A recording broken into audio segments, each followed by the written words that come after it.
Hey guys, this is God Harry. How are you all? Please support subscribe this channel for watching new interesting stories. This video includes a self-loaded human introduction in the first 30 seconds, followed by AI generation for creative storytelling purposes. So this video we're gonna see what if Snape replaced Harry Potter's at the Dursleys. But before we start, if you want more stuff like this, then be sure to subscribe this channel and share with your friends. Now let's start the video. Here is short summary. When a disastrous occlumency lesson leaves Harry broken, Dumbledore forces Snape to take his place at the Dursleys, teaching him what Harry's life was truly like. But before we start, if you want more stuffs like this, then please support to subscribe this channel and share with your friends. Let's start the video. The day had been going splendidly for one Professor Severus Snape, greasy git of the dungeons, bastard potions professor and all-around evil git. He was fully aware of all the names the students, and let's face it, some of the staff members, too, called him under their breaths, when they thought he couldn't hear them. But he did hear them, and the more evil and despicable they thought him, the more he smiled inside. If no one loved him, hell, very few people tolerated his presence, let alone liked him, the better he was doing his job. Severus Snape had been an unloved and abused boy and grew up to be an unloved and unlikable man. That was fact, and nothing he had ever tried had ever made a difference. He had realized early on in his miserable life that the only people who acted nice towards you were those who wanted something from you or those who were afraid of you. Since he didn't want anything from anyone else, that left only making everyone fear you. And that had become his mission in life at an early age. And it was a mission that he excelled at.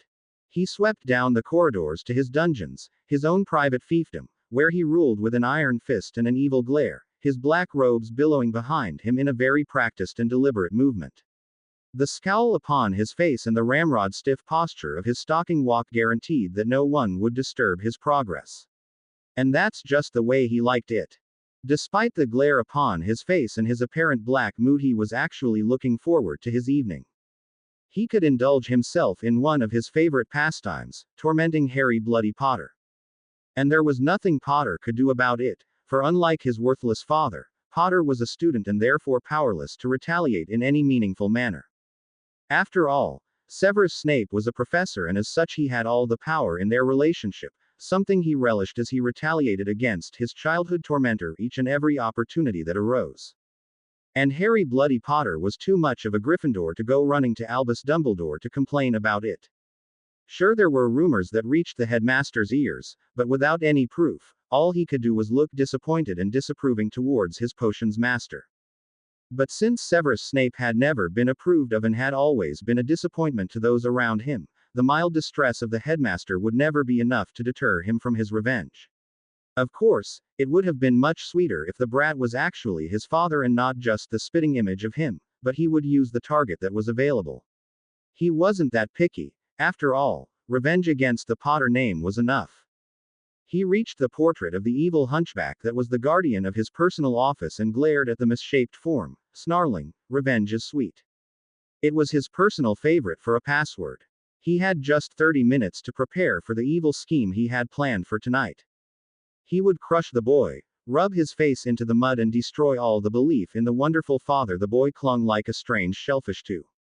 He sat down in his deceptively comfortable office chair, summoned up all of his skills as a master occlumens that he had honed through the years of spying for both the Dark Lord and Albus Dumbledore, and carefully reconstructed a particularly prominent memory from his 5th year at Hogwarts.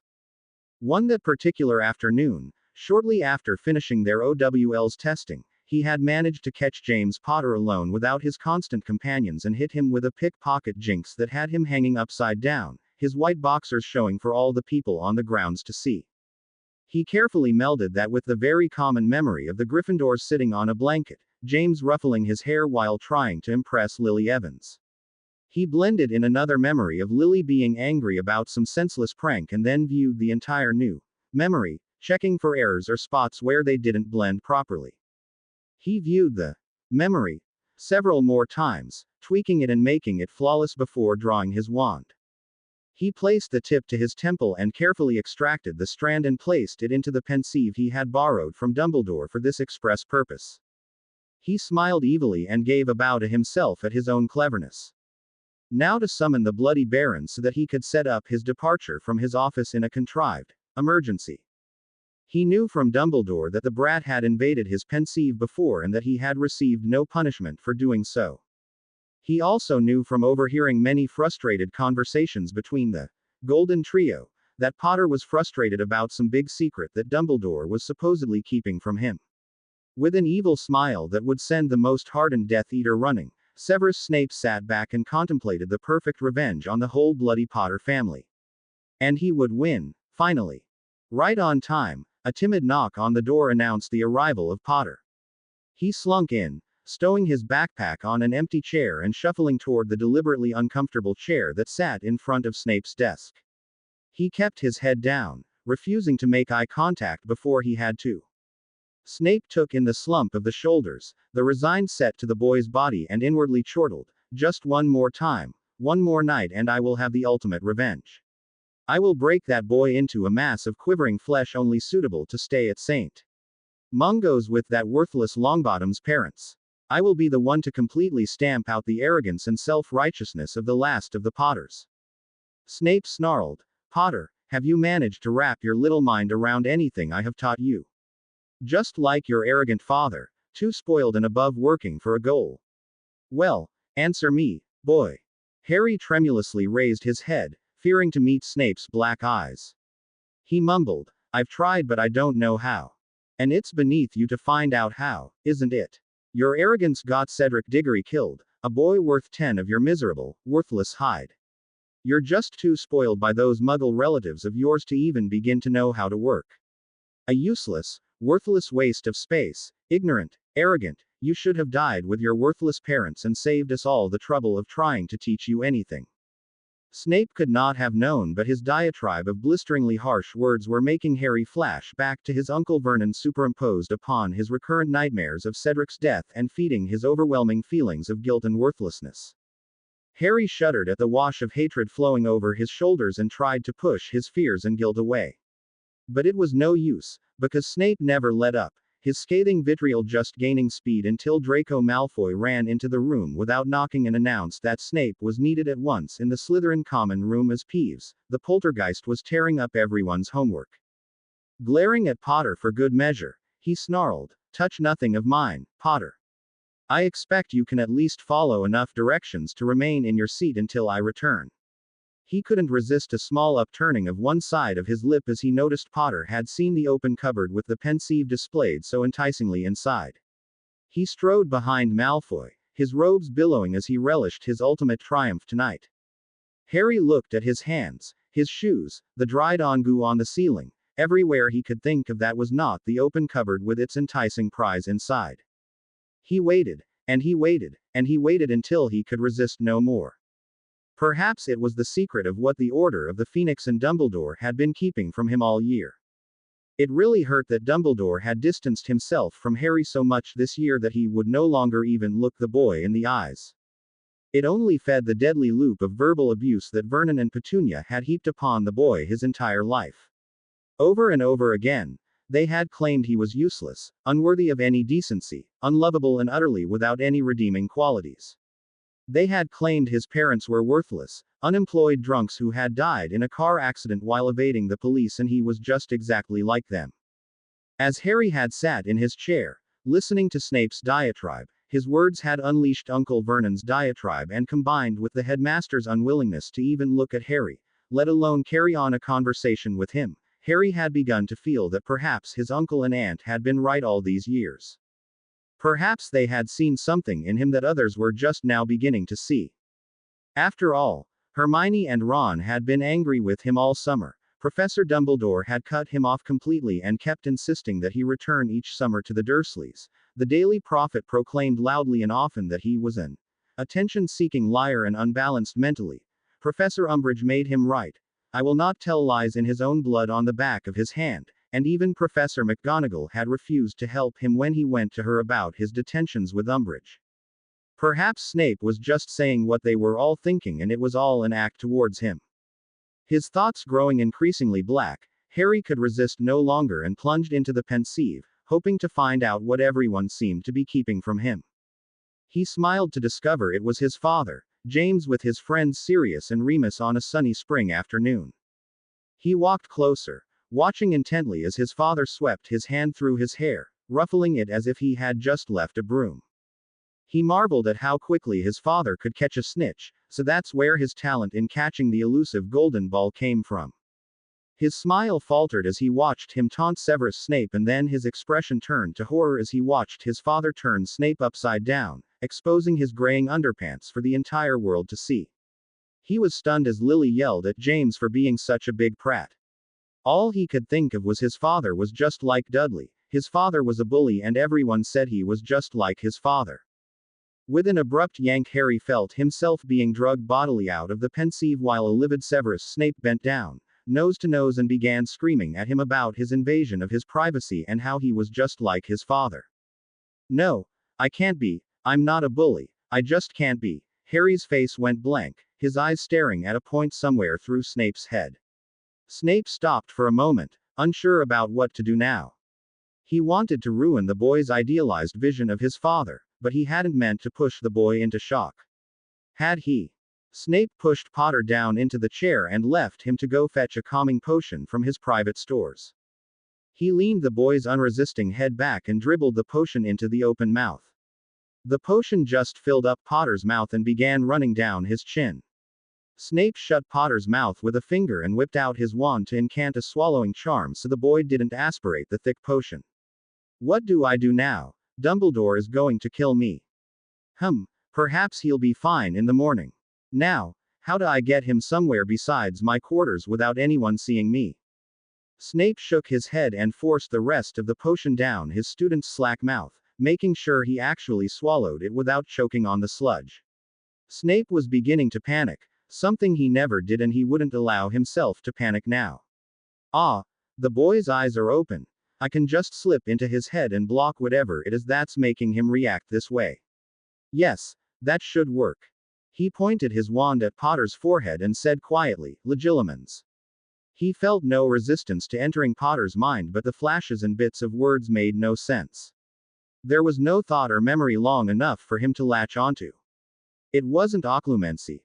Potter's mind was wide open, except there wasn't any conscious mind for him to read. Snape sat down heavily in his chair. Oh, shit. I am so screwed. Albus is going to kill me. Or maybe he'll just hold me down and Minerva and Poppy will skin me alive. Well, there was nothing to be done. Potter was well beyond anything he could do to fix him. He would have to take him to Poppy in the infirmary. Perhaps he could just say he found him wandering the halls in this state.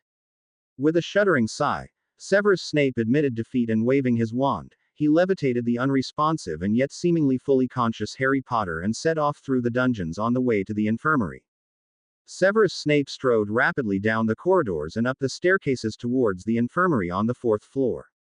Luckily it was close to curfew and he met no one, as he wasn't sure how he would explain Harry Potter levitating by his side, apparently awake and yet virtually comatose. Out of the corner of his eye he could see portrait after portrait noticing him and his strange companion and then disappearing into the next picture frame. He was certain that the headmaster had been informed shortly after he had passed the first portrait and that all of the others were just following them out of morbid curiosity. He snorted at the gullibility of the students. How could Dumbledore not know everything that went on in the castle? After all, he had hundreds of spies everywhere. All the portraits, house elves, and ghosts reported directly to the man.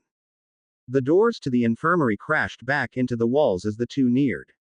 Perhaps sensing he had no time to waste in opening them himself, he dropped Potter down on the nearest bed. Glancing around, he noticed that the large ward was thankfully empty. Potter still lay still, unnaturally silent and staring at nothing. Snape shuddered once, dreading the confrontation that was sure to come any minute now. Stiffening his posture in unconscious battle readiness, he bellowed for the obnoxious matron. Poppy, you're needed at once. He went to the potions cabinet and started to look over the prepared potions it contained, searching for anything that might help. Poppy shuffled out of her office, still dressed in her Medi-Witch's uniform, and glanced around the ward. She immediately spotted the unnerving sight of a completely still student laying on one of her beds and hurried toward them. What happened, and have you treated him in any way? It's Potter and he just froze during an occlumency lesson. I gave him a calming draft but it appears to have had no effect. I have no other knowledge about what has happened. She glared at the dark and brooding man. Certainly she hadn't just seen a flash of worry cross his impassive face. Now why don't I believe you, Severus Snape? She muttered under her breath as she waved her wand trying to find out what was wrong with Mr. Potter this time. She hadn't even completed half of the diagnostic tests before the headmaster was rushing into the room. How is he, Poppy? What exactly happened, Severus? There was real worry on the old man's face as he looked from the grim expression on Poppy's face to Severus, impassive one, and then down on the unblinking, slack-jawed face of the boy. Poppy just waved his inquiry away with one hand as she continued to run test after test with her wand, too busy to stop now. Snape gave a half-hearted shrug and drawled, diffidently. I don't know, Albus. 1 minute I was trying to give the useless whelp an occlumency lesson, the next it was just as if he had completely shut down. I administered a calming draft, thinking he was just having some sort of panic attack. After all, he hasn't managed to even begin to block anything no matter how hard I try to instruct him. I've told you before, it's impossible to teach something so complex to someone of such limited intelligence. That, and I don't think the impudent brat has even tired to clear his mind a single time. Dumbledore gazed piercingly and intently at the younger man. Are you sure this was just a simple lesson? You did nothing to precipitate Mr. Potter's reaction. The old man raised an eyebrow in a knowing fashion and looked down his crooked nose through his half-moon spectacles at Snape. I have heard many rumors about your treatment of young Harry during class, and I hesitate to believe that your treatment of him behind closed doors without an audience is any better, and in fact may be much, much worse. Snape felt like he was being neatly trapped, and yet he didn't see a way out of it. Well, I may have been yelling at the brat about his lack of effort and studying, but I did not touch him and in fact was not even doing legilimency on him when he broke down. Poppy turned to the two men then. Snape looked almost grateful to have the conversation interrupted, but she was sure he wouldn't be when she gave the two the results of her tests. I'm sorry, Albus, but Mr. Potter has completely shut down and retreated into his unconscious mind. There is nothing physically wrong with him. Pulse, blood pressure, everything is working normally. It's as if he is in a deep coma with his eyes open. In fact, his eyes don't even react to light or movement. There's nothing that I can do for him, perhaps a mind healer from St. Mungo's. Do what you can for him, Poppy, but it is impossible to have him transferred to St. Mungo's. He would be too vulnerable to attack from the Death Eaters, as it would be simple to slip into his room and administer a poison or even spell him. We cannot afford to have Mr. Potter lost, for without him Riddle will win. He looked sadly down at the still form. Harry looked so tiny just lying on the bed, his face almost as white as the crisp bed linens. Oh come now, I know you are a charter member of the Harry Potter fan club, but he is after all one useless boy, a mediocre student among hundreds of other students, many more much more capable than he is. Snape snarled waspishly. Albus said not one word, just walked around the end of the bed and looked deeply into the tormented eyes of the boy on the bed and whispered, Legilimens. It was several long moments before he wearily stood up and leaned against the bed behind him. He pushed up his glasses on his nose and rubbed his eyes tiredly with one hand while he sighed deeply. Without looking at the two others in the room, he softly said, Take care of him, Poppy. Severus, follow me. There are some things you need to learn tonight. Dumbledore and Snape had said not one word as the two walked quickly and quietly to the headmaster's office. At their approach, the gargoyle simply moved out of the way and allowed the two to enter the circular room. Dumbledore walked purposely over and opened the cabinet containing his pensieve. At Snape's look, Dumbledore simply said, I had a house elf fetch it for me. I was curious as to what you had thought necessary to hide from Harry. Snape felt as if he was 11 years old again and sent to the headmaster's office. There was no way he would be able to deny culpability in Potter's breakdown now. Snape knew that the headmaster had witnessed the public humiliation of Potter, and in fact, Snape had been given a week's detention with Filch for that particular hexing. At the look on Snape's face, Albus nodded slowly and answered the unspoken question. Yes, I have viewed the fabricated memory contained within. I assume that Harry did as well. Snape looked down as he barely nodded. Dumbledore sighed again, even more heavily. There is something that you must watch, Severus. And then we will have to decide how you are going to fix this mess. Snape almost wished Dumbledore was yelling. This calm demeanor was beginning to make him more nervous than before. Dumbledore thought for a moment before using his wand to pull a long silvery strand of memory out of his temple and flick it into the substance of the pensieve. He swirled it with his wand and then without a word grabbed Snape's hand and pulled him into the memory with him. Snape recognized the cheap room as one rented out at the Hog's Head Tavern in Hogsmeade and a younger Dumbledore with a much less affected Sybil Trelawney. He startled when a voice he did not recognize issued from the fraud's mouth and spoke in a deep tone that he instantly identified as a true prophecy. The one with the power to vanquish the Dark Lord approaches, born to those who have thrice defied him, born as the seventh month dies, and the Dark Lord will mark him as his equal, but he will have power the Dark Lord knows not, and either must die at the hand of the other for neither can live while the other survives. The one with the power to vanquish the Dark Lord will be born as the seventh month dies. Snape almost crashed to the floor as he was pulled from the pensieve by Dumbledore. His knees didn't feel capable of supporting his weight. Dumbledore maneuvered him over to a chair and pushed him down into it. Snape looked up in shock at the powerful old wizard. But that can't be. Potter's nothing special. It can't, but that would mean. No, I refuse to believe. No, no, shit, what do we do now? Exactly. Your petty, obsessive and childish need for revenge on a dead man has endangered our entire world.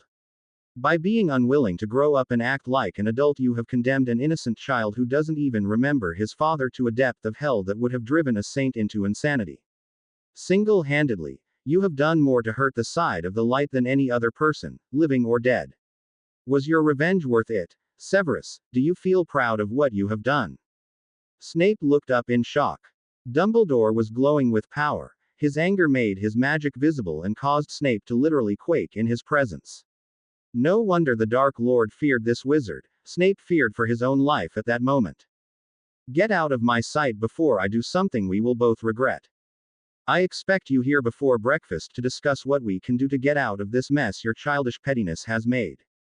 Oh, and Severus, I hope you take tonight to come up with some reason, some explanation of why I shouldn't just turn Molly, Minerva and Poppy loose on you.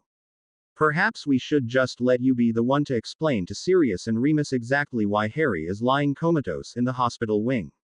With a visible shudder, Albus managed to get his anger under control and flopped down into his desk chair, dropping his head into his hands as silent tears made their way down his weathered cheeks. Snape hung his head in shame as he left the suddenly much older wizard to return to his quarters for a long and sleepless night. Poppy spent a long, tiring night looking up anything she thought might help the poor boy. She checked on him frequently, but other than finally closing his eyes, nothing had changed. If it weren't for the slight rise and fall of his chest, she would have assumed that the child was dead. Her head had finally slumped down to touch the book she had been trying to read when she heard a gasp and a small scream coming from the infirmary. Hoping it was Harry regaining consciousness, she rushed from the room only to find Hermione Granger and Ron Weasley on either side of their best friend, patting his hands trying to wake him up. I knew that Greasy Git was finally going to go too far, I just knew it. Hush, Ron, you don't know that Professor Snape had anything to do with Harry being in here. Don't jump to conclusions without the facts. It sounded like a phrase that she had repeated often to her red-headed friend.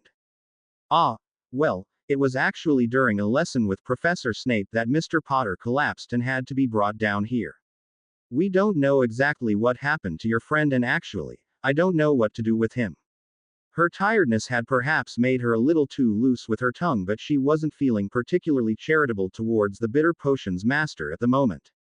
Hermione gasped, tears beginning to well up in her eyes as Ron came around the end of the bed and put a gangly arm awkwardly around her shoulders. It'll be all right, Hermione, Harry always manages to snap back, you know. But the tone of his voice didn't match the encouragement in his words, and Poppy doubted that Ron believed what he was saying. Hermione turned to the comfort being offered and buried her head in his shoulder, openly sobbing now as his jumper turned wet with her tears. Poppy had come over with a calming potion and insisted Hermione drink half and then gave the other half to Ron. Now, go on to breakfast with you. There's nothing you can do here.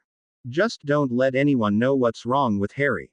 If you must, just say he had one of his visions and needs to sleep it off. His classmates will understand what you're talking about. You can come back after classes are over for the day and I'm sure we will have a better idea of what's wrong and how to make Harry better by then. Go on, shoo now. She gently pushed them out of the infirmary and went back to her office, intent upon reading every book in the Hogwarts library if that's what it took to make Harry better. Severus Snape had spent a long night, alternately ranting long and hard at the unfairness of fate and sitting, depressed, his head cradled in his hands as he contemplated his impending death at the hands of the Harry Potter fan club. I met her first, she was my friend. I tutored her in potions, it was my shoulder she cried on when people called her a know-it-all or James Bloody Potter wouldn't leave her alone. She was mine. She should have never gone with that git. I loved her. He didn't. She was just another trophy to him, but she was the only one who ever listened to me, she was the light of my life, she was the only one to love me and he had to ruin it. It's his fault. If he hadn't stolen her from me, I could have kept her safe. I'm the only one who knew she wasn't a dirty mudblood. I knew she was adopted, not those filthy Gryffindors. She was mine. He ranted, pacing back and forth, as he slugged back one fire whiskey after another, his rants getting louder and more disjointed as the fire whiskey broke through his normal controls on his thoughts and emotions. It's the bastard boy's fault she died. Without him and his thrice damned father, she would have been mine. My love, my wife, it would have been my children she bore. Mine, not a bloody bastard like Potter. He could have any girl. They threw themselves at him, but no, he had to take the only good thing in my life. His last conscious thought as he slipped to the floor in a drunken stupor was, why did you leave me, Lily? Why you? Not that bastard boy. Harry didn't know where he was, but he really liked it. It was peaceful. There was no one there to bother him, no worries, no yelling, and no responsibilities. He was sitting in a glorious green meadow, surrounded on all sides by a healthy and peaceful forest. The thick plaid blanket he was sitting on also held a large picnic basket, his beloved firebolt and several soft pillows to lay his head on if he felt like it. He had found out very quickly that anything he wanted was in the wonderful basket. It had to be a magical basket because he only had to think of any food or drink, reach into its dark depths and pull out that item. He had spent quite a lot of time thinking up his favorite foods and treats until he was literally stuffed. He looked sideways at the now melting remains of the huge hot fudge sundae that he had been enjoying and thought that it looked lots less appetizing than it did just moments before. His stomach full, the warm summer sun bathing him in soft warmth, he pulled a couple of pillows over and stuffed them behind his head before stretching out, ready for a long peaceful nap. He thought for a moment how wonderful it was. His scar didn't hurt, he had no classes, no Umbridge or Snape yelling at him or making his life a living hell, no Dumbledore ignoring him, no pressure from anyone. There was a brief pang of regret that Hermione and Ron might be missing him, but that passed as quickly as a thought as he laid back and just watched the clouds drift by, his eyes closing of their own accord as he relished the first truly totally peaceful day of his existence since his parents were killed so many years ago.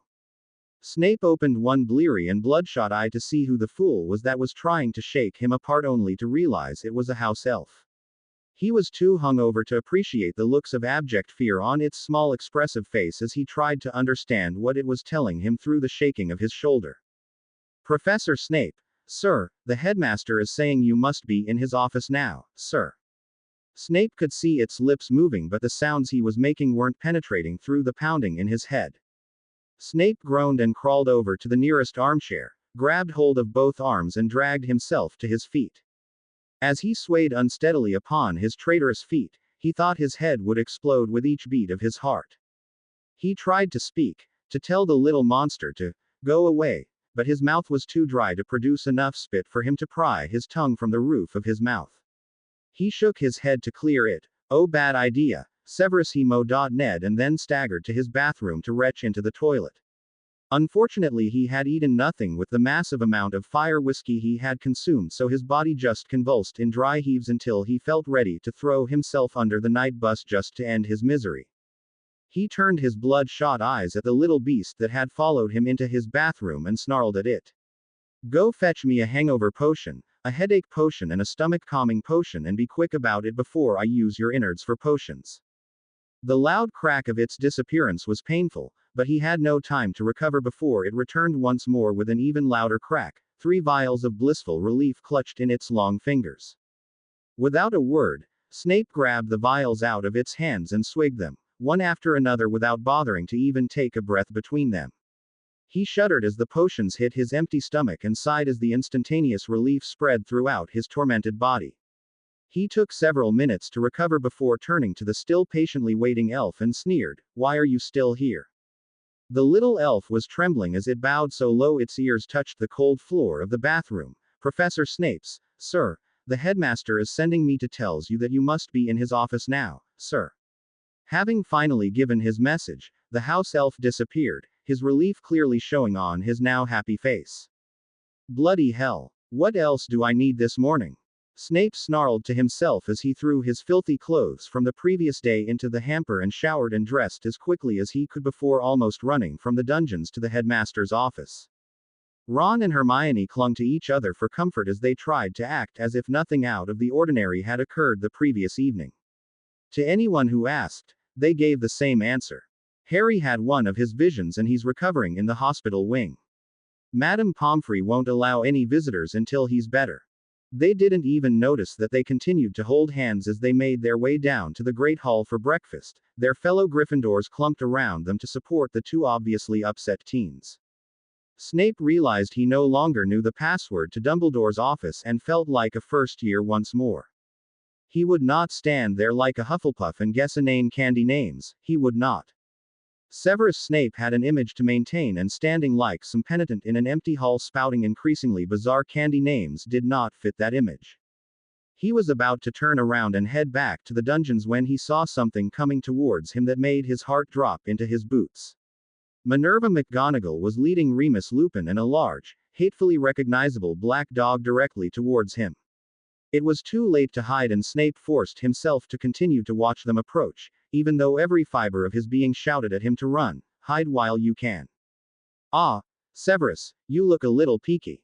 Are you all right?" Minerva asked. Snape nodded, relieved that she obviously didn't know what he had done to one of her precious Gryffindors yet.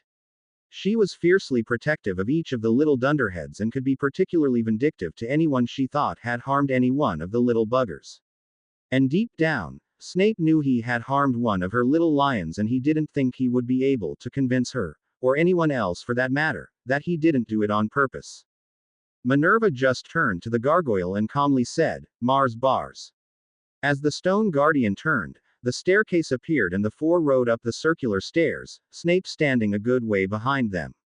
"After all, you never wanted one of those idiotic marauders behind you if you could help it, particularly if you were a Slytherin. Come in please and have a seat." Sirius Black had changed back from being a grim-like dog, and Snape absently noticed that he looked a lot better than he had the last time he had seen him. He looked healthier and seemed to have regained quite a bit of weight and muscle mass. Snape gulped. That didn't bode well for him. The man's temper was notoriously short, particularly where his godson was concerned. 3 quizzical and 1 guilty expression looked at the headmaster, whose eyes held no twinkle and who had not offered as much as a sherbet lemo to the others. "I have called you here today because we have a grave situation upon our hands, one I am not sure how to fix." The old wizard began as Snape tried to make himself inconspicuous in his seat. Minerva noticed him slumping out of the corner of her eye and turned a quizzical expression towards her colleague. "Severus, what is wrong with you? Are you ill?" A thunderous look of anger passed over Dumbledore's face as he glared at the professor in question. "No, he is not ill, at least not in the manner in which you are referring. Let me begin to try to explain what your esteemed colleague has done." Remus and Sirius looked at the old man bewildered. No one had ever heard such sarcasm and bitterness spew forth from Dumbledore's mouth. If Remus hadn't been watching, he would have assumed that it had been Snape speaking. Halfway through the tale of Harry's current state, Dumbledore had had to disarm all 4 of the others in his office. Now he stood, leaning against his desk, his wand still out and pointed at the bound and silenced 4 sitting in front of him. Sirius had gone straight for Snape's throat when he had heard about the occlumency lessons, and the rumors that had reached Dumbledore's ears about what transpired during them. He had been the first to be disarmed, silenced and bound to his chair. It was a toss-up as to whether Minerva or Remus would have killed the now cowering man when the false memory in the pensieve had been shown to the group, if he hadn't acted first. Dumbledore rubbed his tired eyes and looked at the four bound figures. We need a solution, and as much as I am tempted to leave my office and just let the three of you figure out what to do with Severus, I am afraid I could not explain that to the ministry. And as he is the only one who knows exactly what he did, he is the one who must fix it.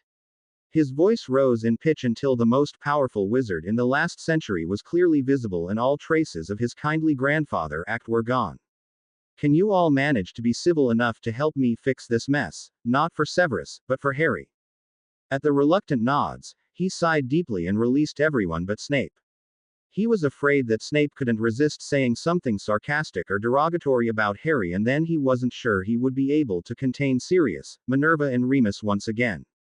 And to be totally truthful, he wasn't sure he would want to. He walked around his desk and sat down heavily, the four confiscated wands laid out on the desk in front of him like pickup sticks. We cannot let anyone know how vulnerable Harry is right now. I don't know who would attack first, Voldemort to kill him or Fudge to lock him away so he can't be questioned about Voldemort's return. And under no circumstances can Umbridge suspect anything is amiss. I have information that she is the one to send the Dementors to Harry's house last summer, but not enough to prove it in court. She wants to totally destroy him, and if she can't do that, she wants to totally discredit anything he has said. The information that he has had a mental breakdown would be splashed across every newspaper in the entire wizarding world within moments. The four facing him looked lost in thought as they tried to come up with viable solutions for their quandary. Minerva looked thoughtful and made the first suggestion. Can we perhaps borrow Tonks to attend school disguised as Harry? With the help of Hermione and Ron, who already know the truth about Harry, she could masquerade as him, I'm sure. Particularly if the teachers knew not to call upon him because of, I don't know, something to do with his voice, maybe. Dumbledore looked thoughtful. I suppose we could ask her to take leave from the ministry for a short time. It isn't a long-term solution, but it might work. Remus looked heartbroken as he asked, how long will Harry be like he is? Is there nothing we can do for him?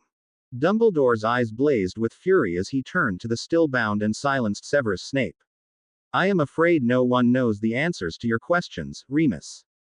But Severus will be spending every free moment trying to break through the wall the boy has put up around his mind. I cannot reach him, not even a surface thought, not one emotion, nothing. He has mastered occlumency so well it is as if I am trying to cast legilimens upon the gargoyle guarding my office. Snape startled and looked pleadingly at his boss, who finally relented and released the spells holding him captive.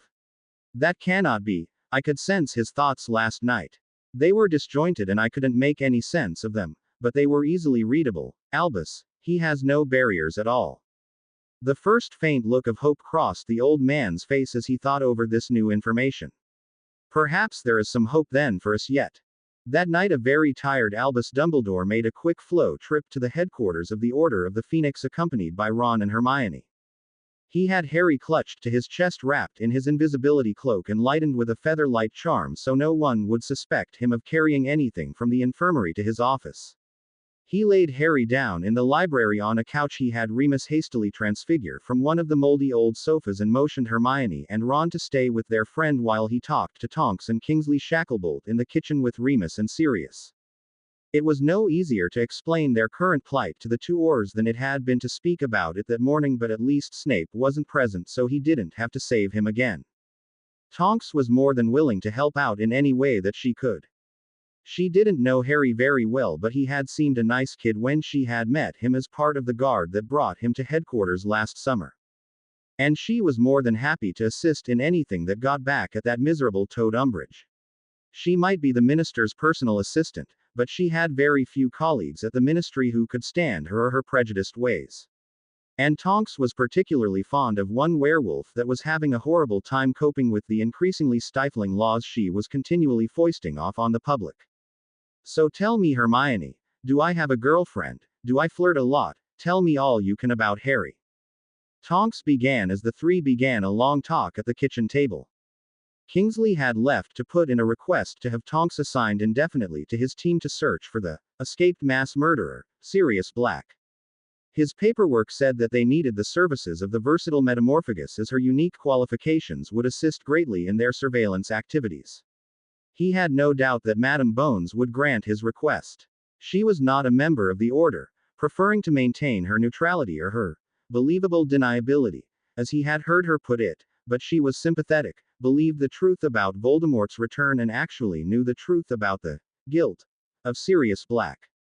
The two teens talked for over 2 hours about their best friend as they watched him sleep in the living room, Tonks studying him from every angle possible. She had done a male before, but never a teenage male, and the proportions of his limbs to his torso was giving her a hard time.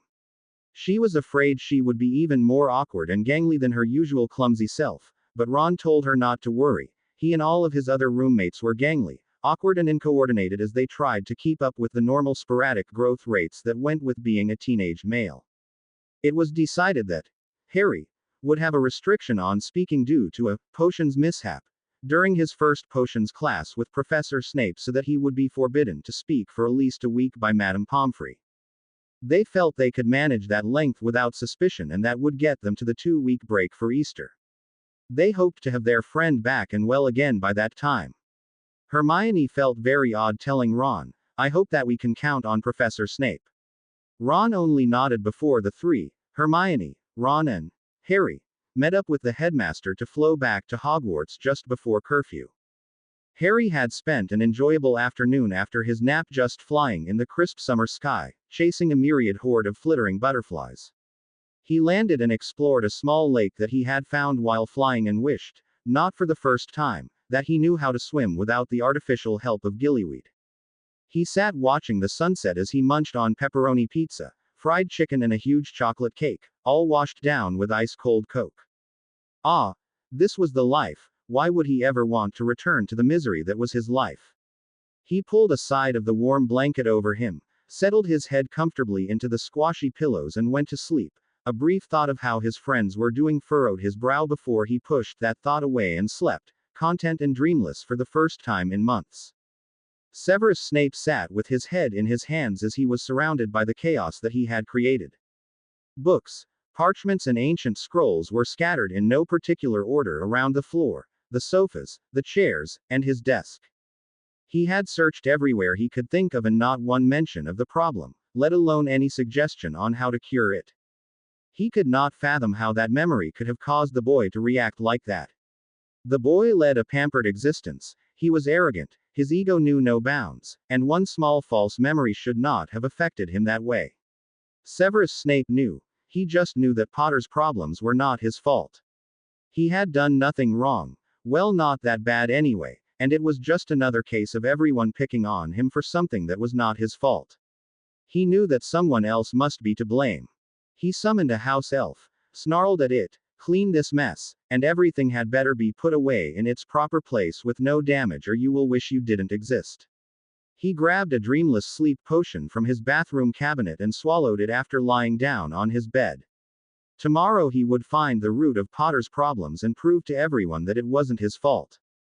It was past curfew by the time that Hermione, Ron and Tonks had returned to Hogwarts. They had made it back to the common room without incident, but when Ron had started to automatically lead Tonks to their room he stopped, blushing as bright red as his hair. "So Tonks, how do we do this? I know you're really a woman, and I could dress in the bathroom, but my roommates sometimes walk around in the, you know. And we're not supposed to let anyone know that you aren't really Harry." Hermione stopped short, looking at her two best friends. "How could we not have thought about this? It's too late to go back to the headmaster's office. I suppose you could pretend to have fallen asleep on the couch while studying, it has happened before." She couldn't believe she hadn't foreseen this complication. She was supposed to be the brains in their trio. Tonks, Harry just gave his characteristic lopsided grin and answered, "Not to worry, Dumbledore gave me the password to the unused head boys' quarters. It's at the top of the turret and has a sitting room and its own bathroom. He said for us to just tell the others that because of my visions, that they needed to have me somewhere that I could contact the headmaster through the flow and that they could put monitoring spells on so if I needed Madame Pomfrey in the middle of the night, it wouldn't disturb everyone else. I think they already know about the nightmares, right, Ron?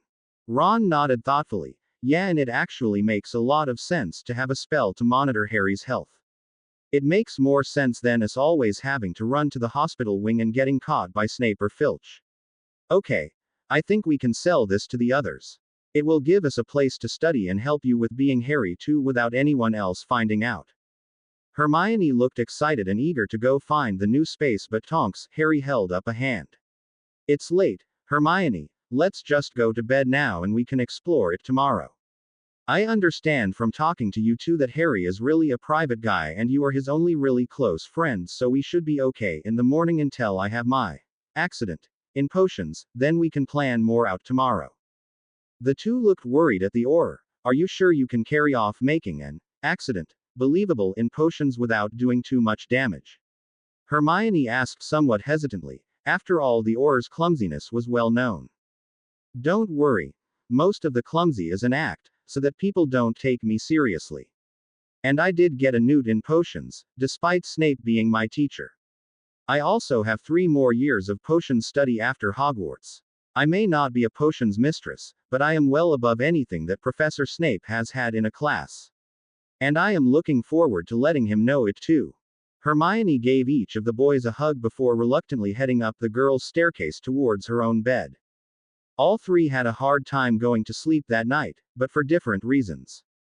Hermione was worried about being found out and Harry's vulnerability being exposed. Ron was worried about how Tonks was going to fly like Harry during Quidditch practice, and Tonks was wide awake thinking of revenge on both Professor Snape and Professor Umbridge for all that they had done to make such a sweet boy's life a living hell. That and she couldn't wait for a little Slytherin payback for her own school years. Harry woke to the warmth of the sun shining on his face. He stretched and felt his back pop. He grinned at the clear blue sky overhead and sat up, throwing back the plaid blanket he had covered himself with. He decided to go exploring after breakfast. He automatically turned to ask Hermione if she wanted to go with him, but there was no one there. He frowned and then pushed his disappointment aside. He was happy and it wasn't any lonelier than he had always been at the Dursleys, right? Severus Snape woke up, the unmistakable fuzzy mouth and disgusting taste of dreamless sleep potion coating his tongue. He hated having to take that stuff. He blearily found his way towards the hottest shower he could manage, dressed with less than his usual meticulous care, swiped a comb through his wet, but still greasy hair and stalked off towards the Great Hall for a few cups of strong tea. About halfway there, he realized that his second class of the morning was 5th-year Gryffindors and Slytherins. His normal sneer disappeared as a hint of uneasiness with a short flash of trepidation showed on his usually impassive face. He firmly pushed all of his negative thoughts behind his occlumency shields, glared at a couple of Ravenclaw second years and resumed his confident stride toward the Great Hall and caffeine.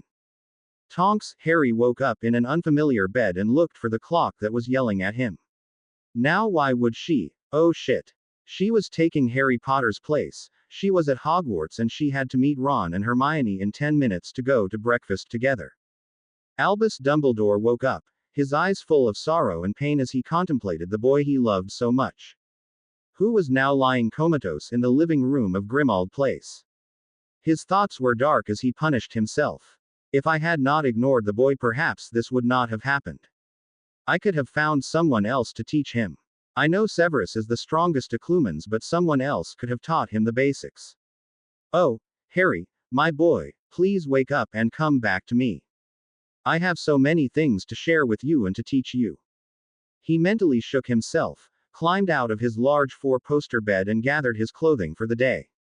It will be all right, he will recover and I will take him under my wing and keep him by my side if that's what it takes to safeguard him, and I promise you, my son, that I will do all I can to prepare you for the terrible fate that lies ahead of you. He felt better after making that vow to himself and left for the Great Hall, Fox riding comfortable and comforting on his shoulder, nuzzling his ear as he softly trilled a song of support to his wizard.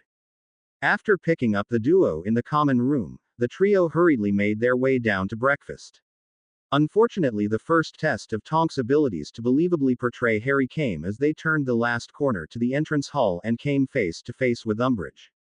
Hem, Potter, get over here. She looked absolutely gleeful at catching the boy.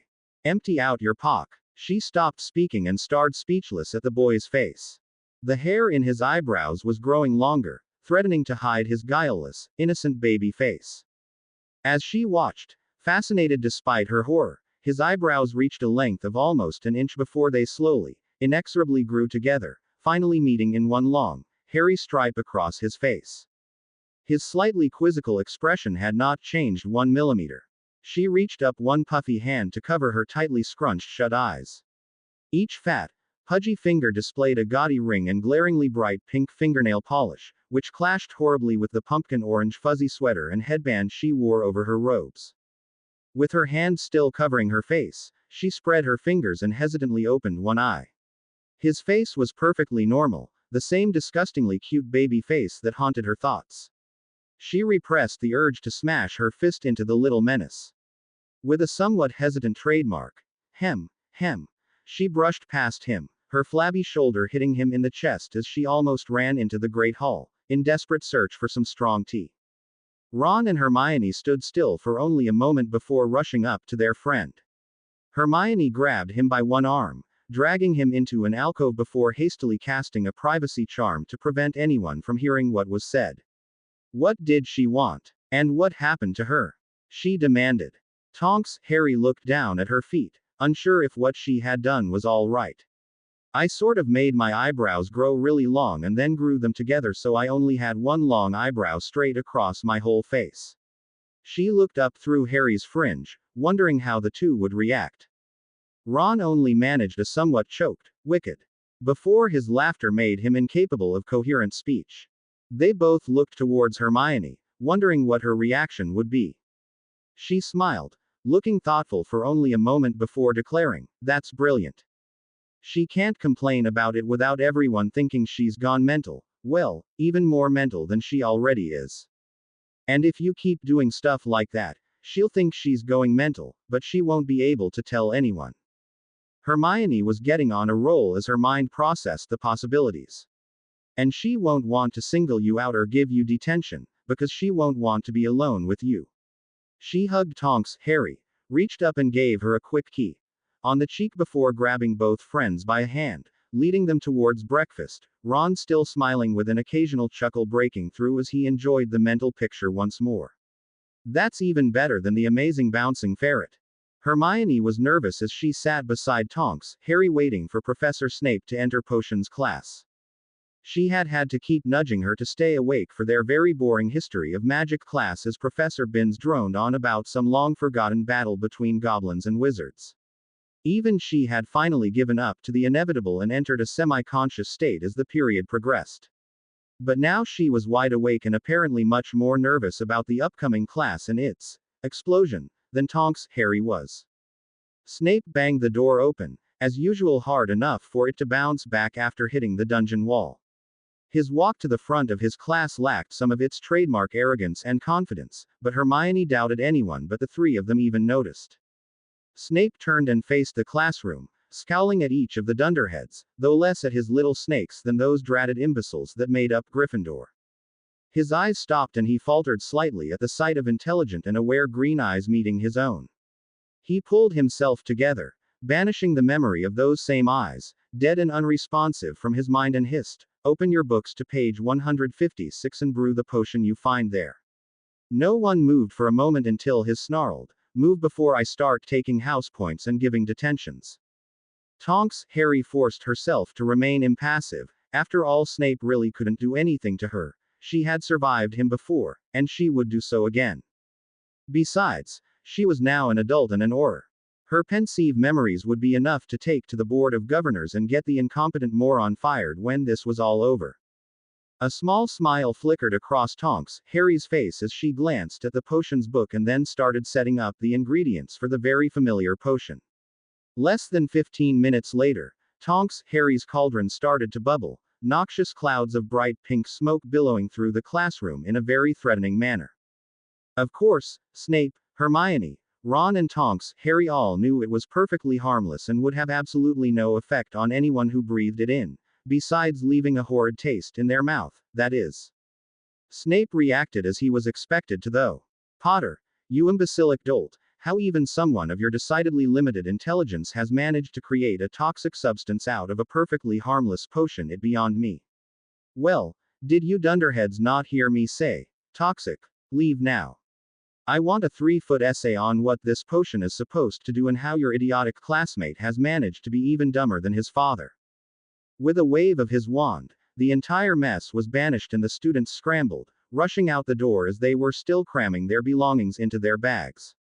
The Slytherins laughing heartily and making rude and snide remarks about Potter and his friends the entire way, pushing any Gryffindors unlucky enough to be anywhere near them into the walls as they headed for their common room. As they left, they heard Snape still berating Potter until finally he roared, Granger, Weasley, take your idiotic friend to the hospital wing. With luck, he'll be there a week and unable to create any more disasters. The three managed to contain their laughter until they entered the room of requirement, but then the three broke out in peals of uncontrollable giggles and guffaws. Tonks, Harry, and Ron were unable to form coherent speech, but Hermione was slightly more composed. Did you see his face when your cauldron smoked bright pink? And how he almost lost it when he first made eye contact? I don't ever remember him looking so flustered. The three waited for over an hour before finally getting themselves under control and heading to the Great Hall for lunch. Tonks, Harry had worked at it and now had a voice that sounded so sore that both Ron and Hermione cringed whenever he said anything. Harry was enjoying a piece of shepherd's pie, wistfully noting that it wasn't as good as Mrs. Weasley's. Merlin, that woman was a good cook. And daydreaming about his afternoon. He wished Ron or even the twins or Ginny were there to go flying with him and maybe play a game of aerial tag. He sighed. It was rather lonely without anyone there to talk to or share things with. He couldn't even look forward to an owl from them. He put his now tasteless lunch down and just laid back on the squishy pillows, lost in his own lonely thoughts. Albus noticed the three friends at the Gryffindor table kept throwing surreptitious glances at the head table, apparently equally spread between glaring at Professor Snape and trying not to laugh at Dolores Umbridge. He would have to talk to Tonks later about what exactly was going on, even though he had some suspicions about what Tonks might do to her. Severus had informed him earlier that the planned explosion in potions class had gone without a mishap and that now Potter had been forbidden to speak for the next week at least. He pulled his speculations under control and turned to Minerva, finally aware that she had called his name several times without him even noticing. What's going on with Harry and his friends, Albus? They seem to be very upset with Severus for some reason. What has he done now? She of course knew, but she had to keep up appearances for the rest of the staff who had also noticed the glares being directed towards the seemingly oblivious potions professor. Ah, a little mishap in class this morning, something about an accident and an accidental poisoning that resulted from it. I believe Poppy has restricted young Mr. Potter from using his voice for at least a week, something about strained and damaged vocal cords, I believe. Is that correct, Poppy? He turned and looked questioningly at the matron. She nodded and swallowed the bite of lunch in her mouth before verifying his information. She knew the real Harry was safely at Grimmauld Place under the watchful and very protective eyes of Sirius and Remus. She had also placed a few monitoring spells on the boy as well as sending that demented house elf, Dobby, to help the men in any way they needed. Yes, please don't call upon him to talk for at least the next week. His vocal cords took the brunt of the fumes and have been chemically burned. I was able to heal most of the damage, he will recover fully, but he should avoid talking as much as possible. Also, I am giving him potions that might make his slightly woozy and tired, so if he acts a little out of it, please just let it pass. Snape snarled from his end of the table, how will we notice any difference from his normally vacant expression, and anything that gets Bloody Potter to shut up is imminently wonderful. Most of the teachers noticed nothing different from the man's normal vitriol on the subject of Harry Potter, but the three in the know all noticed a small lack of hatred in the man's tone of voice. Ron reached past Tonks, Harry to pick up the plate of French dip sandwiches while whispering, we have Dada right after lunch, a double period. What are you going to do to the Umbitch?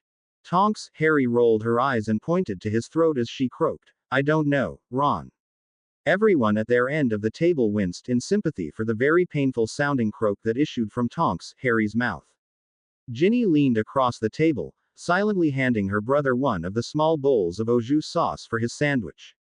That sounds painful, Harry. Have you been to see Pomfrey yet? Tonks, Harry just pointed past Seamus towards the serving bowl of sautéed mushrooms and grilled onions. She looked at Ginny and nodded. A small grin appeared as she pointed toward Hermione to answer her question. Hermione stopped in making her own sandwich.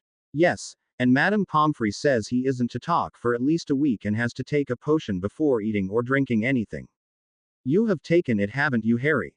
Tonks, Harry rolled her eyes as she placed a generous handful of chips next to her overfilled roll. She mouthed, "Yes, Mother," before reaching into her robes and pulling out a vial of watery blue fluid. She opened the cork, tipped her head back and swallowed with a grimace of pawn. It was simply colored water, but she had to make it look believable. Tonks, Harry waited a moment for the numbing effects of the potion to start and then with a much bigger smile, dug into the wonderful lunch on her plate. She had really missed the Hogwarts food since she had graduated 5 years ago. The three arrived early in the Dada classroom and took the table in the center row, right in front. It was a table normally left empty as no one wanted to be that close to the woman, but now the closer the better. They spread out their textbooks, parchment, quills and ink in preparation for the upcoming class and grinned at each other until they heard their classmates entering the room. A full minute after everyone had seated themselves, the door in the front of the room that led to Umbridge's office opened and the Toad woman clumped in and sat at her desk. "Good afternoon, class," she said. The class answered in unison, "Good afternoon, Professor Umbridge," without any real emotion or warmth in it. "There will be no need for talking in this class. Open your books to chapter 15 and continue reading. As usual, I will expect a 3-foot essay on the theories within the chapter by next class time."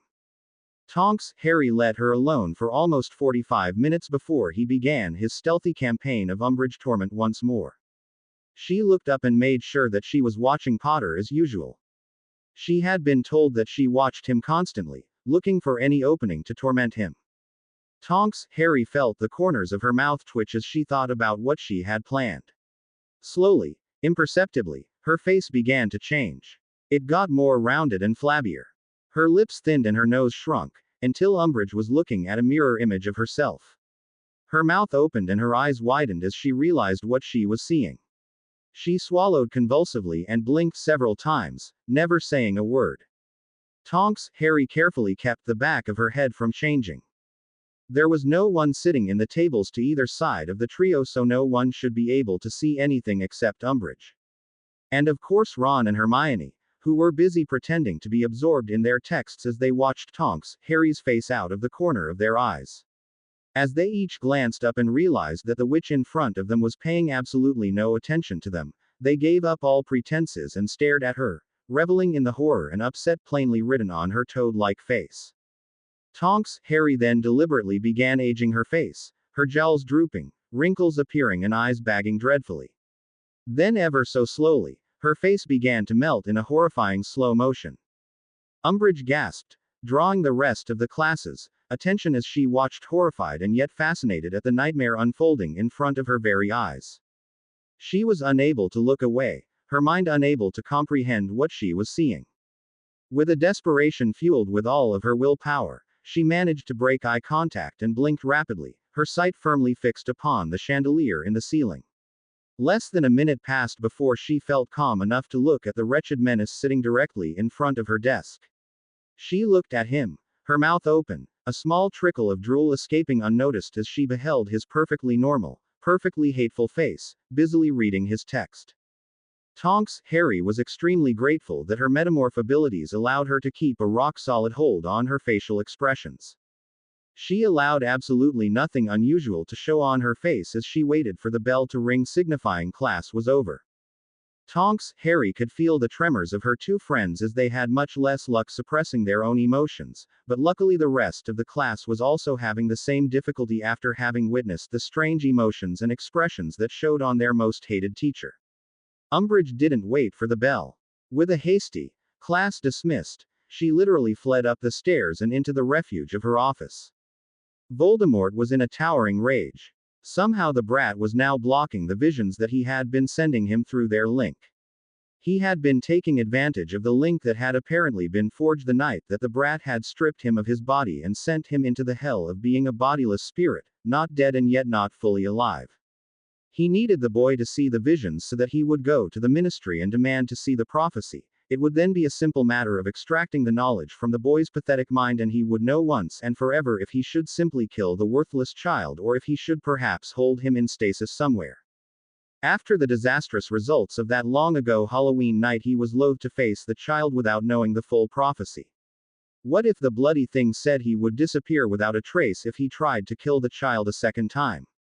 He hissed his frustration and growing anger at Nagini, venting his spleen and worries where his followers could not hear them and lose faith in his invincibility. At least with that idiot Fudge denying his existence every day, no one was really looking for him, and therefore he was getting the time he needed to return to full strength. Of course, it was much more difficult to recruit followers, but that could come later. He bellowed for the useless excuse for a human being that was unfortunately tied to his rebirth and continuing existence. He would not be able to rid himself of the pathetic animagus until he had returned to full strength, and all of his studies and tests hinted that it might not be for several more months, perhaps as long as 18 months. And then the first thing he would do would be to feed the sniveling coward to Nagini. Wormtail, come here and give me your arm. He almost hissed. It was a shame that he had been unable to return in a body that looked like his original one. He admitted to himself that it was a lot harder to be charismatic and charming to recruit people when he looked more like a snake demon than a human. And he could certainly never show his face in public without causing a panic. No more incognito strolls down Diagon Alley. And no more beautiful women throwing themselves at him wanting to share in his charismatic power. He told himself that his old body had been weak. This new body was much more suited to the extraordinarily powerful wizard that he now was. He pulled his wand and touched the tip to the dark mark on Wormtail's left forearm, relishing the screams of pain from the pathetically quivering man. With a series of pops, his loyal followers appeared and, to a man, dropped to their knees and keyed at the hem of his robes. He felt a surge of enjoyment go through him as he realized the total power he held over these scions of pureblood wizarding society. His face smiled cruelly as his thoughts relished the revenge upon all those who had tormented him for so many years for being a half-blood and unworthy to be a Slytherin. SSS Everest SS, tell me, what news SS of Potter? He schooled his face so that his anger at not being able to send visions to the brat was masked. Snape allowed his hatred of the annoyingly arrogant Git to surface as he carefully formulated his reply. He had an accident in my class yesterday, Master. He is totally incompetent and your little snakes are doing a good job of sabotaging him at every turn. The nurse had to heal him and is still feeding him potions. Would these say potions SS block his SS mind from me? The question was said deceptively calmly, as if Voldemort wasn't very interested in the answer, but Snape knew that killing Potter was almost an obsession with the increasingly insane Dark Lord. Unknown, Master, the nurse did not inform me, only his head of house. Snape looked down respectfully, all too aware of the punishment he would once again be experiencing, all because of the Potter brat. Find out, was the last thing he heard before Crucio, and his world exploded in indescribable pain followed by blessed darkness. He was only half conscious of being held semi-upright when he felt the familiar pulling of a portkey and being held up by the two Death Eaters who had been tasked with returning him to the edge of the Forbidden Forest before he was dropped unceremoniously onto the wet ground and left to find his own way back to the castle. Snape searched blindly in his robes for the emergency potions he always carried, muttering imprecations about the punishments he would like to inflict upon the boy's body for all the punishment that had been inflicted upon him because of the brat's existence. He found the healing potions he needed and swallowed them. Thankfully, they began to work almost instantaneously. He waited a few minutes for them to work their way through his system, pulled himself up using the trunk of the nearest tree and began the long trudge back to the castle, cursing Potter's name at every misstep that shot a sharp twinge of pain that echoed through his body. Tonks checked the map as she huddled under Harry's invisibility cloak and waited for the two Ravenclaws to walk further down the corridor. She finally made it to her destination, directly opposite to the Defense Against the Dark Arts classroom and took a deep breath to center herself. She scrunched her face in concentration as she felt her hair grow longer, limper and greasier. Her nose grew big and hooked. She felt the awkward feel of the crooked yellow teeth in her mouth and couldn't help grimacing at the feel. Perhaps that's why Snape was always snarling. It took only a minute for a perfect replica of Severus Snape to be standing under Harry's cloak. A swiftly murmured incantation and Harry's school robes transformed into Snape's trademark white shirt, black waistcoat, trousers and robes.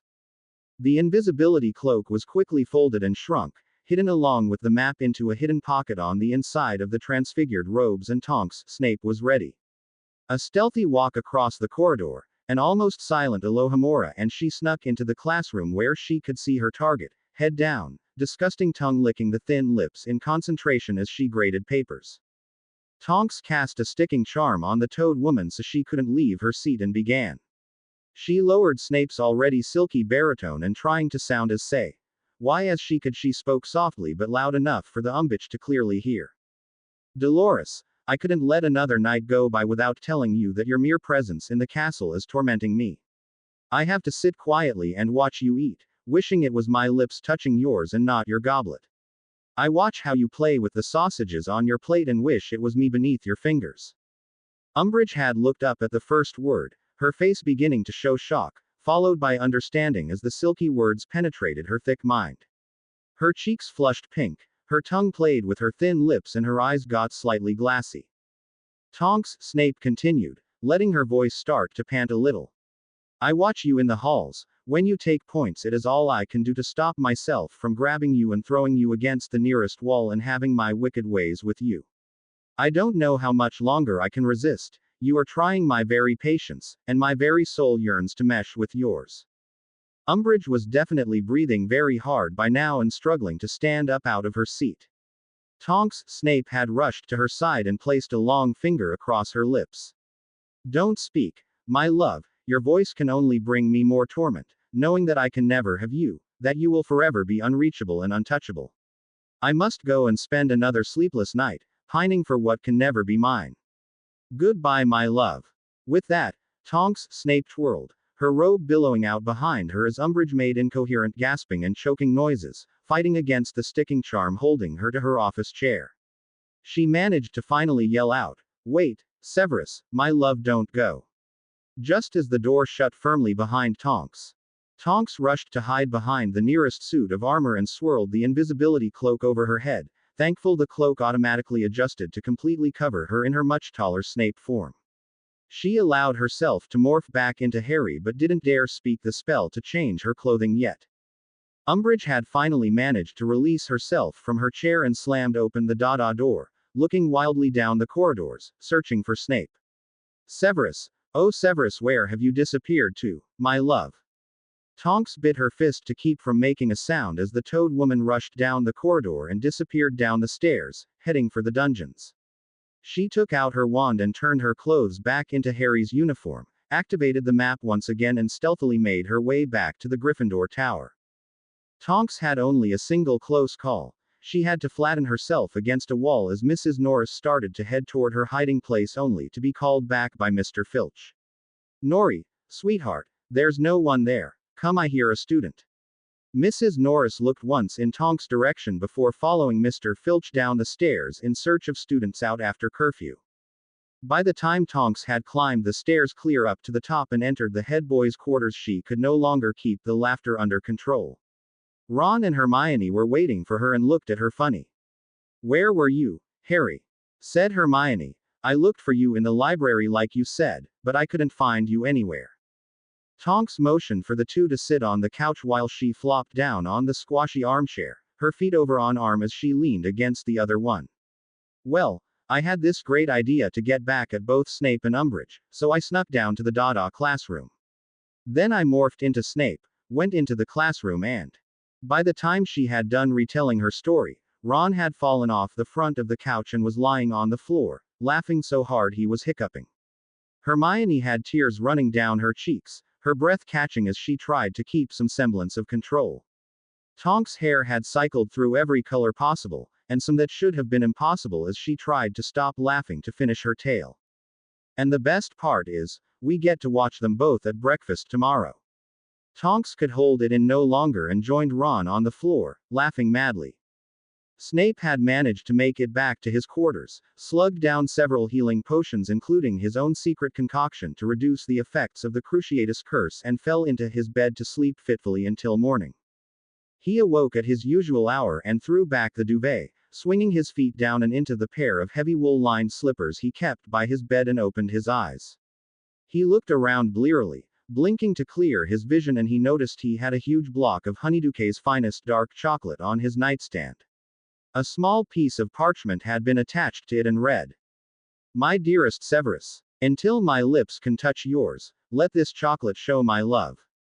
Your love." Snape smirked. At least once, and usually several times, a year. Some imbecilic moron of a student fell in love with him, believing that they would be the one to finally break the wall around his heart and make him fall madly in love with them. It was usually a girl, but it had occasionally been a boy. Oh well, it was always fun to completely disillusion the hyperhormonal dunderhead. He pulled his wand and checked the chocolate for any spells, hexes or potions, before opening the slab and breaking off a large chunk. He enjoyed the deep dark chocolate melting in his mouth as he headed for his morning shower, mentally going over who the likely lovesick fool was this time. Last year he remembered fondly, it had been a seventh-year Hufflepuff. It had taken only 3 days to completely disabuse her of the notion that he even had a heart, let alone one he would be willing to share. He smiled evilly as he remembered the 3 weeks of detentions with Filch she had earned and how upset her housemates were about the 1 points she had managed to lose in just 3 days. As he toweled himself off and meticulously began to dress, he contemplated this year's likely candidates. Ah well, at least they have good taste in chocolates. He thought as he broke off another large chunk before heading down to the Great Hall and breakfast. Albus just sat in his chair at the staff table and widened his eyes in disbelief. Dolores Umbridge had just entered through the large double doors and was even more indescribable than usual. She was wearing a very dressy day robe in a bright green hue, which was covered by a fuzzy, loud orange jumper. It looked like she had applied her makeup with one of Professor Sprout's trowels. Her cheeks had round red spots of rouge, her lipstick glared bright red, and she had green and orange eyeshadow in a striped pattern accenting her already bulging eyes. She was smiling broadly, her white teeth making the lipstick even more prominent, and he could have sworn she was bouncing as she walked. He shuddered. He hated to think what new outrage she had gotten that imbecile Fudge to pass as an educational decree. Umbridge smiled ingratiatingly at her colleagues, simpering girlishly as she greeted them almost jovially. She looked up and down the table, as if looking for someone before flouncing down into the chair right beside the one that Severus Snape routinely took. She patted the huge floppy hair bow that was perched upon her head and poured herself a cup of tea before placing a large number of sausages on her plate, moving them around experimentally with her fork until they were positioned to her satisfaction. Minerva looked over at Albus and raised an eyebrow in silent communication. Albus shrugged his shoulders and raised both eyebrows back at her in the universal symbol for, "I haven't a clue what's going on." Albus looked around the great hall, noticing that almost all of the students had already arrived for the morning meal and that Tonks, Harry was whispering excitedly to Hermione and Ron, and then all three would look at the head table and giggle. He would have to check with them about what was going on. He was sure they had done something, but there was no telling yet what it could be. Albus' attention was drawn back to Umbridge when he heard her heave a huge theatrical sigh at the appearance of Severus Snape in the doorway. Snape swept down behind the Slytherin table, his robes billowing out in his usual menacing fashion. He had a deep scowl on his face as he raked his eyes up and down every one of the house tables, looking for something or perhaps someone. His eyebrows furrowed, he twisted his mouth in distaste and took his normal seat, only now noticing that he was sitting next to the Umbridge woman. Someone he actually detested more than Trelawney, if that was possible. Umbridge reached over and patted his arm playfully, as she blinked her eyes in what she thought was a flirtatious manner, but actually looked like she was trying to imitate Mad-Eye Moody. "Don't touch me, madam," Snape whispered in a hiss. "Is there something wrong with your eye?" He couldn't help it. She looked so strange he had to keep looking at her. She smiled. showing her teeth with a smear of bright red lipstick where she had missed when she applied it. "Oh, Severus, don't be coy with me. Look, I'll share my sausages with you." She tried to lean her head down on his shoulder, but he pushed her off with an abrupt shove. He stood up suddenly and Umbridge almost fell on the floor. Snape looked down the table toward Madame Pomfrey and crooked one long finger, calling the matron to him. Poppy stood up and made her way down the long table, pursing her lips together to keep from snickering at the sight of Umbridge running her hands up and down Snape's legs as he squirmed, trying to keep his privates private and escape the clinging woman's steely grasp. He managed to gasp out, "Check her for love and lust potions, madam." Before finally wrenching himself from the mad woman's claws, he stumbled over his own chair in his haste to escape, literally fleeing down the great hall, the students all laughing and pointing at the usually evil Git's obvious distress. Umbridge had stood up, her arms reaching for the escaping man, calling to him, "Severus, why are you leaving? You know you love me," while Hagrid and Professor Sinistra held her for Poppy to check her. It was too much. The entire great hall broke out in peals of laughter, students and staff alike, as Poppy stunned the now hysterical woman, conjured a stretcher and floated her out of the hall and down the corridor to the infirmary. Harry admitted it. He was lonely. He had tried to convince himself that it wasn't as bad as at the Dursleys, but it was no use. Even in the days they had locked him in the closet, there had been conversations he could overhear, the noise of Dudley's television, the normal sounds of a household going on all around him, even if they never made him a part of it. And he had nothing to do. No school work, no chores, nothing. Even the picnic basket had lost its appeal, and there was just so much flying he could do without wishing he had someone to share it with. Anyone. Well, maybe not anyone, but close. He had tried to find out where he was, but he had had no luck so far. He didn't think it was a real place anymore. As he laid back and watched the never-ending fluffy clouds drift back, he began to remember things. Lots of things, many of them terrible things that had happened to him. He started to get angry, but it was too much of an effort, and besides, what was done was done. He couldn't change it by getting angry. He reached into the picnic basket beside him and pulled out a ham sandwich and a butter beer. He would eat something and then he would sort through everything he could remember until he figured out exactly what had happened to send him here and how he could escape. Sirius and Remus had given up and just transfigured another chair into a second bed in the living room. Each had insisted that the other go and rest and let them watch Harry, but neither was willing to leave the room. With the second bed, at least one of them would lie down while the other watched. Dobby had begun bringing them food and drink. He had given up waiting for them to ask for anything, as neither man ever thought about eating unless something was placed directly in front of them. It had been over 48 hours and nothing had changed. Harry would occasionally twitch. Sometimes a small smile would flit across his face, but he showed no signs of waking up. Albus had fire called them this morning to warn them that Snape would be coming right after his last class that afternoon to begin trying to reach Harry's mind. Dumbledore had warned them that he was sending Poppy with him and that she had orders to ban anyone who interfered with Snape's attempts to reach Harry. Both men grumbled and spent the next hour sharing insults about Snape and devising ever more creative means to torment the Git if he hurt Harry ever again. Snape looked out of his office door, hesitantly searching before ducking his head back in and summoning a house elf. "How can Twinkle help, sir? Go outside and make sure there is no one between my office door and my classroom, elf." The man's voice held the barest hint of a tremble that the elf had never heard before. "Yes, sir. Twinkle is doing that right now, sir." A pop. A minute or two passed and a second pop sounded. "There is no one in the corridors, sir." Twinkle bowed and popped away. Snape opened his door cautiously and slunk down the short distance to his classroom. He opened the door, slipped inside and closed the door, leaning against it as he shut it firmly. He breathed a deep sigh and opened his eyes. He screamed, a high-pitched girly sound never heard from the throat of Severus Snape even when being tortured by the Dark Lord. Draped across his desk, wearing only a thin, almost see-through sleeping robe in lurid pink with a feather boa of the same shade wrapped around her short neck, was Dolores Umbridge. Snape reached behind him, fumbling for the doorknob as he shook in terror. He slammed the door open, ran for his quarters and shut the portrait guardian behind him. He yelled over his shoulder as he headed for the fireplace, "Let no one through that door unless I tell you to." He spelled the fire even before he reached it, almost dropped the container of flow powder as he flung a huge handful into the flame and disappeared, reappearing in the headmaster's office, startling the old man sitting behind his desk. "Hide me, Albus, you must hide me from that maniac." Snape stood trembling in shock, desperately trying to forget what he had seen. Albus' eyes twinkled in mirth. He had a good idea who Severus wanted to hide from.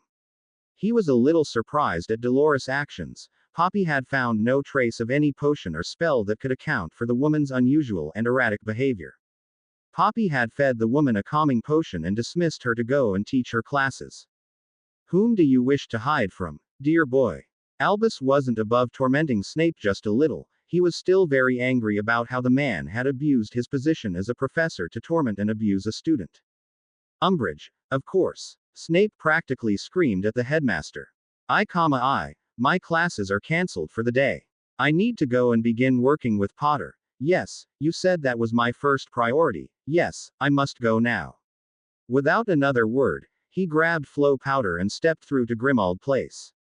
Snape had walked up and down in the kitchen, finally accepting a calming cup of hot tea from the strange elf. He used every occlumency trick he could think of to get his mind and emotions under control and his mask back into place before having to deal with the mangy werewolf and the flea-bitten mutt. Finally, deciding he could delay no more, he put down his cup and gathered his robe around him like a shield. He left the kitchen to go and save the ungrateful brat once again. Harry had sorted through his memories until he had found the most recent ones. His emotions in this place were dampened somehow, so even though he felt some of the hurt of Dumbledore ignoring him and Ron and Hermione being mad at him and pestering him all the time, they didn't hurt nearly as much as they used to. He rolled over on his stomach, putting a blade of grass between his teeth to chew it when he heard a sound he hadn't heard here before. Was that a footstep? Could someone else be here? He hoped whoever it was would be able to help him. He missed his friends and even his teachers. He tossed down the well-chewed blade of grass, rolled over and stood up to greet his visitor. His jaw dropped and his brow furrowed as he mentally railed against the cruel vagaries of fate. Why him? Of all the wizards, all the people in the world, why him? Harry had sorted through his memories until he had found the most recent ones. His emotions in this place were dampened somehow, so even though he felt some of the hurt of Dumbledore ignoring him and Ron and Hermione being mad at him and pestering him all the time, they didn't hurt nearly as much as they used to. He rolled over on his stomach, putting a blade of grass between his teeth to chew it when he heard a sound he hadn't heard here before. Was that a footstep? Could someone else be here? He hoped whoever it was would be able to help him. He missed his friends and even his teachers. He tossed down the well-chewed blade of grass, rolled over and stood up to greet his visitor. His jaw dropped and his brow furrowed as he mentally railed against the cruel vagaries of fate. Why him? Of all the wizards, all the people in the world, why him? Snape swirled into the living room of 12 Grimmauld Place like he owned the world and pushed Sirius out of the way as he sat on the edge of Harry's conjured bed and contemplated the still comatose form of the boy. His lips snarled in an expression of supreme distaste as he recalled all of the torment and punishments he had suffered through the years just because of the Potter men. He took a deep breath, looked to one side where the werewolf was trying to restrain and calm down the overexcited refugee from the dog pound and grabbed Potter's head with both hands. He used his thumbs to pry open the boy's eyelids, involuntarily shuddering at how much the normally bright green eyes looked like a lifeless corpse or someone who had been killed by a dementor. He gathered his mind and focused on his task completely, saying, "Legilimens," before plunging into the swirling cesspit of Potter's disjointed thoughts and memories. As it had been on the night of the accident, Potter's thoughts and memories were disjointed and brief, seemingly random bits of meaningless language and small fragments of memories that had no relevance to the ones immediately before or after them. He tried to force his way through them to find something, anything he could latch onto, but they were too short and too slippery for him to catch. He calmed himself and decided to just wait and float along wherever the currents of Potter's mind took him. As he floated deeper and deeper into the maelstrom of debris, he began to see snatches of a peaceful landscape peeking through the flood. As he let the current continue to carry his unresisting consciousness, he eventually came to a forest of tall trees standing peacefully under a clear blue sky, marred only by wispy high clouds. He finally stood up and pulled his wand. "Point me, Harry Potter." His wand twirled on his open palm several times before settling down and pointing steadily to the left. Snape turned and followed its direction through the forest until he eventually came to a broad open meadow covered in lush green spring grass and scattered patches of colorful wildflowers. He stalked after his prey, heedless of the beauty of his surroundings, the glories of the birds singing or the warmth of the late spring sun bathing him in its warmth. Snape had spotted his quarry, and nothing would deter him from once again saving the day and rescuing the spoiled brat from a mess Potter's own arrogance and foolishness had made. Harry stood defiantly glaring at the black-robed figure stalking out of the woods, his dark hair glistening as the oil in it picked up the sunlight. As Snape drew closer, Harry could see the man's face almost rivaled Uncle Vernon's when he was at his most dangerous. Harry involuntarily twitched and forced himself to not cringe away. At least Snape had never hit him like his Uncle Vernon had, even though Harry suspected that if Snape had not been afraid of what Dumbledore would do to him if he did hit him, the evil git probably would have. And he would have enjoyed doing it just as much as his bastard of an uncle always had, knowing there was no way for Harry to fight back. Harry stood, waiting for the evil man to speak first. At least the strange calmness of wherever this was helped him keep his temper under control better. Somehow this place had muted all of his emotions, filling him with a strange lethargy and peaceful calmness. "Sit down, Potter. We need to talk." Snape was just as abrasive and obnoxious as always, Harry noted. Apparently this place hadn't improved the evil git's mood any. Harry held his tongue and just sat back on the plaid blanket, using the pile of squashy pillows as a backrest and not offering any to his unwelcome intruder. Snape just glared at him. His black eyes narrowed and his face screwed up as if the boy sitting in front of him was a decaying corpse and not a child. Harry screwed up his courage and asked, "Where are we, sir?" Snape plopped down on the grass, carefully avoiding sitting anywhere he would be close enough to have to share Potter's blanket. "As stupid as always, aren't you, Potter? Can't even recognize the royal mess your arrogance has put us all into, just thinking about your own worthless carcass, boy."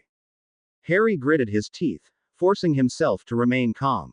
He knew that answering back to Snape would be just as bad as talking back to Uncle Vernon, something he had learned at a very early age not to do. Snape continued with his rant, unaware and totally ignorant of Harry's increasing rage. "We are in what passes for the little vacuum that you call your mind. I can see that there really isn't anything in here between your ears but open space. Why the headmaster thinks it is worth anyone's time or effort to try to teach you anything is beyond my comprehension." Harry tuned the man's rants out. He had plenty of practice at doing that, especially as this place seemed to calm him down. He idly wondered why he had always managed to keep his temper under control when Vernon ranted at him, but this man just made his blood boil. Harry thought harder, as the diatribe continued unheeded by its recipient. "If this is my mind, then I can force him out, just like he's always telling me to do. Now how can I do that?" After a few more minutes of intense concentration, Harry imagined a whirlwind of power and lightning swirling around the arrogant git. In the blink of an eye, Snape was twisting and turning like a cow picked up by an Oklahoma tornado. Harry grinned evilly and pushed the base of the tornado over the woods and forced the funnel down and into the lake. Harry pushed and pushed with his mind until every last vestige of Snape and the tornado had disappeared. The peaceful blue sky shone above once more as Harry straightened his blanket and sat down once more. "If this is my mind, then I can control what's here. I wonder." He reached into the ever-present picnic basket, pulled out the book on defensive spells that Moony had given him for Christmas, reached in again and pulled out his wand. A familiar burst of warmth and a feeling of power and contentment welled deep in Harry's chest as he opened the book to the first page and began practicing magic to his heart's content. Less than an hour later, Harry had conjured several targets to practice hitting with his new spells. He couldn't tell whether it was more satisfying to blast the target that looked like Snape into small pieces or if setting the target shaped like Umbridge on fire was more gratifying. He would just have to keep doing it until he decided, wouldn't he? Remus had finally managed to calm Sirius enough to get him to sit down in an armchair and just watch what Snape was doing instead of trying to tear the hated Git to pieces. They had watched, growing increasingly alarmed as Snape remained completely still, his hands cradling Harry's head, his thumbs still forcing Harry's eyelids open and the potion's master's gaze locked deeply into Harry's unblinking and unmoving eyes. Almost half an hour had passed before Snape's body gave a shudder and then, with a twisting motion, he flew across the room and crashed with a crunch of breaking bone into the marble fireplace. A deep gash across his forehead was pouring blood down his unnaturally pale face and his breathing was shallow and erratic. Sirius and Remus stood as one and just looked at the incapacitated and unconscious man, speechless and too surprised to move or even to speak. Remus recovered first. Go call for Albus and Poppy while I get him up on the other bed, Padfoot. Go. Hurry. He shooed the stunned man out and into the hall. He levitated Snape onto the other bed in the corner of the living room and wiped away the blood that covered the man's face with a conjured rag. He sat next to him on the bed and folded the rag before using it to apply pressure to the long gash on Snape's forehead, hoping it would stop the bleeding and that Sirius would hurry up. The sound of rushing footsteps heralded the arrival of Poppy Pomfrey, followed immediately by Albus and Sirius. She motioned for Remus to continue to apply pressure to the still oozing wound while Albus and Sirius stopped by Harry's bed to check on the boy's status. Albus opened Harry's eyes just as Snape had done and whispered the same incantation before entering the boy's mind. He stood up after only a moment and shook his head sadly at Sirius. I'm sorry. I still cannot penetrate Harry's shielding. I am afraid only Severus will be able to help him. If he can ever let go of the past enough to see another's pain, otherwise I am not sure what we can do besides wait. Sirius sat down in the spot that Albus had just left and grabbed Harry's hand, stroking it as he talked softly to the child he loved like a son. He told him about Harry's parents and how they had loved him, how he would decorate Harry's room once his name was cleared and Harry could live with him, and how much he loved and missed Harry. He hoped that Harry could hear him somewhere and just kept talking, ignoring the activity occurring on the other side of the room.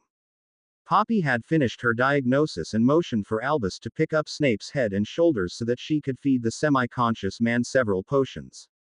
He has a concussion, though it's luckily a mild one, a broken collarbone and a severe case of magical backlash. I've repaired the collarbone. This potion will take care of the concussion, though he will have a whopper of a headache when he wakes up. But the backlash he is just going to have to sleep off. I suspect he will be asleep until late this evening, perhaps tomorrow morning. He should be fine, Albus. She went about repacking her medical bag after leaving a couple more potions with Remus. See, he drinks those when he wakes up. His headache should convince him to drink them, but if he doesn't, you have my permission to petrify him and force them down his stubborn throat. She stopped to check over Harry, clucking sadly at his continued comatose state before leaving the room to flow back to Hogwarts.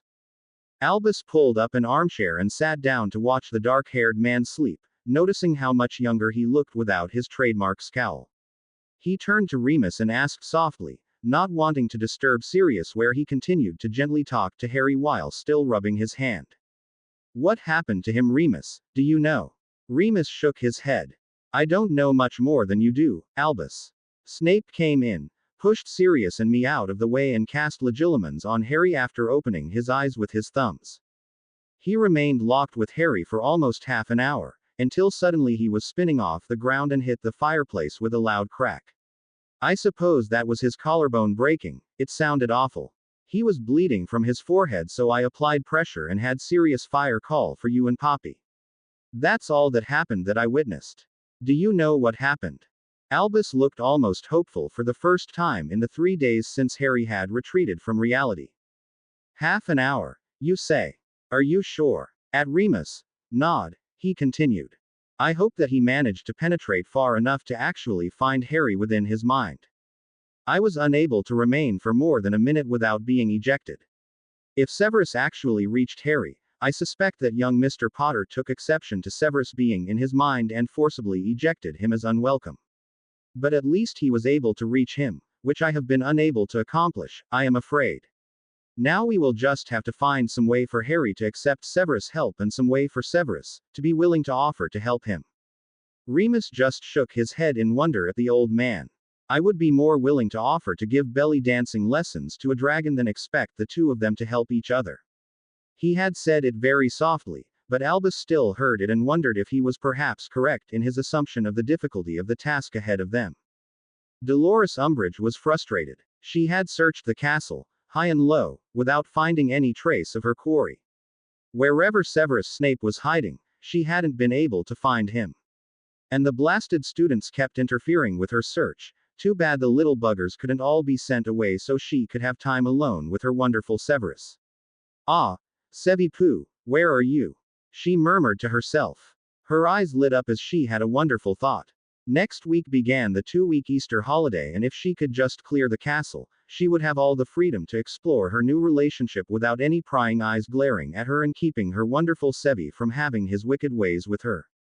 She turned and almost ran back to her office as she was mentally composing the newest educational decree that Idiot Fudge would sign for her.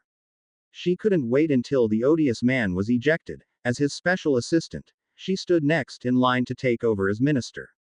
She rubbed her hands together in glee. What else could she do to get the man removed from office? It had taken her several hours, but she looked at the parchment clasped in her short stubby fingers and smiled at her own cleverness.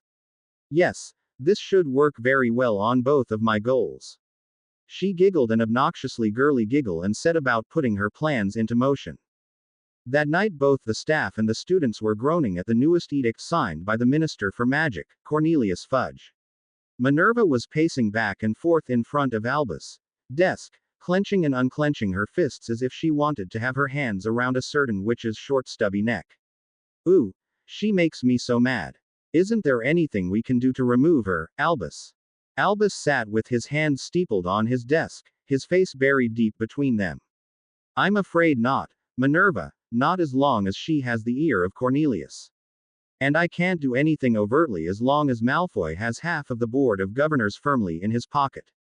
Minerva flopped down. But Albus, she can't do this.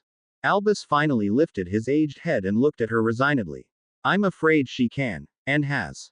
We will have to just make the best of it and hope we can keep Harry's condition secret until Severus can cure him. He thought he heard Minerva mumble something like, hell will have ice skating parties before that happens. But he wasn't sure, so he ignored it for the moment. He sighed deeply and pulled the parchment to him to read over it once more.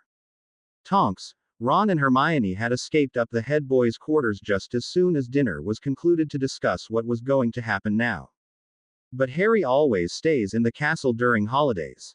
Hermione was agitatedly pacing up and down in front of the fireplace. He doesn't ever talk very much about what happens at the Dursleys, but we know it's not very nice. We send him food every summer because they don't feed him enough. And he always has to do lots and lots of chores. Ron piped up. Before second year, George and Fred and I had to rescue him. They put bars on his window and only fed him a can of soup through a cat flap. They had about a dozen locks on his door that Fred had to pick to open. They keep all of his school stuff locked up so he never has his assignments done before school. He always has to stay up all night when he first gets here to do them. Tonks had switched into full aura mode as she made notes of the things being said about Harry's care at his guardian's house. Anything else? You too. Has he ever said anything specific to either of you? It's very important. Even if you don't think it might be, just tell me. She had pulled out a small muggle notebook and was writing down everything they had told her. Ron shook his head. He won't talk about it, and if you push he just gets really angry and runs off. I don't know how he got them, but he has lots of thin scars across his back and shoulders. They look like he was whipped, but he just won't say anything. He's really embarrassed about them too. And after first year, I noticed that you can't see them anymore. I dunno, maybe he keeps them under a glamour or something.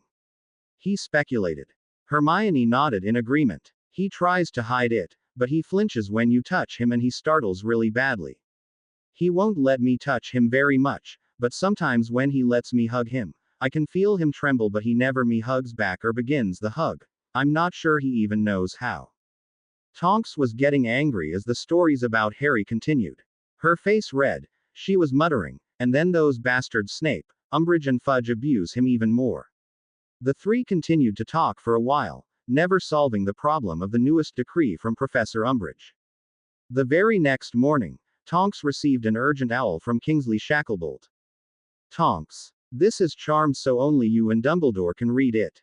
Fudge is recalling all Aurors tomorrow so that the entire castle and all the ministry buildings can be searched for weaknesses and the wards can be renewed. I have a friend who gave me a heads up so that Albus can be warned. Also be aware that Harry is to be escorted onto and off of the train and that there will be 2 Aurors stationed in his neighborhood at all times to keep him from contacting any undesirables. Read media people. I know you would be missed if you didn't report, so figure something out. Sorry. Kingsley. Tonks. Harry caught Dumbledore's eye and discreetly motioned to the parchment she had in her hand. She fed a piece of bacon to Hedwig and retied the missive to her leg, telling her to deliver it to Dumbledore after he returned to his office and then only if he was alone. Hedwig bobbed her head and hooted before taking off, lost immediately in the swarming mass of post owls still flying around the Great Hall. Hermione looked at her puzzled, but Tonks, Harry just mouthed at her, after classes. Snape had awoken very early the next morning, grudgingly accepted the 2 vials from Remus, but only because his head was pounding with each heartbeat so badly that he couldn't even see through the pain. He pushed aside the hand offering to help him up, marched with all the dignity he could muster while he was still slightly dizzy and had an annoying need to grab onto things like furniture and walls to keep upright. He cleaned his robes of dried blood and wrinkles, ran a comb through his hair and muttered a shaving spell before stalking back out and into the kitchen without saying a word to either of the occupants, sitting there calmly drinking tea and eating pancakes before he flew back to Hogwarts. Albus looked up as Snape appeared in his office looking much better than he did the night before. Just the man I was hoping to see this morning, the headmaster said, overly cheerful. Snape was immediately suspicious. What do you want now, headmaster? His voice could freeze water as he sat down gingerly, refusing to sit all the way back into the chair. Now, this isn't so bad. I know you are always complaining about how Mr. Potter is spoiled rotten at his guardian's home. I am afraid that Dolores has managed to find a way to empty the castle for the holidays just coming up. Snape shuddered involuntarily at the mention of the wretched witch's name before carefully placing his mask over his face once more. I fail to see how this impacts me, headmaster. Albus knew that Severus was still mad at him. He became very formal and only referred to him by his title when he was angry with him. Well, we have received word that the minister is recalling all of the Aurors to search out weaknesses in the wards around Hogwarts and all of the ministry buildings, and so Miss Tonks won't be able to continue her excellent masquerade of Harry. He waved his hand at Snape's automatic very vocal complaint. Let me finish, please, Severus. Our informant has also found out that Harry is to be escorted both on and off the train and that his home will be monitored to make sure he is unable to contact anyone while he is there. Snape snarled at the dotty old man. I still fail to see how this affects me, headmaster. Ah, but you see, I will need someone to take Harry's place and spend the 2 weeks of Easter holiday at his home, and since he is still in a coma, I cannot let that fact be found out by anyone, particularly Cornelius or Voldemort. The consequences of either finding out could deal a death blow to our resistance against the dark forces. Snape's eyes widened in shock. Surely you're joking, Albus. You cannot expect me to take his place. What about the werewolf, or the mutt, or one of his cohorts? Surely any of them would be a better choice. Well, it is a full moon next week, so Remus is out. Sirius refuses to leave Harry's side, and I can't say I blame him. Unfortunately, the ministry's suspicious nature makes it probable that they will be keeping a very close eye on both Ron and Hermione as well to make sure that they don't contact any reporters either. Besides, do you really want to stay in the castle alone with Dolores Umbridge for 2 weeks? Albus' eyes twinkled as he played his trump card. Snape jumped to his feet and looked around in terror. I'll do it. When do I leave? Albus just chuckled, came around his desk and led the younger man over to the comfortable chairs situated by his fireplace. First, just sit down and tell me what happened when you entered Mr. Potter's mind yesterday. I fear you made much more progress than I was able to. Severus sat down and accepted the cup of tea that Albus had conjured. He finally sat back into his chair and told his old friend exactly what had happened, though he might have edited what he had said to the brat, just to make the story shorter, he told himself. As Albus contemplated what he had told him, Severus leaned back and enjoyed his tea. 2 weeks of being pampered and spoiled, it might not be too bad after all. At least the old hag won't be able to find me. Snape thought the last 2 days before Easter break began would try the patience of a saint, and he was the first to admit that he was not a saint. Between little packages with flowery cards proclaiming her undying love for him to her ambushing him anytime he ventured out of his quarters, the stay at Potter's house was looking more and more appealing. At least Umbridge was so busy stalking Snape that she never noticed the absence of Harry Potter. But it had been getting harder and harder to find her love alone. Dolores wondered why he seemed so shy around her. She had been happy to find little presents on her desk each morning as she opened her classroom door. Of course she had responded in kind. Hermione and Ron had almost been caught this morning. They were still under the invisibility cloak as Umbridge entered her office and found the small leather-bound book of poetry that they had left on her desk, supposedly from her love, Severus Snape. Hermione was a little upset that the birthday present from her father had gone to the ugly toad, but she supposed it was in a good cause and she could easily replace it next week. At least the charm to remake her father's inscription had worked. They had changed the names but left the sentiment of love for always intact. Luckily the toad woman had immediately left the classroom to hide the book in her office so they had been able to escape while she was gone. Ron complained all the way to the Great Hall about the look on her face haunting his dreams forever, and Hermione noticed that he only ate half his normally huge breakfast. The next day, Ron had refused to accompany Hermione to her office before breakfast, but he had happily contributed his stash of honeydukes, milk chocolates to the cause, particularly when Hermione promised to double the amount when she replaced them. Snape had blackmailed Albus into walking him from his quarters to his classroom before his first class and then returning to escort him back at the end of the day to shield him on the long walk up to the headmaster's office where he would flow to Grimmauld Place for another unsuccessful attempt to stay in Harry's mind. Snape would never admit it, but Potter's sheer power and knowledge of offensive spells was getting more impressive each day. As soon as the first sign of him appeared, Harry would start throwing spells one after another, watching in glee as the potions master ducked and shielded madly, while trying desperately to talk to his furiously attacking student. The amount of time he managed to stay in Harry's mind was getting shorter every day despite his best attempts to reason with the arrogant spoiled wretch. So every night he spent in an unsuccessful and frequently painful attempt at convincing Potter to return to reality. Then after a restless and nightmare-filled sleep he would awaken to find little presents that Umbridge had the elves bring him. Albus forbid him from simply hexing the stupid woman, something about not aggravating the ministry even further, and then something about not wanting to see him in Azkaban for assault or some other such foolishness.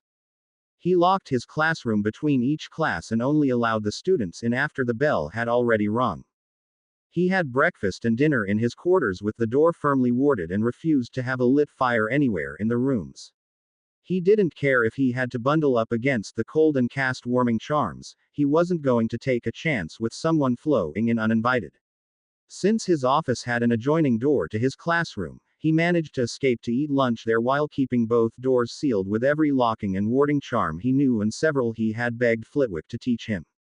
It took the combined efforts of Phileas, Minerva and Albus casting the disguising charms simultaneously for them to be sure that no one would be able to force Snape, Harry back into his normal form and to have his magical signature mimic Harry's.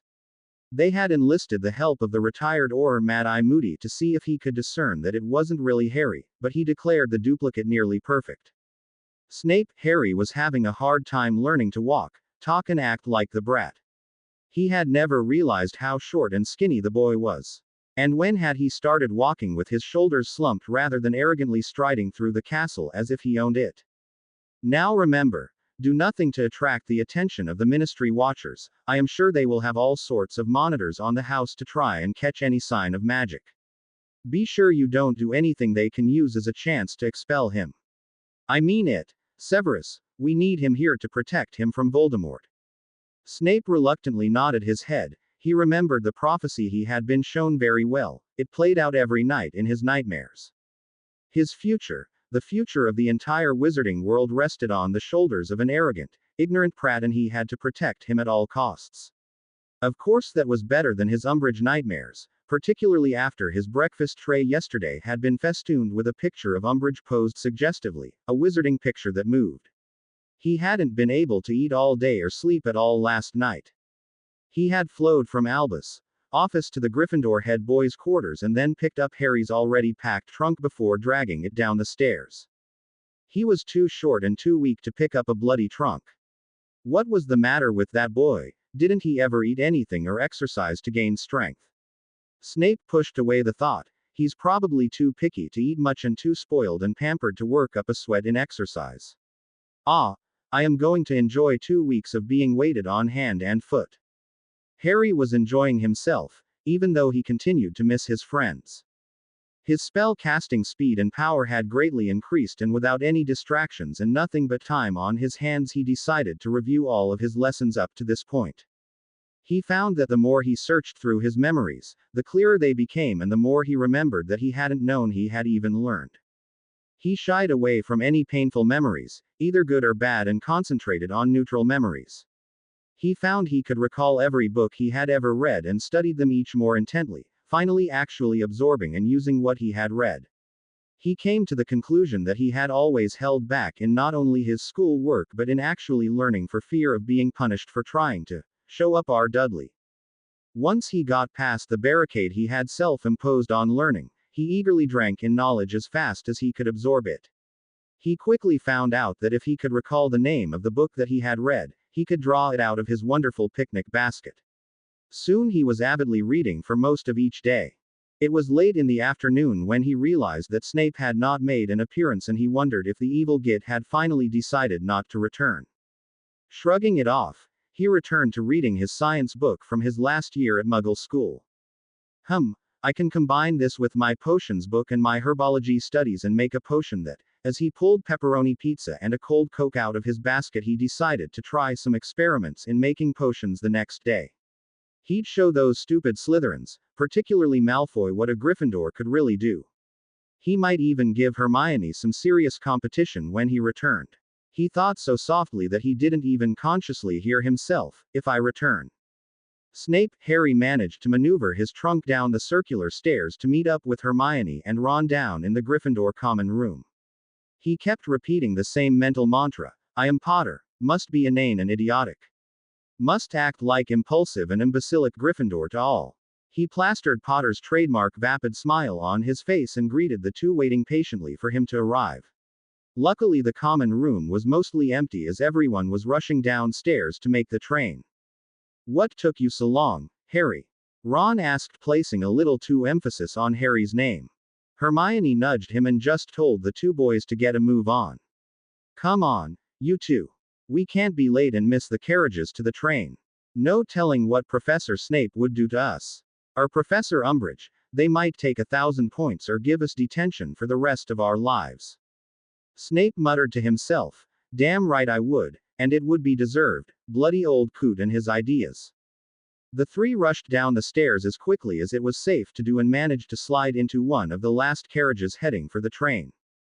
Luckily, they had managed to avoid Professor Umbridge, but as soon as they had entered the entrance hall, a pair of red-robed Aurors had flanked them and climbed up into the carriage with them, forcing the three students to sit squashed together on one side, Hermione squeezed between the two boys. It was a very uncomfortable and totally silent ride down the lawns, through the massive iron gates and then into the Hogsmeade station. The platform was swarming with red-robed Aurors, keeping anyone but the students from getting near the train. Most of the students were pleased with the extra protection. At least they thought that was what the Aurors were there for. Regardless of what the Daily Prophet was still writing about Harry Potter being a liar and a psychotic, the majority of the school had believed what he had told to the Quibbler, and most of them felt a little ashamed for having doubted him last year. Many of the Slytherins knew the truth of Voldemort's return from their parents and dorm mates, and most of them weren't smart enough to keep that information to themselves. Besides, it was too much fun terrorizing the first and second years from the other houses with the information to keep it quiet. Snape, Harry, Hermione and Ron managed to climb onto the train and then tried to turn down the narrow corridor to their usual compartment, only to be forced by Aurors both in front and behind them to an isolated compartment where they were locked in after their trunks were taken from them. Ron heaved a sigh of relief that anything incriminating or that Harry wouldn't want found or taken had been left in the headmaster's office. Dumbledore had emptied out a cabinet and promised him it would be not only safe but promised not to look at anything either. Umbridge looked gleeful as the Aurors swept through the castle, making sure that all of the students were gone. Most of the staff left shortly after the students. They simply shrunk their belongings so that everything fit in their robes, walked down to the apparition point and vanished with a pop. Dolores had been watching like a hawk, noting who had left already and who must still be in the castle. She knew that Dumbledore would not be leaving, nor Filch or that disgusting brute, Hagrid. And she hadn't seen her Sevi-Poo leave yet. Maybe he was hoping to remain and stay with her. She smiled in a manner that would give Snape a heart attack if he had witnessed it and began her own search of the dungeons for her love. Dumbledore had managed to lock down the castle. The portraits of the former headmasters and headmistresses had been most helpful in telling him ways to have the castle herself hide rooms and even whole corridors that they didn't want to give the ministry access to. Apparently Dumbledore wasn't the first headmaster to have to deal with an overzealous and interfering ministry. And Hogwarts was the center of so much concentrated magic that her self-awareness and intelligence had grown over the years. The four founders had imbued her with some rudimentary sentience, and it had grown more awake and aware over the years. It was not possible to directly communicate with the castle in words, but by placing the sorting hat on the headmaster's head, he had been able to share images and feelings. It had taken several long and grueling sessions, but Albus was certain now that he had gotten enough across to the castle to protect her most important secrets and the privacy of her staff and students. It wouldn't do to have the ministry know all of her secrets after all. With a small sigh and a silent thank you to the founders for their forethought, Albus sat back, king on an ever-present lemo. Drop and watched the boy he thought of as a grandson through the scrying spell he had placed at Grimmauld Place. Poppy had taught both Remus and Sirius how to feed and care for the comatose Harry, and they took turns feeding the specially prepared gruel to the boy. Luckily he still swallowed anything dribbled into his mouth, if they managed not to feed him too fast or too much at a time.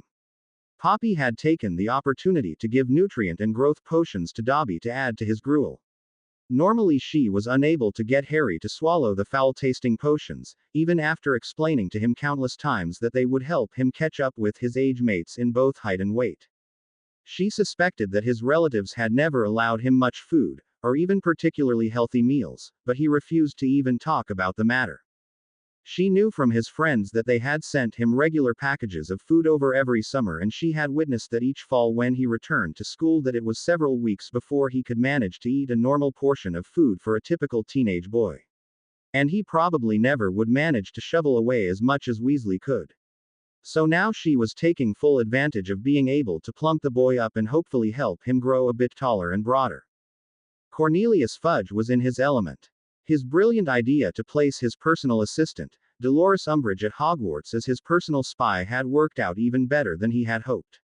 He was still upset at how she had allowed that menace Potter to give an interview to that annoyance, the quibbler, but who believed any rubbish that was printed in that rag anyway. No one he knew even looked at that joke of a tabloid. It was costing him a pretty sickle in bribes to keep the Daily Prophet under his complete control, but he considered it galleons well spent. Soon he would have Potter locked up in either Street Mungo's or Azkaban. Personally he didn't care which one as long as it shut the blasted boy up. And that interfering old manipulative headmaster either locked up with the boy or so discredited he would be ashamed to show his face anywhere. Personally, he knew that Voldemort had returned. The circumstances and the testimony of Crouch Jr. were just too compelling, but as long as he denied it and the dark menace remained quiet through the next election he was set. Bags of galleons were being donated to his private coffers each and every day, the public adored him and life was good. His own fortune was being converted into Muggle money and invested in their world, and soon it would be untraceable. He sat back in his opulent office, sipping his specially imported tea, and reflected on how well his life was going. Re-election next fall would be a snap, and he would have another 6 years of power before he would retire and stop having to please the idiotic buffoons that followed his lead like sheep. He was secure in his combination of blackmail and bribery that no one would ever have the votes in the corrupt Wizengamot to ever pass a vote of no confidence. And in another 6 years, especially if the contributions kept coming in, he could retire and live like a king, never having to deal with anyone else's problems ever again. He chuckled. If he could keep Voldemort's return quiet for even a couple more years, he could resign and leave Britain for his own tropical island. It was already half paid for, and just a few more months of generosity from Malfoy and his cronies, and it wouldn't matter if Voldemort showed up for the next Wizengamot meeting in a flowered dress wearing high heels. Cornelius Fudge would be set for life and untouchable. Snape, Harry was happy for the presence of the red-robed Auror that had entered into the compartment with them. His stern and forbidding presence made it impossible for either Granger or Weasley to attempt anything but the most inconsequential small talk, so he leaned back in the stiff leather seat and quietly read his newest potions journal. He had carefully spelled it to appear to be a remedial potions book so as not to draw any suspicions from anyone seeing it, and smirked inwardly as the two morons tried to play wizard's chess and ignore both the guard and him. He tried to ignore the two students, but he couldn't help but notice that the redhead would make a very good opponent if he ever allowed him to play chess against him. The headmaster tried his patience. He was just plain annoying, even though he was a very competent chess player. The only other one in the castle who was decent enough to even consider playing against was Minerva, and she could be downright annoying, always complaining about his non-existent prejudice against those students in her house. Really, the nerve of that witch. It was his innocent Slytherins who were penalized simply because of their house. Harry surprised himself the next day when he discovered his intense study of both his previous potions texts and his Muggle science texts had combined with his natural cooking skills to make potions making both enjoyable and easy. At least when he wasn't having to defend his cauldron from sabotage from the Slytherins and having an evil git hovering over him casting aspersions on his intelligence and his paternity every second. He had started with the first year's potions and was working his way methodically through each of the years, relishing his newfound knowledge and abilities. Who knew that something good would come from all those years of Aunt Petunia forcing him to do all of the cooking?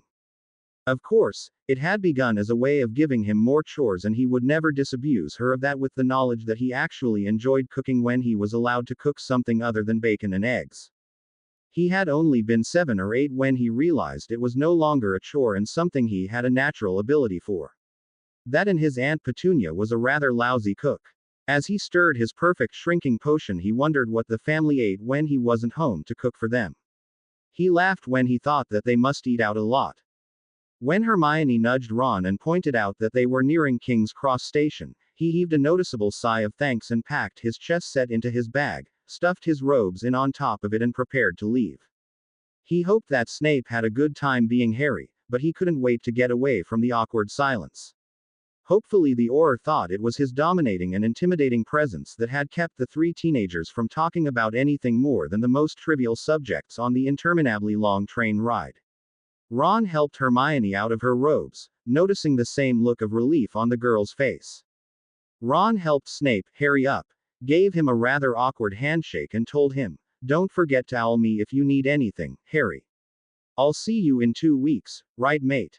Snape, Harry wondered how he was supposed to treat his 2 best friends. Was there anything more than friendship between Granger and Potter? He hadn't noticed anything, but then again, he had strenuously avoided noticing anything about Potter's relationships if he could help it. He had heard some rumors about the boy and Cho Chang last year, but nothing this year. Hermione solved his dilemma by giving him a brief friendly hug and a small key on the cheek before turning and doing the same to Weasley. Ah, nothing but friendship then. Snape, Harry tried to follow the other 2 out of the compartment, but the arm of the Auror was blocking his exit and another 2 Aurors had appeared right outside the compartment. Snape, Harry felt a small twinge of fear as he wondered if the minister was going to kidnap him right there and lock him up. After all, it wouldn't be the first time some of Fudge's opponents simply disappeared. He let out the breath he hadn't realized he had been holding when the Aurors let him leave and simply followed him out. He stepped down onto the now empty platform, grabbed his waiting trunk and headed for the barricade, his silent guards following him. Remus laid his head down on the bed beside Harry and idly ran his hand across the boy's chest. He thought he felt at least a small layer of fat beginning to develop where he had been abnormally skeletal before. He smiled gently as he thought of how Poppy was using this time to do something that Molly Weasley was always trying to do. She complained loud and long to anyone who would listen about how those muggles always starved her boy, and how he always needed fatting up after a stay at Privet Drive. Reassured by the rhythmic in and out of his cub's steady breathing, he allowed his eyes to close, knowing that he would awake instantly if Harry's breathing changed in any way. Molly Weasley had grabbed both Ron and Hermione in a bone-crushing, breath-stealing hug after they had finally been allowed to leave the train. Ginny and the twins stood to one side, grinning at the red faces of the two as they tried to breathe. "Come along now, the ministry has sent cars for us and we mustn't keep them waiting." She herded her flock of redheads plus one brunette through the barricade and out of the crowded station to the two waiting long black cars. She pursed her lips at the obvious oars that surrounded them and escorted them out of the station. "Protecting us, my ass," she thought to herself, "more like keeping us from talking to anyone." She shepherded the children into the big cars, trying to keep an eye out for Snape, Harry to make sure he safely made it to his uncle who was standing, red-faced and angry at the newsstand closest to platform 9 3/4. He did not look happy at all and she wondered how he would react to the presence of the escort the minister was insisting that he have. Albus had quietly informed Arthur and her about what had happened to Harry, but even her other children didn't know and weren't to find out that it was really Professor Snape impersonating their friend. She smiled to herself at the likely rude awakening that the dour man would get about Harry's real life. There wasn't a single order meeting that he attended that they hadn't been subjected to his tirades about how the boy was pampered, spoiled and allowed to break any rule just because he felt like it. The twins shuddered and began thinking up excuses for anything they might be in trouble for after witnessing the positively evil grin their mother was sporting as they turned to watch her climb into the car behind them. Harry hefted his trunk once more, wishing he could have left the feather light charm in place. The headmaster had met them as the three exited the portrait hole and pulled him into an empty room, sending the other two down to breakfast. Albus had then confiscated his wand from him and removed the feather light charm he had placed on his trunk, refusing to even give him Potter's wand as a replacement. Snape knew that Potter's relatives didn't like anything magical, he had heard it often enough from anyone who had come in contact with them, but really, that was going too far, surely they would allow small magics like that. It was simply making life easier, after all. The headmaster had then proceeded to lecture him, actually lecturing him, on the importance of keeping a low profile and refraining from doing anything, magic or muggle, to bring more of the minister's attention on the brat. Snape had fumed all the way down to breakfast in the Great Hall, muttering to himself, "I have been a spy for over 20 years after all. I do know how to keep a low profile and fool everyone around me. If I didn't do such a good job of it, I surely wouldn't still be alive, and the barmy old coot knows it." He returned his thoughts to the present and followed his escort, forcing his face into one of Potter's imbecilic and vapid expressions. With his Aurors looking even less like muggles than the crowd at the Quidditch World Cup, he pushed his way through the barrier, looking around for his uncle. He had memorized the picture that Albus had shown him and recognized him standing beside the newsstand just 20 feet away. He dropped his trunk and ran up to him, smiling broadly as he gave the man a hug of welcome as he had seen the Weasleys do to their mother. "Uncle Vernon, I'm so glad to be home. Where are Aunt Petunia and Dudley?" Harry asked innocently, crooked grin splitting his face. Harry wondered why the man's face was so deep purple and his arms hadn't returned his hug of greeting. Vernon seemed to notice the Aurors' escort before he said anything, so without a word he turned and walked as quickly as his fat, stubby legs led him toward the car park, leaving the worthless human debris to follow as best he could. Harry quickly grabbed his dropped trunk, thinking his uncle was upset about the still silent Aurors following him, and ran to catch up with the rapidly disappearing man. He smiled as he thought of the nice and quiet vacation that lay ahead of him. Harry sat in the back seat, watching the back of his Uncle Vernon's neck grow redder and redder as the morbidly obese man kept throwing glances at the rear view mirror and mumbling unintelligible words as the ministry car continued to follow them conspicuously and blatantly. He thought, surely he is used to the celebrity status of Harry Bloody Potter by now. The moronic brat cannot walk down a corridor without drawing a crowd, all of them pointing and talking about him. Surely he's used to the extra protection that the ministry must give their little hero.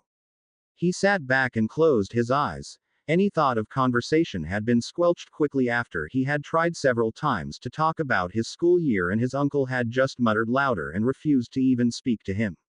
Perhaps the man was just too upset at the car and the obvious oars following him and interfering with his loving family to want to talk until they got home. Minerva called a meeting of several friends and fellow conspirators to meet in the kitchen at Grimmauld Place while everyone else was busy making sure the train got off safely and on time. Kingsley and Tonks were there as well as Remus and Dobby. Sirius had refused to leave Harry alone and would be briefed by Remus later. Emmeline Vance had Flo Ed in shortly after Phileas Flitwick and Poppy Pomfrey arrived from Hogwarts. They would all be staying at Grimmauld Place over the holidays as they had no desire to remain as the Ministry and Dolores Umbridge had full reign through the halls. After everyone was situated and Dobby had served drinks and snacks, Minerva told them the reason for the meeting. As you all know, Harry has been incapacitated by Snape, and we can't let either the Ministry or you know who find out. So Tonks was taking Harry's place at school for the last week. And a wonderful job you did of it too, my dear. Not only did no one suspect that he was missing, the tricks you have played on Umbridge have given me an idea. She took a deep swallow of her tea and continued. We can't get rid of that blasted woman through normal channels, but if we can continue to make her seem more and more unbalanced, we can perhaps have her removed to St. Mungo's for observation and treatment long enough for the school year to end. Tonks, if you would, please tell us what you have been up to. I don't know everything, of course, but I suspect that somehow you are behind our lovely defense teacher roaming the halls and calling for Sebi Poo. Kingsley and Emmeline both choked on their tea. The staff and teachers at Hogwarts had all witnessed the bizarre behavior of Umbridge firsthand and so were better prepared for the revelation. Tonks blushed lightly before beginning. Well, first I was just messing with my own face, well, Harry's face actually. I made my eyebrows grow and then I changed my face into hers and then sort of melted it. But that was only during class time. She looked around at the smiling faces beaming at her creativity and continued. Then I changed into Snape and showed up in her classroom one evening. I stuck her to her chair so she couldn't move and then I confessed my undying love for her and told her how hard it was seeing her every day without throwing her against a wall and having my wicked ways with her. She had to stop now because everyone was laughing so hard, they couldn't hear her speak. Minerva then took up the story of the next morning.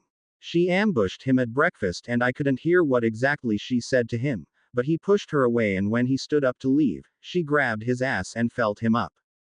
Minerva was laughing so hard, the tears were running down her face as she stuttered out the rest of the story. He had Poppy check her for lust and love potions. Poppy nodded and added, of course I found nothing and let her go. Tonks had regained some of her composure. So since then Ron, Hermione and I have been leaving presents where he can find them, proclaiming his everlasting love for her. Dobby joined the conversation for the first time.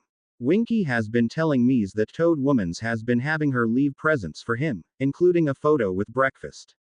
A photo with having almost no clothes on.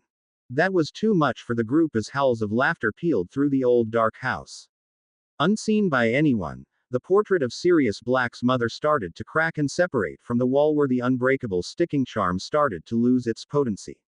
Sirius smiled in the living room, sad he wasn't enjoying the hilarity, but being peaceful just holding his godson's hand and brushing his free hand through the unruly black mop of hair.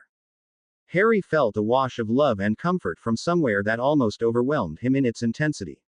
He smiled deeply, closing his eyes in the wonderful feeling, hoping that the comfort and love he was experiencing would never end. He lay back on the squashy pillows, looked deeply into his memories and began sorting through his earliest ones, the ones he had never before been able to access. He looked up. Somehow he felt very small and very upset. In fact, he seemed to be crying very hard, so hard his breath was coming in hiccups. Strong warm arms picked him up from where he had fallen and cuddled him against a soft robe as a deep baritone voice spoke into the top of his head. There's my little man, everything's going to be all right now. Did you scare yourself when you fell? Daddy's here now. Nothing's going to hurt you. He felt himself being carried several feet away and then the man, Daddy, sat down and began to rock him while he sang softly to him.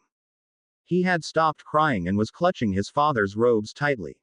Barely paying any attention to his father's singing, he was startled to discover James was singing about some say, why witch in her outings at a Quidditch match. Only a moment later and he could hear his mum tear into James for singing that to a baby. He smiled. He had always hoped that his mum and dad had loved him, and now he had the proof. He fell into a peaceful sleep, still basking in the deep comforting love and acceptance he was feeling.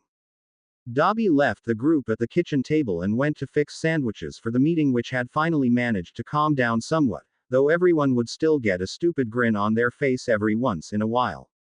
Minerva once again took over the agenda.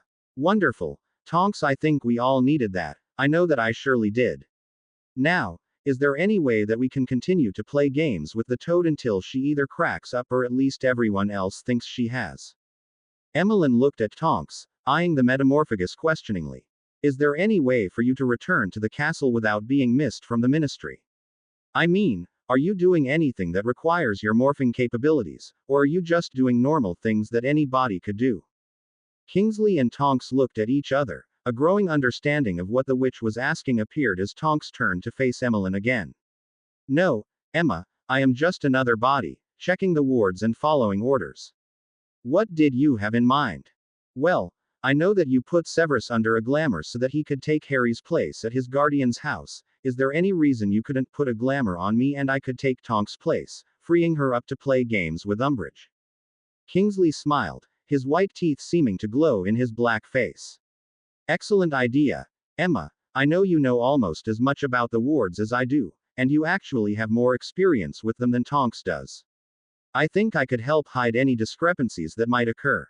After all, Tonks and I are teamed up to check the wards at St. Mungo's, and we won't have close contact with any other team for at least the first week while we go room by room, floor by floor. Phileas was bouncing up and down in his seat in his excitement. The little charms professor was bursting with ideas to make the Dada professor's life hell. After all, she had been almost as hard on his Ravenclaws as she had on Minerva's Gryffindors. I have several charms that aren't well known that could help, and I'm sure Peeves would be more than happy to help.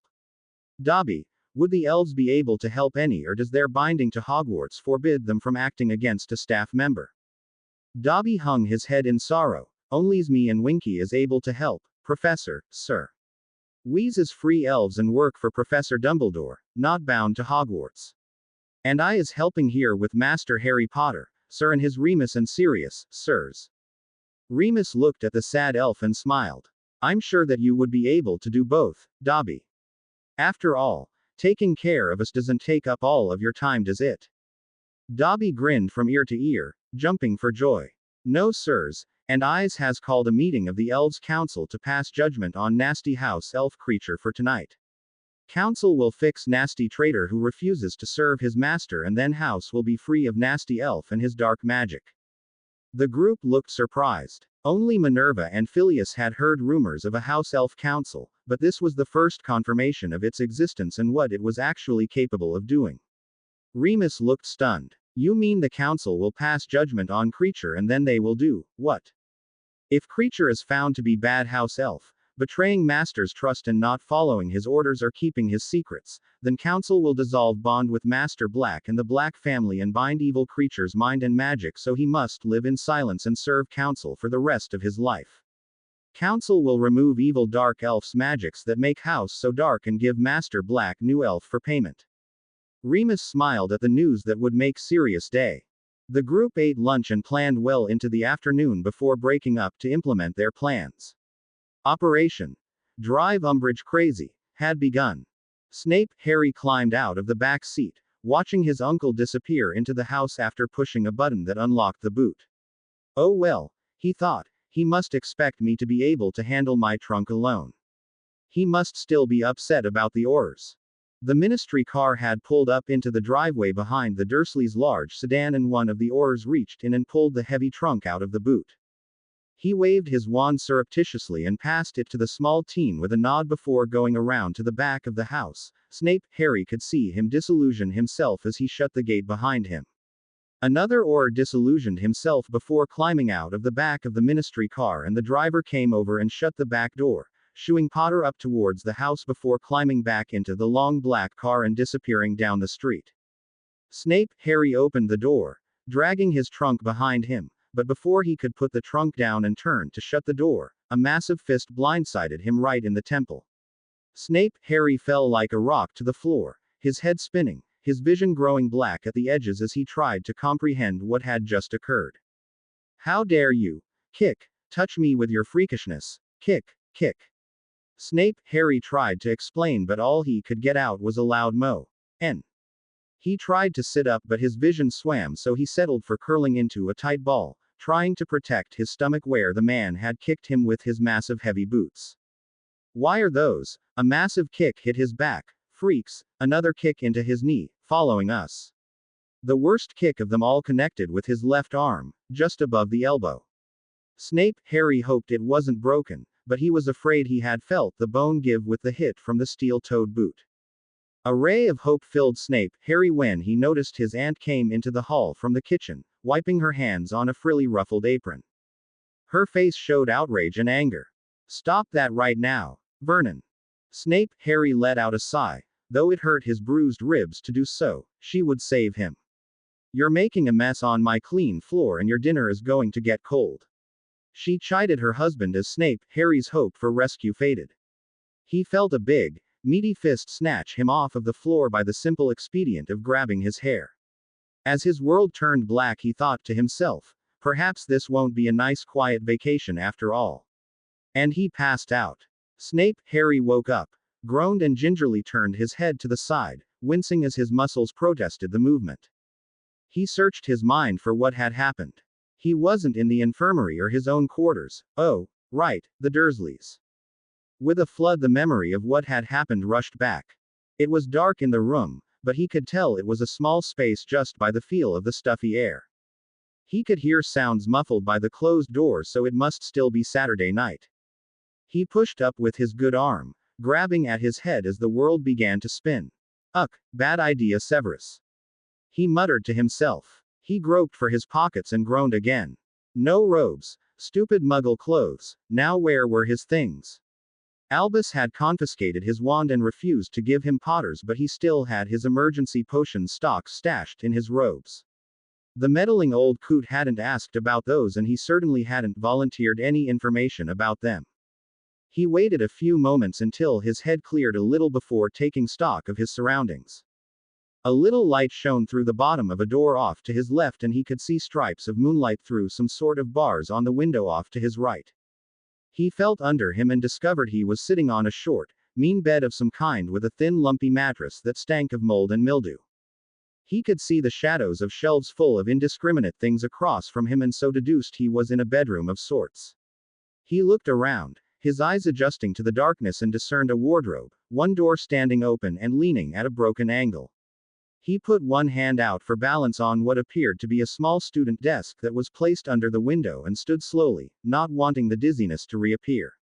Keeping one arm outstretched towards the bed in case he had to grab something quickly, he slowly shuffled toward the beckoning wardrobe, intent upon finding his healing potions.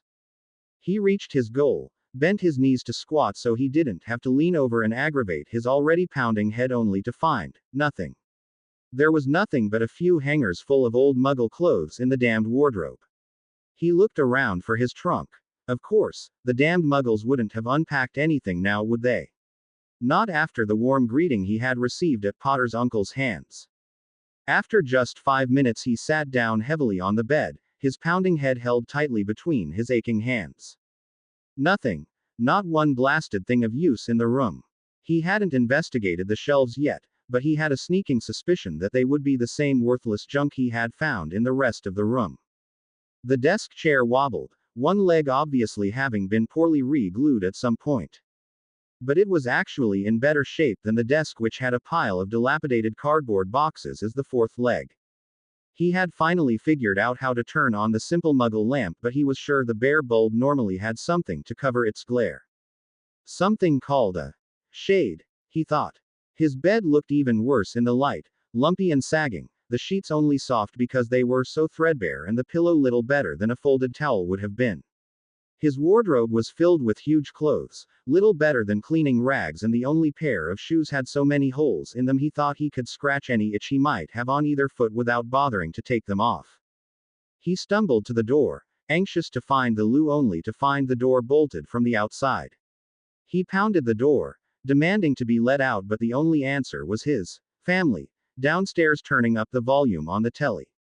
Truly miserable and aching all over from the battering the belligerent whale had inflicted upon him, he found an old bucket that smelled suspiciously like it had been used for this purpose many times before. He relieved himself, changed into an old pair of pajama pants he found, and climbed under the threadbare blanket, grateful at least that it was spring and not too cold at night. Minerva calmly left the great hall after breakfast Sunday morning and headed out the front door to enjoy the April sunshine. She walked down to the lake and idly threw chunks of toast at the giant squid. She made no sign that she had been greeted by Tonks hiding under Harry's invisibility cloak, and finished tossing the last chunks of toast into the lake before turning and peacefully walking back up to the entrance doors. She paused when she opened them wide, looking back at the idyllic scene before turning once again and walking calmly and purposefully back to her quarters. She greeted the Toad Woman politely as they passed, expressing her desire to get the end of term grading out of the way as soon as possible. She smiled to herself as she felt more than heard her silent shadow leave and follow after Umbridge. Let Operation Drive Umbridge Crazy begin. With a lightened step, almost a bounce, she climbed the stairs to her office to begin grading the huge stack of essays and tests that awaited her. Dolores Umbridge was frustrated. She had found not one sign, not one trace that her beloved Sevi Pooh was anywhere in the castle. She was sure she had not witnessed him leaving the castle from her lookout standing in front of a window on the fourth floor that overlooked the great doors and the entrance steps. She had made notice of each staff member as they walked down the grounds, around the lake and out the massive iron gates to the apparition point before leaving for the 2-week Easter break. She had not seen the lovely visage or the manly walk of her beloved Severus. She knew the ministry had blocked all the flows from the castle, in a not-so-subtle attempt to intimidate the staff into complying more fully with the ministry's edicts. With an overloud sigh, her shoulders slumped and she turned to walk down the long echoing corridors to her office. McGonagall's suggestion of completing any needed paperwork quickly to leave the rest of the vacation free for relaxing and perhaps some more enjoyable pastimes was excellent, even if it hadn't been directed at her. She checked her office door before entering it, no telling what those miserable whelps could leave as a BP trap before leaving on the train. No, her privacy wards and locking charms were still intact and untouched. Of course that meant her love hadn't left her a present on her desk as he had every morning for the last few days either.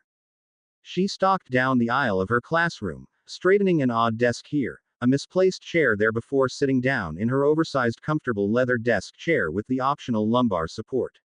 She thought to herself, Muggles aren't useful for much, but they sure do know how to make comfortable furniture. As she leaned forward she noticed that she was wobbling. She stood up, looked under each of the 5 legs and found nothing. Perhaps the floor was a little uneven, after all the stone floor of the castle was over 1,000 years old. She moved her chair over slightly and sat down, wiggling experimentally. Ah, much better. But now her desk was tilted down on one side. She grabbed her inkwell as it slid slowly and inexorably toward her lap. She bent down and looked under her desk. Again nothing to see. She sat back up and pushed her entire desk forward about a foot, tested its stability by pushing on it a few times. It was fine. She pulled the stack of student essays towards her and began to grade the pitiful attempts at writing that had been turned in.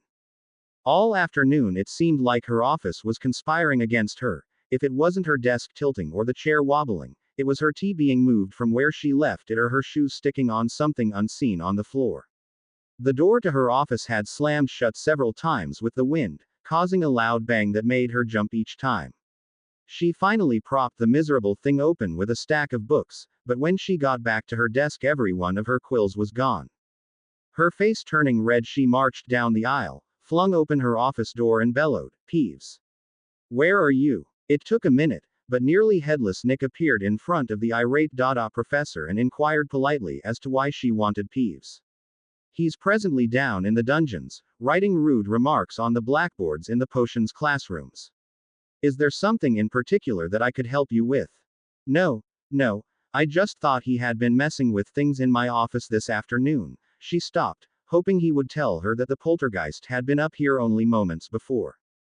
He's been down tormenting Filch all afternoon since the students left, madam, but I can go and tell him you want to see him. He of course might choose to ignore me, but I can request it. Nick raised an eyebrow in silent question. Oh no, just go on about your business. Wait, have you seen Professor Snape today? No, madam, I believe he left the castle shortly after breakfast. Madame Pomfrey and Professor Hagrid escorted the Slytherin house to the carriages. Is there anything else? She waved dismissively at the ghost and turned and locked up her office, never realizing that Tonks had left as she was occupied with Nick.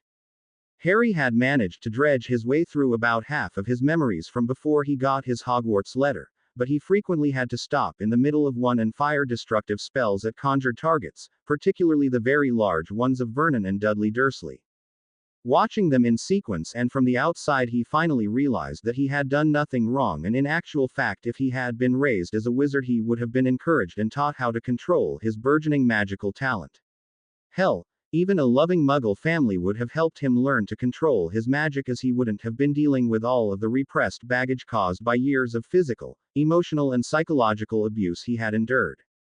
It was very hard, but with the help of releasing long suppressed emotions by spelling the targets, he was able to let go of the strong emotions tied into his memories and place them into huge imaginary file cabinets that he could then figuratively lock away and never have to deal with again. Somehow, being in his own mind had allowed a dampening effect that helped him to objectively sort his various traumatic experiences in a way he had never understood before. He finally understood what Snape had been blathering on about all year. Clear your mind. Indeed. If only the greasy bastard had explained exactly how or even what that meant. After an emotionally wrenching morning, he stopped for a bowl of vegetable soup with a couple of grilled cheese sandwiches and grabbed his broom to go flying and relax for a bit before studying some. He flew low over the forest in the opposite direction to the direction he had flown before and came to an abrupt end of the greenery. Before him was a deep crevasse with a river, a wide and swift river flowing down the middle, cutting a deeper and deeper channel through the bedrock. He flew down, curious but careful. He gasped as he realized the water was pure black and swirling in riptides and rapids. He could feel anger and hatred misting up from the surface and a feeling of overwhelming evil permeating the gorge. He felt the darkness begin to overwhelm him, so he pulled up sharply on his firebolt and shot for the clear and clean sky past the boundary of the wasteland. He stopped when he had reached the grass at the edge of the forest and took in deep breaths of the cleaner air, trying to erase the anger and evil that he had ket in with the very air he had been breathing. His scar was pulsing with a dull ache that he realized had been sharper and more acute the closer he was to the Black River. Could that be his link to Voldemort? Could that be what Dumbledore had always told him he would have to sever in some way? But how? Vowing to find a way to dry up that evil within his mind, he jumped on his broom and headed back towards the meadow to begin a new study focus. Snape, Harry woke to a dull pounding in his head that was matching the loud pounding on his door. He mumbled, "I'm awake," to the screeching voice demanding that he get his lazy ass up and cook breakfast, as the normal folk in the house were hungry. They think they are normal, he muttered to himself under his breath as he hurriedly grabbed a set of raggedy Muggle clothes from the broken wardrobe. He grabbed for the now unlocked door and made a mad dash for the open door that showed a pristine and sterile-looking pure white bathroom. He looked at his face in the mirror, wincing at the large fist-shaped purple and black mottled bruise on the side of his head. He quickly washed with a cloth he found under the sink and carefully cleaned the dried blood off of the deep bruises on his torso and left arm. He flexed his fingers gingerly. Not too bad, perhaps only a bone bruise or a hairline fracture. It was painful, but he could still use it somewhat. At another shriek from downstairs, he shrugged into the disgusting Muggle clothes, not even bothering to undo the buttons and zipper on the jeans, as they were wide enough for at least two of him in his current shape. He doubted that even Crabbe would wear pants this wide. He wrapped the worn leather belt he had found twice around his waist before pushing the bent hook through the stretched hole and prayed to whatever deity it would keep his jeans up. He stumbled down the stairs, careful of his stiff and swollen right knee, and followed the sounds of his family to find the kitchen. They were all sitting at a long rectangular wood table, both Vernon and Dudley sitting in reinforced chairs that their fat bottoms overhung on both sides. They all looked up expectantly as he limped through the door and stopped. "What are you looking at, freak? Forgot about normal folks at that freaky place. Get to cooking." Vernon's face was deep purple as he bellowed at the worthless waste of space that was his nephew. Snape, Harry thanked his days as a spy. He at least knew how to live like a muggle from a couple of times that he had to hide out in the muggle world to keep from being caught. He went to the fridge and grabbed out a huge butcher's paper that was marked bacon, grabbed a plastic tray that held several dozen eggs and an oversized loaf of pre-sliced bread. He fumbled with the cast iron skillet. It was too heavy for the wimpy form of Potter and his left arm shot with pain when he tried to lift the heavy pan with both hands. Petunia strode behind him and whacked the back of his head with a rolled-up magazine as she reached into the cooler for a gallon jug of orange juice, snarling as she returned to the table. "What's taking you so long? Are you trying to make us starve?"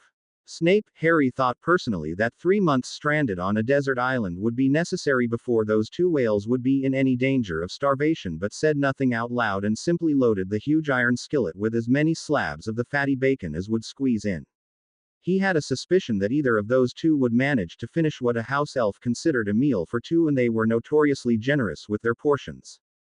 He finally managed to fill a platter with crisp bacon, a dozen fried eggs and over half a loaf of buttered toast, while not one of the lazy trio sitting at the table raised a finger in assistance.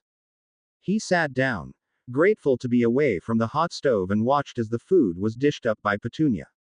When the platters were finally placed in front of him at the far end of the table, he had one egg, the end crust of toast, and one small strip of bacon. He quickly ate his measly portion, beginning to understand how they could be so large and Potter could be so small. He had always assumed the boy was either too picky to eat what was cooked or that he had contracted some strange muggle disease. He waited to be excused from the table, something his mother and father had always insisted upon, but before he could ask permission, a long list written on lined thin paper was thrust into his hands. His uncle leaned down until his nose was almost touching Potter's before he growled. "Through the goodness of our hearts, we allowed you to eat this morning, but this laziness will not be tolerated. This list will be done, and everything on this list will be done perfectly before you will eat again. Is that understood, boy?" Snape, Harry looked up at the huge face looming over him, restraining himself from wiping off the bits of disgusting spit the man had sprayed in his face, grateful the little bits of fried egg and bacon remained firmly stuck in the walrus mustache. He was unprepared for the sharp backhand across his still tender cheek as the man grew even more livid. "Don't you look at me. Your abnormalities will stop now. I will not allow you to infect me or my family. You will show me respect. I don't know why you didn't have the decency to die with your worthless, drunken parents. Should have thrown you out the day we found you. We've given you food, a roof, Dudley's second bedroom, and all you do is try to harm us with that nonsense they teach you at that freaky school. I have half a mind not to let you go back." Snape, Harry dropped his head and occluded his mind, pushing any emotion as deep as he could, hoping the belligerent whale would leave him in peace soon. Vernon just huffed. "That's better. Need to teach you your place more often. Each time you return it's the same thing. Better if you don't go back." Snape, Harry held his breath as the sweating and angry muggle left the room before glancing down at the list, the long, very long list of chores he had been given. Clean the kitchen. Mop the floors. Clear the flower beds for planting. Wash and wax the car. Vacuum the entire house. Clean the bathrooms. He cursed the headmaster for making him take Potter's place in this hellhole and dragged his stiff and sore body up to begin the first chore. It was less than 24 hours in this house and he had a whole 2 long, interminably long weeks here. Umbridge greeted the team of 2 wizards in bright red Auror robes as they walked past her, inspecting each room and checking it off on the clipboard one of them carried. She stopped them and asked, simpering girlishly, "Have you seen Professor Snape this morning?" They stood at attention while the younger one shook his head negatively. "No, Madam Umbridge, but we will tell him you wish to speak with him if we see him." She waved them away with a negligent flick of her fingers and continued on the way to her office. As she turned the corner she screamed, a high-pitched quavering noise that rang through the castle and caused the two she had just passed to come running to her assistance. Madam Umbridge, what's wrong? They panted as they reached her. She waved a trembling hand to send them around the corner she had leapt back from, unable to speak, her body shaking with visible tremors. Pulling their wands, the two cautiously poked their heads around the corner, expecting Death Eaters, werewolves, something dreadful. They turned back to the still shaking professor and looked at her bewildered. There's nothing there, madam. What did you see? Said the senior Auror. Spiders, huge spiders, 5 or 6 feet tall, hundreds of them, from wall to wall, hanging from the ceiling. She shuddered at the memory and grabbed onto the arm of the closest Auror. He looked over her head at his partner and pulled the very reluctant woman forward so that she could see around the corner. There was nothing there, not one thing out of place, not even a single spider web in the corner. She dropped the Auror's arm as if it burned her, ran her hands down her robes and over her ridiculous hair bow before turning without a word and heading off in the other direction. The two Aurors looked at each other before shrugging and returning to inspecting the classrooms. Harry had searched every book he could think of to find out something about that evil river of hate and despair, but he had found nothing. No book had any mention of cursed scars, unwilling bonds, or anything that proved useful in any manner.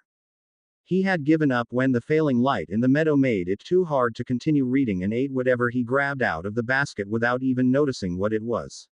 He rolled himself up in the blanket and forced himself to clear his mind and sleep. Tomorrow he would follow the river on his firebolt and find where it began. Since he knew it came from Voldemort, there must be somewhere that it came into his mind. He would just have to figure out a way to keep it from coming in.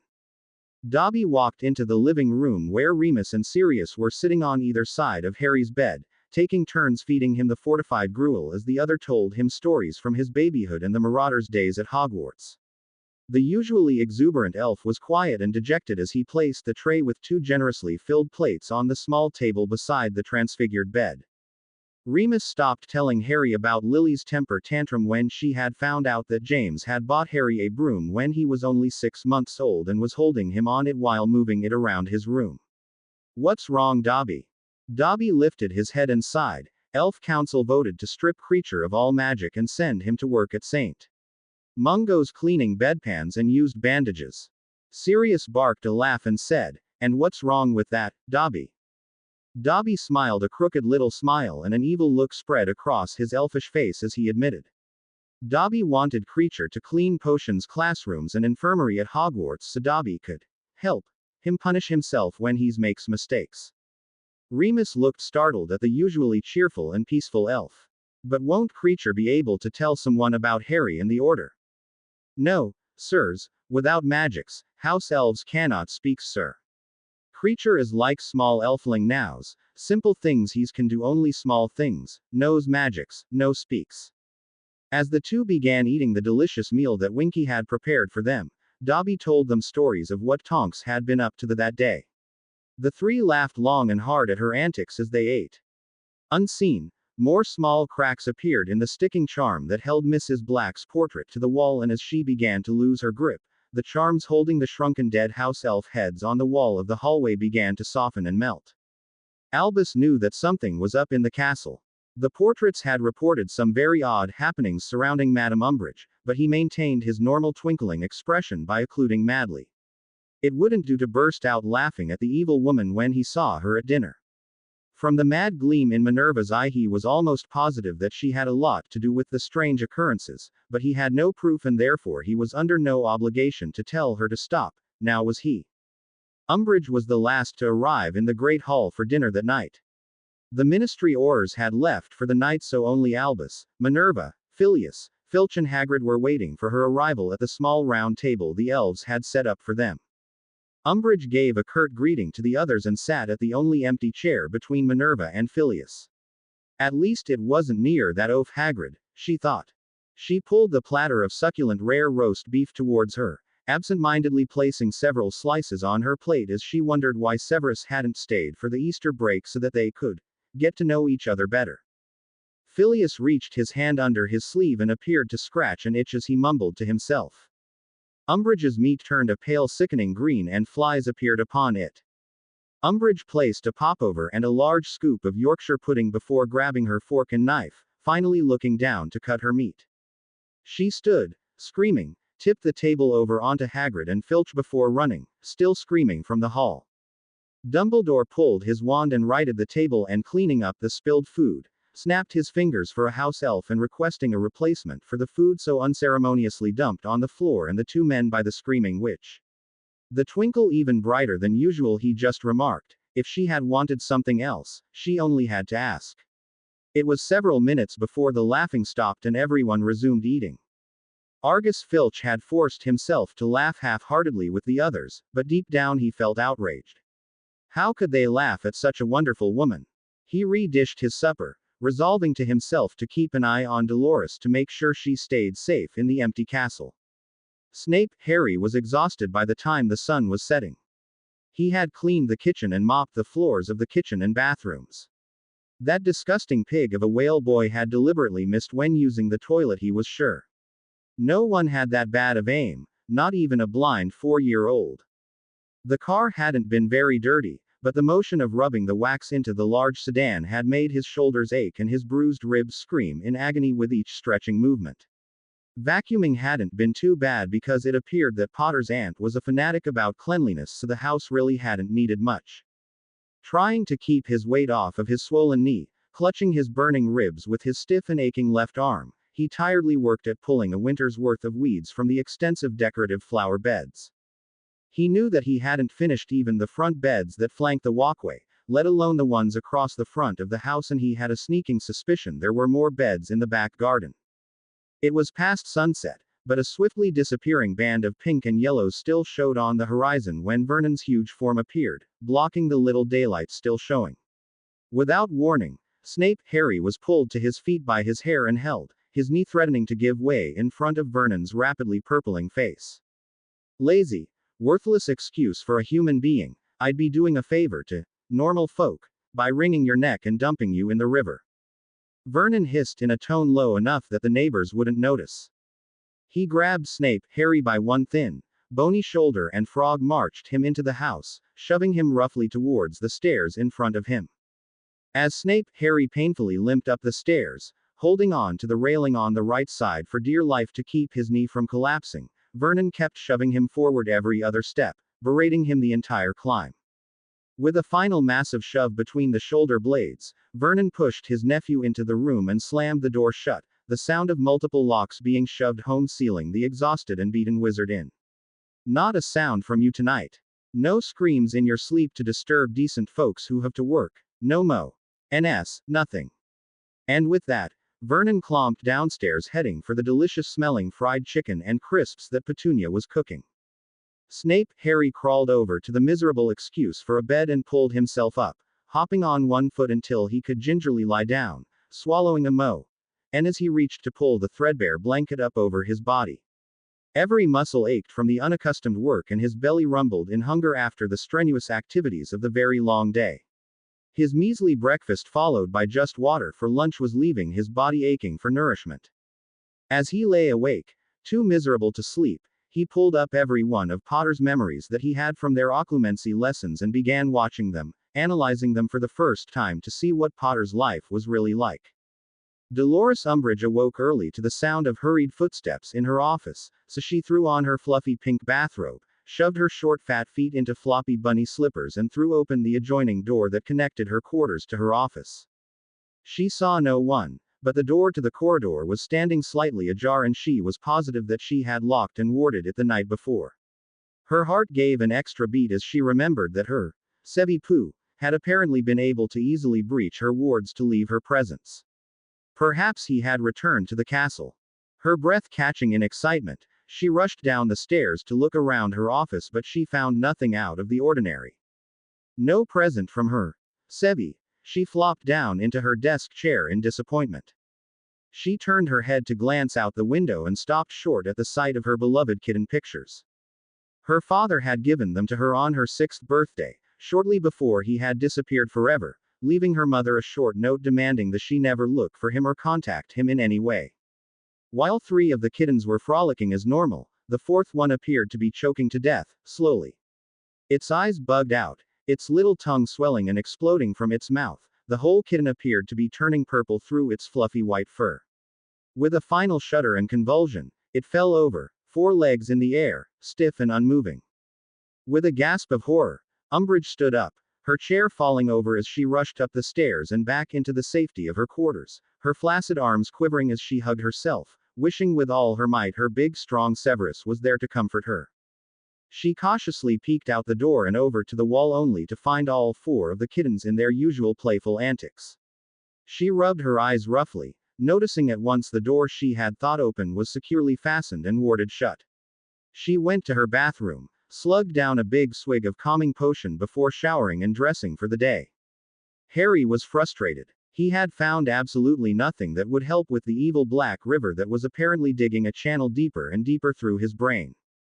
He had barely waited for enough light to fly by before beginning his desperate flight to find the headwaters of the Black Flow. And he had eventually found where the river entered his mind, spilling through an odd lightning-shaped hole in the mysterious smooth white shield he had found. Unfortunately, it wasn't a trickle through his skull, it was a virtual flood and it looked to be getting larger all the time.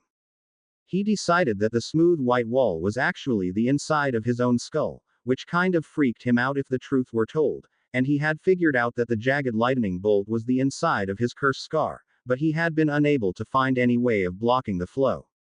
He had conjured a patch of sorts, but the pressure of the flow was too much and it just blasted it out of the way.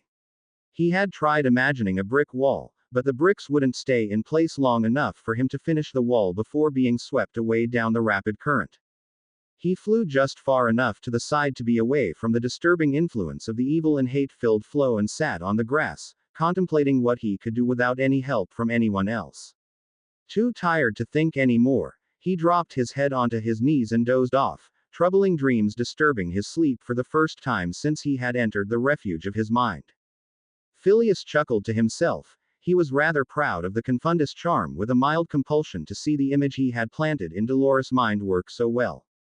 He smiled at the Aurors he met randomly on his way to the Great Hall for breakfast, his brain madly thinking up more ways to torment the Toad Woman. After all, he wasn't the head of Ravenclaw for nothing. Snape, Harry groaned at the pounding in his head before he realized it was the demented evil that was masquerading as Potter's thrice-damned aunt pounding on the door and demanding that he get his lazy ass up and make Dudley pancakes and sausages for breakfast. His stomach felt so empty, he wondered if his abdominal skin was actually touching his backbone. He drug himself up, sore muscles protesting the vigorous and unusual exercise of his chores from the day before. He grabbed another set of elephantine clothing and limped slowly to the bathroom before dragging himself down the stairs, holding onto the railing for support as his head swam in dizziness. Running one hand down the hallway in support, he stopped at the doorway to the kitchen and sighed at the sight that met him. Just like the morning before, his family was all sitting at the table waiting for him to provide them with a home-cooked breakfast that he would most likely not be allowed to eat. As he pulled out a huge bag of pancake mix from the cupboard, he mentally apologized to Potter for ever believing he was waited on hand and foot by his doting relatives. After Dudley managed to drop a pancake on the floor in his haste to stuff his fat chops full, Snape Potter was allowed to salvage it and eat it. So hungry by now that he thrust aside his revulsion at eating food that had been on the floor, he forced himself to eat it, not knowing when his revolting uncle would allow him to eat again. After being told to clean the kitchen once more, a new list of chores was thrust into his hand by a hissing, purple-faced Vernon. Clean the refrigerator. Polish the banisters. Clean out Dudley's closets. Do the laundry. Finish weeding the flower beds. Change the bed linens. Sighing to himself, Harry knew he wouldn't be eating tonight again and gave small grudging thanks for Dudley's carelessness in dropping a fairly large pancake after he had slopped a huge amount of butter and syrup on it. Of course he now had to clean that syrup and butter off the floor, but with the amount of debris under both Dudley and Vernon's chairs, he would have been mopping again today anyway. Cornelius Fudge rubbed his hands in anticipation. It would be only one more week and he could publicly humiliate that demented old meddling coot of a headmaster.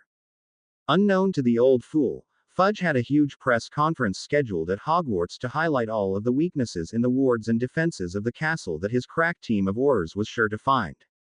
Of course, he had to keep a low profile and had them reporting their findings to Amelia Bones, but she had been smiling at him each time she spotted him in the hallways, so he knew that she was finding lots of failings he could lay down as evidence of the old wizard's incompetence at keeping their children safe. It would be all the ammunition that Lucius Malfoy would need to have the meddling old goat removed once and for all. Amelia Bones sat at her desk and smiled a wicked and evil smile. That incompetent beep that called himself a minister thought he was so smart. It had taken almost 2 years, but the list of his flagrant abuses of the power of his office was almost complete. The final nail in his coffin was the reason for her current good mood. She had found the source of the funds he was using to pad his own pockets and purchase his own little island kingdom.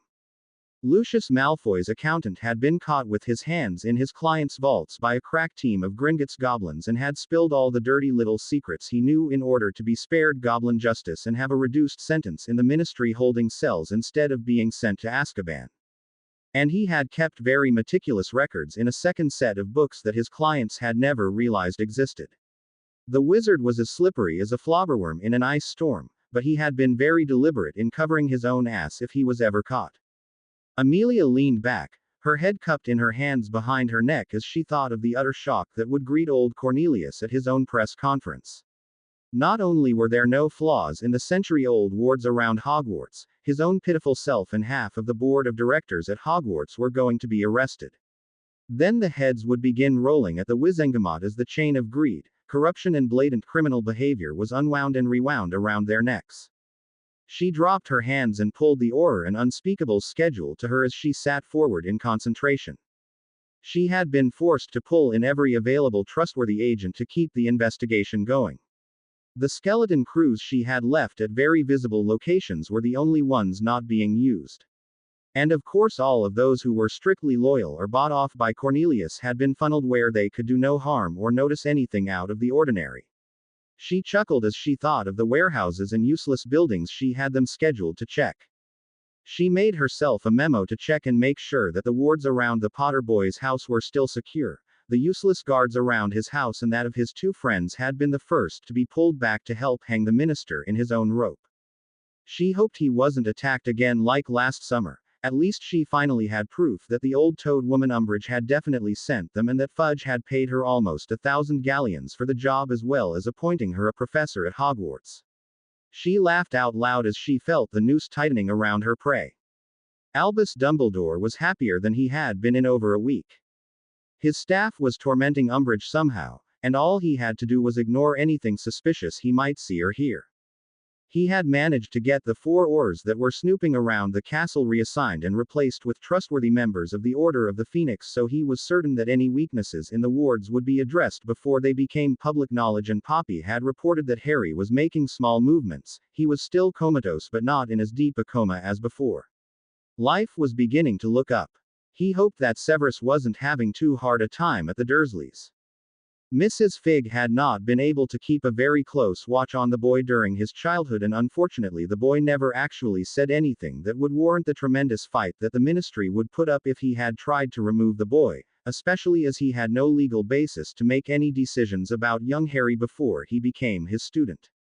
There had been powerful wards placed around the Dursley household directly after he had placed the blood wards for protection after leaving the toddler at his aunt's house that made it impossible for anyone with a magical signature to get anywhere near the child, and it was only after he had gotten his letter to start school at Hogwarts that they had been able to even approach his home. Albus had done the best he could by placing Arabella Figg in the neighborhood, but even her contact had been severely limited by the ministry's overbearing need to keep the boy safe and away from magic. If only someone hadn't leaked the beginning of that dreaded prophecy to the Aurors investigating the death of his parents, Albus might have had a much greater role in Harry's upbringing. Albus sighed deeply. Arabella had complained about the Dursleys' treatment of their nephew frequently, but no matter how many times she had voiced her suspicions, the ministry forbid any direct intervention, claiming the strength of the blood wards was essential to the boy's very survival, and vague complaints about the boy being too small or having odd bruises wasn't enough for them to remove him from his aunt's care. Albus had many suspicions over the years that Harry's mistreatment was a lot worse than even Arabella suspected, but without any concrete evidence and the boy's own refusal to speak up, there had never been anything he could have done. If only Sirius hadn't gone to Azkaban, though Albus suspected that the minister and several corrupt members of the Wizengamot would have made sure he was never allowed any close contact with the boy even if he had been allowed a trial that would have cleared him. Shaking his head over the futility of worrying about what was in the past, he finished dressing and headed down to the Great Hall for breakfast, greeting the others as he sat down at the round table they used when there were no students present. He pretended not to notice the satisfied smirk on Phileas' face nor the evil smile that now graced Minerva's normally strict countenance. He noticed that Argus Filch wasn't at the table. He frequently chose to eat in his own quarters, but 2 of the 4 Aurors that had been assigned to check the castle were present and sitting between Hagrid and Poppy. Umbridge came in, looking hesitantly over her shoulder as she stopped to scan the room before entering it. She looked decidedly nervous and he couldn't help but wonder if it had anything to do with the smile on Phileas' face. "Good morning, Madam Umbridge, good of you to join us. I see the elves have made blueberry scones and fresh strawberries with cream that look most delectable. Come, sit and join us." He spoke with a false joviality that fooled no one who actually knew him. Umbridge hesitantly joined those at the table and sat, dishing herself a modest amount of scramble and spreading a flaky scone with clotted cream. She glanced up and stopped, scone halfway to her mouth. Albus glanced in the direction she was looking in and pretended that he saw nothing. Harry Potter's head was floating off the ground, devilish grin splitting his face in two as everyone at the table except Umbridge pretended that he wasn't there. Umbridge dropped her scone on her plate and pointed a knobby finger adorned with an oversized and tacky ring at Potter's head. "He's here. How can he be here? No, I saw the report. He's at his aunt's. Must contact Cornelius." She looked around her and looked back only to see nothing there. The others had never skipped a syllable in their conversation or stopped eating for a moment and pretended that they had not seen anything amiss. Umbridge stood up, sat down, stood up and then finally gathered her robes tightly around her and stalked off, muttering half-heard sentences about seeing things and getting to the bottom of what was going on. Albus drew his wand, closed the doors to the Great Hall and cast strong silencing and privacy wards before finally looking around at his staff. Without a single word, they all began laughing and looking sheepishly at each other. Albus wiped his lip with his napkin, removing all traces of blood from where he had bit the inside of it to keep from reacting while Umbridge was still in the room. He managed to get himself under control enough to speak. "Miss Tonks, I presume. Why don't you join us for breakfast? It seems that Dolores has lost her interest in breakfast and we have an empty seat."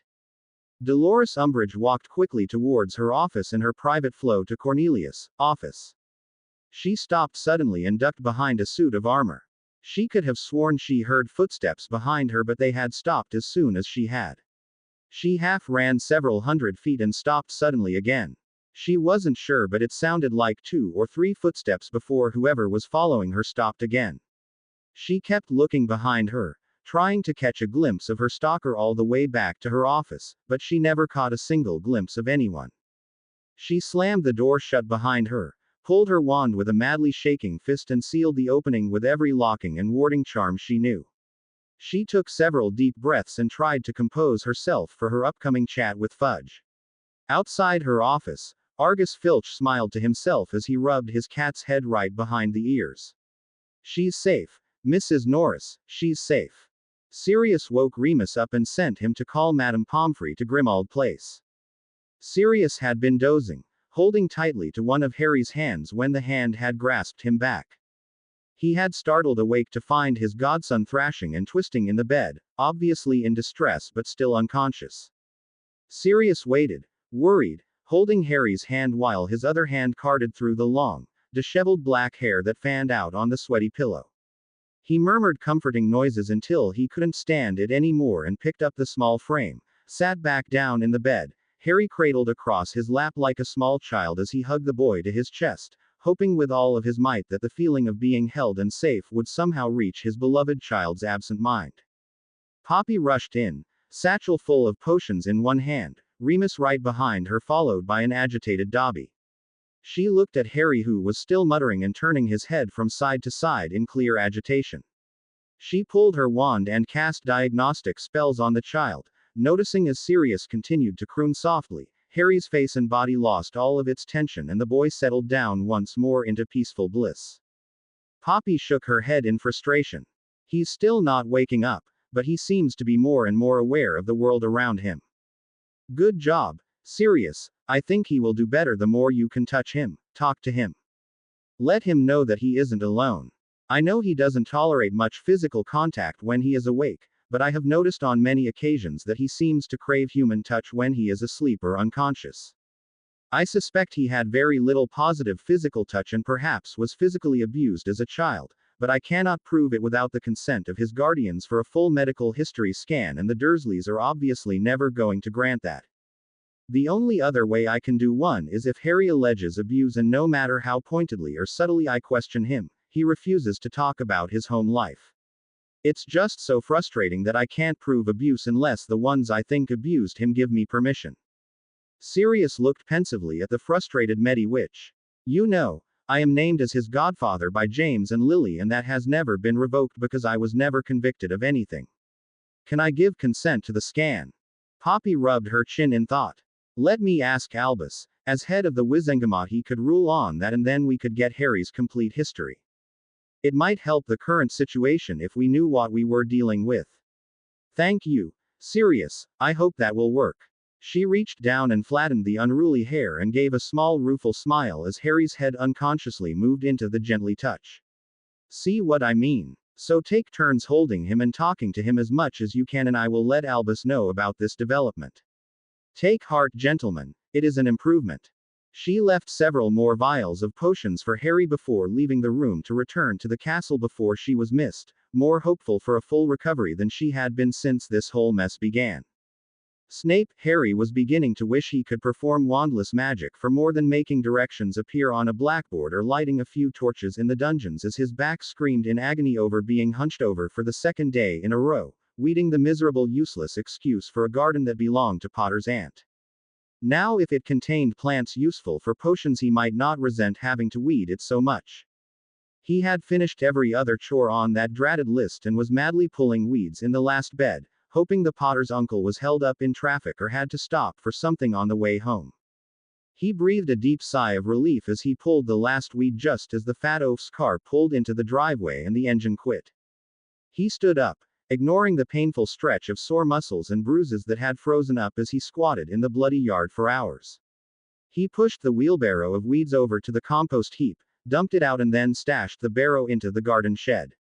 He limped to the back door, remembering to remove the dirty and holy trainers before entering the sterile white of the kitchen. The pork roast and yams that Petunia cooked smelled heavenly even if he hadn't been starving. Vernon looked the boy over carefully, bowed head, contrite posture. Ah, excellent.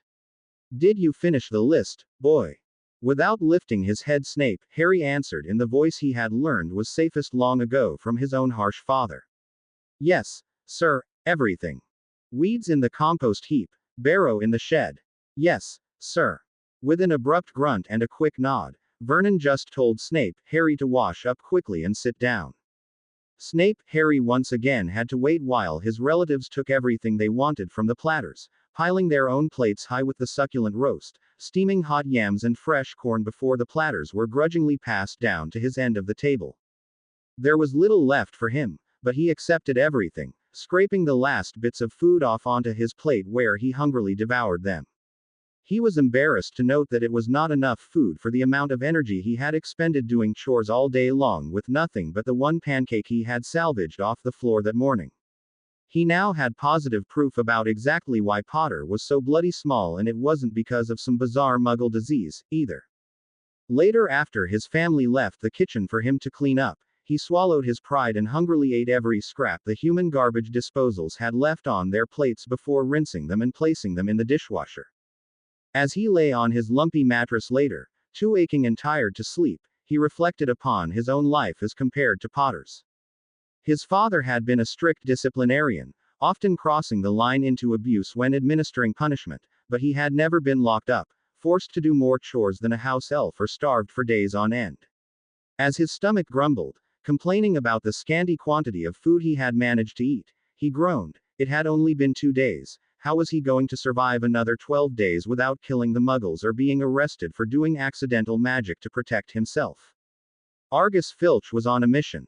He had watched from afar as that miserable overgrown greasy-headed bat had toyed with the affections of the most wonderful woman in the world. And after making her pine for him, the disgusting Death Eater had up and disappeared without a word, breaking the poor woman's heart. Argus, face twisted up in a diabolically evil smile as he mused, that evil git is probably off doing who knows what with his fellow Death Eaters. He may have fooled the old man, but I see him sneaking in late at night, black robes and mask in hand as he tries to stay hidden. I bet he's off planning how he can kill all of us decent folks right now.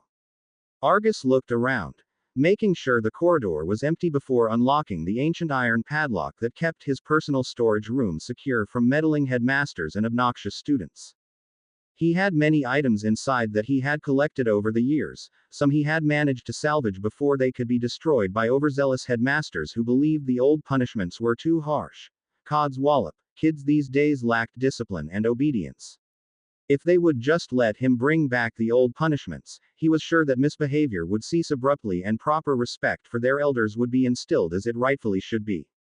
He pushed the button that was enchanted to light the torches in the small room and smiled. The sight of the piles of handcuffs, whips, chains and other various items intended to keep unruly students from the centuries past in line always gave him goosebumps in anticipation of the day he could implement the old punishments once again.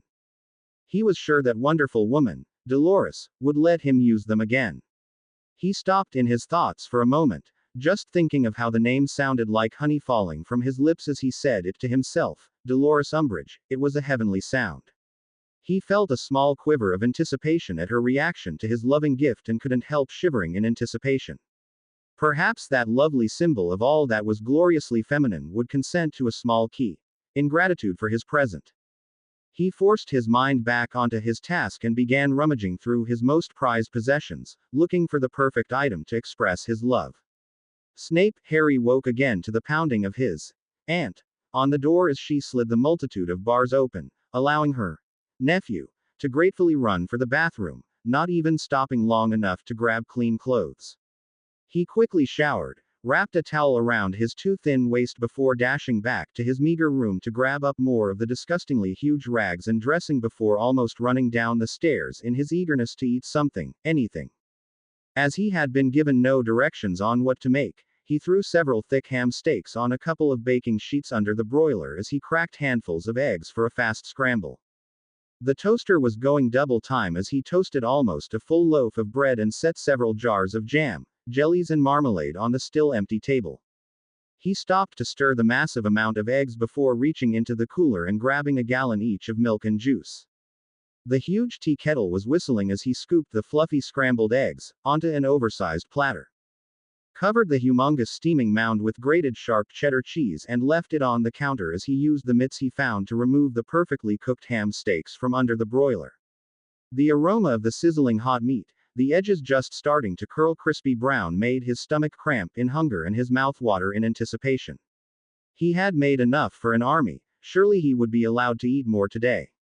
Food hot and steaming enticingly on the table, he finished brewing the tea just as the three unwelcome additions to the kitchen slid into their accustomed seats. Vernon looked almost satisfied as he reached for the platter of still sizzling ham and remarked, "That's better. No more trying to starve us, you freak." Snape, Harry's heart dropped as he watched huge amounts of food be shoveled onto the plates of his relatives, but a small gleam of satisfaction appeared in his mind when it became apparent that even they couldn't put all of the food he had prepared upon their own plates and they were forced to leave an almost adequate amount for him to have. He quickly scrapped all of the leftover food onto his own plate before Dudley could decide he wanted seconds and almost inhaled his breakfast. Snape, Harry began to understand why Weasley might eat as fast as he did. If he was competing with 8 other people, 5 of them teenage boys, he might eat that fast every meal too. Even though he had been the last one served, he was finished almost as soon as Aunt Petunia, and well before Vernon or Dudley had crammed the last jelly-dripping bite of toast into their cavernous maws. Snape, Harry stood without a word and began clearing the table, knowing before he turned around that there would be a list of long, hot chores waiting for him on the table. He sighed as he scraped the plates before loading the dishwasher. He turned around for another load of dishes, and startled. Vernon was still standing beside the table and glaring at the boy, face purple as his mouth curled up in distaste, his red meaty fists curled up in either anger or anticipation.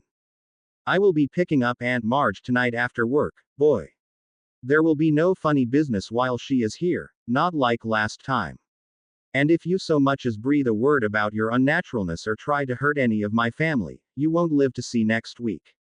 I don't know how you got away with blowing her up last time, but I'll make sure that freak school of yours expels you for sure.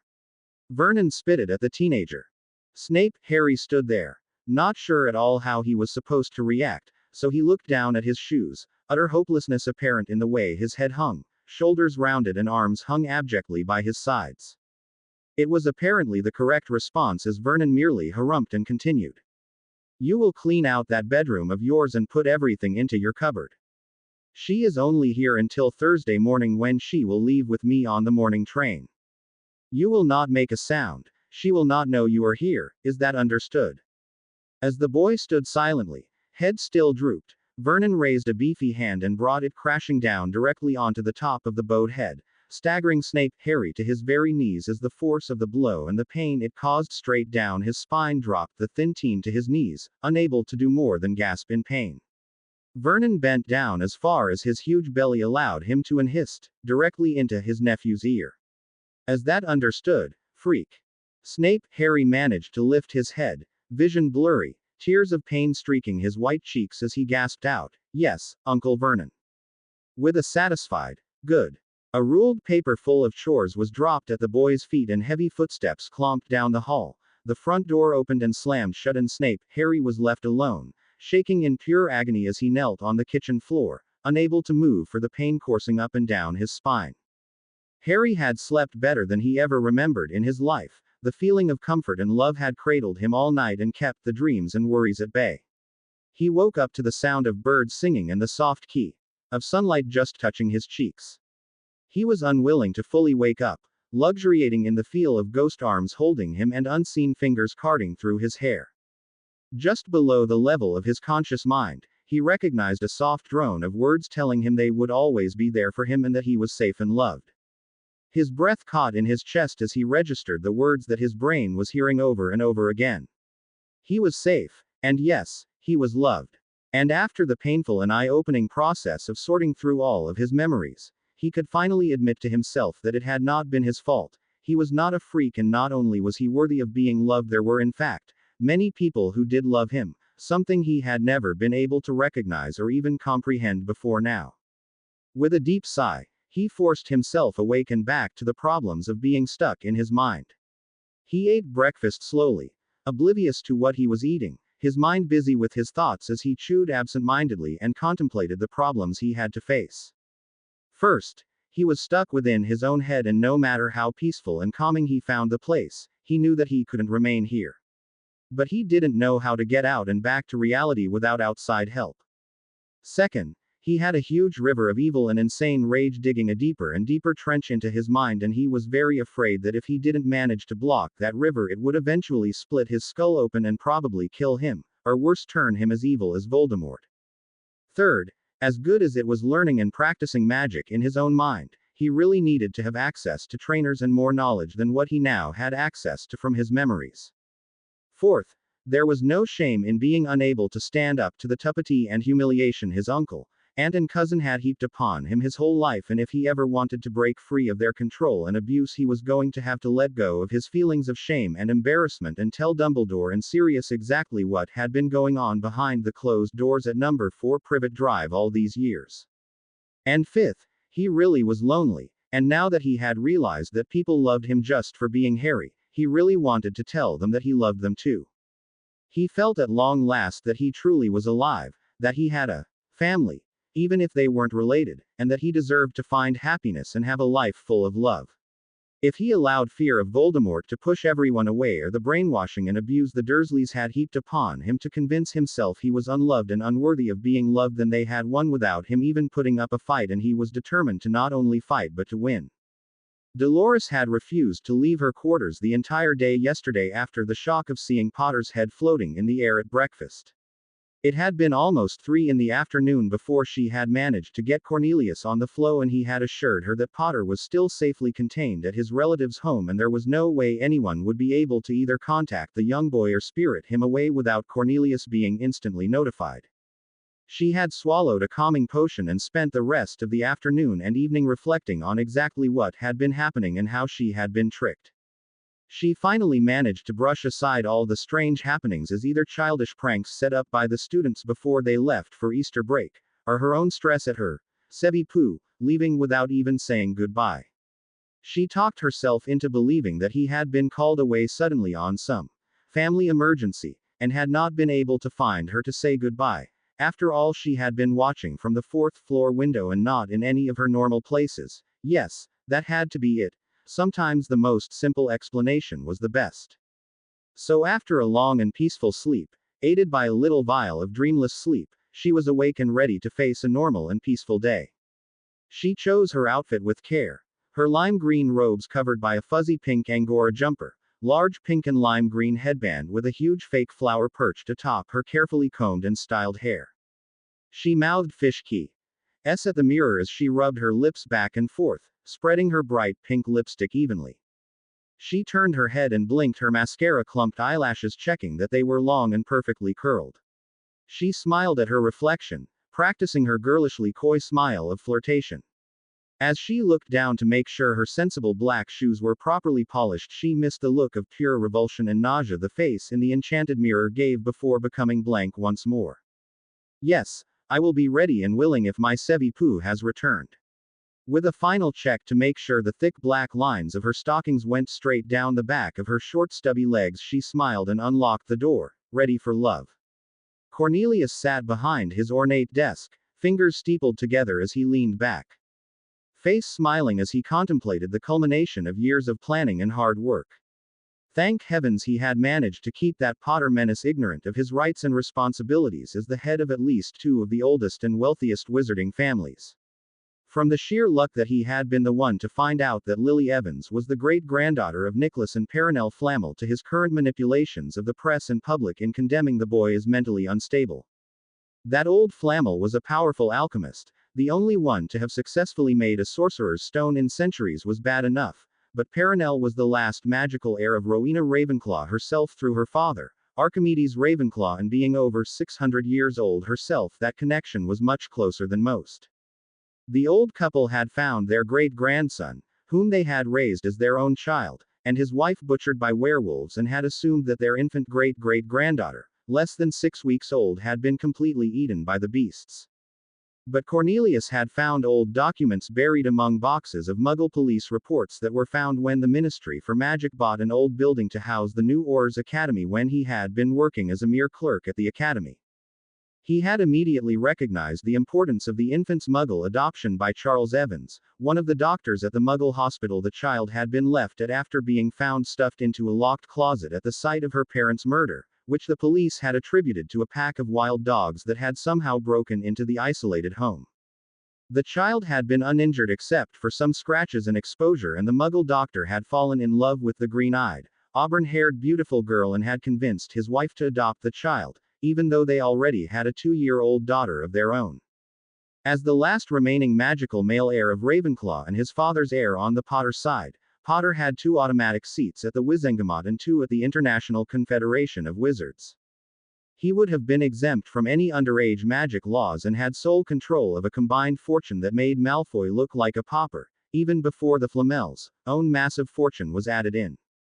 That would have been way too much influence and power to be left in Dumbledore's hands to control, and it would have been even worse if the Flamels had claimed him and raised him as the powerful mage he undoubtedly would become at 17. So Cornelius had seized the chance when the Potters were killed and placed ward upon ward, law upon law, keeping the boy isolated and ignorant until he could claim the child as his own and adopt him, something he thought would only take a short time to do. Unfortunately, he had not counted upon the ancient blood wards that Dumbledore had managed to place upon the boy's aunt's home before he even knew the Potters were dead. And then the fool of an uncle had refused to even accept or open his letters to him when he had sent multiple owls with offers to adopt the infant, even to pay generous reimbursement for the time, money and effort they had expended towards the child. Well, he hadn't been able to control the boy, but neither had the old headmaster, he thought with some satisfaction as his mind turned from ancient history to the current situation. He just had to make sure all of his plans culminated before the dratted boy reached 17 and came into his magical inheritances. There would be no stopping the boy at that point, and Cornelius intended to be long gone and safe from any backlashes. He shrugged his shoulders in confusion as he thought back to the strange fire call he had received the day before from that ASCII. Toad woman, Umbridge. She was absolutely dreadful, but he had to admit she had her uses, and there were many things he had done that he could blame upon her if the time came. But she sounded slightly unbalanced with her ramblings about floating heads and moving furniture yesterday. He rubbed his chin in thought. Perhaps it was time to get rid of her. After all, there were plenty more idiots he could put into her position that would be much easier to control. Perhaps that Weasley boy. No, even he couldn't stomach the boy's constant fawning adoration. Remus shook his best friend's shoulder gently, calling softly to him. Padfoot, wake up, old boy. Let me hold Harry while you clean up and move around a bit. Padfoot clutched the warm boy he had cradled all night and groaned softly, unwilling to let his precious godson out of his arms. Remus laughed at his expression and shook his shoulder again. Padfoot, if you don't move around some, you're going to be unable to move at all. Come on, you old dog, move your mangy carcass and let me have a chance to hold him too. Sirius opened his eyes and frowned. He had fallen asleep holding Harry while leaning against the wall behind the head of the bed. He couldn't feel his body from the waist down. Harry was draped across his lap, cutting off the circulation to his legs. He growled deep in his throat before reluctantly holding the now heavier and taller child up to his friend. Remus chuckled and gingerly wrapped his arms around the boy, lifting him off of his friend and standing back so the stiff man could awkwardly scoot off the bed and try to stand up. Sirius' legs wobbled as he stamped on his numb feet, trying to regain some feeling as he danced a strange jig before he sat back down and winced in agony at the pins and needles stabbing his extremities. Ow! Don't know if it's better to have the feeling back or have them remain numb. He cursed softly before he managed to stand up once more and staggered away from the bed, holding his arms out to receive his godson so that Moony could stretch out comfortably in the bed. Sirius laid Harry down beside Remus, covering them both up and tucking the blankets in firmly around Harry as Moony drew the boy back against his chest. I'll be back with some breakfast for all of us after I shower and clean up a bit, all right, Moony? Moony nodded, his face buried in the soft hair of the teen cuddled close to his chest, drinking in the scent of the boy who smelled a little like James and a little like Lily. He had missed the child he had gotten close to when he taught him during Harry's third year and was relishing the closeness of their contact now. Sirius reached down, brushing his fingers through the dark hair, unconsciously tracing the famous scar with one long finger before keying it and then standing up straight and heading out to a hot shower and a warm breakfast. Harry floated on his firebolt high above the crevasse and watched intently, his knees and hands unconsciously gripping the polished wood as he lay on his stomach. He face split in a wide grin as a wash of warmth and love filled him, making him smile in happiness.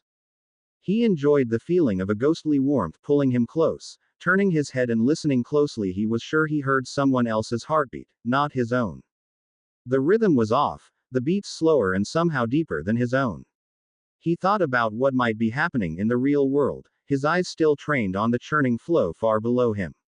He blinked in surprise and sat up, fully aware and curious as he noticed the flow streaming through his scar seemed dramatically diminished for a brief second before it regained its former volume.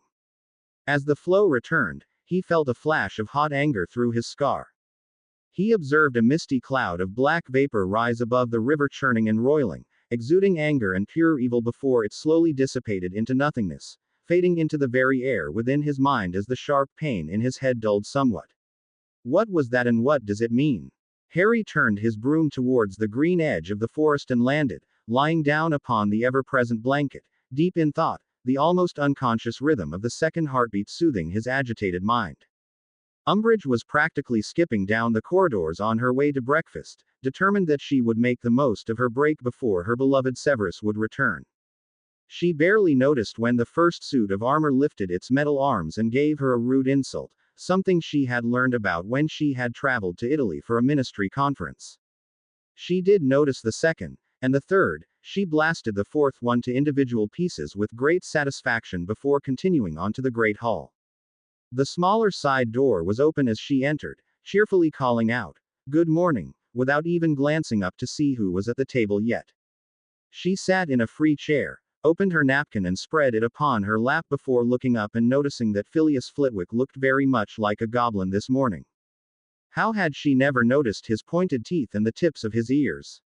Surely she would have seen he was a half-breed like that oaf Hagrid before now. She would have to check into it and see what she could do about getting him fired. It wasn't right that half-breeds were allowed to associate with wizards and witches, let alone teach them such important subjects. She already had that Hagrid beast on his way out. Flitwick could just follow him right out the door. She buttered her pancake and turned to McGonagall to ask her to pass the syrup and noticed a shimmer of a glamour fade for just a second. McGonagall was a half-hag. How could that be? Surely I would have noticed before now. Umbridge looked again and then turned to glare at the barmy old coot across from her. How she couldn't stand the twinkle in the old goat's eyes and the way he blocked the rightful work of the ministry at every turn, protecting the filthy mud-bloods and disgusting half-breeds. Her eyes widened as she found out why. The man was a high elf. His long white hair had parted, his hat was slightly tilted and the long pointed ear sticking through the curly white locks was clearly visible. The whole school was being run by a pack of filthy animals. She stood, her breakfast forgotten in her hurry to go and fire call Cornelius with this earth-shattering revelation. She would have the entire incompetent and disgusting staff of Hogwarts cleared before the end of the week. A crafty smile spread across her toad-like face as she mused, but not her Severus, he was a pure blood, pure human and worthy of her love. Umbridge had left the room before Dumbledore turned to his madly laughing staff and raised a single white eyebrow, looking down his long crooked nose through his half-moon spectacles. Eyes twinkling like mad and his expression full of merriment. Do I want to know what that was about? His question was met with stifled snorts and muffled giggles as Flitwick raised an arm that was still shaking with his effort to control his giggles and wiped tears from his shining eyes. You know how Umbridge hates half-breeds, Albus. At the headmaster's nod and circular wave of his hand to continue, the short wizard said. I found an obscure charm that allows the caster to show physical characteristics on others or himself that they don't actually have. So now Umbridge thinks I'm a half-goblin, you're a half-high elf, and Minerva, he couldn't finish for the giggles that overcame him. Minerva let a huge smile cross her usually stern countenance and finished for the madly shaking charms professor. I, Albus, am a half-hag. She joined the rest of the table in peals of laughter before they all settled down to finish their meal. Snape, Harry crawled over to Dudley's reinforced chair and dragged himself up by the arms to stand, wobbling and unable to fully straighten his back without shooting stabs of agony. Aunt Petunia swept into the kitchen and looked down her pointed nose at her nephew, a look of utter disgust and revulsion curling her lip as she picked up the list from the floor and glared at the slightly humped posture of her nephew. Don't bother with the list, boy. Your trunk is already locked away and I'll clean the kitchen. Mrs. Fig has been pestering me to have you come over and help her drag boxes down from the attic for the neighborhood charity bazaar next week. You can just work over there all day. I don't want to see you here until after we leave to take Marge out to dinner. Just be in your room and quiet by 9 o'clock and don't let us hear a noise out of you tomorrow. I'll put your meals into your room and you can just stay in there until she leaves after breakfast on Thursday morning. Well, what are you waiting for? Get your lazy ass over there and help that meddling old woman. And if I hear you've told her one thing about us, you'll wish it was Vernon beating you. I won't get too tired to finish the job. The menace in the woman's shrill voice was clear and frightening. It reminded Snape, Harry of Bellatrix Lestrange and her creative but invariably cruel ways to torment and torture anyone that crossed her path. He gave an involuntary shudder at the thought of the insane female Death Eater and nodded his head at his aunt. Yes, Aunt Petunia. He waited until he had managed to stumble down the 3 back stairs, each jar of the step pure agony on his tortured spine and headed off around the back of the house before heaving a huge sigh of relief. Where are those bloody oars that are supposed to be protecting Potter? Don't they notice the boy can barely walk? Snape, Harry looked around, hoping to find someone who could help him. He wasn't sure he would be able to physically make it to Arabella's house without a lot of assistance and a whole lot of pain. He knew where her house was. After all, he had pulled a couple of stints as a babysitter last summer before Potter had that run-in with the Dementors when Albus had been unable to find anyone else to take a shift. Finding no sign of the Aurors or anyone else that would help, he occluded his mind, blocking as much pain as he could and focused on putting one foot in front of the other, determined to make the 2 blocks to the Squib's house and help or die trying. Cornelius Fudge swept into Amelia Bones' office like a king deigning to visit a commoner and asked, his expression haughty and commanding. Well, at least he thought so. Will you be ready if I move up the press conference to tomorrow morning? My wife has made other plans for the rest of the week and we shall be in Italy for the Easter festivities at the Vatican. Personal invitation from the Italian minister for magic, you know. He couldn't help gloating about the last part. Amelia plastered a smile on her face, trying her best not to break out laughing at the ridiculous buffoon, and nodded. Of course, sir. What time? So I can make sure we have enough responsible Aurors present for the proceedings. She forced herself to give the idiot a knowing wink, secure in the knowledge he would read it as support of his plans and not as her own anticipation of watching him and his corrupt colleagues being hauled off to Azkaban in magical handcuffs. No use taking up the whole day with the proceedings is there, so let's call it for 9 a.m. sharp in the Great Hall. Will you be ready with the formal charges and have all the necessary paperwork ready? She actually grinned at the imbecile as she assured him she would have the arrest warrants signed and ready for the morning. Of course his own name would be on the top one, but the moron didn't realize that, and she would make damn sure that he didn't find out before the jaws closed on him at his own press conference. As soon as Fudge swept back out of her office, she cast a silencing charm and laughed until the tears ran down her cheeks and her sides ached before collecting herself, washing her face, and began setting up the trap. Her first call went out on the enchanted mirror to Albus Dumbledore himself. Poppy had stopped by about lunchtime to make sure Harry was still improving and to run further scans on the boy. She nodded at Sirius and Remus, giving a small smile of satisfaction. We have managed to add 10 kilos, 22 pounds, to his weight and almost 15 centimeters, 6 inches, in height. Another few days of the fortifying potions and growth potions and he should finally reach the bottom of the scale for a normal wizard of his age. It should help in his physical recovery after he wakes up as well. He is now merely semi-conscious and not in a deep coma. You two have done marvelously with him. Keep up the good work. She sat down and joined the two in a peaceful lunch as Dobby took his turn feeding fortified mush to the semi-conscious lad. Poppy was sitting back, enjoying a peaceful second cup of tea when the head of Arabella Fig appeared in the kitchen, calling out for help. Anyone there? Oh, I do hope there is someone there. I couldn't reach anyone in Albus. Flo, oh please, I need help. The poor boy. I don't know where else to try. Help, anyone there? Poppy ran from the sitting room and knelt down in front of the distraught Squib. Arabella, calm down and tell me what's wrong. Is this about Harry?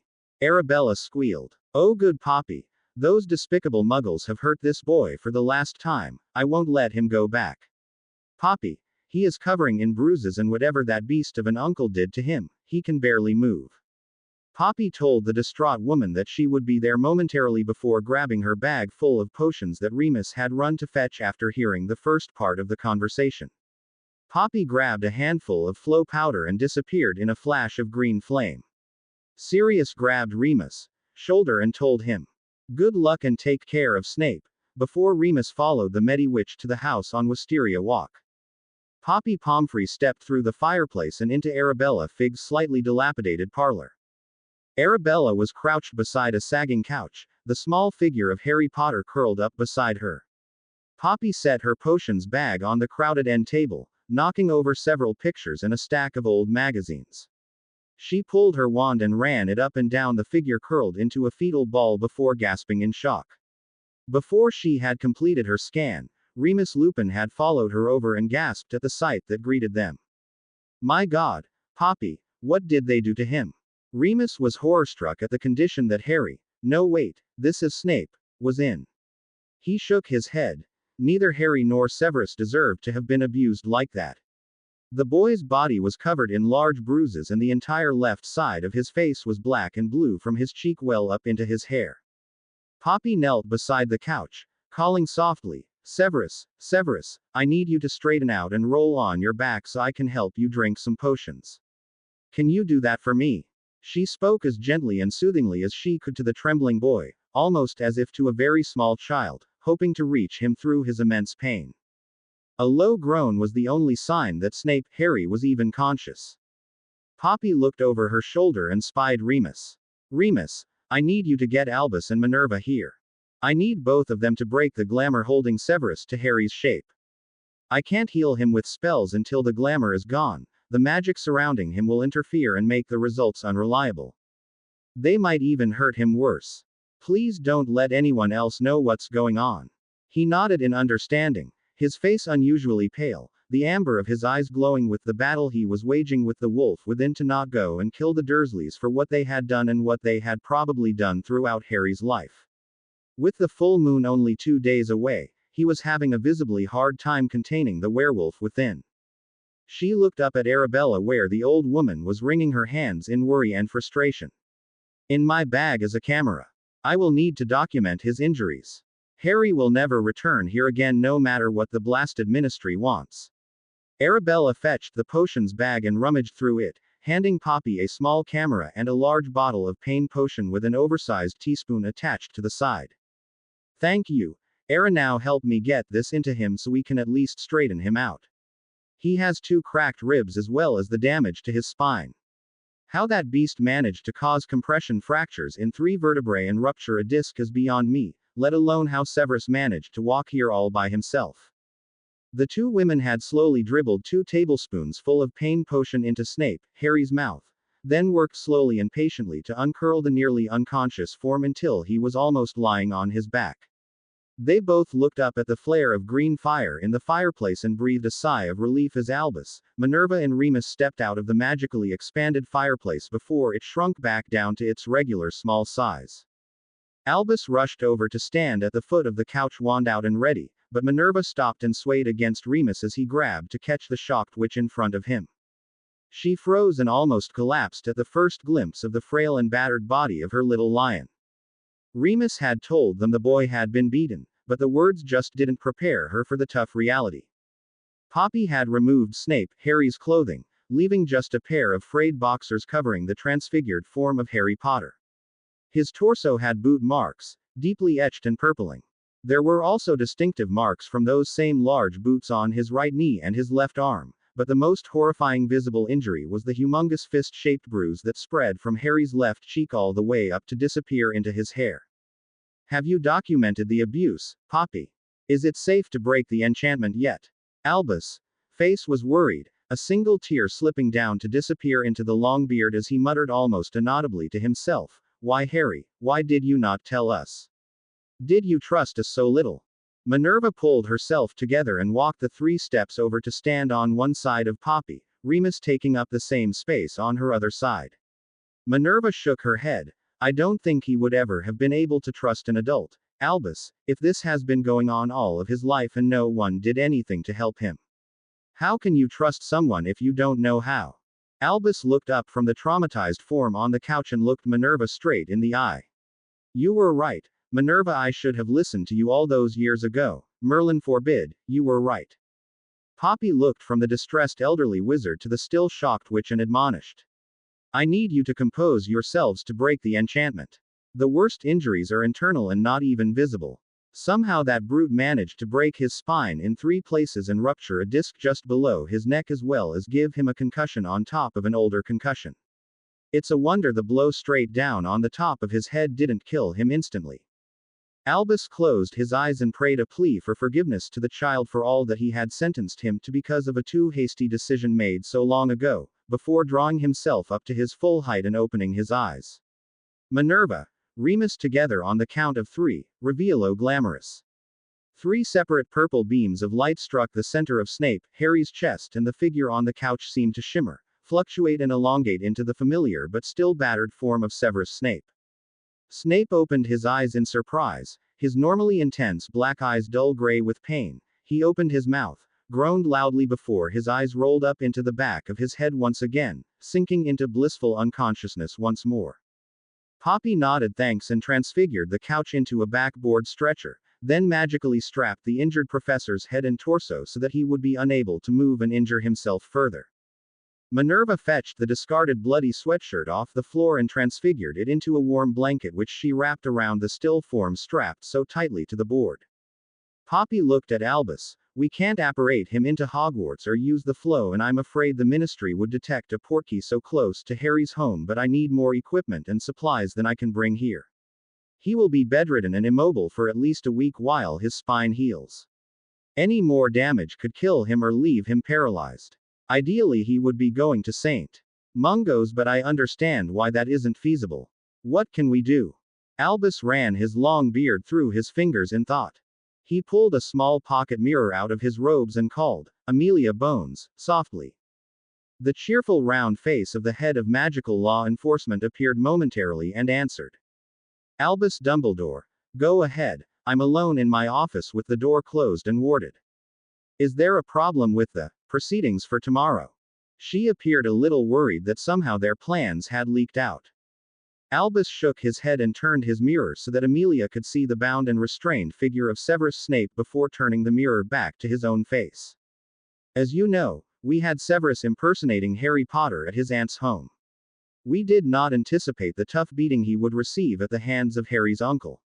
He needs more intensive medical care than Poppy can give here, but we are afraid if we return him to Hogwarts someone will see him and it might tip off people that something is amiss. I pulled all of the ores from the Potter house. After all, the only reason Fudge had them there was to keep the boy from talking to the Quibbler again. I can grab a couple of ores that I trust and we can make a portkey inspection of his house to make sure everything is all right. No one will be able to tell that more people leave with the portkey than arrive with it. I really don't want any unusual activity around Hogwarts tonight, and you and Minerva must both be visible and attending to your normal activities to ensure the trap. Do you have someplace secured that you can keep him?" Albus looked at Poppy, who looked thoughtful before nodding. "I can get enough equipment and supplies to headquarters without anyone noticing anything. If the ones already there could care for Severus as well as their current occupant, I could sneak in and out to check on them frequently without appearing to leave the castle." Everyone turned to look intently at Remus. After all, it was well known that Remus disliked Snape, but Black absolutely detested the man, even more so since the unprovoked and appalling attack on the boy's mind. Remus swallowed hard, looking like he had a bad taste in his mouth before nodding. "If there is someone there for the full moon to make sure Padfoot doesn't kill him, I can handle the rest of the time. At least I will do my best, but Snape had better not start pushing Sirius the way he normally does." Albus laid a weathered hand on the werewolf's shoulder and looked gravely at the upset man. "I suspect that even Severus will understand the necessity of keeping a civil tone when he is strapped helpless to a backboard and unable to move." Albus turned back to the mirror still clasped in his hand and completed the coordination of plans to remove Severus from Arabella's house as quickly and quietly as possible. Minerva made a quick call to Phileas and had him find and send Tonks to their location as quietly as possible. Less than 30 minutes later, Minerva as her tabby cat was accompanying Tonks as Harry back to Privet Drive to retrieve all of Harry's belongings. Amelia had accompanied Kingsley and Hestia Jones as Tonks to Arabella's house to be another witness before she apparated back to the ministry, leaving the two order oars to escort Poppy and Severus to headquarters. When she reached her office, she had quickly issued arrest warrants for both Mr. and Mrs. Dursley and set a hand-picked agent to finding another placement for Dudley. That is if the investigation proved he hadn't actively and knowingly participated in the abuse since he had been 16 for several months and could be tried as an adult if he had. They would not be arrested until after the historic press conference had been dealt with, but everyone there had vowed that Harry would never spend another night in that abusive atmosphere, even if they had to change his name and send him to Australia. Tonks, Harry reached down and rubbed the top of the oddly marked tabby cat that was winding itself around her legs as she stopped at the end of the walkway leading up to number 4 Privet Drive. Vernon's large car was absent from the driveway and the house looked empty, so she walked carefully up the steps. Amelia had asked her to refrain from using magic if she could, but as a fully trained and licensed Auror, if she had to use magic to defend herself, it could be explained and justified as her being part of the official ministry guard that Fudge had sent there.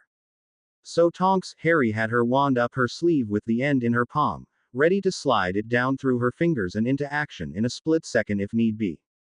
And after witnessing what the Muggles had done to that innocent boy, she sure hoped that she would have that need. Minerva's animagus form was growling softly while she kept pace with Tonks, Harry as they gingerly opened the door and quietly crept into the dark house. They searched every room upstairs, horrified when they realized which room was grudgingly given to Harry as compared to the ostentatious and overindulged rooms the rest of the family had. Unfortunately, they didn't find Harry's belongings, nor any sign that he even lived in the house, not one personal belonging, no toothbrush in the bathroom, not one picture on the wall, nothing. Taking her wand, Tonks, Harry spoke a quiet location spell to find Harry Potter's belongings. The confused witch, the cat still following her growling and glowering, crept down the stairs and stopped in front of the cupboard under the stairs. A quick, Alohomora, and the huge reinforced steel padlock on the cupboard flew open and revealed a small bed, a couple of shelves with some broken toys and a box with old worn-out rags that looked surprisingly like the clothing Harry usually wore during summer. Stuffed into the small space at the end of the bed, where the ceiling sloped downward with the steps, was Harry's school trunk, still packed and locked from his arrival days ago. The cat disappeared to be replaced by a stunned and horrified witch. Those monsters must have locked him in there. Why else would there be a bed and his belongings in there? Tonks, Harry pulled a camera out of her jeans pocket and took snapshots from every angle, shuddering and silently pointing an indignant finger at something scribbled on the wall above the bed in a childish hand. Minerva ducked her head in and looked at where Tonks, Harry was pointing. In red crayon were the words, Harry's room. Kingsley opened the door to Grimmauld Place and moved to the side to let the two floating the stretcher carrying Snape under Harry's invisibility cloak to enter before scanning to make sure no one was paying them any undue attention. He shut the door behind them and followed them into the sitting room where Sirius and Dobby were sitting with the still unconscious Harry. Sirius stood up, ready to object strenuously to Snape being brought to his house but stopped, mouth open in astonishment when Remus pulled the cloak off of Severus and he got his first good look at the battered body. My God, was he hit by a Muggle car? Sirius was finally able to ask. Remus looked ready to transform at any moment, but Poppy pursed her lips in disgust and answered. Only if it weighs 35 stone and answers to the name of Vernon Dursley.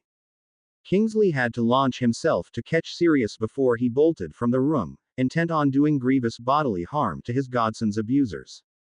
Stop, Black. Amelia's issuing arrest warrants and we'll serve them after the events tomorrow. It won't do Harry any good to get yourself caught and sent back to Azkaban. Those bloody bastards will be going away for a long time and I've heard that Muggles are affected by the Dementors even worse than wizards. They'll get what's coming to them, just don't do anything rash.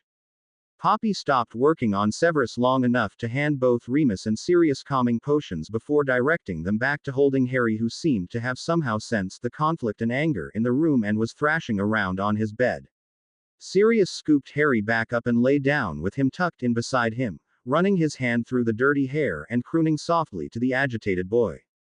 Kingsley took out a notebook and jotted down notes as Poppy treated Severus.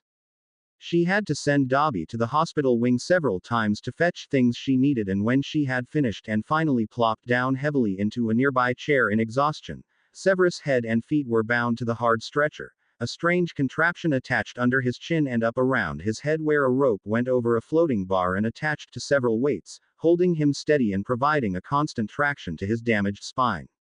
He was breathing easier, the Skelegro having repaired his ribs and his cracked left arm. The thick bruise paste had turned his black bruises into sickly greenish-purple marks, but they actually did look better. His right leg was wrapped in a bandage from thigh to ankle, immobilizing and supporting the damaged cartilage and ligaments that Vernon's heavy boot had started, and Snape's continuing walking and going up and down the stairs had exacerbated greatly.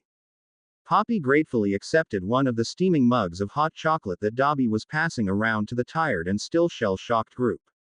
She looked over at Harry and nodded her approval of the way Sirius was now sitting up, Harry draped face down on his lap, one hand rubbing the boy's back while the other gripped his own mug. Remus swallowed before asking, "How is he, Poppy, and what exactly happened to him?" She took a deep swig and shook her head. "I don't know exactly what happened. Severus was only able to tell Arabella, Vernon hit me, Petunia knows, did nothing, before he collapsed and she called for assistance." We should be able to question him when he wakes up, which should be in about 2 or 3 hours. I'm afraid he's going to be in considerable pain for several days at least.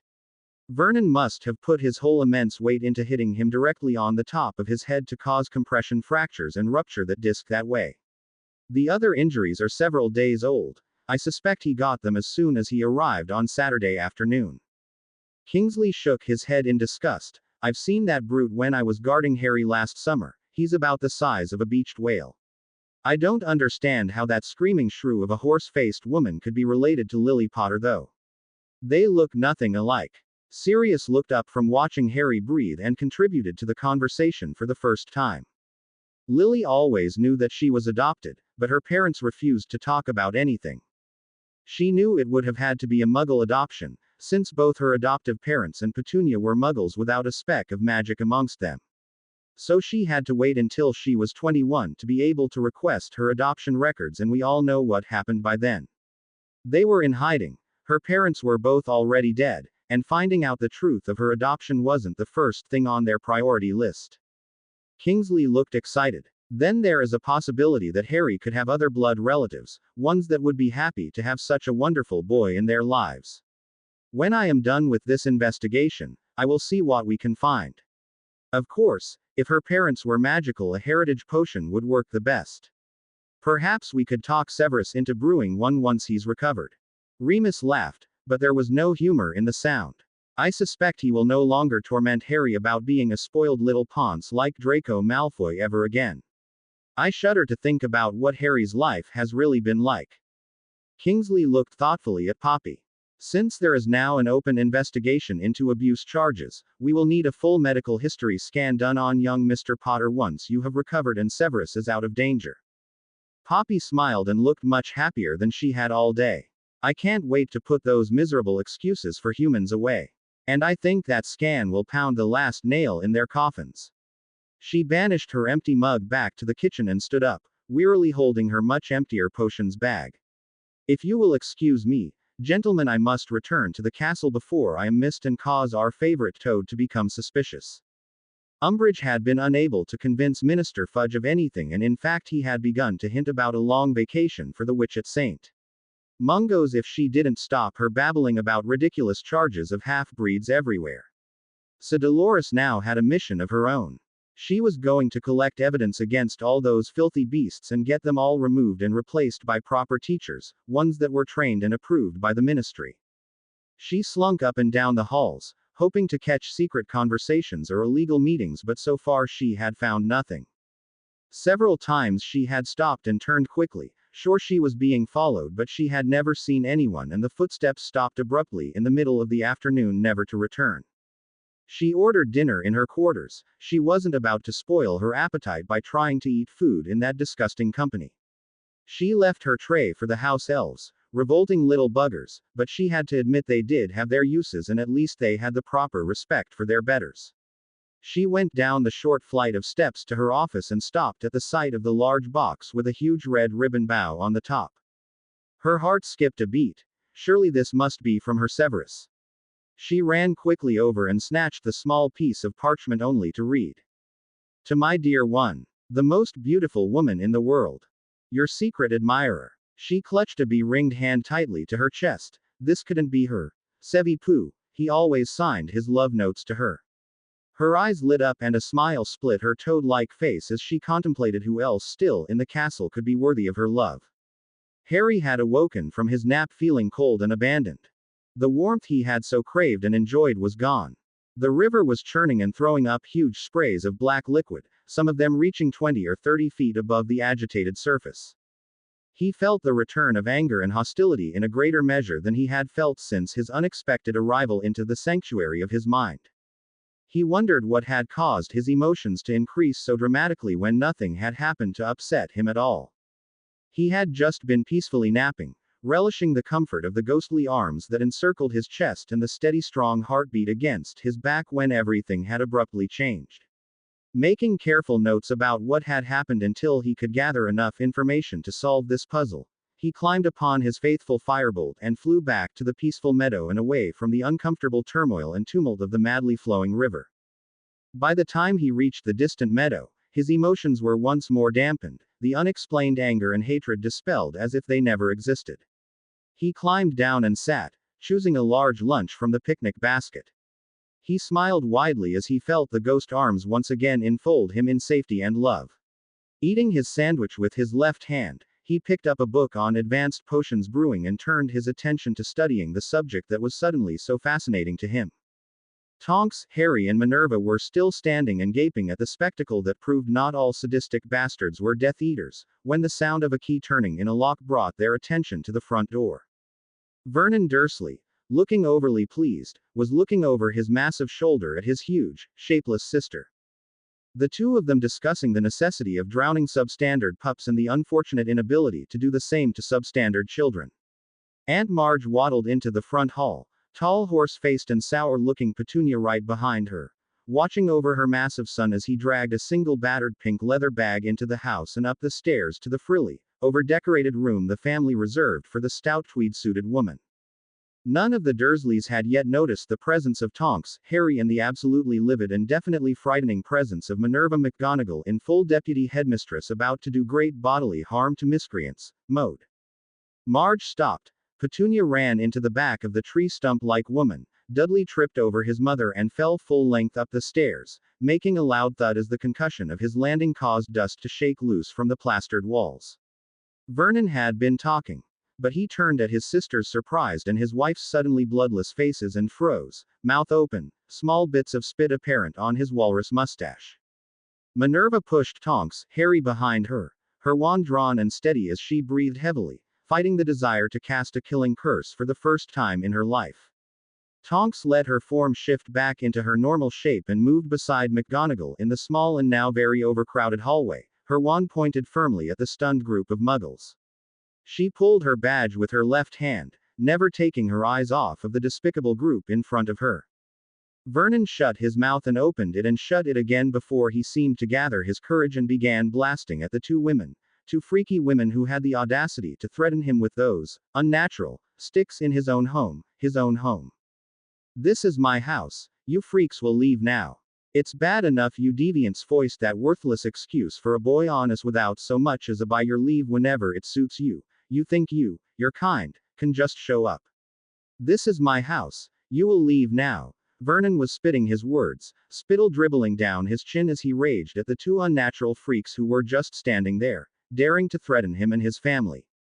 McGonagall stood ramrod straight, her mouth pinched in anger, eyes flaring with the power of her magic as she said a single spell, Aquatas Existimationis Consisco.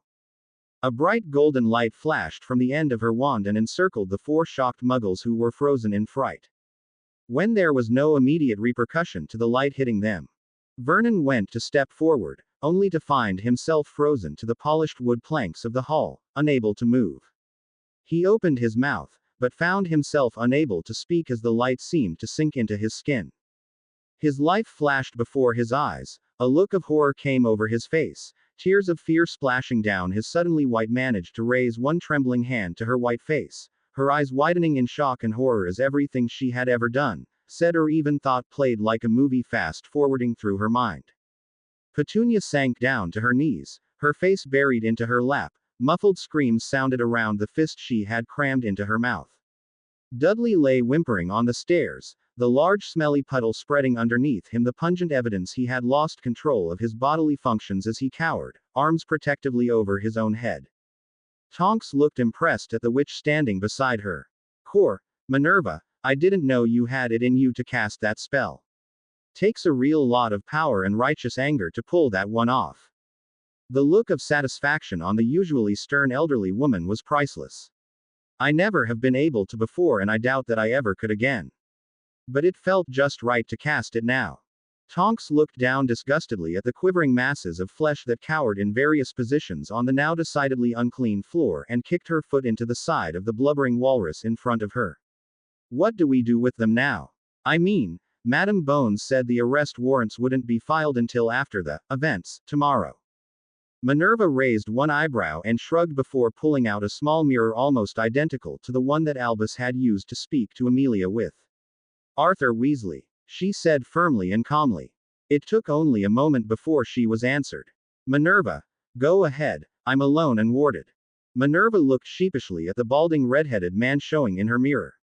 Did Albus inform you of the circumstances we found out about today?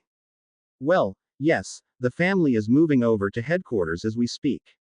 Albus felt the boy needed the support of his friends and they needed to be able to see him. Plus Molly will be able to help with, the patients, as needed. Minerva took a deep breath and confessed.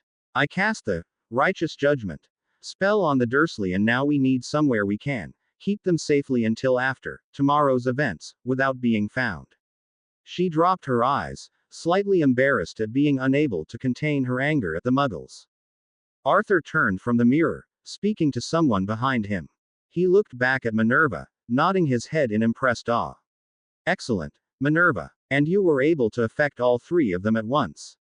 Very impressive, indeed. Minerva raised her eyes again, looking pleased but slightly sheepish. 4. Harry's despicable Aunt Marge was here too. That horrendous woman that Harry blew up after she spouted off about him being a misformed runt only worthy of being drowned. He asked. The grin spreading across Minerva's face showed the feral traits of her animagus form at its wildest. Yes, Arthur, that very one. Arthur's smile matched hers as he continued. Bill and Charlie are here on vacation to see the kids and the twins have volunteered also, so my 4 boys will be there as soon as they can. They'll flow to Arabella's house and then be over there in less than half an hour. They'll stay and keep those miserable muggles on snow until tomorrow. Tonks looked over Minerva's shoulder at the director of the Misuse of Muggle Artifacts office and rolled her eyes at him. Arthur, that's on ice, not on snow. Sheesh, keep your Muggle phrases straight. It was almost 9 at night before Severus showed signs of waking up. Molly had sent the 3 children upstairs to do their holiday assignments while she flitted back and forth between Harry and Severus, straightening blankets, feeding the 2 semi-conscious wizards bowls of warm fortified mush, bringing serious snacks and drinks as he continued to hold and murmur to the boy cradled across his lap. Remus had reluctantly left because of the approaching full moon. With everything that had been happening at the castle, Severus had been unable to brew the Wolfsbane potion this month and the commercially available potions were not always of the best quality or even totally reliable. After all, who would a werewolf complain to? Severus tried to squirm and get more comfortable but came to the conclusion that Potter's vile and loathsome uncle must have tied him down. He tried to gather up enough magical energy to cause a burst of wandless magic and free himself. But he was too dopey and hurt to do more than cause himself more of a headache than he already had. He vaguely remembered the seemingly miles-long torment of placing one foot in front of the other, trudging through hell to reach Arabella's after hours of agony. He had stopped to lean against every tree, fence and signpost on his way, forcing himself to begin walking again and again when he thought he would rather just give up and die. No one had stopped to ask him if he was all right. Several people had deliberately crossed the street to avoid coming anywhere close to the boy in such obvious agony. Merlin, what had those beasts told the neighborhood about the boy to make them deliberately ignore him and avoid him like that? He tried to move his head again. It was throbbing from the pressure of a strap of some kind rubbing across the smoldering bruise on the side of his face, but all he managed to do was mow. In pain. You're all right, Severus, you're safe at headquarters. Poppy had to strap you down so your back could heal, but she left us with pain potions for you and then some dreamless sleep if you want. Severus, you need to open your eyes for me, it's Molly and you're at headquarters. The noise kept repeating itself until it finally sorted itself out into understandable words spoken by a recognizable voice. He sighed deeply, aware for the first time that his ribs didn't hurt nearly as much as they had before. He forced one eye open, then the other when Molly thankfully waved the lights down so they didn't glare so. Molly smiled down on the battered man as she pulled her chair closer to him so she could dribble the pain potion into his mouth without spilling any. Here you go. Just open up and this will get you feeling better in no time. For once Severus didn't cringe at the woman's mothering tone. In fact, deep down, he actually liked the warm feeling of relief growing in his chest as she continued to talk to him. After swallowing his own special brew of very powerful pain potion, he tried to sit up only to have a gentle hand press down on his shoulder, forcing him to remain prone. Molly leaned over so that Severus could see her face and smiled down at him. Poppy says that you will fully recover, but she had to strap you down so that your spine could heal right. You managed to say that Vernon Dursley did this to you and that Petunia knew about it and did nothing. Is that right? She questioned him gently as she ran her hand through his hair, just as if he was one of her own children. Severus closed his eyes, unwilling to have her stop the soothing motion, but not wanting anyone to know he was enjoying it. He tried to nod, his throat dry and sore from his ordeal. When he couldn't move his head, he opened his mouth and croaked, "Yes, where?" Molly removed her hand from his head and placed a muggle plastic bendy straw in his mouth, helping him to swallow the wonderful icy water. She only let him take small sips until he shut his mouth, full for the moment. She turned to put the goblet down and turned back to stroking the long black hair, surprised to find it silky and fine, not particularly greasy at all. Amelia Bones has signed arrest warrants for Vernon and Petunia. Hers for child abuse and neglect and criminal child endangerment, his for the same plus attempted murder. They will be arrested tomorrow. Now, drink this dreamless sleep. You can talk with Albus tomorrow afternoon. Rest now and heal. She continued to stroke the dark head as Severus fell into a deep sleep, a wide smile of satisfaction on his face. Dolores Umbridge woke up early. She had slept only fitfully after the events of the past few days, her brain working furiously trying to decipher the odd events that had been occurring. She wrapped her fuzzy pink night robe around her stout figure and entered the luxurious bathroom that was connected to her large bed chamber, undressed and climbed into the huge square bathtub, soft lavender bubbles floating up all around her and hiding her flabby figure.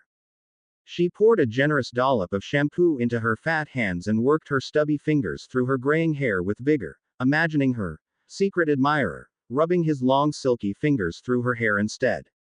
As she finished bathing, she pretended her love was drying her gently with the oversized fluffy bath towel. She stood dressed only in her flimsiest underclothes, the deep crimson lace ones her cousin had given her years ago as a joke that she had kept for reasons she had never paid attention to. Tapping one finger gently against her chin, she searched through her selection of robes for just the perfect one. Spotting the perfect one hanging forgotten clear at the back of her wardrobe, she pulled it out, cast a quick cleaning charm followed by a wrinkle-free charm and pulled it over her head. The soft folds of bright purple velour were too tight across her chest and belly. Perhaps they had shrunk in the years the robe had hung unused in her wardrobe. Muttering about cheap fabric in obviously expensive robes, she muttered a spell to expand the robe. It wasn't permanent. She had neither the power nor the knowledge to cast such permanent charms, but it would do for at least 14 or 15 hours, she was sure. Letting her hair dry naturally, it always seemed to frizz more when she tried to wand it dry. She walked over still barefoot to gaze with wonder at the large box her secret admirer had left on her desk yesterday. Her breath caught in her throat as she lovingly reached into the box and pulled out the wonderful token of her new love's favor. The rusted chains clattered across the table and made an odd chiming sound as they hit the floor. She turned the obviously used manacles that dangled from one end of the long chain in her hands, flecks of rust and some substances that were better left unnamed flaking off the metal and onto the floor. Her look of happiness and anticipation became predatory and almost sensual as her daydream intensified, and she imagined many of her fellow Hogwarts staff and certain colleagues at the ministry chained to a tall stone wall with the chains and handcuffs now in her hands, as she marched behind them, whip cracking, bits of skin and blood flying through the air as they begged her for mercy. A particularly evil shudder of delight flooded her body as she imagined Harry Potter chained over her desk as she exacted revenge for the Brought's very existence upon his screaming bloody and broken body. Her hands ran up and down the length of massive rusty iron chain, her face took on a dreamy, glazed look as she imagined her love having his wanton way with her as she reclined upon a large, silk sheet draped four-poster, chained to the headboard. She pulled the heavy chain up and touched the manacles lightly to her cheek before returning them once more to the large box. Cornelius Fudge stood clad only in his red and purple plaid boxers in the middle of his huge walk-in closet, debating with himself over what he should wear on such a momentous occasion. Today was the day he was finally going to completely discredit that meddling old codger and smash the infuriating Coots image in the eyes of the public forever. Of course he would be there to pick up the pieces as the most trusted and wise wizard in the world after Dumbledore fell. He pulled robe after robe off of the polished wood hangers, throwing the expensive but totally tasteless garments carelessly onto the floor, completely ignoring the distressed admonitions of his personal house elf to stop. Fudge finally spied the perfect blend of power and respect and pulled the robe off the hanger, which banged down upon the head of the little elf trying to save itself hours of cleaning and repressing the massive sliding pile of discarded robes. The bright red and gold robe had the image of a huge rowan tree emblazoned across the back, the embroidery in the finest glittering metallic threads. Fudge had ignored the fact that he had no right to usurp the symbol of the House of Ravenclaw when he commissioned the robe years ago. At the time he thought he would become the magical guardian of the blasted twit Harry Potter at any moment and therefore be entitled to the symbol as the Ravenclaw regent until the brat reached 17, but it had never happened despite his best twisted machinations. But now, he deserved the accolades and the respect that the robe would command, and by Merlin, he would wear it. Amelia Bones had gathered her specially selected crew of 34 hand-picked and completely honest and trustworthy Aurors in meeting room 6 at 7 in the morning. She looked them over, each standing proud and ready in their starched red Aurors robes. She calmly gave them a final briefing, handing a properly executed and signed warrant to each of them as well as a magically binding set of handcuffs, each set charmed with anti-apparition and portkey nullification charms.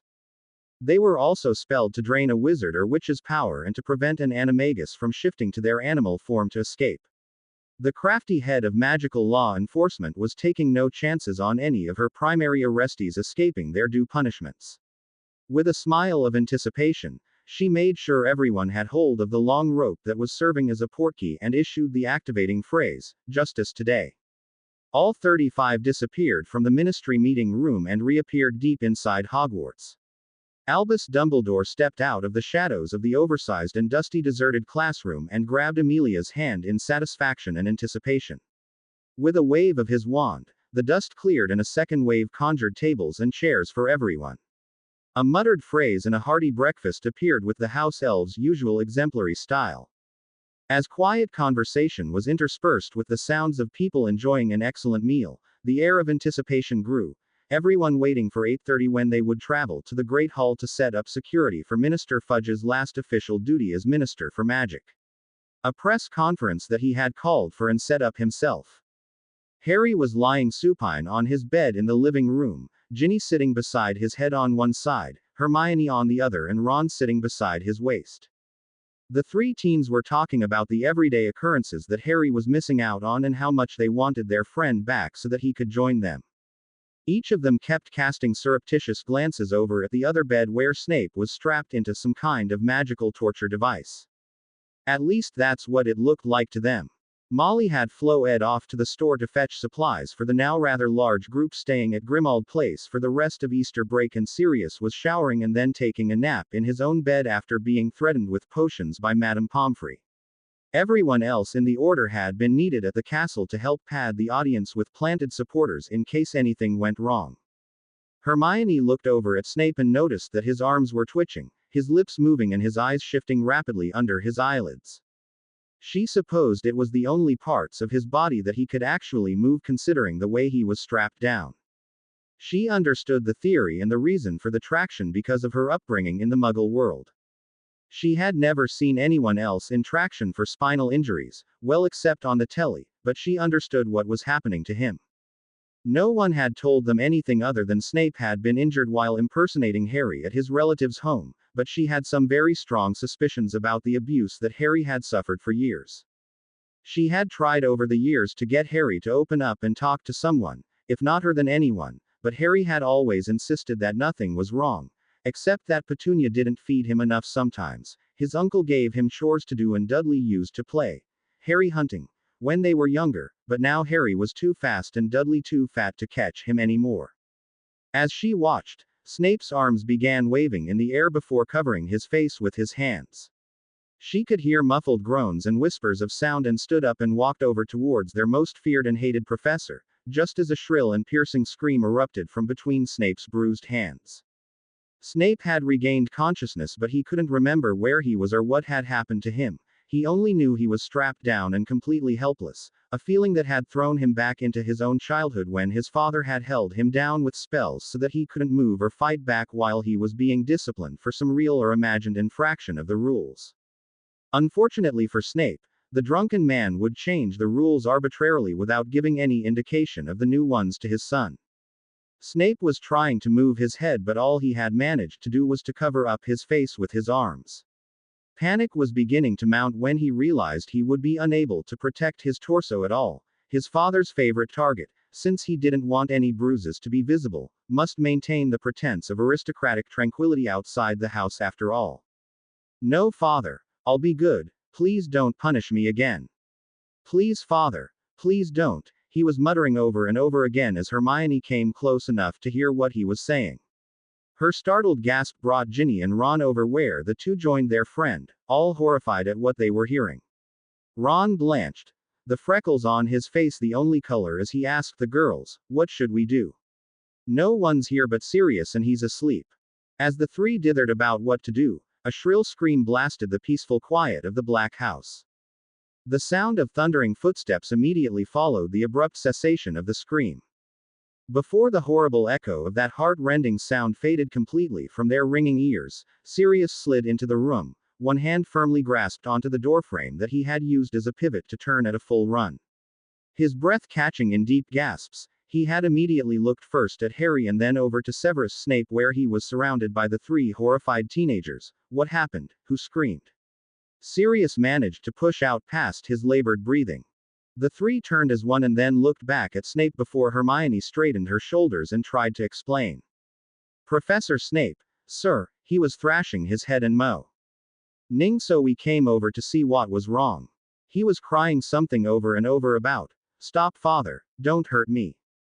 I'll be good, I promise." And then he screamed in pain, "And we didn't know what to do. And then you came in, and..." Her voice trailed off as the three moved aside and let Sirius see Snape for the first time since he entered the room. The man's arms were still clutched tightly over his face, his head trembling as he tried to move it within the straps that confined him tightly. His eyes were squeezed tightly shut, but a few silent tears were still visible on the pasty white cheeks, their trails leading down and disappearing into the lank greasy hair. Sirius motioned the three to return to Harry before crossing the room and looking down on the man. Sirius no longer saw the greasy git who had tormented him and his friends throughout their school days, or the sour, evil bigot who had so traumatized his godson that the poor child had retreated into the safety of his own mind to escape the horrors. No, he saw a man, a fellow human being who had been tortured and grievously injured, who was now caught in the hell of his own memories of being abused as a child. Dumbledore had tried to explain on many occasions to the pranking four that they would do better to befriend or at least avoid tormenting their favorite target while they had still attended Hogwarts. His entreaties and vague hints about their classmates' unfortunate upbringing had always fallen upon deaf ears, but the obscure hints and vague clues that Dumbledore had tried to give the four boys now made perfect and horrible sense to the man standing looking down on the beaten and broken body of his childhood enemy. Sirius dropped down heavily into the chair that Molly had used earlier. "I don't care if he's so mean to us, particularly Harry. He didn't deserve to be beaten like this, especially if he was taking Harry's place. He obviously doesn't know where he is." Sirius' thoughts were swirling madly through his brain as he tried to come to grips with his new shocking realization about the realities of Snape's life, both childhood and adulthood. He reached out his hand as he had seen Molly do earlier and stroked the black hair hesitantly, his mind in such turmoil that he barely noticed what he was doing. Snape stopped muttering, his cloudy mind taking a moment to realize the hand touching his head wasn't going to hurt him before he sighed and his arms lost their tension. Sirius absent-mindedly reached up and lowered Snape's arms until they were lying on the bed once more, before using his now free hand to hold tightly onto his enemy's cold hand. Sirius realized what he was doing only after the freezing hand clutched tightly back. He looked down, surprised to find he was stroking the black hair lying beside him and Snape was actually looking peaceful. In shock, Sirius snatched his hand back, smirking slightly when he noticed that Snape's face screwed up in an expression of disappointment. His own face looked down puzzled until he realized that Snape was trying to turn his head to regain contact with the hand that had been stroking his hair. Sirius glanced over to where Ron and the girls had regained their seats around Harry's head and shrugged one shoulder sheepishly before turning around toward Snape once more and reaching up his hand to resume stroking the greasy black hair of the injured man who was rapidly growing more distressed at his inability to move. Ron looked decidedly squeamish as he watched the scene unfolding in front of them. He shuddered at the sight of Sirius stroking Snape's hair and whispering reassurances at the greasy git, his other hand clasped firmly with Snape's. He shook his head, wondering how Sirius could stand to touch that foul man before he turned back to Harry's side and retook his position, grabbing one of Harry's hands as he noticed that Harry seemed to be tossing and turning in agitation too. Ginny looked down at Harry, her thoughts churning madly with what they had heard Professor Snape muttering. She raised an eyebrow at Hermione, who had looked up at Ron's expression of distaste, and nodded understanding at her best friend. The two girls studied each other, acknowledging that they would probably never look on their most hated teacher in the same fashion ever again, their natural maternal instincts awakening now for both patients. Ginny gave Hermione a quick hug and returned to sitting up beside Harry's head on the edge of the bed, her fingers carding through his messy mop as she began talking to her friend again, every once in a while looking over to where Sirius was doing the same thing for their most dreaded professor. She shook her head. Somehow he didn't look very terrifying at the moment. He looked just as hurt and vulnerable as Harry was. At precisely 8:30, Amelia Bones stood, waited just a single moment for her crew to stand and form a rank before leading the group out of the classroom, down the stairs and into the empty Great Hall. The house tables had been moved and the entire room was lined with rows of uncomfortable metal folding chairs, neat aisles left between mathematically precise rows and columns of chairs. The staff table was still standing on the podium, but it had been moved back to allow room for an ornate carved wood podium, festooned with magical microphones for the Wizarding World Wireless to carry the press conference live. The broadcast was going to be magically beamed across the world, picked up and rebroadcast in every major wizarding conclave. Pairs of highly trained oars peeled off from the swiftly marching column as they passed assigned checkpoints and guard stations. By the time Amelia and Albus had reached the head table, only 6 oars were left of the original 34, and those 6 split, 2 at each end of the table, and 2 to stand directly behind the podium where Fudge was scheduled to give his speech. No sooner had the group reached their ready stations than the massive doors leading to Hogwarts' carefully manicured grounds creaked open and the first horde of reporters and eager invited guests were being checked for identity and invitation, their wands stowed in individually sealed boxes that would not open for the duration of the press conference before being allowed in, where several more oars were shuffling them off to their assigned seats with rapid and near silent efficiency. More than 200 reporters and witnesses had been efficiently checked, wands sealed in a safety box and returned, identities sorted and seated by 10 to 9. With a great flourish and overdone panoply of importance, Cornelius Fudge arrived, surrounded by his own personal guard of 6 hand-picked crimson-robed oars. They had their wands drawn at the ready and formed a cordon around the extravagantly overdressed minister. Fudge stopped and shook hands with several important members of the Wizengamot, playing the crowd for all it's worth, like a king deigning to greet his subjects. Fudge was impressed and, though he would never admit it, awed by the huge audience of very important people already seated waiting for him. He made sure to personally thank all of his most important contributors and those on the Wizengamot whom he could always count upon for support, whether voluntary or purchased. He hid a frown at the large contingent that he classified as the opposition, namely those who could not be bought and those who stood firmly behind Dumbledore and the Potter menace. As Fudge made his almost condescending greetings to the headmaster and the few staff members seated at the head table, the last few stragglers were being hurried to the last few empty seats. A barely noticed nod from Amelia alerted all 34 of her oars to confirm and mark the location of the individual named on their arrest warrant. Each oar moved silently and surreptitiously to stand close by their target as the doors of the Great Hall were shut and barricaded. Each of the Dursleys had spent a miserable night, sticking charms holding them immobile on different spots of the living room floor, while the Weasley boys had taken turns watching over them or sleeping on hastily conjured beds in the dining room. None of them wanted to sleep on anything belonging to those miserable excuses for humans, not after they had seen where they made Harry sleep, both the boot closet and the barely adequate room with the miserly furnishings. Charlie and Fred were taking care of making breakfast while Bill and George sat at chairs in the dining room, sitting where they could easily glance into the lounge and spy on their still-bound captives. The first thing Bill and Charlie had done after arriving there the night before was to spell all the windows opaque and unbreakable, and make the inside of the doors disappear from view. Even if the Dursleys managed to break free of their sticking charms, they were not going to be able to leave without the use of magic.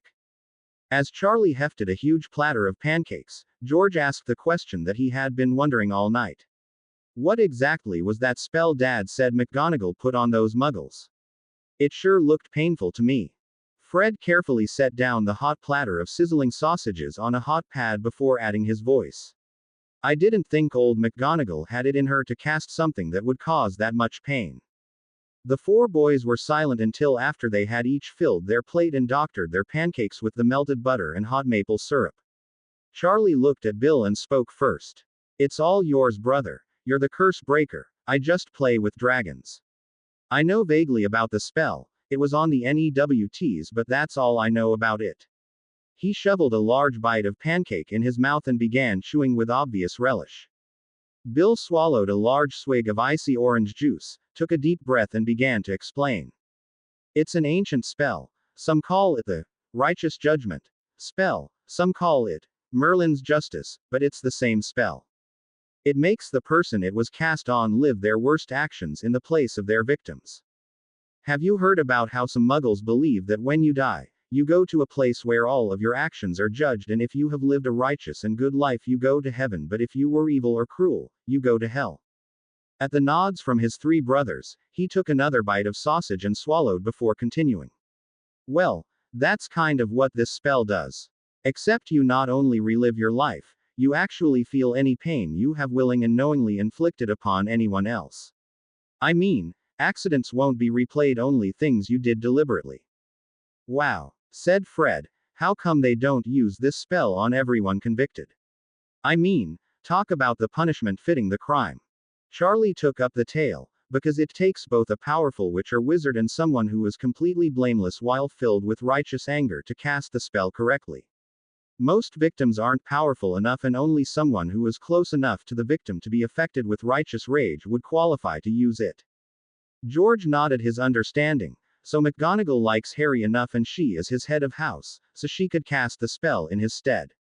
And she is a very powerful witch, with a really wicked temper if you rile her up, especially if you hurt someone weaker than you. Fred spoke from painful experience. Bill finished his tea while nodding at their understanding. Right, so she was able to cast a very powerful judgment spell that lasted almost all night. So either the Dursleys just repeated their memories over and over, which doesn't usually happen, or they had a lot of very bad things to be judged for. The four boys shared dark looks as they thought over their discussion and its implications based upon how long the spell had lasted and how much physical evidence they had found supporting the allegations of long-term abuse and neglect. As one, they pulled their wands and strode purposefully into the lounge, intent upon a few righteous judgments of their own. Harry had been lounging all morning, intent upon studying the raging torrent just visible from where he sat at the edge of the green forest overlooking the deep crevasse. Several times the flood had swirled, obvious agitation making the spray higher and stronger. And with each surge of mist, the feelings of anger and hatred had surged correspondingly in Harry's mind, and his scar would flare with pain. There seemed to be a direct correlation between the mist and his emotions, particularly negative emotions. His forehead furrowed, his lips twisted in thought. He didn't notice the appearance of another being at the edge of the greenery, but the low agonized Ning did catch his attention, and he twirled, wand at the ready. He stood up from his defensive crouch in sudden shock and lowered his wand, stunned at the sight in front of him. Professor Snape lay on the ground, trapped in some kind of strap-y thing with bandages all around his chest and his right leg. He had a large, almost healed bruise spreading across his entire cheek that disappeared up into his greasy hair. His eyes were closed and he was Ning softly in pain. Harry held his wand in front of him and walked slowly over until he was standing less than 2 feet away from his apparently gravely injured potions professor. He waited for several moments, realizing that the bound wizard could not voluntarily move and thus was no danger to him, at least not immediately. He stowed his wand in his back pocket and sat down beside the still oblivious man. Professor Snape, what are you doing here? What happened to you? Harry's curiosity was well known to overwhelm his common sense at times. Umbridge checked her watch. 20 minutes to 9. Time to go to the Great Hall for Minister Fudge's historic press conference. A large smile split her toad-like face in two as she anticipated the sweeping changes that were sure to follow. She straightened her purple velour robe, patted her matching hair band and went down the 3 steps from her quarters into her classroom only to find a large flat package sitting upon her desk. She almost ran towards her desk, willing to be late for Fudge's grand speech for another token of her love's affection. She picked up the flat package. It was almost too wide for her to hold between her outstretched arms and twice as tall as it was wide. She laid it back down to rip off the twisted cotton twine and the plain brown paper that was wrapping it. She said in a startled breath that whistled through her clamped teeth as her eyes widened in shock. The package contained a huge, gold-gilded picture frame filled to the edges with picture after picture of her. All taken within the last couple of weeks. She shuddered at the photo showing her standing in front of the Potter menace. She remembered that one. Somehow the brat had made his eyebrows grow together. There she was at the staff breakfast when she had noticed the half-breeds among them.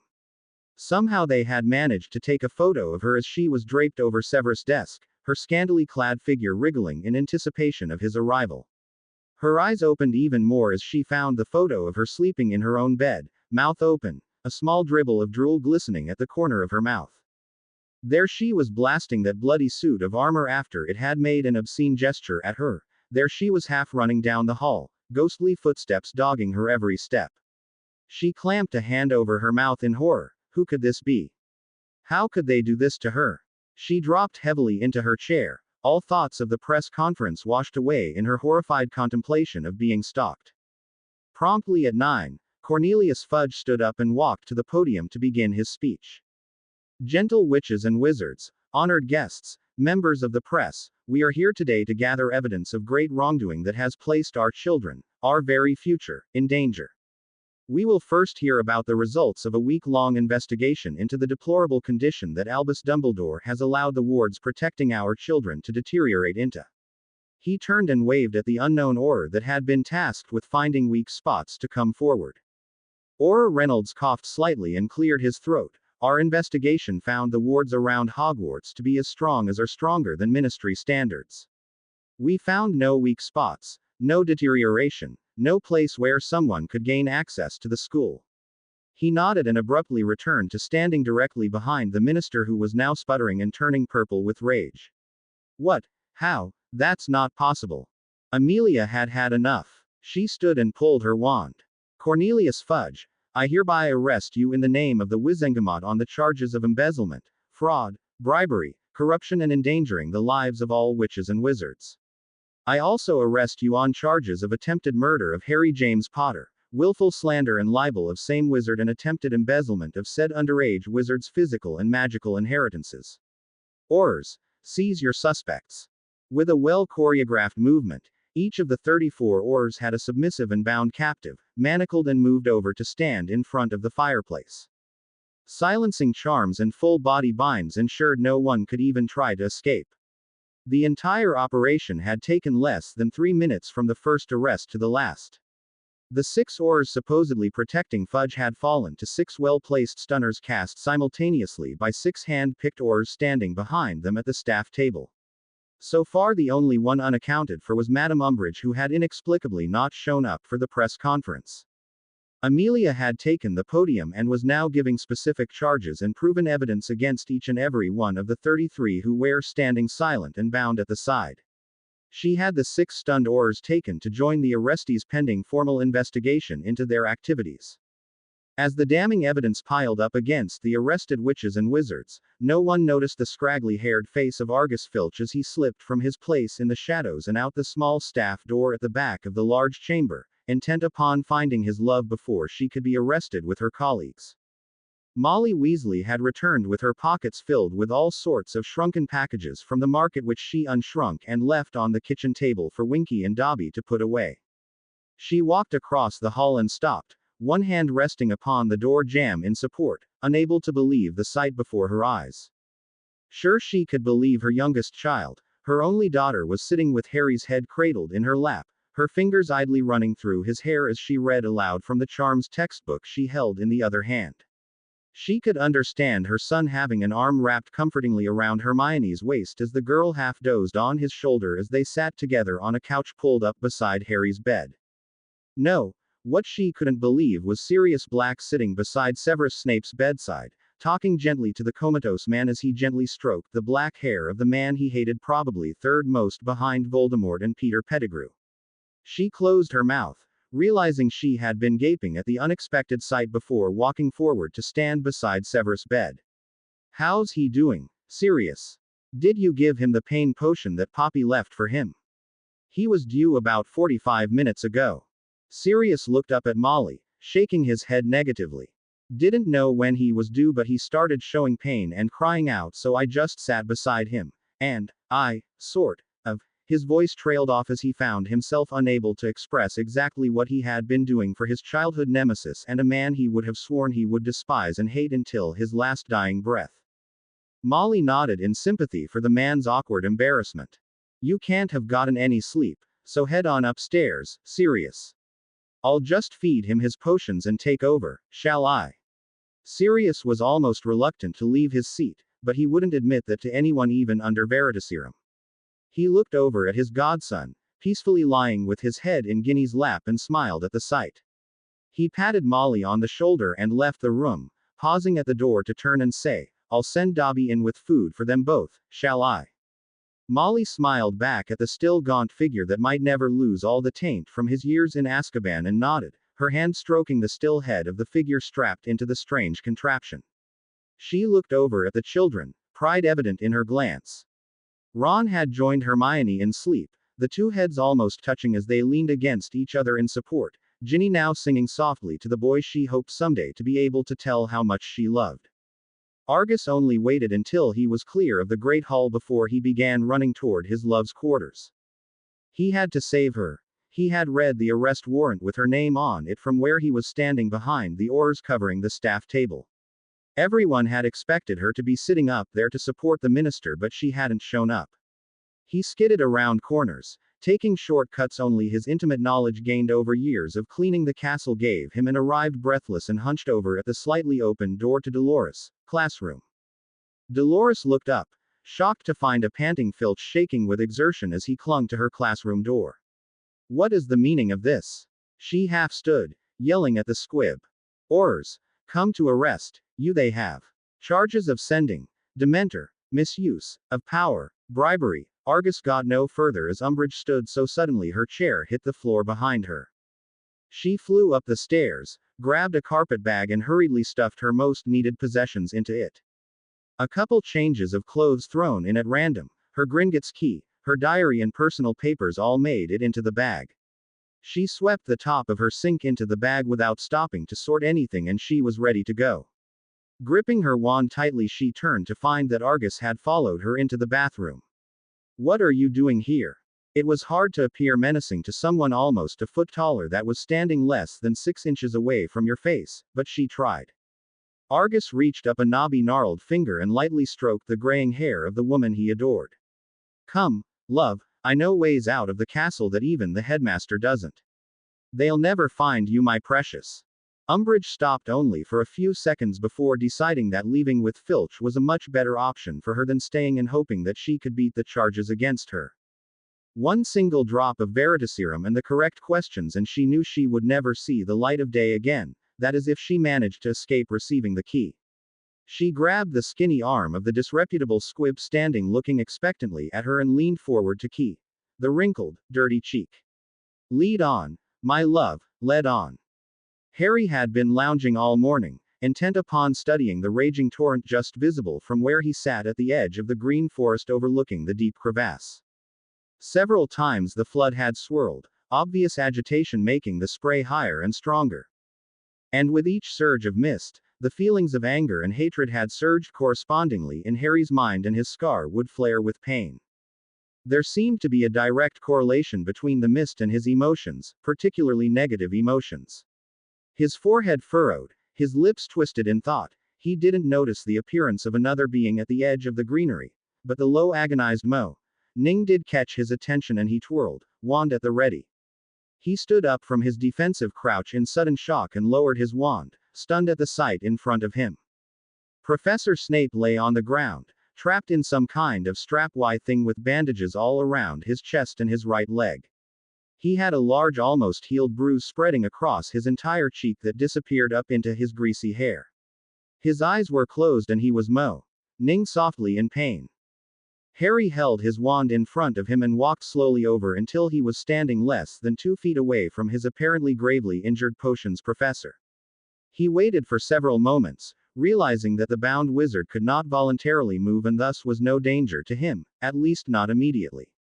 He stowed his wand in his back pocket and sat down beside the still oblivious man.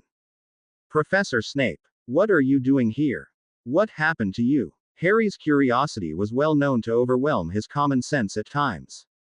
Harry sat down beside the comatose body of his most hated tormentor and stared at him.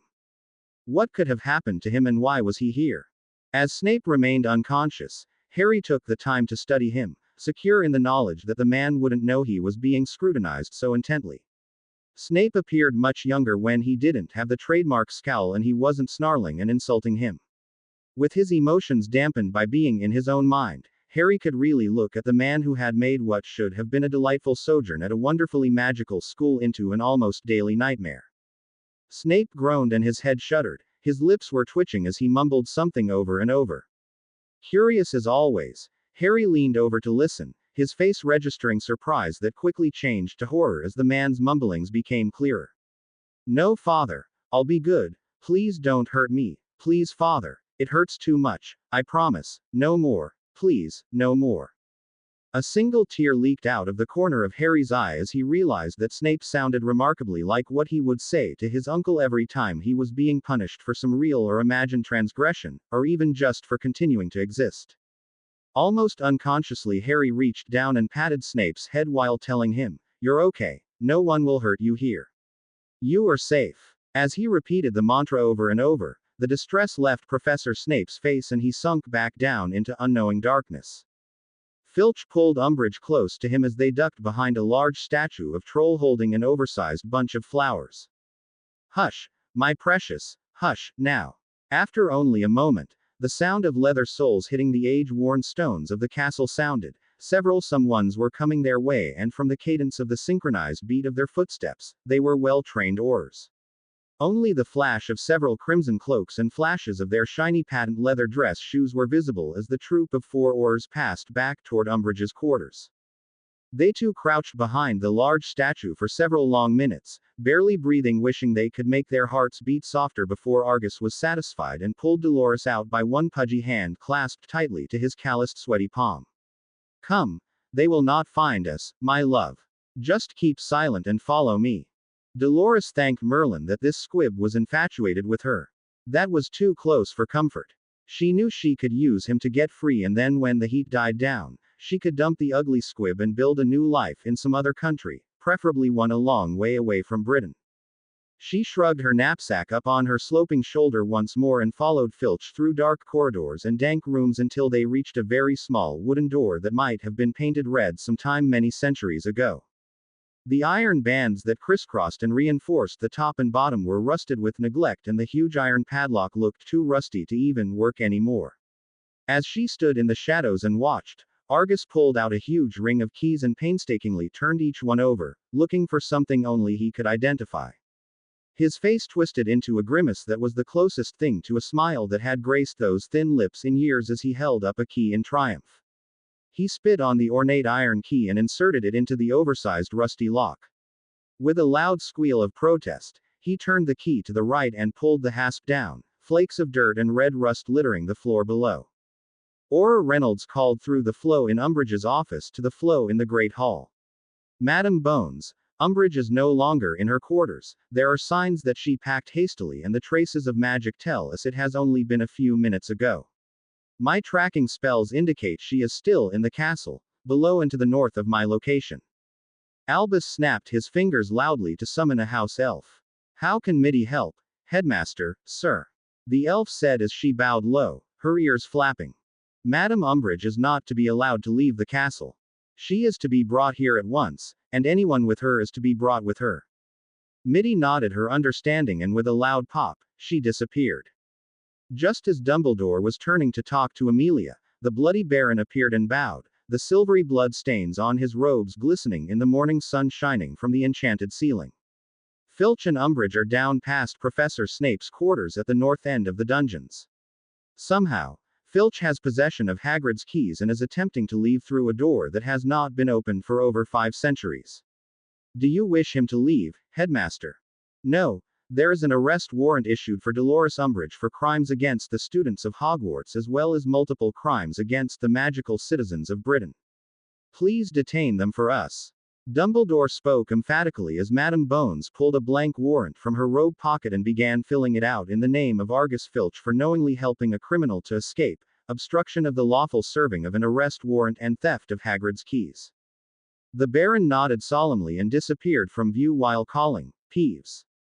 The 4 Weasley boys sat on the 2 couches in the Dursleys' living room and looked down upon the 4 creatures, in smug satisfaction. George had produced a wizarding camera and he and Fred were taking turns snapping pictures as the walrus, the miniature horse, the bulldog and the squealing pink pig tried desperately to escape their cages and attack the 4 that were munching popcorn and making snide but witty remarks about them. Charlie and Bill were casually flicking a bolt of mild electricity at the rear ends of the 4, causing them to leap and jump about trying to escape from the stinging hexes the brothers were expertly casting at them. Remus dragged himself into the living room and leaned heavily against the doorframe, the deep weariness and pain of his unrelieved transformation still evident upon his slightly gray face. He looked over at where Sirius was sleeping beside Harry. The boy spooned with his back against Sirius' chest in peaceful sleep.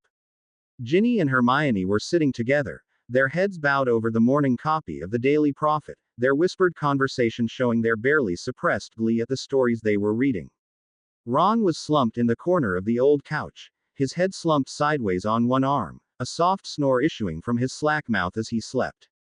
Remus walked softly over to sit beside Molly as she carefully dribbled spoonfuls of warm fortified mush into Snape's mouth, waiting patiently as he slowly swallowed the small amounts she was feeding him each time. How are they doing, Molly? Any progress? Remus leaned back, rubbing his tired and itching eyes. He really hated transformation without Wolfsbane, he supposed he was getting spoiled. Molly looked up. Spoon stopped in mid-air as she answered. About the same, Remus. Severus has woken several times but he started running a fever last night and he doesn't appear to know where he is. Poor man just tries to escape as he begs his father not to beat him anymore. I swear, between what has happened to Harry and what apparently happened to Severus as a boy, I am going to be sending a howler to Albus demanding he do something about keeping his students safe from their parents. After all, how much would it take to just cast a screening charm on every new first year for unexplained healed injuries? That man takes on too many duties. He should just stick to being a headmaster and give up all of his other duties. If he doesn't stop spreading himself so thin, I swear I'm going to be taking my wooden spoon to his backside. Remus was impressed at how much emotion and venom she could put into a whisper without disturbing the other occupants of the room. He reached over and patted her shoulder, and I'll help hold him down for you. But I think you might have to stand in line with Sirius, Poppy, and Minerva, and a whole lot of others, me included. He took the now empty bowl from her hand and watched as she stroked the dark hair of the man in the bizarre torture device before leaving the room to tiredly trudge up the stairs to sleep. Voldemort looked down at the 4 quivering Death Eaters lying in their own vomit and blood. He kicked the 5th body but got no satisfaction. The man that had brought him this morning's Daily Prophet had not survived his lord's displeasure for very long at all. Voldemort hissed his rage and fury but didn't dare cast any more spells. New recruits were becoming harder and harder to find, and the ones that were consenting to be marked were more along the lines of the imbeciles Crabbe and Goyle and less like Lucius and Severus. Intelligent, resourceful and useful for more than following orders. He ran his skeletal fingers across the glistening pate of his bald head and blasted the offending paper into ashes, watching in satisfaction as the picture of that witch Amelia Bones curled up and disappeared. He reached down and grabbed the still quivering arm of that useless lump of a human he had to tolerate and pushed his wand onto Wormtail's exposed dark mark, calling his remaining loyal Death Eaters to his side. Albus sat at breakfast between Minerva and Phileas, satisfaction making his bright blue eyes twinkle. The Daily Prophet spread out over his used plate, the double-sized dark black headline making him smile. 36 arrested in massive cleanup. In a sweeping cleanup of the Ministry for Magic, the Wizengamot and the Hogwarts Board of Governors, 36 wizards and witches were arrested in a well-coordinated and orchestrated move yesterday. All 36 were attending a purported press conference called by ex-minister Cornelius Fudge, who was the first one arrested in a lightning strike led by the head of magical law enforcement, Amelia Bones. Cornelius Fudge, Dolores Umbridge, 17 other ministry employees, 11 high-ranking members of the Wizengamot and 6 of the 10 Hogwarts Board of Governors were arrested and taken to the ministry holding cells while Madame Bones highlighted and detailed a most impressive catalogue of well-documented atrocities and crimes ranging from the misuse of power, the accepting and giving bribes, to the slander and attempted murder of Harry Potter admitted to by Fudge and Umbridge. Lucius Malfoy was exposed as the major player in most of the bribery both at the Ministry and at Hogwarts, with Fudge channeling bribes to the Wizengamot for him. Under Veritaserum, all of those arrested have confirmed their guilt of all charges and have been scheduled for sentencing trials within the next week. Malfoy and 17 others are also confirmed to have been and continue to be followers of you-know-who and confirm not only his return last year but deny their former claims of being under the Imperious Curse, the means by which most escaped imprisonment after he who must not be named was defeated 14 years ago.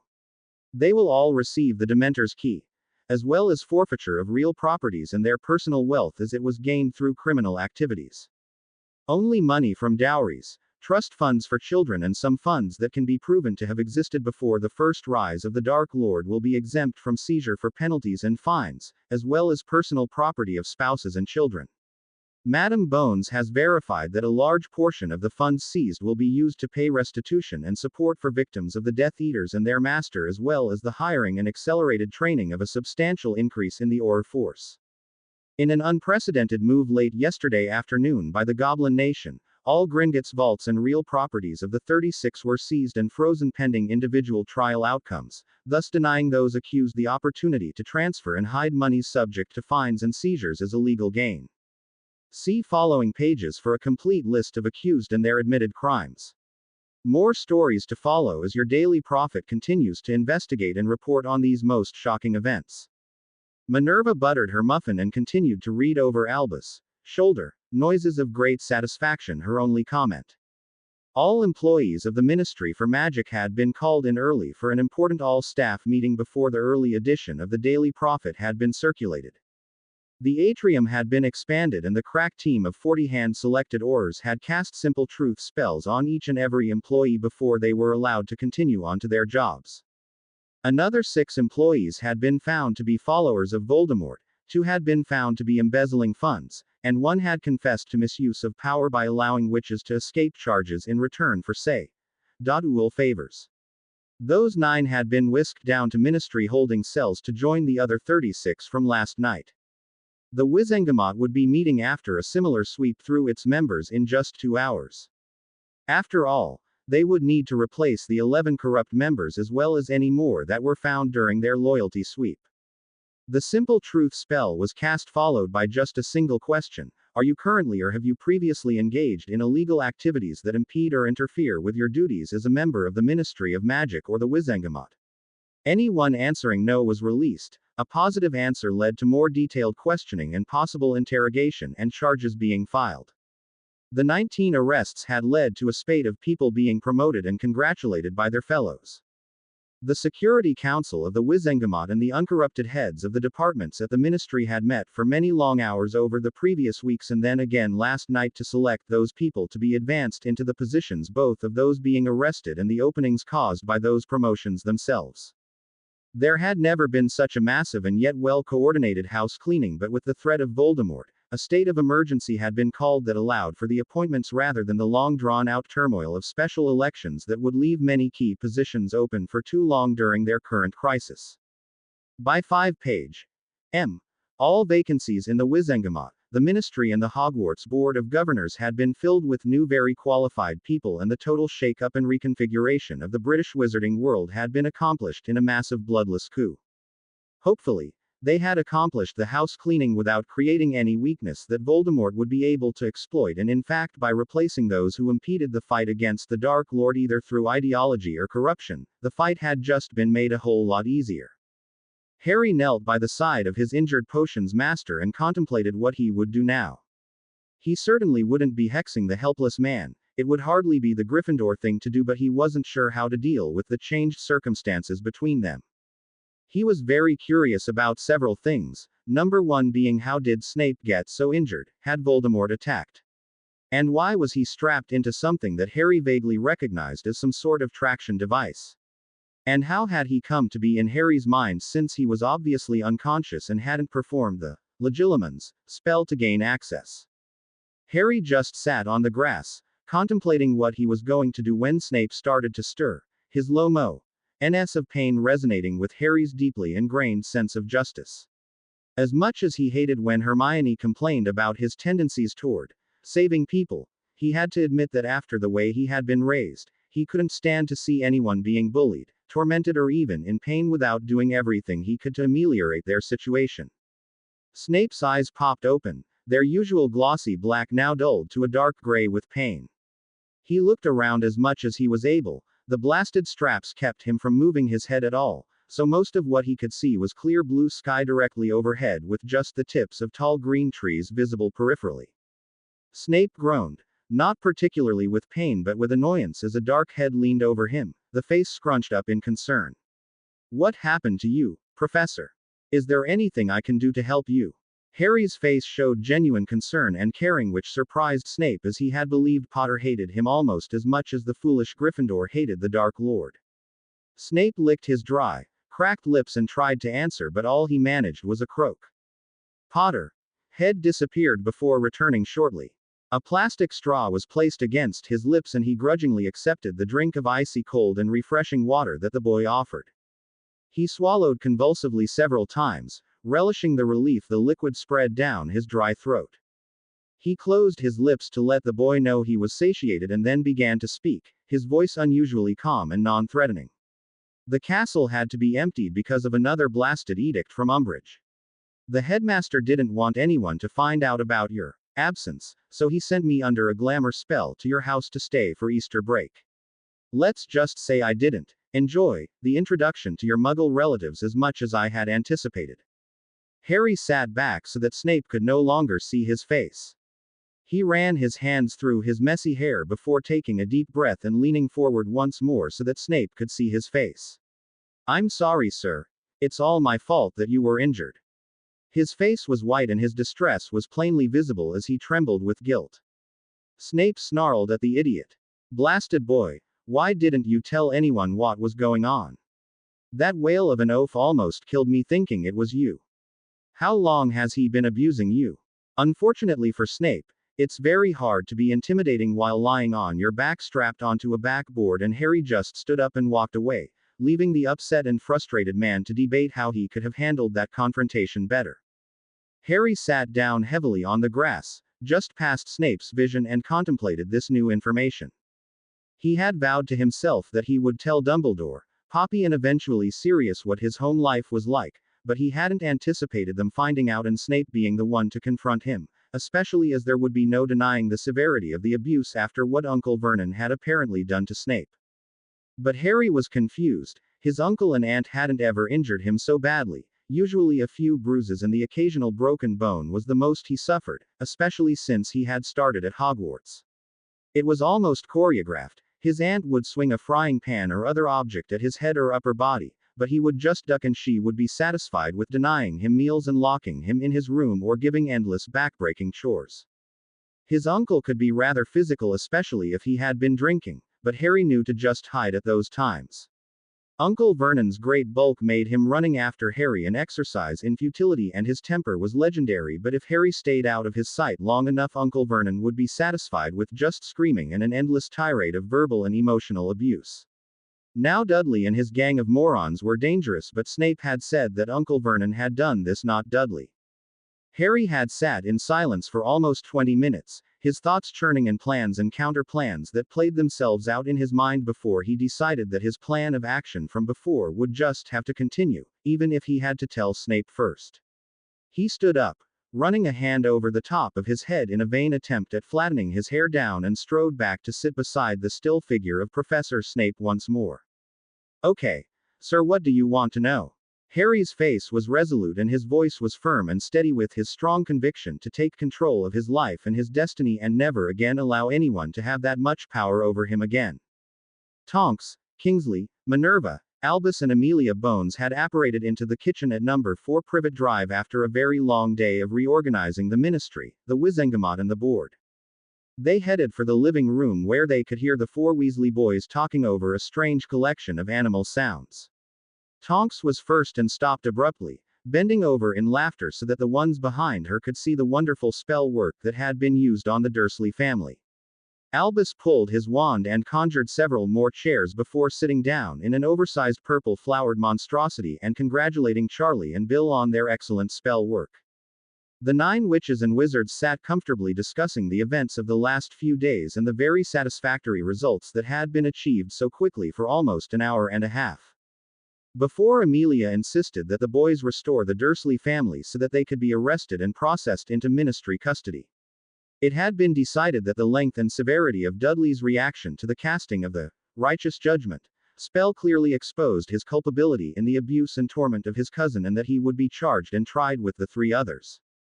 After all the others had apparated out, Albus flicked his wand to gather all of Harry's belongings, somewhat surprised that they seemed to be all packed and in the cupboard under the stairs. He bent down and forced himself into the small space after the trunk was removed. With a shaking hand he pulled the slanted door shut, sitting hunched over on the small cot and contemplating the hell he had sentenced little Harry to. Silent tears streamed down his face as he let his guilt overwhelm him. As he sat in the oppressive dark, he wondered if he would ever be forgiven for what he had unknowingly done in his arrogance and overconfidence in his own decisions. He hadn't known about the physical and emotional abuse, but he could no longer deny that if he had really looked he should have seen it. All the signs were there for anyone to see if they had bothered to look.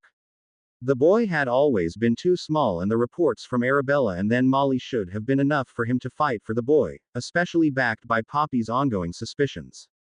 His heart breaking, he admitted he had been almost as guilty in the ongoing torment and abuse that the Dursleys had committed. He should have removed the boy when Hagrid reported the lengths that they had gone to deny the boy any knowledge of his heritage. Every poor decision, every careless action came back to haunt the old man as he sat in the cramped and smelly dark cupboard, his guilt weighing so heavy on his heart that he was having difficulty breathing past it. Perhaps I am getting too old. It might be better for everyone if I step down and let younger people take over. But who could I task with my many duties? Albus sat in the utter stillness of the empty house, feeling the dark presence of the evil that permeated the very walls and thought long into the night before resolving to do everything he could to correct his mistakes as best he could. He pushed open the small door, banging his head painfully as he didn't duck quite enough while leaving the dark cubby. He rubbed his head before using his wand to cast a history recording spell for evidence. He stretched out his magic to pull down the blood wards he had cast so long ago only to stop, too shocked at what he found to speak. They didn't exist. The only wards he could sense were the layer upon layer of wards cast over the years by the ministry. How could that be? As long as Petunia and Harry resided under the same roof, the blood wards I erected utilizing the remains of the protection spells cast by Lily Potter should still exist. He sat in the dark living room, sifting through the information he had just found out. Could he have been mistaken all these years? Could there actually have been no blood wards all these years? He had never been allowed inside the anti-magic wards. In fact, no one who could actively use magic had been allowed access to the house until after Harry turned 11, and only those denied active magic because they were underage or someone specifically intent upon returning Harry to Hogwarts could enter after that without setting off massive alarms at the ministry. The ministry wards had completely enveloped the older wards he had cast and made his own virtually invisible from the outside, so he had never been able to check them. He based the time that Harry had to spend each summer here on the total strength of the wards, not the individual strength of a single ward. Could Harry's own magic be strong enough to unconsciously strengthen the outer wards just by his presence? Could he have been so wrong for so many years, sentencing Harry to a hellish life for absolutely no reason? Had the knowledge that there had been ancient blood wards cast been enough to keep anyone from even testing that those wards actually existed?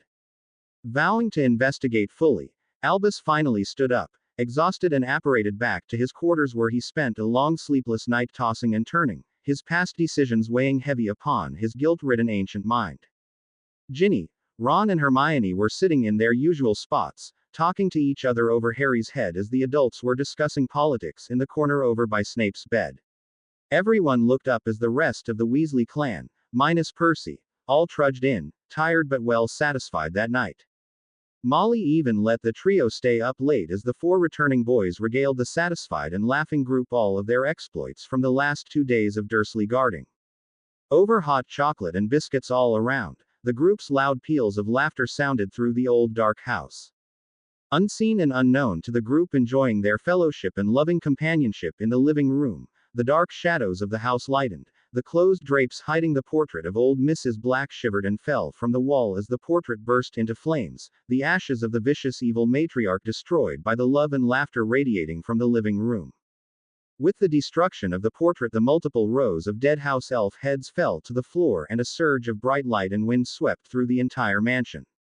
Laughter ceasing suddenly at the sudden swirl of powerful white light and magic that was not only visible but palpable, the adults stood, wands ready as they exited the room, spreading out automatically to minimize attack. Everyone stood in the formerly dark and depressing hallway, too shocked to even shut their mouths as the entire huge structure shimmered and glowed. Light penetrated every dark corner, purging centuries of dark magic and evil and leaving behind a clean and light house. Doors that had been hidden reappeared, portraits changed subjects, walls, carpets and woodwork glistened with cleanliness. Dobby and Winky popped into existence, their excitement showing clearly as they literally bounced in joy. Master Sirius' house is now being light. No more nasty evil. Oh, Wheeze is so happy. Dark magics is banished forever. With a loud barking laugh, Sirius grabbed Ginny by the waist and swung her through the air as the others paired up and thumped each other on the back, shaking hands, hugging and keying in happiness. As soon as Sirius let her down, Ginny staggered, somewhat dizzy still from the twirling, and ran back to snatch Harry up in a bone-crushing hug of happiness. She held him so tightly she failed to notice the crooked grin that spread across his face as he was held tightly against her shoulder. No one even bothered to go to bed until the early hours of the morning, and Molly even let the 3 teens to stretch out on beds in the living room, reluctant to deny them the joy and happiness that surged through them all at the overwhelming sense of peace and home that now permeated the most noble and ancient house of Black. Filch opened the old cracked wooden door and gasped, his hand grasping his loves for support.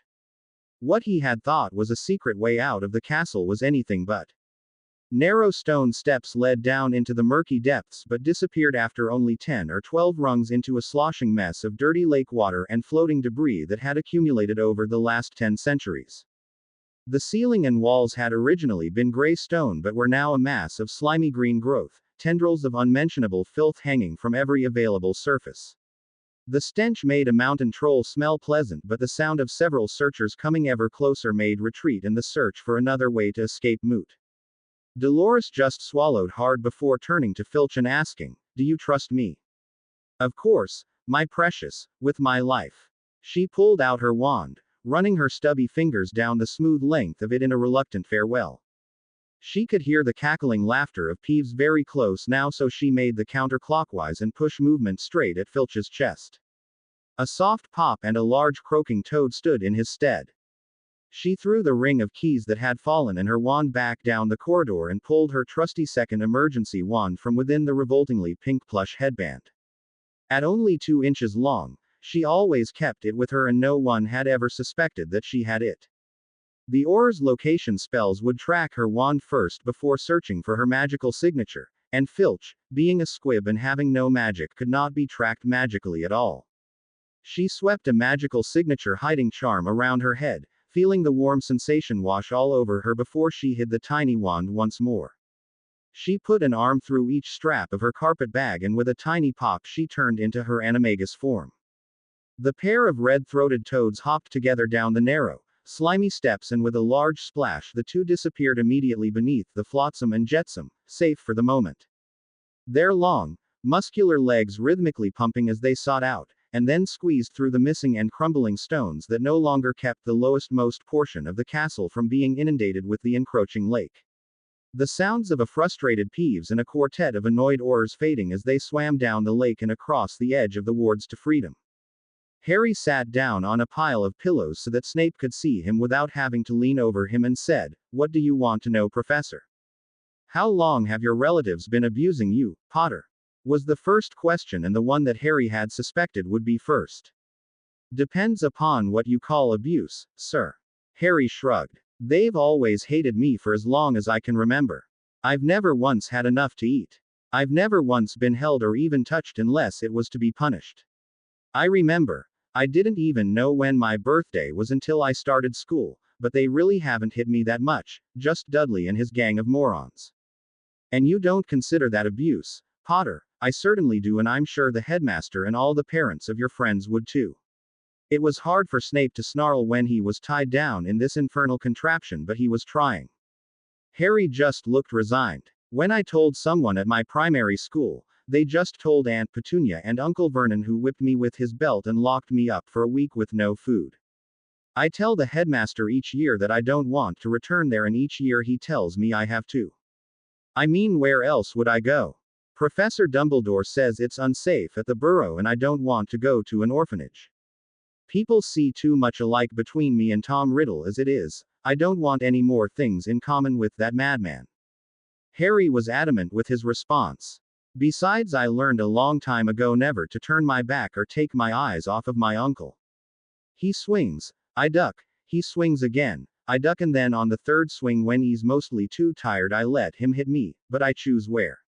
And then he's too out of breath to do more than just rant and rave. Aunt Petunia is more likely to withhold food and lock me up, but when she hits, it's always with something like a frying pan or a rolled magazine. I just duck, and she doesn't usually hit a second time." Harry stopped talking to take a drink of butterbeer before reaching over and dribbling some from a second bottle into Snape's parched mouth. He swigged a second drink and continued with his tale. "Dudley can be deadly. He's a boxing champ, so it's not all flab. When we were younger, he was too fat to catch me, but his gang would, and then they would hold me up while he beat on me. So I learned to run and hide. I even managed to apparate to someplace safe a couple of times, but that was too hard to explain, so I never did that unless there was no other escape. But he only does it outside the house, never in front of my aunt and uncle. Don't know why. They certainly didn't care unless it was someplace the neighbors would notice." Harry shrugged his shoulders and finished his bottle. Snape opened his mouth for more cold butterbeer before asking once more. "And do you think Mr. and Mrs. Weasley lock Ron up without eating, or the Grangers verbally and physically abuse Hermione like your uncle and aunt did to me when they thought it was you?" Snape was honestly curious, as well as getting more irritated at the boy by the minute. "Well, no, at least not. No, I guess they don't." Harry was reluctant still. Even though he had vowed to himself to tell the truth, he had years of embarrassment and shame to overcome. "I just don't want everyone to know." "To know what, Potter?" "That you are abused and unloved at home." Snape prodded. "To know I'm too weak and pitiful to even stand up to a muggle." It was spoken barely above a whisper, but Snape could hear him clearly nevertheless. Snape rolled his eyes at the absurdity of the boy before stopping and realizing how closely the boy's upbringing and shame were to his own. "Potter, when I was little, my father delighted in casting pain spells on me if I misbehaved or even looked like I might be thinking of misbehaving. He used his magic to paralyze my body but not my mouth. He wanted to hear me scream and cry out. I learned so many dark curses because they had been cast upon me so many times I memorized them. Am I pitiful since I have magic and always knew I was a wizard, and yet I couldn't hide from him or get him to stop?" Snape didn't look at Potter, unwilling to meet his eyes and see pity in them. "Oh, no, sir. He was much stronger than you, and you would have made him angrier, and he might have hurt you even worse if you tried to fight back."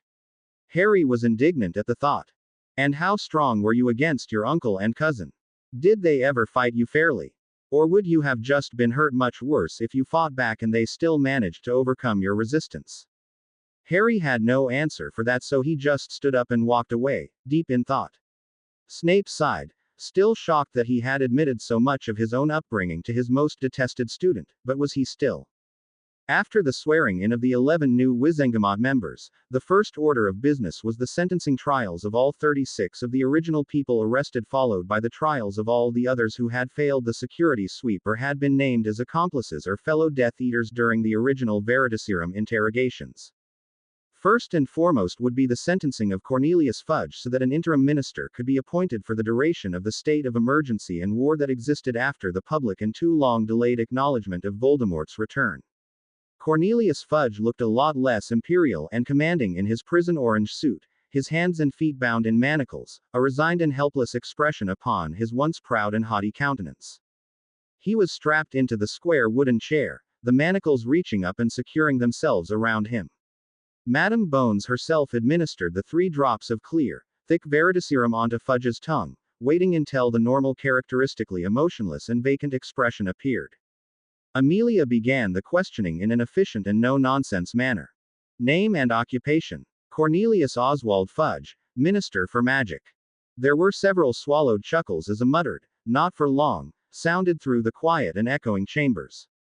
Are you guilty of taking and giving bribes as detailed in the charges? Yes. Did you pay Dolores Umbridge to send Dementors to Key Harry Potter last summer? Yes. Did you pay the Daily Prophet to run stories lying about Mr. Potter and Headmaster Dumbledore? Yes. Did you know that Lucius Malfoy, a convicted Death Eater, was paying you to suppress the knowledge that you know who had returned? Yes. A startled murmur spread amongst the judges and a loud, "Why?" rang out. Because I needed the time to finish buying a private island and setting up enough money to never return to England again. Dumbledore gestured towards Amelia, and when she came closer he whispered into her ear. She turned, a look of curiosity crossing her face. I understand why you wanted Albus Dumbledore discredited by why Harry Potter. He is the grandson of Nicholas Flamel and Perenelle Ravenclaw Flamel. I wanted to adopt him and gain control of him by being regent.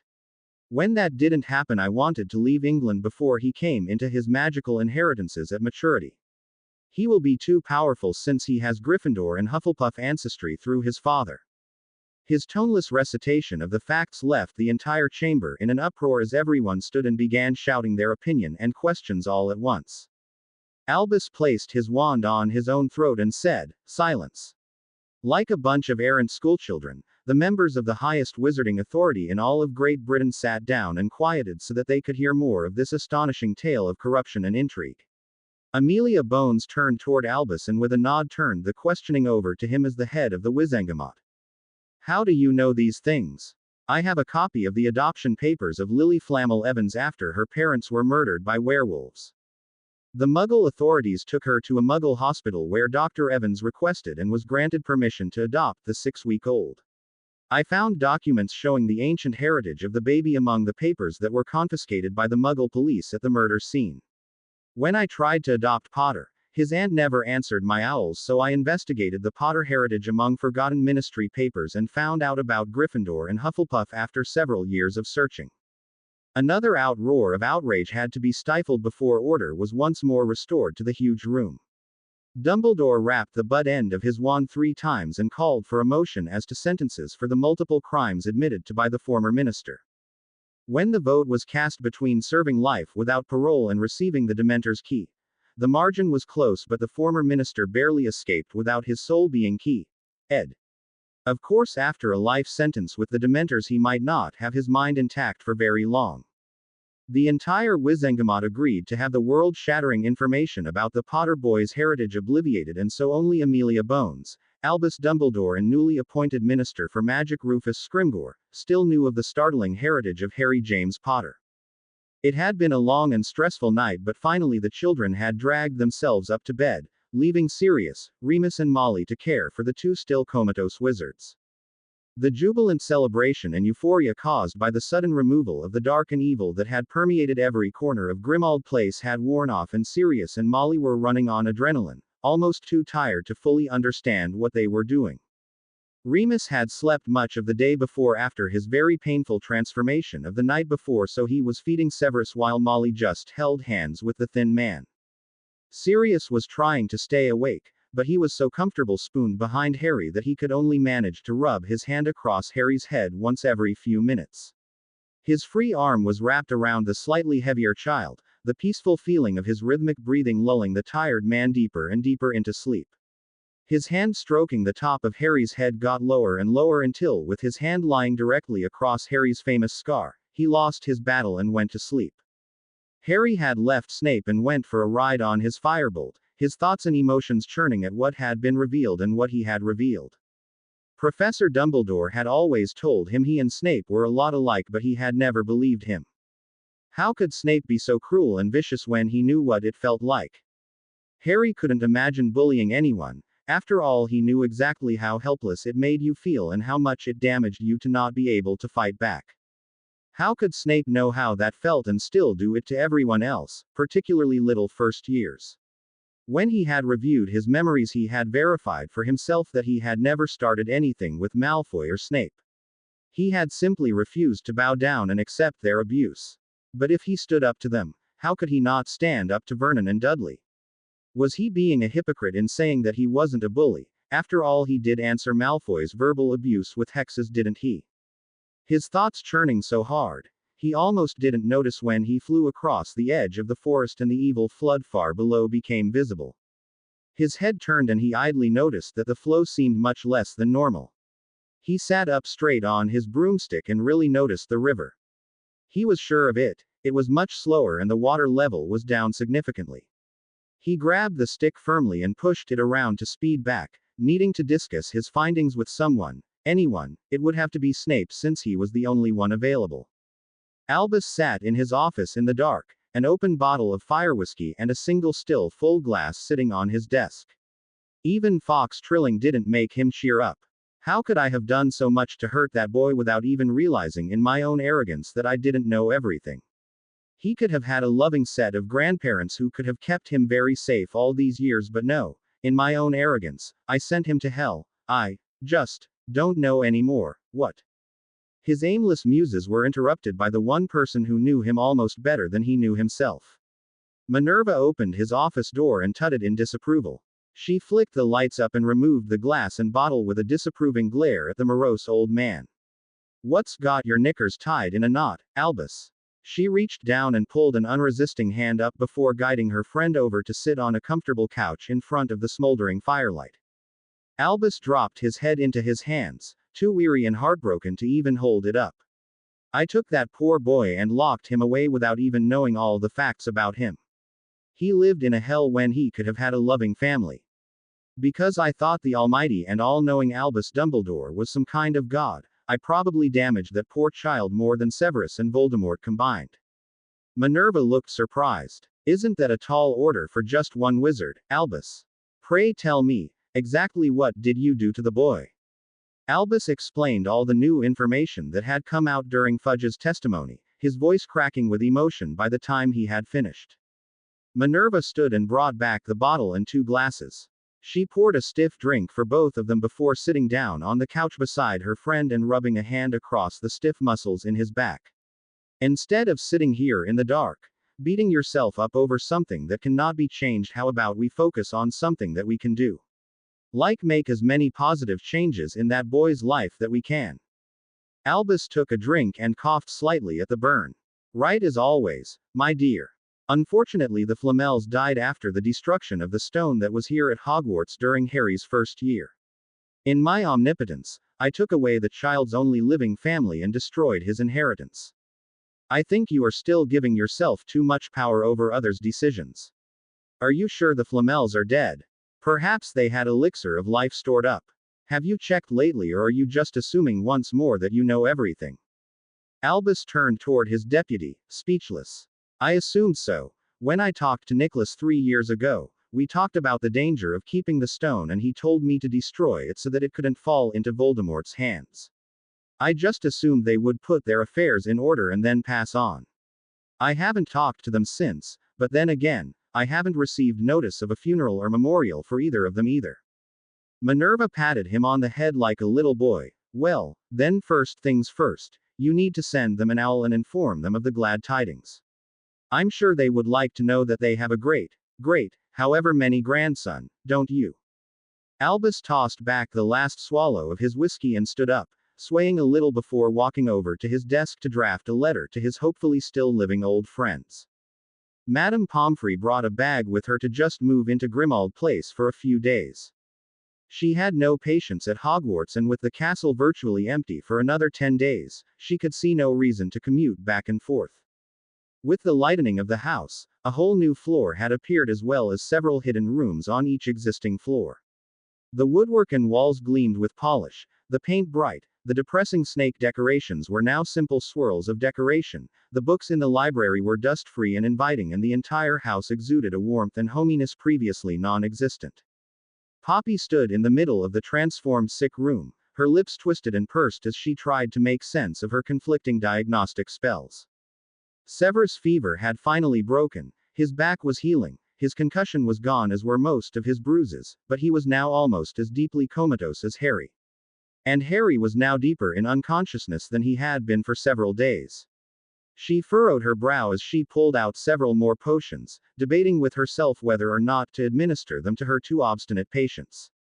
Molly was watching the display of dissatisfaction and puzzlement flicker across the Mediwitch's features, but waited until it appeared she had completed her diagnostics before asking what was wrong.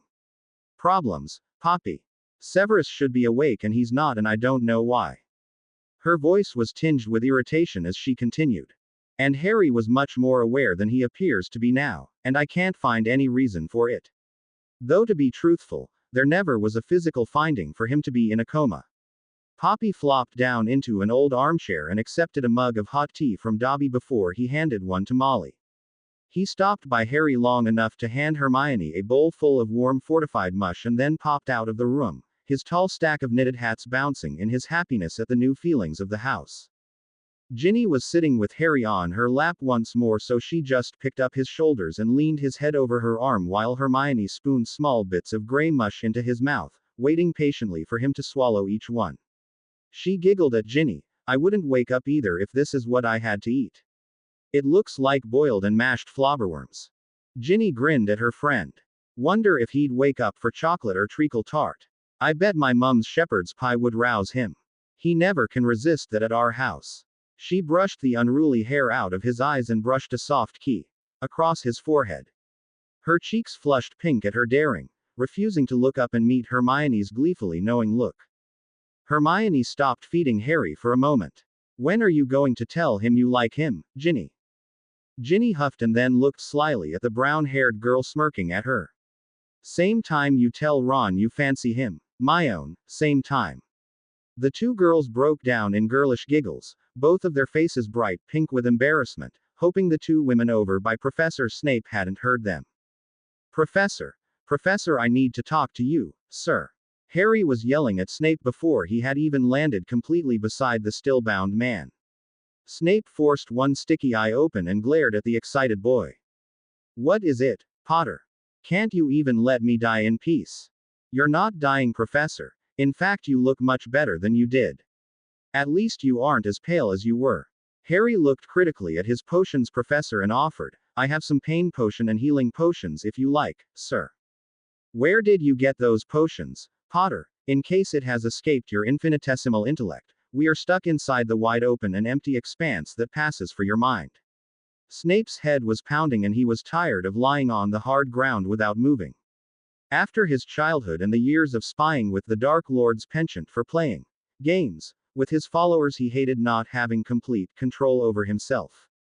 Harry looked almost proud. I brewed them, sir, and I think they turned out very well. But it won't hurt my feelings if you want to check them first, sir. Harry stood up and moved out of Snape's limited range of vision. He snarled out, you better believe I will check anything you have claimed to brew. Harry came back with a handful of multicolored vials and handed them confidently to Snape one after another. A sharply raised eyebrow was the only response before Snape fumbled the tops off of 4 different potions and tipped them down his throat, swallowing them convulsively and then shivering as the waves of relief passed through him. How did you accomplish such complicated and complex brewings, Potter? Harry, I beg your pardon. Please call me Harry. We are in my mind after all, and I don't like to be called Mr. Potter. Uncle Vernon and Aunt Petunia always called me Potter or Freak or Boy, never Harry. All right. Poe, Harry. Answer the question. Well, you weren't yelling at me and making me angry. Malfoy and the other Slytherins weren't throwing miscellaneous things into my cauldron, and I found I, kind of, like to brew potions. It's kind of relaxing, you know. Yes, I do know, I find them relaxing as well. But you have never shown the slightest inclination to talent in my class. Why is that so? I reread all of my textbooks since I had so much free time here and found I understood much more. I'm not angry all the time, my scar isn't hurting all the time, and I'm not dead on my feet from seeing terrifying dreams every night instead of sleeping. I never could do any homework at my aunt's. You saw how they react to magic, so I always started every year behind trying to do all of my summer work in the first 2 or 3 days, and then I just spent the rest of the year trying to catch up. What do you mean? Your scar hurts and you can't sleep. Why didn't you tell someone about that? Oh, wait, you don't think it's necessary to tell when someone is breaking your bones and starving you, so a little pain and lack of sleep would be beneath bothering anyone, wouldn't they? Snape wasn't as sarcastic as he could have been, but Harry didn't notice. Snape noticed, though, that he almost seemed concerned somehow, but that couldn't be right. He did not care anything about the Golden Gryffindor. Well, my scar hurts all of the time, but if Voldemort is especially happy or angry, I get sharp stabbing pains, sometimes bad enough to pass out. And every night I either dream about the graveyard and Cedric dying, or the basilisk in the Chamber of Secrets, or the snake biting Mr. Weasley, or. Harry stopped, unwilling to continue with the long litany of his nightmares. Or what? Poe, Harry, Snape said encouragingly, forgetting to snarl in his curiosity. Or my relatives. And lately I dream about a long dark corridor and a bunch of doors. I don't know what or where that one is, but it seems important. Harry admitted after a long pause. Harry stood up, unwilling to continue the conversation. When he returned a long time later, he just sat beside Snape and fed him a thick and filling cream of chicken soup without really saying anything to the still strapped up man on the uncomfortable backboard. Snape's cheeks had round red spots of embarrassment at having to be fed, but he recognized the necessity and was thankful that Potter just did it without making any comments or even speaking much. 0. Remus was curled up behind Harry while Sirius sat in front of them reading the Daily Prophet aloud, chuckling and happy at the transcripts of the trials of the newly captured Death Eaters and bribed Wizengamot members. He was especially happy that 6 different Death Eaters had testified that Peter Pettigrew was indeed alive and well. He hoped it would be enough to grant him a trial with the new minister. Ron was reluctantly doing homework under the watchful eyes of both Hermione and Molly while Ginny was reading a book about fashion charms she had found in the now clean library. Not only could she fix up some of her old robes, she would be able to use some of the charms to hex the girls in her year that teased her about her old clothes. She chuckled as she thought about Marissa in madly shrinking robes that didn't stop until her frilly red lace underpants were visible. Perhaps she could cast that one in the Great Hall some lunch. She quickly noted the directions down onto the spare parchment she was using and looked for more useful charms. Molly was sitting beside Severus, her knitting needles busy on a new jumper for someone, she wouldn't say who yet, but the dark blue color looked pretty spilling across her lap. She would lean over every once in a while and run her fingers through Snape's hair, keeping the man quiet in his forced stillness. Everyone looked up as Dumbledore stood in the hall, waving a hand to show 2 very old people into the room before him. The old witch and wizard were dressed in very elegant formal robes from centuries ago. The wizard's beard and the witch's hair were both pure white and wispy, though obviously styled and neatly trimmed. The 2 who had entered made Dumbledore look young and spry, but their faces were alight with life and joy as they walked over and stood beside Harry's bed. With a hand on each of their shoulders, Albus looked down at the still form of the boy he had so terribly wronged. His eyes twinkling more than they had in weeks, he literally beamed down at Harry and introduced his esteemed visitors. Nicholas Paranel, I would like to introduce you to your great-great-grandson, Harry James Potter. Everyone looked up as Dumbledore stood in the hall, waving a hand to show 2 very old people into the room before him. The old witch and wizard were dressed in very elegant formal robes from centuries ago. The wizard's beard and the witch's hair were both pure white and wispy, though obviously styled and neatly trimmed. The two who had entered made Dumbledore look young and spry, but their faces were alight with life and joy as they walked over and stood beside Harry's bed. With a hand on each of their shoulders, Albus looked down at the still form of the boy he had so terribly wronged. His eyes twinkling more than they had in weeks, he literally beamed down at Harry and introduced his esteemed visitors. Nicholas Perenelle, I would like to introduce you to your great-great-grandson, Harry James Potter. Voldemort was in a spitting, violently hissing mood. Not only had most of his inner circle, all of his ministry spies, his major supporters in the Wizengamot, and even that blithering idiot Fudge had been exposed in a most public and humiliating manner, the public had no doubt that he had returned. But with the crippling blow that the Muggle-loving fool and his followers had dealt to him, there was little that he could do except lie low and lick his wounds. He couldn't even vent his rage upon some of his less worthy followers. With the loss of his most trusted inner circle and scores of his well-placed followers, every mindless zealot that he had bound to him that was still free was necessary for his continued survival. Hissing anatomically impossible feats unlikely to be accomplished without the very painful death of the one attempting them, he bellowed for the sniveling mass of quivering flesh that was the only servant still remaining in the decrepit and moldering ruin of his once proud father's manor house. Wormtail, attend me. The stooped and almost drooling in eagerness Lump barely stood upright long enough to reach his robes before prostrating himself and keying the filthy hem of his lord and master's robes. Master, how may I help you? Voldemort looked down on the worthless Lump with pure disgust and annoyance. SSS, stop SSS stuttering. He hissed, in his anger, the words almost sounding like Parseltongue as he kicked the nearly useless wizard groveling at his feet. Yes, SSMM master. If it hadn't been beneath his dignity, Voldemort would have rolled his eyes like a malignant teenager. Swallowing his urge to see just how long Wormtail would last under the Cruciatus curse, he gave up on making the wretch stop stuttering and just issued his orders so the miserable excuse for a wizard would just leave. Where is SS Severus SS? He was SS not Lee S stead among those SS say Res SS stead, find him and bring him to me. And find out why I can no longer SS sends S say the worthless SSS mind of Potter. Now go before I curse S say you into SSS St. Mungo's SS. Bowing and backing up carefully, the shaking and utterly relieved man left the room, wondering again exactly why he had thought joining this madman had seemed like a good idea so many years ago, let alone why he still continued to follow the increasingly insane megalomaniac. Remus clutched Harry tightly to his chest in astonishment while Sirius just dropped the Daily Prophet to the floor as he stood up and gaped at the two living legends standing with Dumbledore calmly between them.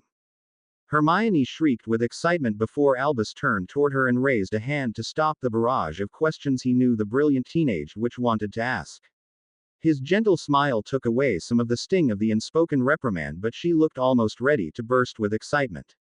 Ginny and Ron just looked from the two ancient personages to their comatose friend and back. Molly was immediately concerned about how her youngest son would take this newest revelation about his friend. He had suffered terribly from jealousy in the past and was unfortunately well known for speaking out in anger before thinking through the consequences of his words. She felt almost a surge of pride at the lack of anger or jealousy on his easily readable face. Instead of the expression she had feared to see, she saw only happiness for his friend and wonder at the presence of the two who were literally legends in the entire wizarding world. Poppy was the first to recover her ability to speak. How? That's not possible. He's not. She might have been able to speak, but her mind was still too stunned to form any coherent thoughts yet. Dumbledore swished his wand and made a couple of comfortable couches appear beside Harry's bed and ushered his distinguished guests to their seats before waving everyone else to come closer and sit down. Let us explain first without interruption, and then you may ask any questions that you like. Nicholas, perhaps you would like to begin the tale, as I am not exactly clear on all of the details myself. The ancient alchemist put a leathery arm around his wife's shoulders and pulled her over to place a soft key on her crown of white hair. After our many times great-grandson and all of his family were wiped out in the fight against a ruthless dark wizard, Perenelle and I decided that we still had much to offer to a child and indeed the entire wizarding world, so she bore another child. Of course, it was very difficult at our ages and would not have been possible without all of her magic skill in creating a mindless but physically healthy clone to carry the child and my skills as an alchemist and a mage to support its pregnancy, but we were pleased when our son Nicholas Archimedes Flamel was born healthy as could be. That was in February 1892. He grew strong and happy and married quiet young, his lovely wife Mirabella giving birth to a boy that they named Alexander. Nicholas continued his saga after a soft pat on the shoulder from Perenelle. He married the last magical heir of the Mungo Bonum, the founder of St. Mungo's. They had twin boys, Brian and Bartholomew, and one daughter, Angelina, who was 9 years older than the boys. Unfortunately, only Bartholomew and Angelina married, but she died in childbirth along with her twins. When Alexander was killed by a rouge dragon, we took in the 3 children and raised them as our own. Brian left to explore China and was caught in the revolution. We never heard from him again. Angelina's husband was killed by one of Grindelwald's followers after his defeat. His death caused her to deliver her twins much too early, and the shock killed her too. Bartholomew and his wife Morgania gave birth to a little girl that they named Lilith Angelina Flamel. She was born in September 1960. Just 6 weeks later, Mira and Bart were killed in a vicious attack planned by the then almost unknown Tom Riddle. He knew that Bart was extremely powerful and wanted no opposition to his rise to power. Somehow they found where Bart and Morgania were staying in a Muggle area on vacation, and several werewolves gained entry before the rise of the full moon. After they transformed, they attacked and killed them both. Since Lilith's body was never recovered, we assumed the beasts had either consumed her or dragged her off and killed her elsewhere.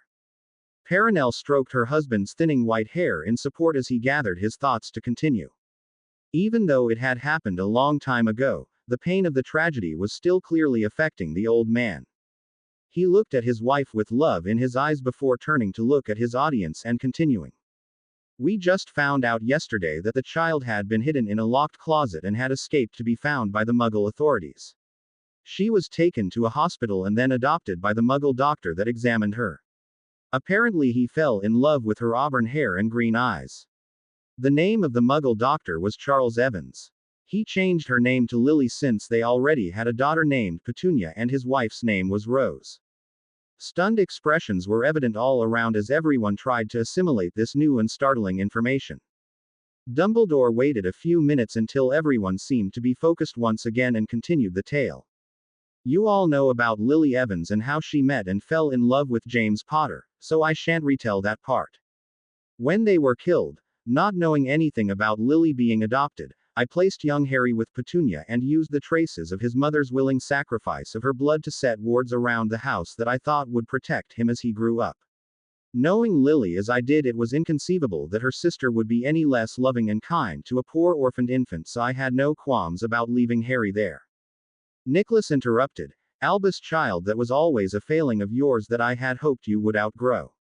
This idea that once you have an idea it cannot ever then be wrong. No one man can know everything, nor is every decision.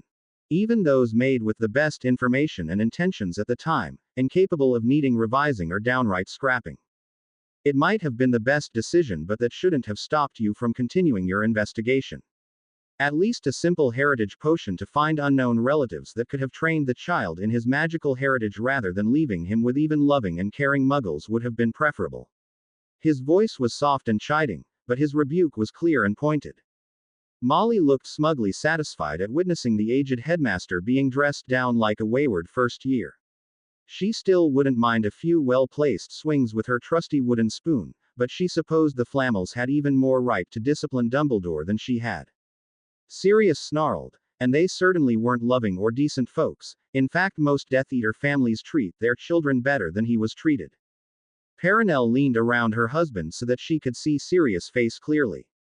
Mr. Black, I understand that James and Lily made you Harry's godfather, and with the recent revelations it is likely that you will be cleared soon, is it not? Sirius smiled at the grandmotherly witch and nodded as he tried to speak to the woman that was as intimidating to the wizarding world as Queen Elizabeth would be to a British-born muggle. Yes, ma'am, but I understand your claim has precedence. I just hope you let me continue to visit. He gulped, emotion threatening to overwhelm him as the injustice of finally being cleared and able to provide a home for Harry seemed to be snatched away from him once more. She smiled, an angelic expression with her halo of white hair and sparkling clear baby blue eyes. You misunderstand us, Mr. Black. We are both over 600 years old and no longer capable of the day-to-day caring for 15-year-old boy. We would be honored to have you be granted custody of our grandson. Nicholas gripped his wife's hand and continued. We would be most honored if you would come to live with us and become a part of our family. We have outlived anyone else and we both miss being surrounded by scores of relatives and friends. Our home is located on an unplottable island that was once known as Tir Na Nog and has not been found by any stranger in over 5 years. To the ministry we in it do not exist and never have. He looked around the room and smiled deeply. In fact, we would be honored to have all of you visit us. Perenelle and I are particularly interested in teaching these bright youngsters our long-forgotten magic. And since we are not part of England, the feudal and disgustingly prejudiced laws against underage magic have no effect upon our home and grounds. Hermione squealed. Ginny grabbed her mother's hand and Ron looked rather disgusted at the idea of more lessons. The 3 children were sitting on the floor in front of Molly and Poppy, so the 2 witches just reached down and patted the 3 sets of shoulders in front of them in a silent command to be still and continue listening to the fantastic tale being told. Night had passed, though considerably more comfortably for Harry than for Snape. Harry had managed to wiggle a soft flat pillow under Snape's head and shoulders before covering him with a thick warm woolen blanket, so at least Snape was more comfortable than he had been. Harry walked over to Snape just as the sun was rising over the trees and sat down where the older man could see him without straining and asked curiously. Why are you strapped into that thing, Professor? Snape rolled his eyes in annoyance before sighing deeply and speaking in a condescending and simplistic manner. I am still strapped into this torture device because your uncle broke my back in several places while I was simply pretending to be you. If you had not managed to induce a magical coma rather than face reality, or if your imbecilic and overly developed sense of your own importance had allowed you to simply tell someone straight out about your relatives. Harry cut off his professor's tirade with another question. We're in my mind and not in the physical world, right? Snape twisted his lips in an expression of distaste before answering. Yes. So why are you still in that brace if this isn't real? Harry looked smug at having pointed out a simple fact to the man as he waved his arms around at the scenery. Snape opened his mouth and just gaped. His eyes widened as the implications of what the insufferable brat had said worked their way through his own thought processes. He closed his mouth with an audible snap and reached up his fingers to feel for the buckles. Well, don't just sit there. Get this infernal contraption off of me. Harry couldn't help smirking and chuckling at the gobsmacked wizard before reaching over and waving his wand to remove the leather straps and released Snape from his imprisonment. Wormtail literally crawled into the overbearing and imposing presence of his master. He shivered at the expectation of the severe punishment he would soon receive because of the lack of useful information he had been able to gather. SSS speak, was the hissed command that caused more trembling to appear up and down Wormtail's spine. Master. Severus Snape has not been seen around Hogwarts SS for over a week. No one knows where he has gone to. I overheard 2 Aurors speaking about him being out of the CCC country gathering rare potions ingredients, but they did not say where. Voldemort stroked his pasty white hairless chin with one long skeletal finger and his thumb as he considered this information. Yes, SSS, that might put him beyond my calling. But what of Potter? Why cannot ISS sense his feeble mind any longer? Wormtail gulped audibly as he felt relief at not being cursed for the information about Snivellus, but he was certain the information, or rather, lack of information, about Potter would not be received nearly as well. Wormtail bowed so low his forehead was touching the cold worn floor and his nose was assailed with the myriad of disagreeable and disgusting odors from years of neglect followed by things much better left unnamed. I went to the burrow and scouted the grounds, but there were no fresh scents of any of the Weasleys to be found. I was unable to find the location of Potter's Muggle relatives, but he never went home on any holiday that I was in the castle. Master, he is most likely still at Hogwarts. The new wards that the Ministry has cast. His voice refused to continue as he squeaked the last few words in abject terror. Perhaps SSS. Perhaps SS. Let us SS then go to Hogwarts SS and find out, shall we, Wormtail? It wasn't really a question, but Wormtail nodded in eager agreement, hopeful that he had escaped any punishment for the moment. Voldemort picked up Nagini and let her wrap her long heavy length around his neck before he swirled his cloak around his tall thin body in a purely theatrical motion and disappeared, leaving his cowardly servant to scramble outside the anti-apparition wards and find his own way to rejoin his master deep in the Forbidden Forest, beyond the unbreakable wards that surrounded the millennial-old castle. Rib bit, the big green toad pushed through the last of the shallow lake water and crawled up onto a large flat rock, tired and hungry from the long swim in the chilly lake. The two toads had to swerve, hide and flee from the giant squid and the grindylows that wanted to eat the two tasty morsels, but they had managed to finally escape to the shallows where the larger denizens of the lake couldn't follow them. Crow aaak, the long pink tongue of the smaller toad flicked out and a dragonfly met its doom. A second flick devoured its fellow flyer. The second toad shoved the first one over, pushing the bigger toad out of the spot of weak April sun as it squatted down to relax and warm up. The two toads sunned themselves, waking only enough to flick a long tongue at any insect stupid enough to fly within their range. As they dozed in the sun, neither noticed the long smooth snake as Nagini slithered her way through the tall weeds surrounding the edge of the lake, oblivious to their peril. Snape had followed Potter over to the blanket and sat down on one edge of it, unwilling to admit his folly in not immediately recognizing the lack of need for the cumbersome and painful brace here in Potter's mind.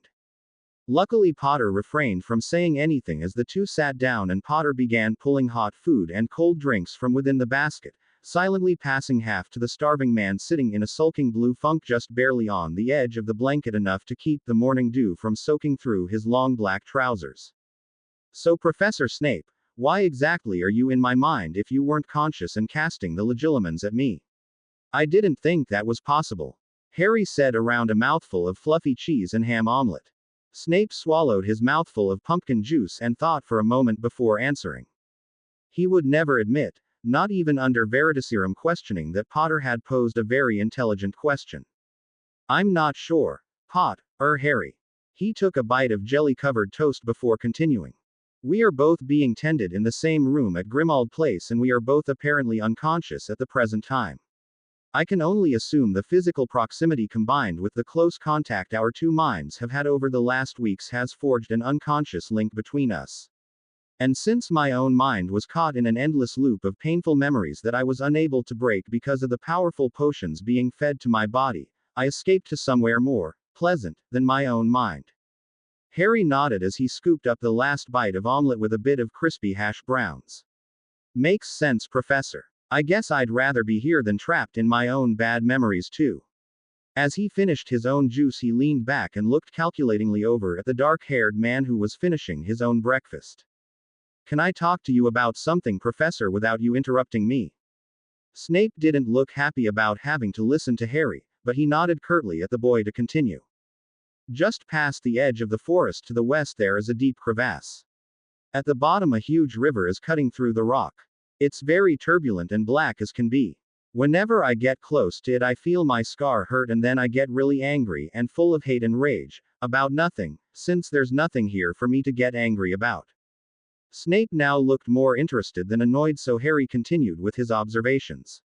I watched it for a long time and sometimes it's really frothy and sometimes it gets smaller, but it's always there. I followed it to the source one day and it comes through a fissure in a white wall. The fissure is the same shape as my scar and I think the wall is the inside of my skull. Harry looked down now, unwilling to bear it if Snape laughed at him for being so stupid. Can we travel to see your river, Harry? I would like to observe it for myself if possible. Snape sounded more curious than anything else. Harry chanced a glance and found just intense curiosity about an unsolved and intriguing puzzle on the man's face. Harry reached into his marvelous basket and pulled out a second broomstick. Harry felt a surge of nostalgia to realize it was his old Nimbus 2, the one that had been destroyed by the Whomping Willow after the Dementors attacked him during a Quidditch match in his third year. He thrust the broomstick at his potions professor, who had pulled his wand and changed his clothes into warmer clothing than what he had been wearing. Harry just hid a smile and changed his own clothing without a sound or movement. It was after all just his internal imagination, wasn't it? Draco Malfoy sat at the table, seething as he looked at the disgustingly plain and small potion that was supposed to serve as his breakfast. His father had received the key just the afternoon before. And now he was sitting at a plain wooden table in a disgusting hovel totally unbecoming someone of his breeding and status. And his mother was just quietly crying, seemingly accepting of the abrupt change in their circumstances. I'm sorry, Draco, but we can't get a better house than this. I'm just lucky your father didn't dispose of this house like he did the rest of my dowry. We have enough to live on if we don't splurge, but that's it. No more buying brooms to get you on the Quidditch team, no more custom-made robes, no more hundreds of galleons to spend any way we like. There is enough for you to finish at Hogwarts. Luckily your tuition and book funds were put in a trust fund at your birth by your grandparents, but that's it. You will have to find a job after you graduate. I can just barely manage to keep a roof over our heads and food on the table until you begin earning galleons to help out. Narcissa hadn't bothered with her normal meticulous grooming since there was no one to see them. Only one elderly house elf that used to be Narcissa's nanny that had come as part of her dowry was left to care for them in the small 4-bedroom 2-story cottage now. Narcissa scraped the last of her egg off the plate with her single piece of toast and got a stern and iron look in her eyes that her son had never seen before. And you better keep your nose clean at Hogwarts. Lucius isn't there to bribe the governors to keep you from being expelled or to fix your grades anymore. 1 foot out of line and the headmaster will be delighted to throw you out on your pure-blooded ass. Draco looked belligerently at his mother's coarse language. Mother. That doddering old fool. Narcissa almost snorted before remembering her breeding. That doddering old fool, as you call him, can still beat the pants off of your father's lord. He destroyed Grindelwald in a one-on-one duel and the Dark Lord still fears him. Don't be fooled by his manner. He has forgotten more power than you could even imagine in your wildest dreams. Draco looked astonished at her words. Surely you're joking, mother. That doddering old. Mark my words, Draco. Cross Dumbledore and get kicked out and you are on your own. I can afford to feed myself and the elf, but you will not be welcome back here. The Dark Lord. Narcissa cut him off without another word. The Dark Lord isn't interested in a penniless, spoiled, mediocre wizard as a follower. Don't think your breeding will grant you any special privilege by signing your life away to that insane idiot. If I had a pensieve, I would show you my memories of healing your father after he returned from his meetings, but I don't have one. Let me tell you, it wasn't pleasant and your father was very useful, which you will not be. His stomach churning at the most revealing and disturbing conversation he had ever had with his mother before he took a deep breath and sighed, refusing to give up. But mother, the other Slytherins will. Narcissa barked a painful, harsh laugh.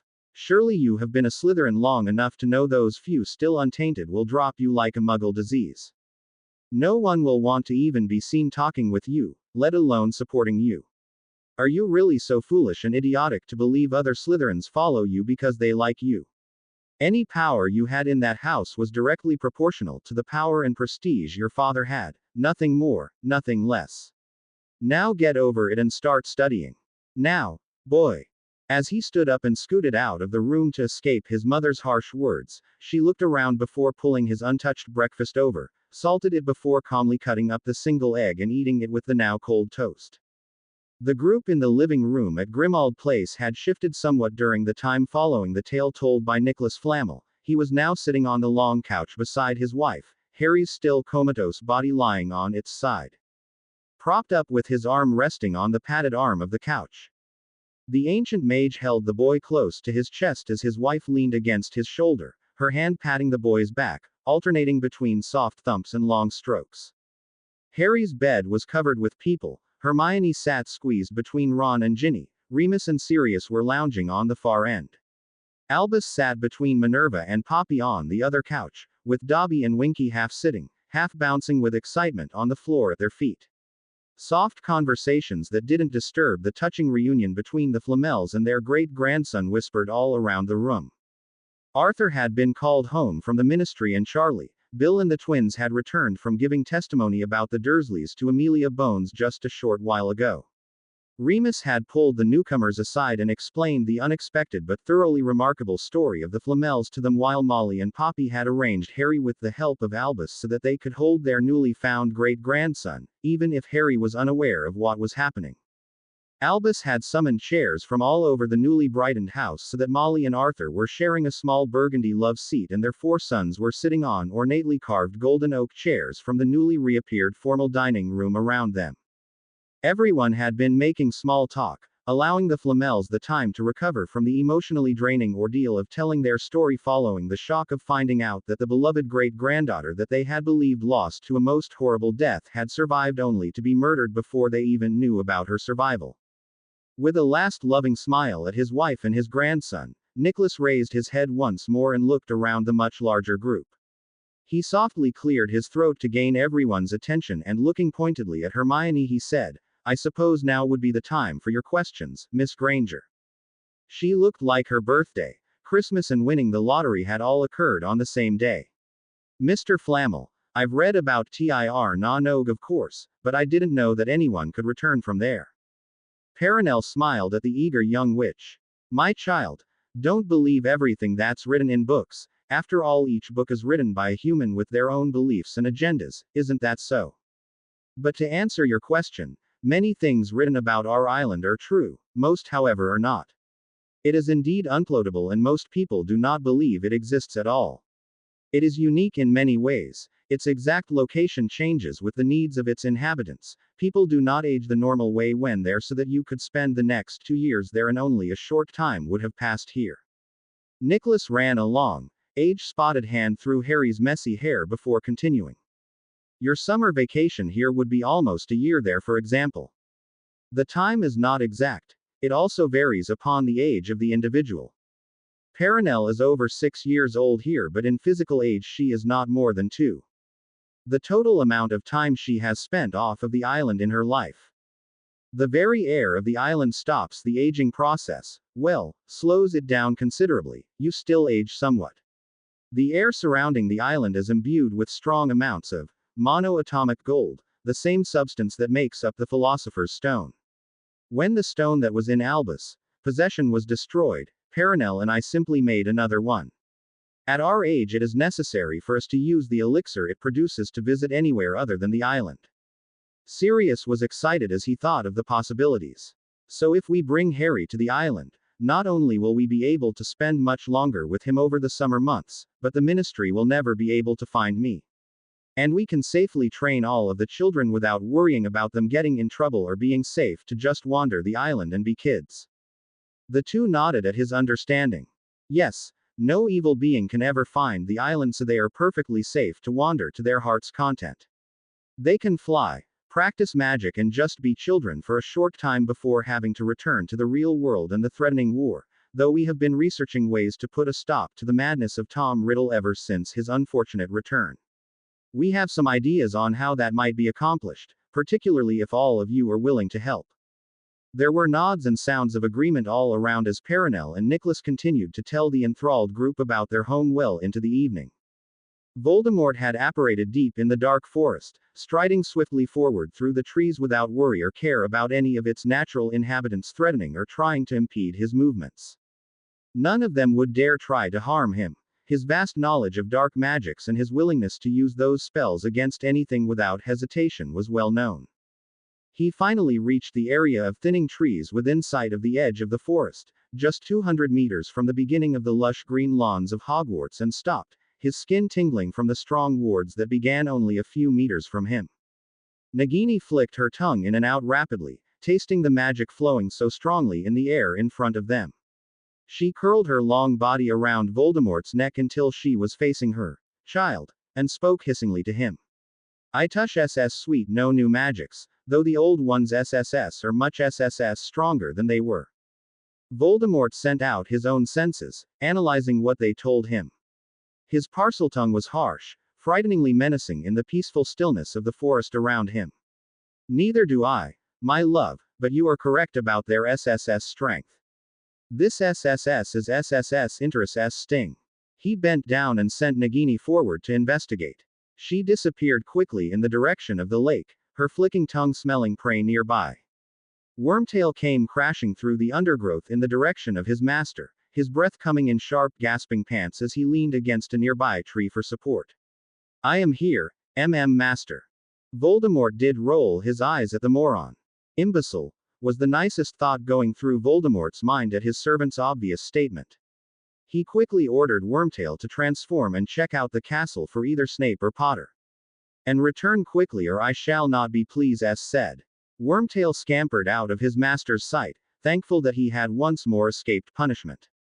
Harry and Snape quickly flew to the crevasse where they hung in midair, investigating the black, angrily swirling flow below them. Snape was shooting quick questions at Harry as his mind churned through multiple possibilities. Harry was unable to answer most of the questions flying at him, but he did his best and didn't lose his temper once. Though the fact that Snape was much too involved with the puzzle before him to remember to insult the boy once did help keep them both civil and calm. As they were watching, the flow seemed to decrease dramatically while Harry felt a rush of love and comfort that he didn't recognize the flavor of. Over the days he had come to taste, was the best way to describe the feeling he got. As he felt different people hold him. Snape had told him that the people at Grimmauld Place were taking turns holding him and talking to him because it seemed to be bringing him out of his coma. So Harry had quickly made the connection between his feelings of ghostly arms holding him and the warmth of love he felt, and the individual taste of those people most likely to be holding him. Professor, I don't recognize who is holding me now. Is there anyone new at Grimmauld Place? I feel very strong love and almost a bond with whoever it is. But I know Sirius and Remus feel in this is much stronger than that. Do you think the headmaster might be taking a turn? Whoever is holding me is very, very powerful, I think. Snape barely turned his broom in Harry's direction. He answered distractedly, more interested in the effect that the powerful feeling of love was having on the river than on baiting the boy. He might be now that the mess with Fudge should be over with. I know that he does care for you, though he might not show it to you as much as you would like. If love makes the flow less than anger or hate would. He went silent as his mind whirled with new possibilities. Draco threw the stupid charms book over into the corner of his disgustingly small room and slunk out to the deploringly ancient bathroom that he was forced to share with his mother. How dare she make me go back and study first-year books just because I couldn't answer a few stupid questions? I don't need to know this junk, it's all useless. He didn't notice his mother coming up the stairs as he muttered ever increasingly disrespectful epithets at his only still mentally aware parent. The sharp slap of Narcissa's no longer neatly manicured hand striking his pale cheek brought his current surroundings into sharp focus as he bit his tongue. The sharp and unexpected pain produced a short rant of beep cursing that was interrupted by another sharp slap from his mother. Draco, you are now 16. I am no longer legally bound to provide food and shelter to you. Now cease this muttering and cursing and get back to your studies or you shall find yourself looking for gainful employment much sooner than you had planned.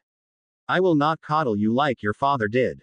My father wouldn't. Whatever his angry outburst would have been was cut short by a harsh barking laugh that was totally without mirth. Your father didn't see fit to plan ahead enough to keep his family cared for. His devotion to that insane idiot of a dark wizard blinded him to even the possibility that he might be caught and his fortune confiscated by the ministry. So don't bring that name up to me again if you wish to remain here. Narcissa's voice had softened as she spoke, her tone more menacing than if she had been shouting like a beep commoner. Draco gulped as his throat suddenly went dry. It was finally registering that the Malfoy name no longer meant anything and his mother was every bit the scheming and self-protective Slytherin that he and his father were. He had known there had never been any love between his mother and his father. In fact, they barely tolerated each other's presence unless it was at some public function, but he thought his father would have at least provided for him. While he was thinking, his mother had grabbed him by one shoulder and pushed him none too gently back in the direction of his bedroom and his suddenly much more important books. Amelia Bones sat back in her desk chair, her head cradled in her locked fingers as she smiled with satisfaction at the parchments spread out in orderly piles on her desk. The initial arrests and interrogations had proved most fruitful. The web of corruption kept spreading with each new arrest naming other conspirators. But it finally appeared that they would find no new information after the last round of captures. Finally, they had dealt a crippling blow to Voldemort and removed the dark cancer at the very center of the wizarding world. As she picked up the report from the last round of arrests and interrogations, she noted with smug satisfaction that most of these were bit characters, petty criminals but of not much real value. Good. Now we can rebuild the ministry and maybe even get rid of Voldemort while his organization is in disarray. He will certainly have more difficulty in recruiting new followers now that they have concrete evidence that money will no longer let them flaunt the laws. She picked up the list of new Auror applicants and signed her name with a pleased flourish as she approved all 45 applicants that had passed the screening and aptitude tests. She sent it out to Kingsley Shacklebolt with a note to streamline the training as much as possible. With an emphasis on fighting Death Eaters and fighting a war rather than the normal police activities, the new class should be ready for field placement with an experienced partner in only 9 or 10 months. She shook her head as she hoped that was enough time. The final parchment she read caused her face to split into a wide grin as she read the arrest and interrogation results for all 4 Dursleys. Even though their guilt had been a foregone conclusion, they had still been afforded an opportunity to prove their innocence. Of course, all 4 had failed miserably even before being administered the single drop of Veritaserum that was all that was safe to give to a Muggle. Vernon would be sent to Azkaban for life after attempting to kill Harry Potter, even if it had been Severus Snape under glamour at the time, plus multiple charges of child abuse, child neglect and physical battery. Petunia would be placed in a Muggle women's prison for the next 20 years for multiple charges of child endangerment, physical battery, and emotional and physical abuse of a minor wizarding child after having her memories modified to remove any knowledge of Harry's magic. Dudley would be going to somewhere called St.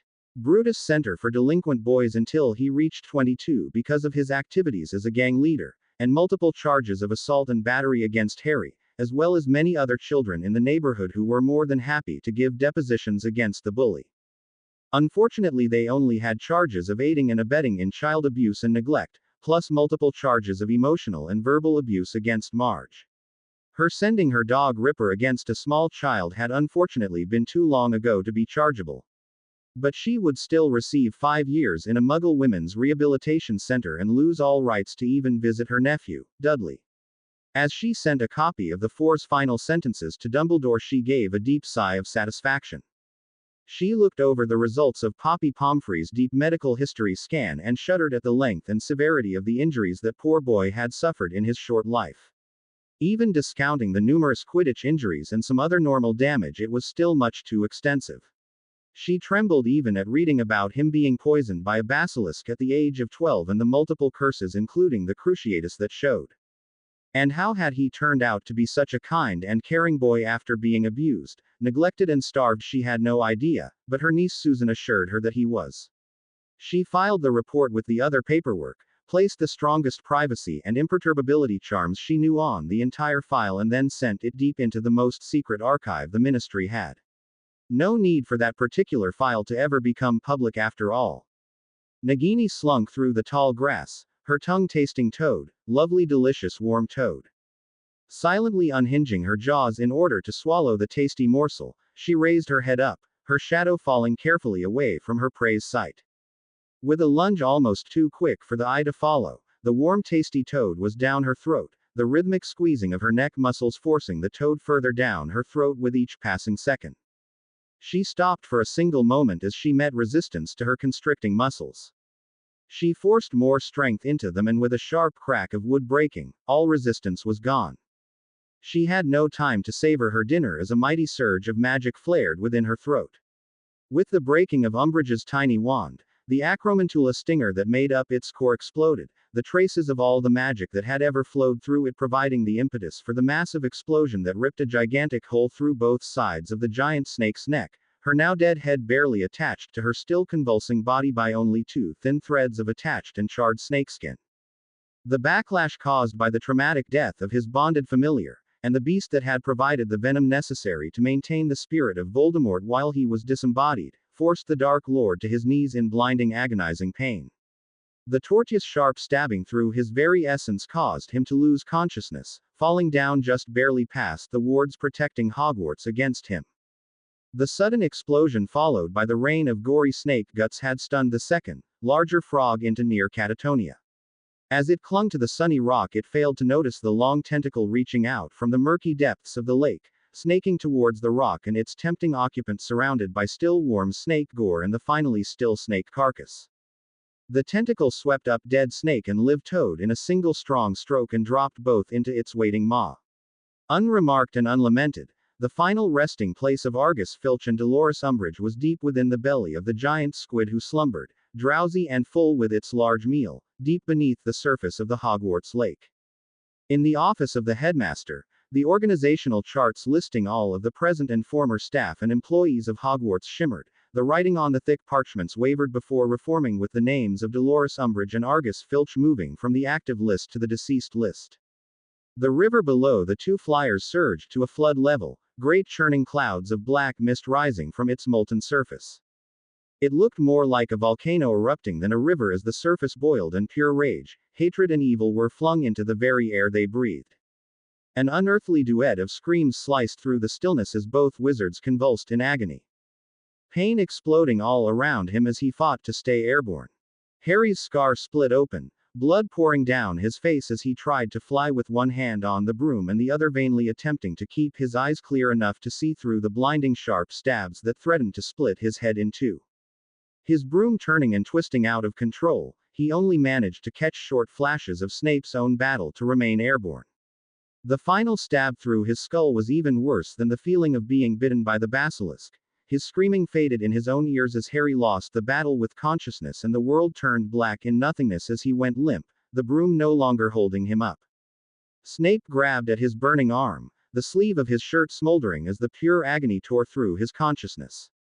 His throat convulsing in agony as a never-ending scream was wrenched from deep within his very soul, the pain worse than any crucio. His very flesh charred and burned. His right hand reflexively grabbed at the material of his left sleeve, trying vainly to tear it from his scorching, blistering left forearm.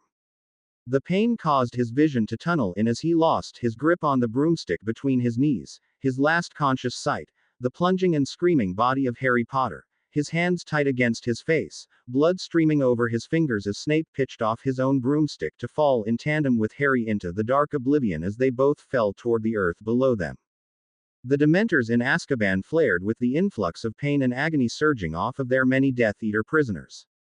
The simultaneous burst of magical energy associated with that many dark marks igniting and the combined memories of the evil associated with the branding ceremony from all of the confined Death Eaters was too much in the contained space of the prison. Unholy screams issued from the round mouths of the 200 Dementors inhabiting the gloomy island as they convulsed and shook with the overload of pure evil magical energy. Jagged beams of light issuing from splits and cracks in their very skin, the Dementors burned from the inside out, their robes disintegrating with the heat. In only seconds, the entire force of Dementors was reduced to individual piles of smoking gray ashes. Scores of white wisps reappeared around them as the souls of all those who had been Ed were released and flowed outward, finally free from their hell of eternal suffering. Most shimmered brightly before fading with a burst of soothing music, but many turned gray and vanished in howls of agony. The small platoon of Aurors that supervised the prison watched in both horror and glee as the most feared dark creatures in the wizarding world disappeared from the face of the earth. The prisoners that bore the dark mark remained unconscious, their dark marks newly burned and bleeding as the rest of the prisoners cheered and banged on their cages, free from the mental torment and deep depression that being near a Dementor caused. They might still be imprisoned, but they were no longer going insane. Frantic fire calls to the ministry had 2 more platoons of Aurors stationed at the prison within hours, and furious negotiations beginning with the Goblin Nation to take over the management of Azkaban were underway. The concessions the goblins demanded and received made the celebration in the wizarding world over the first vanishing of Voldemort look like a child's birthday party. Even Gringotts was closed for 2 days as the Goblin Nation celebrated their new freedoms and rights as well as the highly lucrative contract that had been signed. At Grimmauld Place, the atmosphere was subdued and tense. At the same time both Harry and Snape had convulsed and screamed, their bodies writhing in agony as Harry's scar and Snape's dark mark split open and bled profusely. The screams had only lasted for a few moments, but they had concerned everyone as the two fell into a deep coma, once again showing no response, not even to being held. No sooner had the echoes of the screams died down than frantic calls to Albus had begun. He had left to go to the ministry. Arthur was called back to work only moments later. Somberly, the whole group had waited, afraid of what the screams followed by the abrupt calls could mean, deeply terrified that the war had begun and that people were dying. Dobby and Winky had provided sandwiches, but no one could force themselves to eat as they waited and waited, anxious for any news, even bad news at that point. It was nearly 1 a.m. by the time a very tired-looking but surprisingly happy Albus and Arthur stumbled in through the front door and shooed everyone back into the living room. Arthur picked up Molly and swung her through the air as he hugged her tightly around the waist and keyed her soundly, uncaring that everyone was watching with amusement. Albus merely sat down wearily beside Minerva and pulled her into a hug, which surprised the prim and proper witch. She quickly hugged him back and then pushed him away, unconsciously sitting up and straightening her mussed robes. Really, Albus, what has happened? She raised a thin eyebrow, demanding an explanation. As the first battalion of heavily armored goblins stepped out of the boats that had brought them to the island of Azkaban, the Aur guards were finishing up their examinations of all the prisoners who had been affected during the destruction of the Dementors. Every one had the dark mark, a dark mark that was blistered and bleeding, and every one of them remained unconscious and unresponsive. Even the 23 prisoners who had recently been keyed by the Dementors had bleeding and blistered arms, though with no soul and no conscious mind it was hard to check if they were unconscious since they didn't respond to anything under any circumstances. Most victims that had been keyed died within 6 to 8 months of losing their soul, and it was expected that the same would happen with these 23. It appeared that no one without the dark mark had been affected except for the lightening of their moods and the totally explainable feeling of great relief that came from the destruction of the Dementors. The Aurs finished their written reports and then gratefully turned over the control and running of the prison to the heavily armed and well-trained Goblin Brigade. The original platoon of Aurs would still remain behind to provide a ministry presence and act as liaison between the goblins and the wizards, but even they felt the change in the entire island and its inhabitants after the explosive destruction of the Dementors and welcomed the change in their working conditions. Working with goblins would be much better than working with Dementors any day. Harry crawled over to the slumped figure of Severus Snape and gently rolled him over onto his back. He felt for any broken bones but didn't find any. Hopefully he was just sore and bruised like he was from the fall. Harry reached up and swiped the blood that was trickling down from his forehead out of his eyes with his sleeve before noticing that Snape's left sleeve was smoldering. He pulled the hot material away from the man's arm and banished it with a spoken spell before gasping at the sight before him. The dark mark was charred and black, the splits in the skin oozing blood slowly. He conjured a bowl of warm water with myrtlap essence and a pile of soft clean cloths. He worked as gently as he could but was still thankful his acerbic potions master was unconscious. He took a moment to rub some myrtlap over his own bleeding scar, thankful when the pain eased and the skin closed.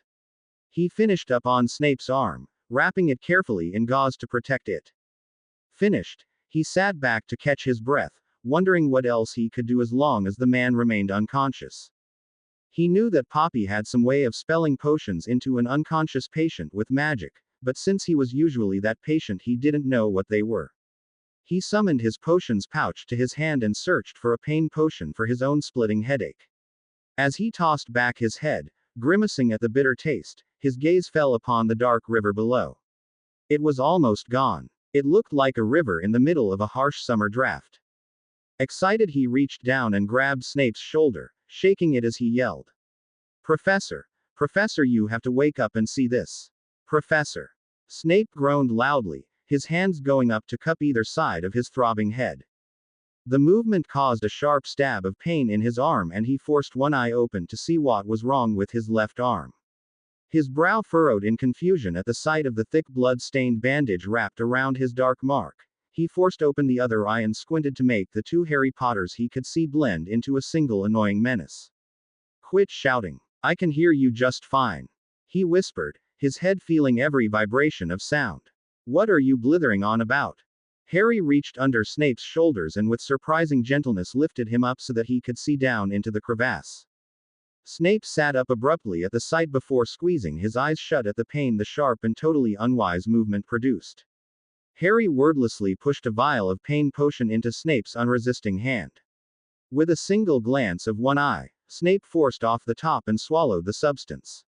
A look of gratitude that he would never admit to fleetingly crossed his face before he sat up straight and looked at the much diminished river far below them. What happened, Potter? He looked at the boy sitting on his heels beside him. I don't really know, Professor. And it's Harry, please. We were both on our brooms and my scar almost exploded with pain. I vaguely remember hitting the ground and being thankful I was on the ground and not in that. He pointed down at the black flow far below them. At the professor's nod of silent agreement, Harry continued his tale.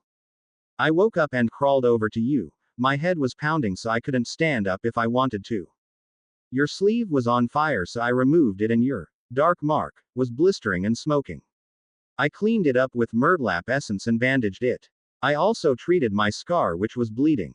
I then summoned the potions and after I took a pain potion I woke you up. I would have given you a pain potion first, but I don't know how and it's not in any of my books. Harry finished and looked at the man expectantly. Snape shrugged his shoulders in annoyance. I don't know any more than you do. I suspect that Voldemort has been gravely injured in some fashion. I can't imagine what else would cause the burning and bleeding of a dark mark otherwise, especially since your scar apparently split and bled at the exact same time. Harry looked down at his knees, before Snape used a single finger to lift up his chin to look the boy directly in his eyes. We will find a way to dam up that river and then we will find a way to get rid of that bastard forever. I promise you that, Harry. The look of determination and iron resolve on the wizard's face gave Harry more hope than he had felt in a long time. Master, Master, you must wake up. Master, it's not safe here. Master, Master. With a slap at the obnoxious thing disrupting his silent peace, Voldemort groaned and grabbed the sides of his head. As his memory of the awful destruction of his beloved familiar and the effect her demise had wreaked upon him, he surged to his feet, his red eyes blazing with anger and hatred. Wormtail, tell me you found that hell spawn and have captured him for me. Wormtail quivered and tried to shrink even smaller as he cowered on the dead leaves at his master's feet, his bloody and burned left arm cradled under his chest to protect it. No, Master, the castle is empty except for a few oars. Snape and Potter are not. He never finished before his master's wand was pointed directly at his heart and a curse was on Voldemort's lips. Crucio. Voldemort fed all of the anger and pain at losing Nagini and the frustration at the events of the last week at the quivering lump of flesh beneath him. He lifted the curse but the quivering and convulsing didn't stop. He kicked the man in the ribs but got no further response. Voldemort reached down and grabbed the man's thinning hair and pulled his head up to look at his face. Vacant eyes and a drooling mouth met his sight. With another kick of disgust, Voldemort dropped his head and took several staggering steps away from the now mindless lump before apparating back to his manor, to lick his wounds and formulate a new evil plot to overcome the massive blow he and his followers had been dealt. After Albus had explained the unexpected happenings of the last few hours to his appreciative and almost giddy audience, Poppy had threatened dreamless sleep to everyone if they didn't leave and get some sleep. She pulled her wand and even shot red sparks at Albus to get everyone out of the room and upstairs into bed. Once she was alone with her two patients, she called Dobby and had him move the two beds side by side so that she could sit between them. She transformed her armchair into a comfy recliner and covered herself with a blanket after making sure that Dobby and Winky would take turns watching over all three of them. After being promised that she would be woken up at the first sign of any change, she closed her eyes and was instantly asleep. Draco staggered downstairs, his feet dragging as he stumbled into the small dining room, greeting his mother just as if they were still in the elegant Malfoy Manor house. Good morning, Mother. Did you sleep well? As he slid into his own chair and waited for the old elf to serve breakfast, he looked up only to find his mother completely engrossed in a copy of the Daily Prophet. He repeated his greeting and his mother still remained silent. He reached across the small table and patted her hand, finally garnering the woman's attention. Oh, Draco, I didn't notice you come in. Did you get that book read yesterday? She still seemed somewhat distracted as she spoke. Yes, I did. Draco had spent time studying, but he had spent much more time pondering his mother's last few conversations with him and had reluctantly come to the conclusion that she was unfortunately correct on all counts. He would be a pariah in the Slytherin common room. No one with any power in the Dark Lord's organization had escaped detection, either from the initial arrests or second sweep after the veritaserum testimonies of the convicted. And anyone who had escaped would be hiding out, not risking their discovery and arrest. The rest of Slytherin would probably exact revenge, long and mostly painful revenge for the treatment they had received at the hands of the Death Eater children. He doubted that Crabbe and Goyle would even return after the Easter break. There would be no money in trust for them to return, and truthfully, only his father's influence had secured passing marks for either of them. Draco had spent a long and sleepless night as he tried to formulate some plan that would keep him safe in Slytherin House, and he could not think up a single one. He didn't know that Snape had not been arrested, so he didn't even know who his new head of house would be, but it certainly wouldn't be anyone who let Slytherins harass any other students. He supposed he could throw himself on Dumbledore and beg for mercy, but he couldn't manage to swallow his pride for that, at least not yet. His mother handed him the paper, jarring him out of his depressing reflections about his changed circumstances and how his life would be changing drastically, and certainly not for the better. Dementors of Azkaban destroyed. In a surprising announcement yesterday, the Minister for Magic, Rufus Scrimgeour, announced the massive destruction of the entire colony of Dementors at Azkaban. We aren't quite sure why they were all destroyed, but it had something to do with every prisoner with a dark mark being attacked and rendered unconscious for several hours.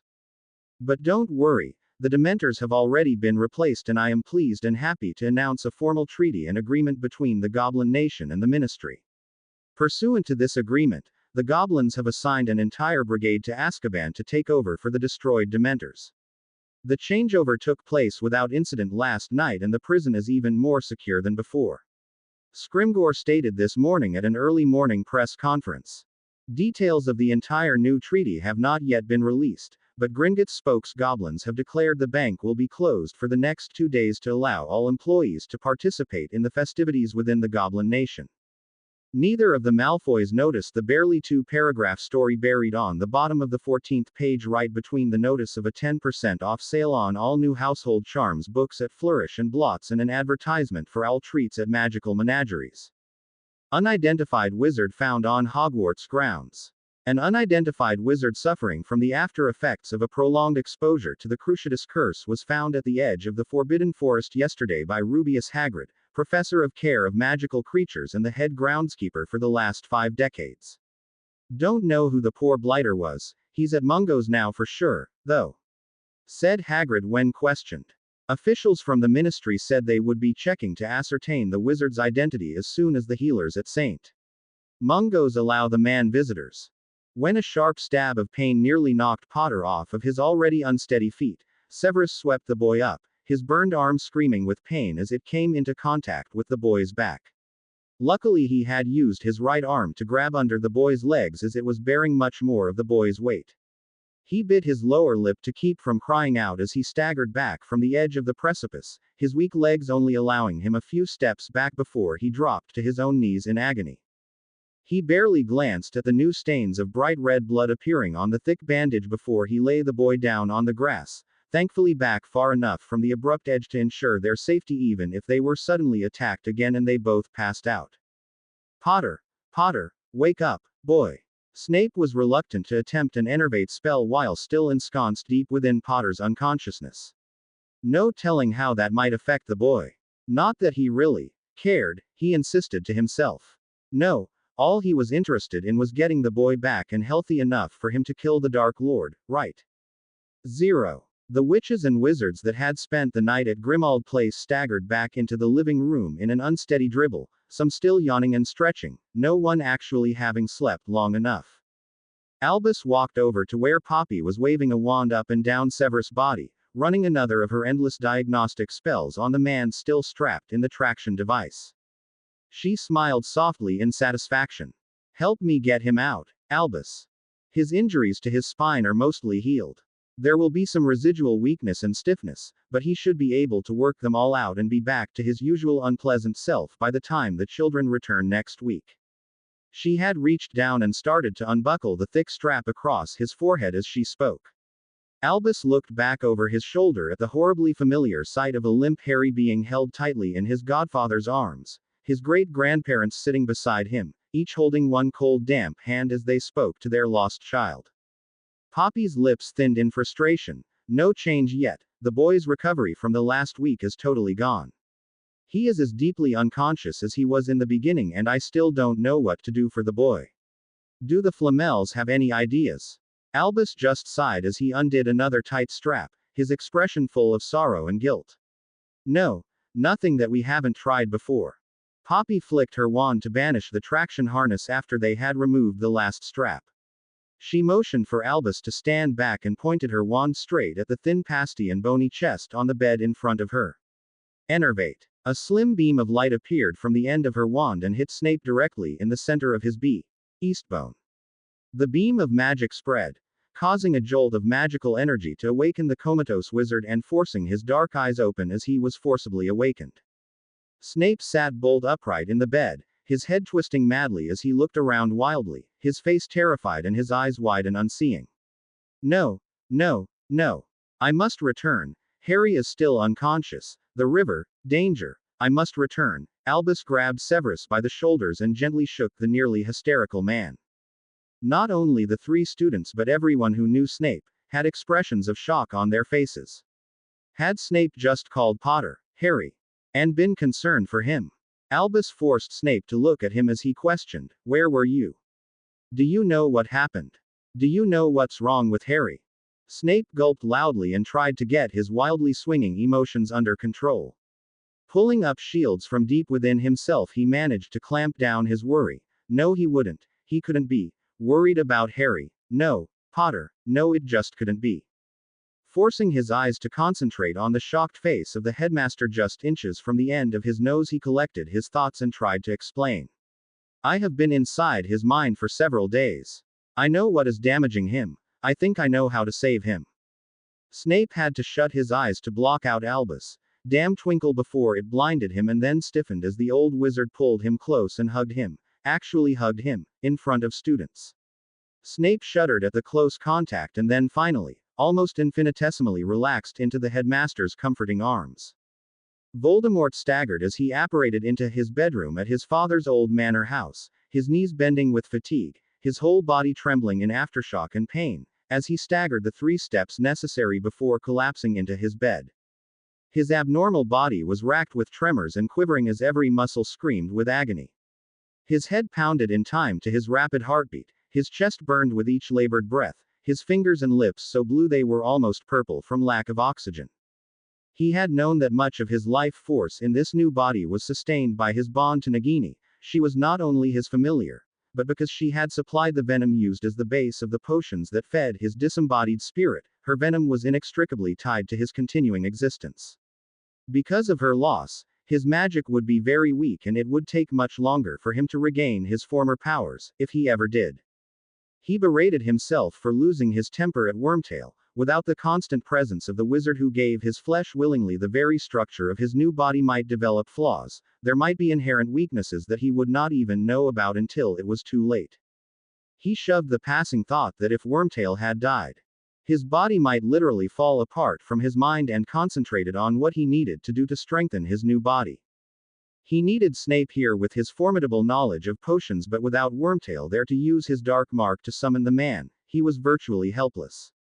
Voldemort forced his mind away from his depressing and self-doubting thoughts and forced his mind to begin plotting his revenge. He knew he had felt his connection with the Potter brat flare briefly as he was torturing Wormtail. Now how had he done that and how could he use it to his advantage? Snape pushed the headmaster away, his head turned to the side so that no one could witness the emotions flooding his face as he ruthlessly clamped down on them, forcibly willing his face into its familiar and comfortable mask once more. He turned, looking around the room, cataloging the inhabitants and what he would need to do to ensure their silence about his uncharacteristic breakdown. Drat, 5 of his current students were present as well as the rest of the Weasley clan, Poppy, Minerva, 2 house elves and 2 complete, very ancient but extremely powerful, strangers. Snape looked at Dumbledore and raised one elegant eyebrow in question.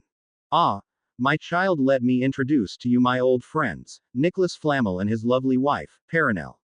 The interrogation of Cornelius Fudge led to some surprising and totally unexpected results. I will explain more fully to you later. Let it suffice to say that Nicholas and Perenelle are young Mr. Potter's great-grandparents.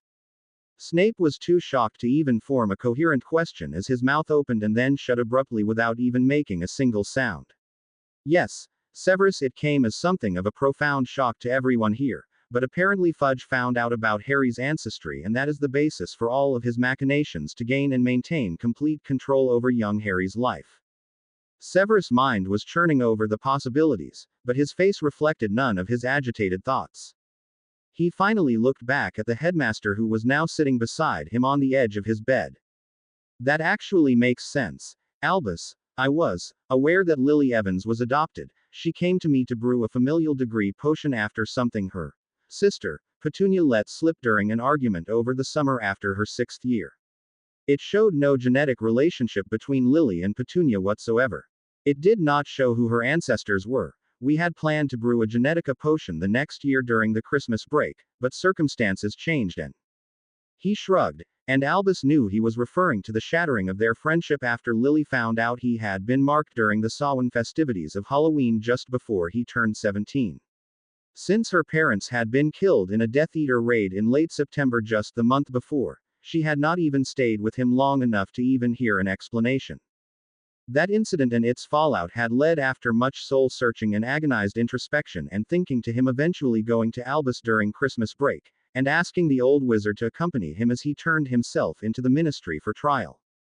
He had only wanted someone to accompany him. He didn't want to be alone when he gave himself up.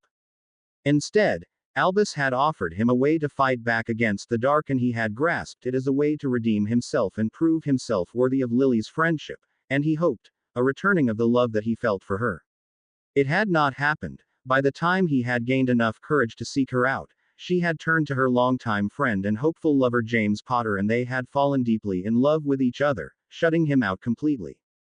Snape forced his mind away from the morose and totally useless diversion of his depressing thoughts and focused once more on the problems at hand.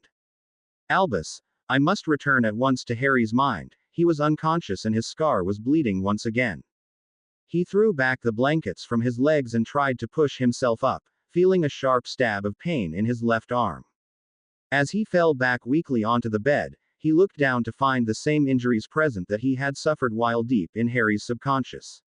He looked up at Dumbledore and questioned, "What happened? This wound is identical to the one that I suffered in Harry's mind. Did it actually happen here or there? How is it present in both places?"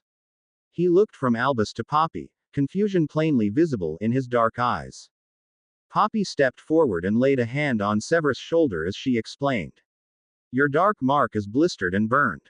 The damage was so swift and extensive that the skin around the mark is split and scabbed. I have treated it the best that I can, but because the mark is so infused with evil and malintent, I cannot completely heal it. It must heal on its own. I am truly sorry, Severus." Albus looked deep into Severus' eyes as he explained about the destruction of the Dementors and the simultaneous attack and subsequent injuries that all of the Death Eaters in captivity had suffered at the same time as the initial damages to Severus and Harry occurred. Severus looked over and noticed that Potter's scar was scabbed in a bright angry red, as if the wound had been new only hours ago instead of 14 years before. As he was pondering where this new information could fit into the puzzle of the river, the group was interrupted by the arrival of a very excited pink-haired Tonks. "Watcher.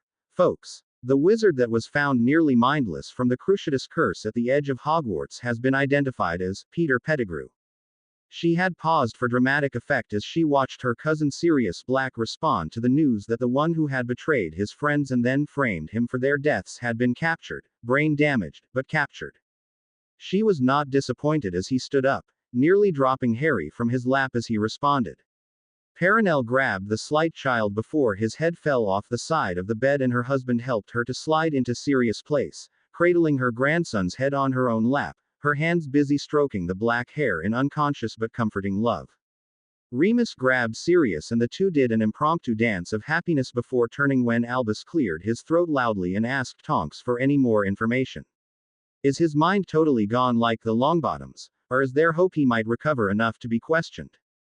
Tonks had grabbed Sirius and Remus in an exuberant three-way hug, her head turned over her shoulder to look at the old man as she answered his question. He recovered enough that Madame Bones was able to question him this morning under Veritaserum, though he will never recover his mind totally and his magical core was so damaged that he will forever be little more than a squib. She sent me to tell old Paddy that his formal exoneration of all charges will be in tomorrow's Daily Prophet. She says to lie low for a couple of days, be sure to register your form before anyone catches you, and that since you were never convicted of anything, your Gringotts vault is still intact. Your father hadn't yet disinherited you before he died so suddenly, and after he died, your mother couldn't because she wasn't the head of the House of Black. Seems you became the only one capable of disowning yourself. Also, the guardianship papers for one Harry James Potter only need your signature to become official. No one could understand a single word said for the next few minutes as everyone loudly celebrated the long-awaited freedom for the unjustly imprisoned wizard. Sirius had tears of joy running unashamedly down his cheeks as he hugged everyone in the room, including a very shocked Severus Snape, who fell limply backward after Black released him, lying motionless in disbelief, the hug from Black even more astonishing than the one from Albus. Wormtail became aware once more of his surroundings. A dank, chilly cell with an overpowering smell of rotting seaweed and salt, the stone walls of his small cell wet with the thick humidity and sea spray. His mind supplied the location, Azkaban. He smirked to himself and pushed his magic in a particular and very familiar way only to have no response. He tried again and again with the same lack of results before breaking down into racking sobs of frustration and eventually, relief. It might be Azkaban, but that insane megalomaniac couldn't reach him in here, he was safe. He let himself slip into a deep sleep, for once the nightmares of his betrayal and subsequent servitude gone. Madame Bones was unusually cheerful as she took the thick bundle of parchments up to the new minister's office herself. These papers were long overdue, and both of the men that would be most affected by their signing were long overdue for some good news. The minister's secretary waved her in, saying that the minister was expecting her. Minister Scrimgeour, I have the papers necessary to completely exonerate Sirius Black and grant him full physical custody and guardianship over Harry James Potter ready for your signature. Also the press release about them for you. She smiled down at the man so unlike that blithering idiot Fudge, and felt grim satisfaction at the accomplishments her department had accomplished in such an efficient and lightning quick fashion. Ah yes, Madam Bones, I have been expecting them ever since I learned the identity of our mystery man last night was confirmed. I assume they include reinstatement of all rights and privileges that had been suspended. For both parties. Yes, Minister, I would also like to discuss the possible relaxation of the rules on underage magic for all students since the threat of Voldemort is very real. I would hate to think some young witch or wizard would hesitate to defend themselves or their family simply because of an archaic law. I deplore the lengths that Fudge was able to use against young Potter last year simply because he defended himself and his muggle cousin against Dementors. I agree, Amelia. May I call you Amelia? At her nod of acquiescence, he continued, I also have young nieces and nephews that I would hate to see go through what that boy went through. If he had been able to defend himself even once with magic, do you suspect the abuse of his relatives would have been so blatant and outrageous? At her surprised look he smiled softly, yes, I read the medical scan before it was sealed. I also found a frighteningly large amount of documents that proved that not only did Fudge know what was going on, did nothing to stop it, and he actually condoned it, thinking it would keep the child malleable and much easier for him to befriend and manipulate later. Amelia sat back in her chair, her face clearly showing her anger and sheer hatred at all the havoc the man had racked on his selfish and self-centered road to corruption and personal greed. That sorry excuse for a wizard, if he hadn't already been key. Ed, I would. She closed her eyes and cleared her mind, before returning to business. Let me investigate the situation. I can have a rough draft for a sweeping change in underage magic usage laws on your desk by next week. Will that be acceptable, Minister? He returned her almost feral grin with one of his own. Please, when we are alone, call me Rufus. And that will be acceptable, most acceptable. When the exuberant celebration had finally settled down, Albus and Severus had sat together quietly, Albus explaining all that had occurred in the days since Severus had been injured and Severus questioning Albus until he had an exact and very detailed timeline of when certain events had occurred. His lightning intellect and love of solving puzzles had quickly found the correlations between outside events and the often quixotic events that happened with both Harry and the bizarre river of evil that had invaded Harry's mind and slowly destroying it. It was much later in the afternoon when Severus and Albus were certain enough to call the other occupants of 12 Grimmauld Place back together to explain their hypothesis and how they intended to proceed. Snape felt somewhat exposed. After all, he was still sitting in a bed, and propped up with large pillows since he was still too weak to do more than hold his own head up, his students aware he was only dressed in simple pajamas.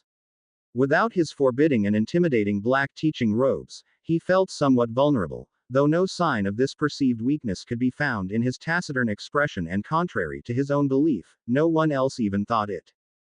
A semicircle of straight-backed dining room chairs had been drawn up around Snape and Potter. The two beds had been scooted together until they were almost touching, barely enough room for a single person to sit between them, the single chair now occupied by Poppy Pomfrey as she monitored the condition of her two patients. She knew by Severus' slightly elevated breathing and rapid heartbeat that he was nervous, but she also knew better than to say anything. The proud man would never admit to any human frailties and would not thank her for making him the slightest bit human in front of his colleagues, let alone his students.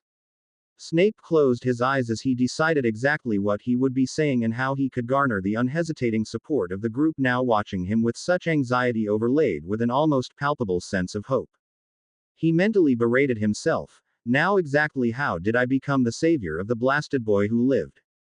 I refused to join the Harry Potter fan club. Though I have to admit that almost everything I know about Harry was totally wrong, and, blast it, but Albus was right when he said we had much in common.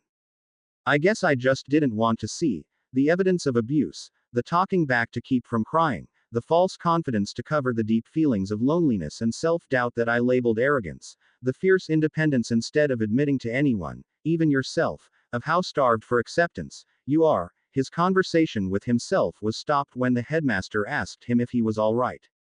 Yes, sir, just gathering my thoughts so as to better explain the circumstances. Ron looked at Snape in astonishment. Did the snarky potions master actually just stammer like a guilty first year in one of his own classes? Harry woke slowly, his head pounding once more as he groaned. I have got to stop waking up like this, he thought. He forced his eyes to open, squinting against the afternoon sun that beat down upon his unshaded face. He looked around, surprised to find himself unexpectedly alone once more. Professor, where are you? He called and called, but there was no answer. Harry finally shrugged his shoulders as he absent-mindedly summoned his potions pouch into his hand, unaware his wand was lying in the grass several feet away from him where it had landed when his scar started hurting. He fished out a pain potion, noting he was almost out and would need to brew some more soon. With a practiced motion, he uncapped the vial one-handed and tilted the bitter potion into the back of his mouth as rapidly as possible, swallowing quickly to avoid any more contact between the vial potion and his tongue as he could. He shut his eyes in bliss as the potion dispelled the pain almost instantaneously. Muggle medicine will never be able to beat a well-brewed potion, ever, he said to the silence of the wide green belt of thick grass he was sitting on. He spotted the two brooms, still lying where they had fallen when he and Snape had taken their spills from midair. I wonder what that was all about and why Snape wasn't affected by the second attack like I was. I wonder where he went. He walked over nearer to the abrupt drop-off that overhung the deep crevasse and looked down upon the swirling, churning rapids far below him. The river was even fuller and more violent than it had been before the mysterious attack that had hurt both Snape and him. I wonder where Snape is. Harry thought again, reluctant to admit how much he was missing the man's acerbic personality. He actually hadn't been too bad, and Harry could admit to himself finally, that he really didn't want to be alone anymore. He had always hated being locked up away from people no matter how much he claimed that he didn't need anyone. The sound of apparition from the next room was music to Voldemort's pounding head. He struggled to push himself up from the black silk sheets on his enormous bed, refusing to show any weakness to whomever had just apparated. He managed to stagger over to a large armchair and flicked his wand to start a fire in the once grand and ornately carved black marble fireplace. He was annoyed and shocked at the small size of the fire, but carefully schooled his face into the familiar expression of haughty superiority he wore like a cloak around his followers. At the hesitant knock upon his bedroom door, he hissed, "Enter." A young wizard whose name was unknown to the snake-faced tyrant entered humbly, his knees visibly shaking as he entered the exalted presence of his master, probably for the first time except in the great hall of the ruined manor house during large meetings. "Yes, SS. Why have you disturbed my thoughts, SSS? Voldemort hissed. "Moss S. Stir. My father sent me to you, to request your orders, my lord." "Our contact. Well, we can't. I am yours to serve, my lord." The young man apparently knew what usually happened to the bearer of bad news and had no desire to join the ranks of those blessed with the master's displeasure. The shaking wizard bowed low, prostrating himself, wishing with all of his might that his cowardly father had found the balls to come himself rather than sending his newly marked 17-year-old son to ask for orders. Voldemort felt his anger rise at the audacity of the young man before him, but a quick internal scan of his own available magic reinforced the depth and complexity of the injuries he had received at the explosive destruction of Nagini. He had slightly more magic available than the average first-year Hogwarts student. True, he was much better at the control of that magic, but his magical core had been severely damaged and would need a long time before he could send spells with anywhere near the force that he had so easily commanded just a short time ago. He was careful to keep any despair at his reduced circumstances from showing. He knew perfectly well his Death Eaters would only follow him as long as they thought him strong and capable. The first sign of weakness and they would desert him as quickly as they had when the dratted Potter infant had managed to disembody him so long ago or attack him like sharks smelling blood and destroy him. "Fetch me the potions SS chest from SS Snape's SS lab in the dungeons SS and then bring me SS some SSS supper. You will take the plaque CCCE of the traitor, Wormtail whom I have disposed as said of." The look of evil and pleasure that crossed the inhuman face of the monster before him made the young wizard almost lose control of his bowels, but he clamped down the appropriate muscles and vowed to kill his father, slowly and painfully for sending him before he stood up and rushed from the room to complete his master's orders.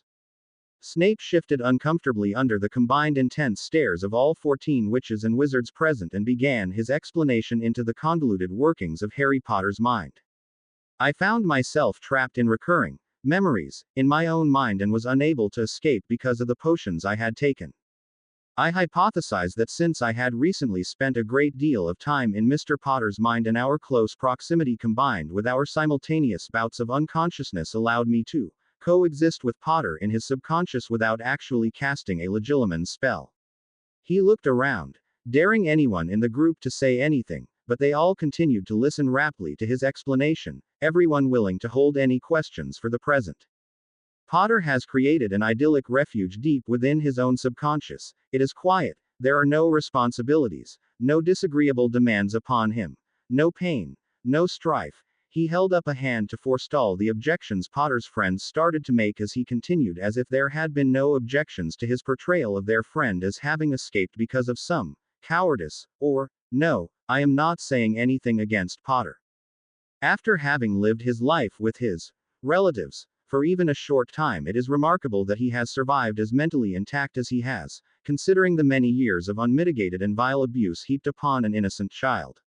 Ron and Hermione looked at each other with surprise as Remus and Sirius actually hung their mouths open in surprise. Did Snape actually give Harry a compliment and call him an innocent child? Snape continued, ignoring Potter's adoring fans. "I tried many times last week to talk to the boy, but he managed to throw me from his presence faster and faster each time. I suspect the boy has been using his time within his mind to review and become proficient with everything he has ever learned. He has a picnic basket that apparently allows him to retrieve a physical manifestation of almost anything that already resides within his own memories. Any meal, any belonging, any book or parchment that he has read, no matter how much his own conscious memory has forgotten, it is available to him in his inner existence. And he has used this ability to hone and perfect a remarkable amount of magic under a precise and deft control." Everyone looked at each other in amazement, positive now that Snape was actually complimenting Harry on something. Albus reached forward and patted Severus' hand, encouraging the man to continue with his fascinating tale. And what happened after you were injured, child? Did he continue to eject you? Snape looked gratefully over at his mentor, glad he appeared to have forgotten how angry he had been with him. No, once I appeared in that infernal contraption that Poppy had strapped me into, Harry began to sit with me and take care of me. The last was said very softly, as if Snape didn't want to admit it out loud. He cleared his throat, glancing around the room, his glare daring anyone to say anything about his unwilling confession. With another dark look at the group, he continued, his voice gaining strength and animation as he began the part of the story that intrigued him, as a scientific anomaly always puzzled him. He was totally unaware that he had begun to call the child Harry, and no one in the group wanted to mention it to the obviously agitated man.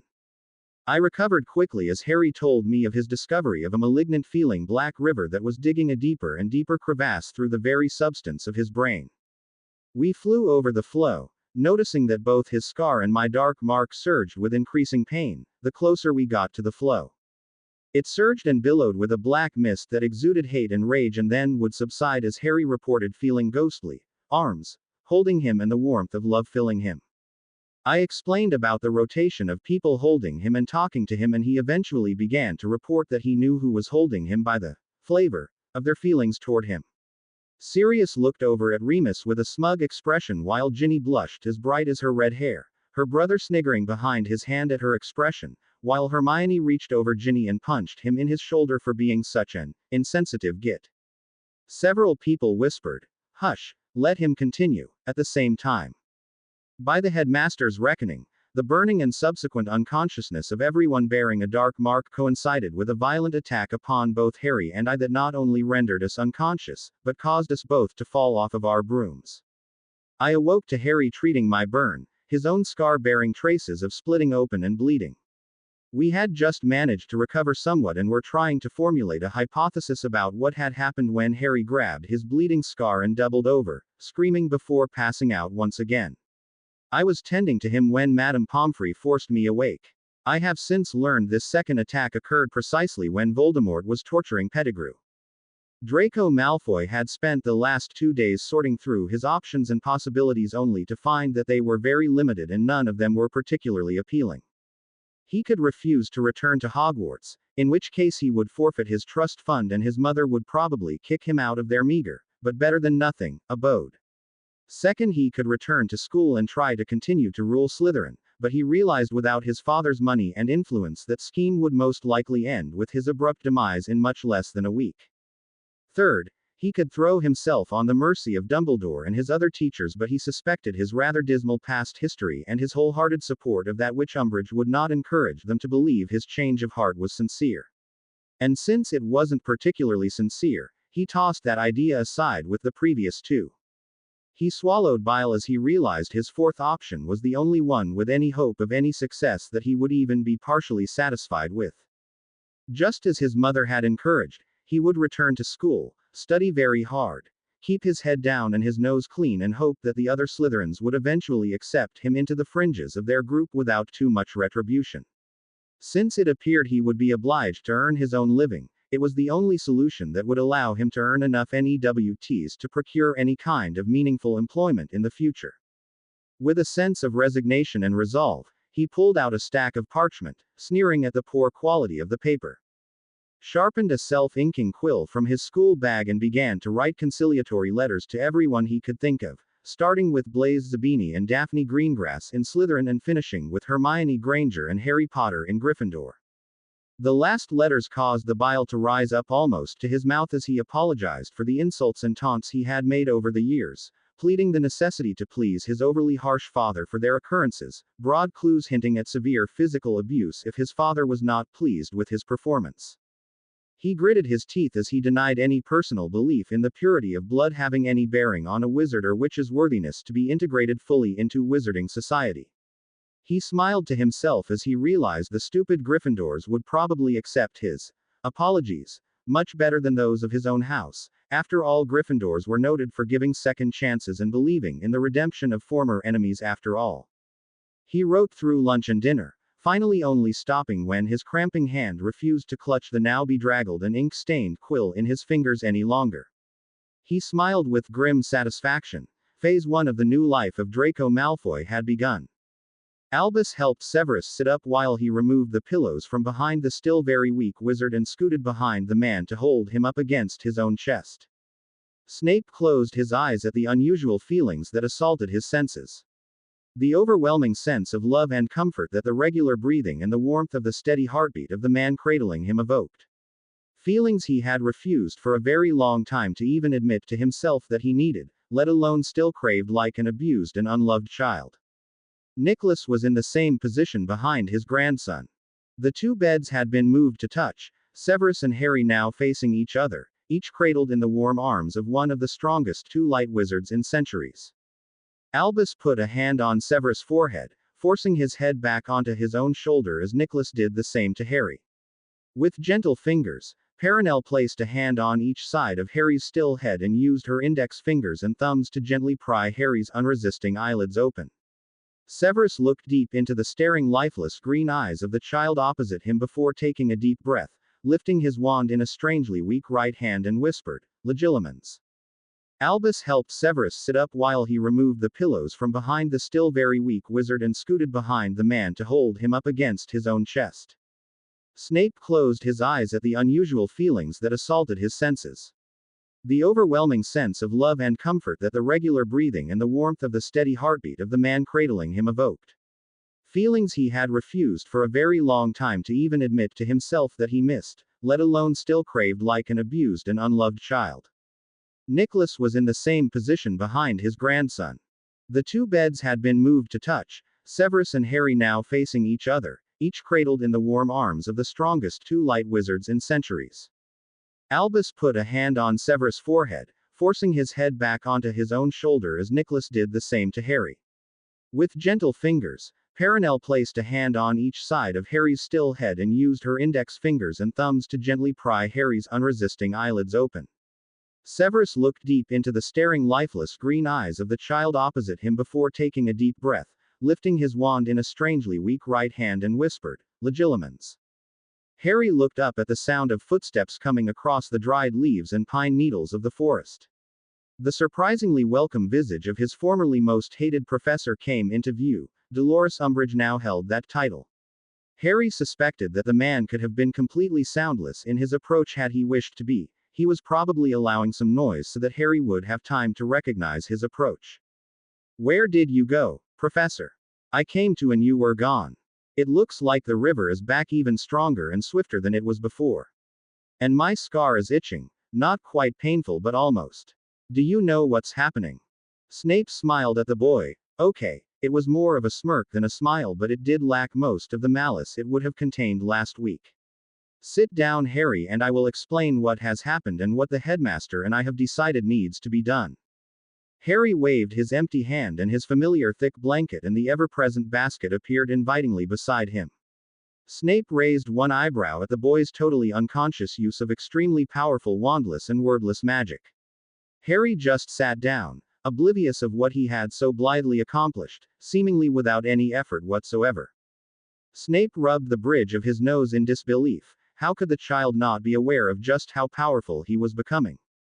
As the memory of his short but very unpleasant stint in the child's house replayed through his consciousness, he knew exactly why the child was so ignorant of the world around him. How do you develop any understanding of the world when you are either locked up in a small boot cupboard or surrounded and sheltered at every opportunity, never allowed to be free to make your own decisions or learn from your own mistakes? Snape sighed to himself as he sat down on one edge of the ubiquitous blanket and decided where to begin. "Harry, I was just pulled away from here by an enervate from Madame Pomfrey. I am only back here through the use of legilimency. We are still deep within your own mind. You are still in a deep coma.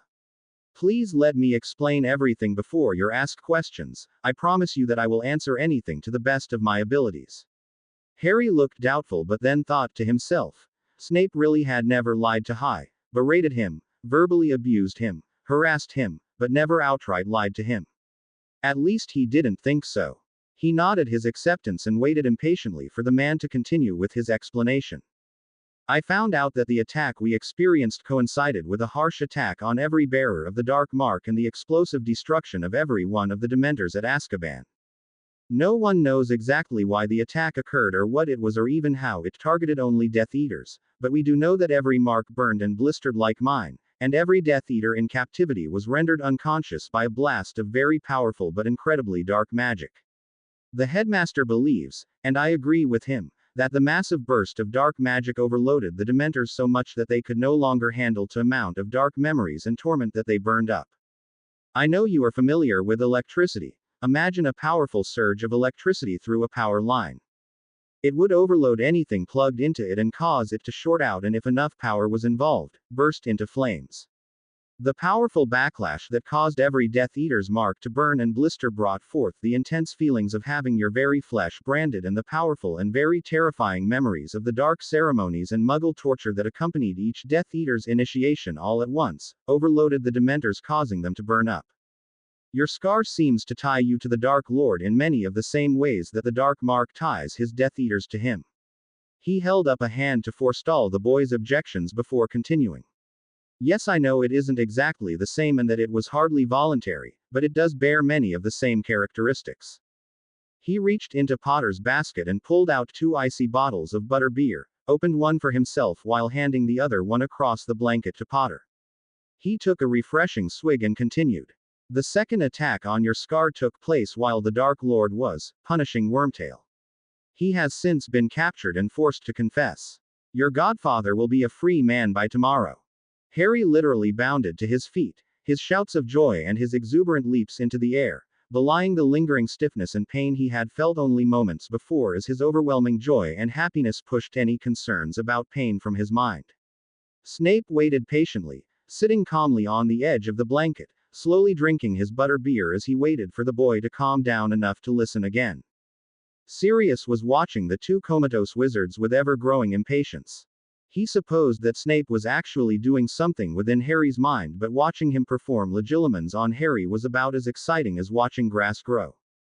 He looked up at the hoot, hoot of an unfamiliar owl swooping down to drop a thick parchment into his outstretched hands. As Sirius looked absent-mindedly down at the elegant but only vaguely familiar handwriting, Remus reached into his robe pocket and threw the still flying owl a couple of owl treats. The large bird hooted his thanks and flew over to land on the top of a dark bookcase in the corner to wait for a reply. Remus leaned over his friend's shoulder, curious as to who would send a letter to Sirius and exactly how it had reached him through the extensive mail wards around Grimmauld Place. Sirius looked back at his friend and whispered, "Don't recognize the handwriting, do you?" "Not really. It does look vaguely familiar though. I'd check it for curses before opening it though." His voice was equally soft as their heads almost touched, both men overcome with curiosity at the arrival of the unexpected missive. "Well, it's already in my hands, so I suppose you might as well, since I don't have a wand anyway." Sirius was still whispering, unwilling to disturb the drama, well, not exactly drama, more like utterly boring stillness of the others. With a series of quick but efficient moves, Remus checked for curses, hexes, potions, and miscellaneous harmful spells, but found nothing on the envelope or its contents. He shrugged, aware he now had the undivided attention of Ginny, Ron and Hermione, who, unlike the other adults, had refused to leave the room while the 4 on the beds remained silently locked in the Legilimens spell. Draco studied diligently for most of the night and the next morning, hoping to impress his mother enough to allow him to send their own remaining decrepit owl out on multiple deliveries. He sighed, missing the flock of eagerly waiting owls that had roosted in the Ollery high atop the tallest turret of Malfoy Manor. Well, he missed many things even more, but right now he could use a flock of efficient owls.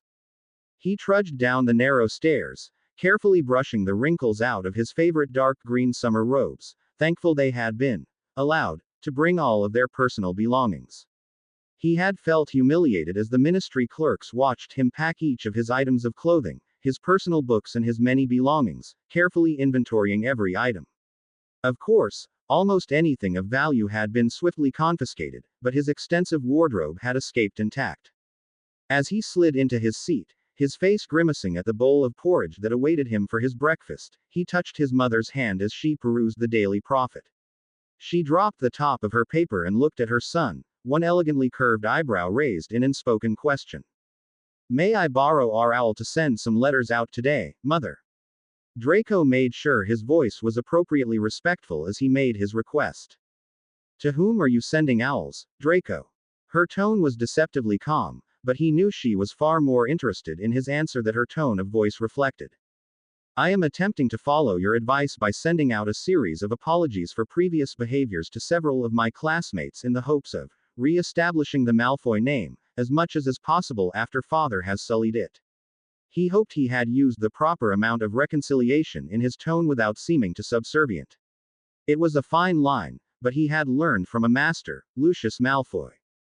Narcissa nodded her head regally, her permission granted. But I will need it by the weekend. It is wise of you to reach a proper conclusion about our changed circumstances. It was about as close to Narcissa admitting she was pleased or proud of something that Draco had ever heard from his rather impersonal mother. She waved her hand at him, imperiously returning his attention to the bowl of now cold unappetizing mush in front of him. She furrowed her brow at his sigh of displeasure before taking pity on her son and, waving a wand, she at least heated the unappetizing glop. He poured a large amount of dark brown sugar on the white mass, plopped a heaping tablespoon of butter on top and stirred it, wishing once again that this summer had never happened. Minerva McGonagall stepped out of the tall fireplace into Albus Dumbledore's office and brushed the small amount of soot off of her impeccable tartan robes before striding purposefully and swiftly over to sit herself down at the headmaster's desk. She sighed at the large amount of parchments that were pilled on the polished oak surface, silently cursing the man for leaving the mess for her to deal with. Her lips thinned as she pursed them. Well, no use putting off the paperwork any longer. Barely glancing at the authorization parchments for routine expenditures, she signed them with her well-practiced signature, not a line or stroke that was unnecessary. The house elves never made a mistake on their inventories or supply orders. It was just a bother that the headmaster or deputy headmistress had to sign off on them. She picked up the next parchment, glancing curiously at the large scroll peeking out from underneath it. Now what is the staff and employee roster doing on Albus' desk? She pulled it out, curious as her animagus form. She gasped as the significance of the changed names hit her. She swept up the tightly rolled parchment into her hand and barely stopping long enough to grab the special flow powder that would allow her entry into the much protected fireplace of Grimmauld Place, she ducked down and disappeared in a flash of bright green flames. The talk between Snape and Harry had continued for a long time, the two eventually eating a large lunch while they continued to talk, for once all animosity and hostility absent as they focused intently on a common goal. So, let me get this clear. The river is actually the link between Voldemort and me, and it's made up of the hate and evil in his mind and soul. So every time he punishes someone or tortures someone, the river swells and grows stronger. And when someone holds me and loves me, the river slows down. Severus wiped his hands fastidiously on a starched white napkin before answering. Perhaps phrased too simply, but accurate and precise nonetheless, Potter. So we need to totally interrupt the flow and somehow push it back completely out of your skull for long enough for you to form a barricade inside your mind so he can no longer access your mind and send hate and anger to you. Is that why I don't get so angry here? I never could understand why I was so terrible at hiding my emotions when I've been doing it all my life at the Dursleys. Why do I always lose my temper around you, Professor? I mean, I know that you hate me, but so does Uncle Vernon, and I would never have lived if I lost my temper when he starts in on my parents and how they were worthless drunks and that I am just a freak and not even worth the air I breathe. I mean, they've been saying things like you and some much, much worse all of my life. Harry was honestly curious and totally unaware of how he was insulting the man now sitting calmly in front of him. Snape merely rolled his eyes in exasperation before answering. I believe that my dark mark and your scar make the connection between you and the Dark Lord, and me and the Dark Lord react negatively. When we are in close proximity to each other, the artificial anger and hatred that we feel from our connections flares up, just as the river flares up when he is angry, and we take it out on each other, not realizing our emotions are being manipulated and intensified from outside ourselves. Harry shrugged in understanding as he stood up to stretch. That makes sense, Professor. I really don't hate you when we are in here. I suppose it will make it easier to work together to cut off the flow. His back was turned, but he could still hear Snape when he said, I don't hate you, Harry. I loved your mother and hated the fact that she died while you lived. I was unable to separate my feelings at the loss of the only woman I called friend, with seeing her in your face and looking back at me with her eyes every day. Can you forgive me enough to let me help you? Harry twirled around, startled at what he had heard, to find Snape looking down on his hands that were clasped together in his lap. Was Snape nervous? Harry was unsure. But he knew that he would need help to stop the corrosion of his mind, and apparently Snape was the only one who could help him, since he was the only one able to gain access to Harry's consciousness. He swallowed convulsively and made up his mind. He reached out his hand and spoke decisively. Hello, my name is Harry Potter and I'm pleased to meet you.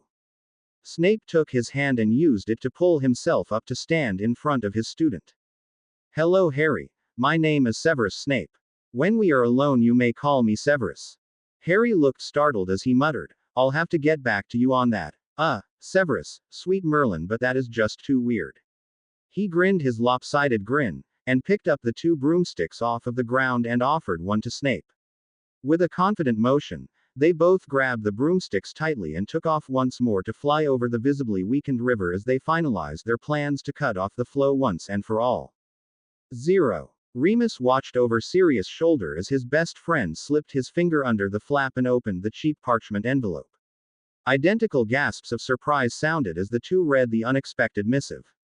Dear Sirius, as you are no doubt aware, my husband has been arrested, convicted and ed for his crimes as a Death Eater and follower of that insane sociopath. I would like to remind you that my marriage to him was arranged and I was given no choice in the union. I am begging you, as the head of the House of Black, to formally denounce and annul the marriage between Lucius Malfoy and myself, your cousin Narcissa Eugenia Black. I am aware that this will bring both me and my minor son Draconis Anguis Malfoy under the direct control and patronage of you as the head of our family. Sirius, if you cannot do this for me, please do it for my son. Lucius in his arrogance has left us virtually penniless, and I fear the loss of influence and status will send Draco to follow his father's dark path, since he will feel he has no other choice. Please help us, I beg of you. Narcissa Eugenia Black Malfoy. Sirius whistled at the letter. That must have cost Sissa a lot of pride to write. Well, Moony, what do you think I should do? Moony scratched his head in confusion. Can you do what she wants? I mean, can you annul her marriage just like that? Well, sure. As the heir of the noble house of Black, I am actually Sirius Black, the Baron Blackmore. Since I am the only surviving male heir, I automatically get the title. As the head of the House of Black, I get to arrange marriages, annul marriages, and I am responsible for any widows and orphans of the entire Black family. I was never officially declared and recognized since I was in Azkaban and then on the run. Now that I have been cleared, I expect the Wizengamot will be informing me of my inheritance and Gringotts will be releasing all of the Black Vaults to me. Remus Mock bowed before his friend, stifling an very unbecoming snort of laughter as he thought of Sirius Black sitting on the Wizengamot in his resplendent purple robes, trying to act wise and pompous. Sirius smacked the back of Remus' head with the parchment he still had clutched in his hand.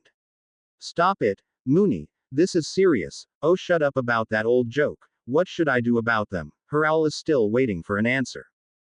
Remus sat up once again and looked over at the still silent and statue-like Snape. Looks like Albus isn't doing anything but holding Snape upright.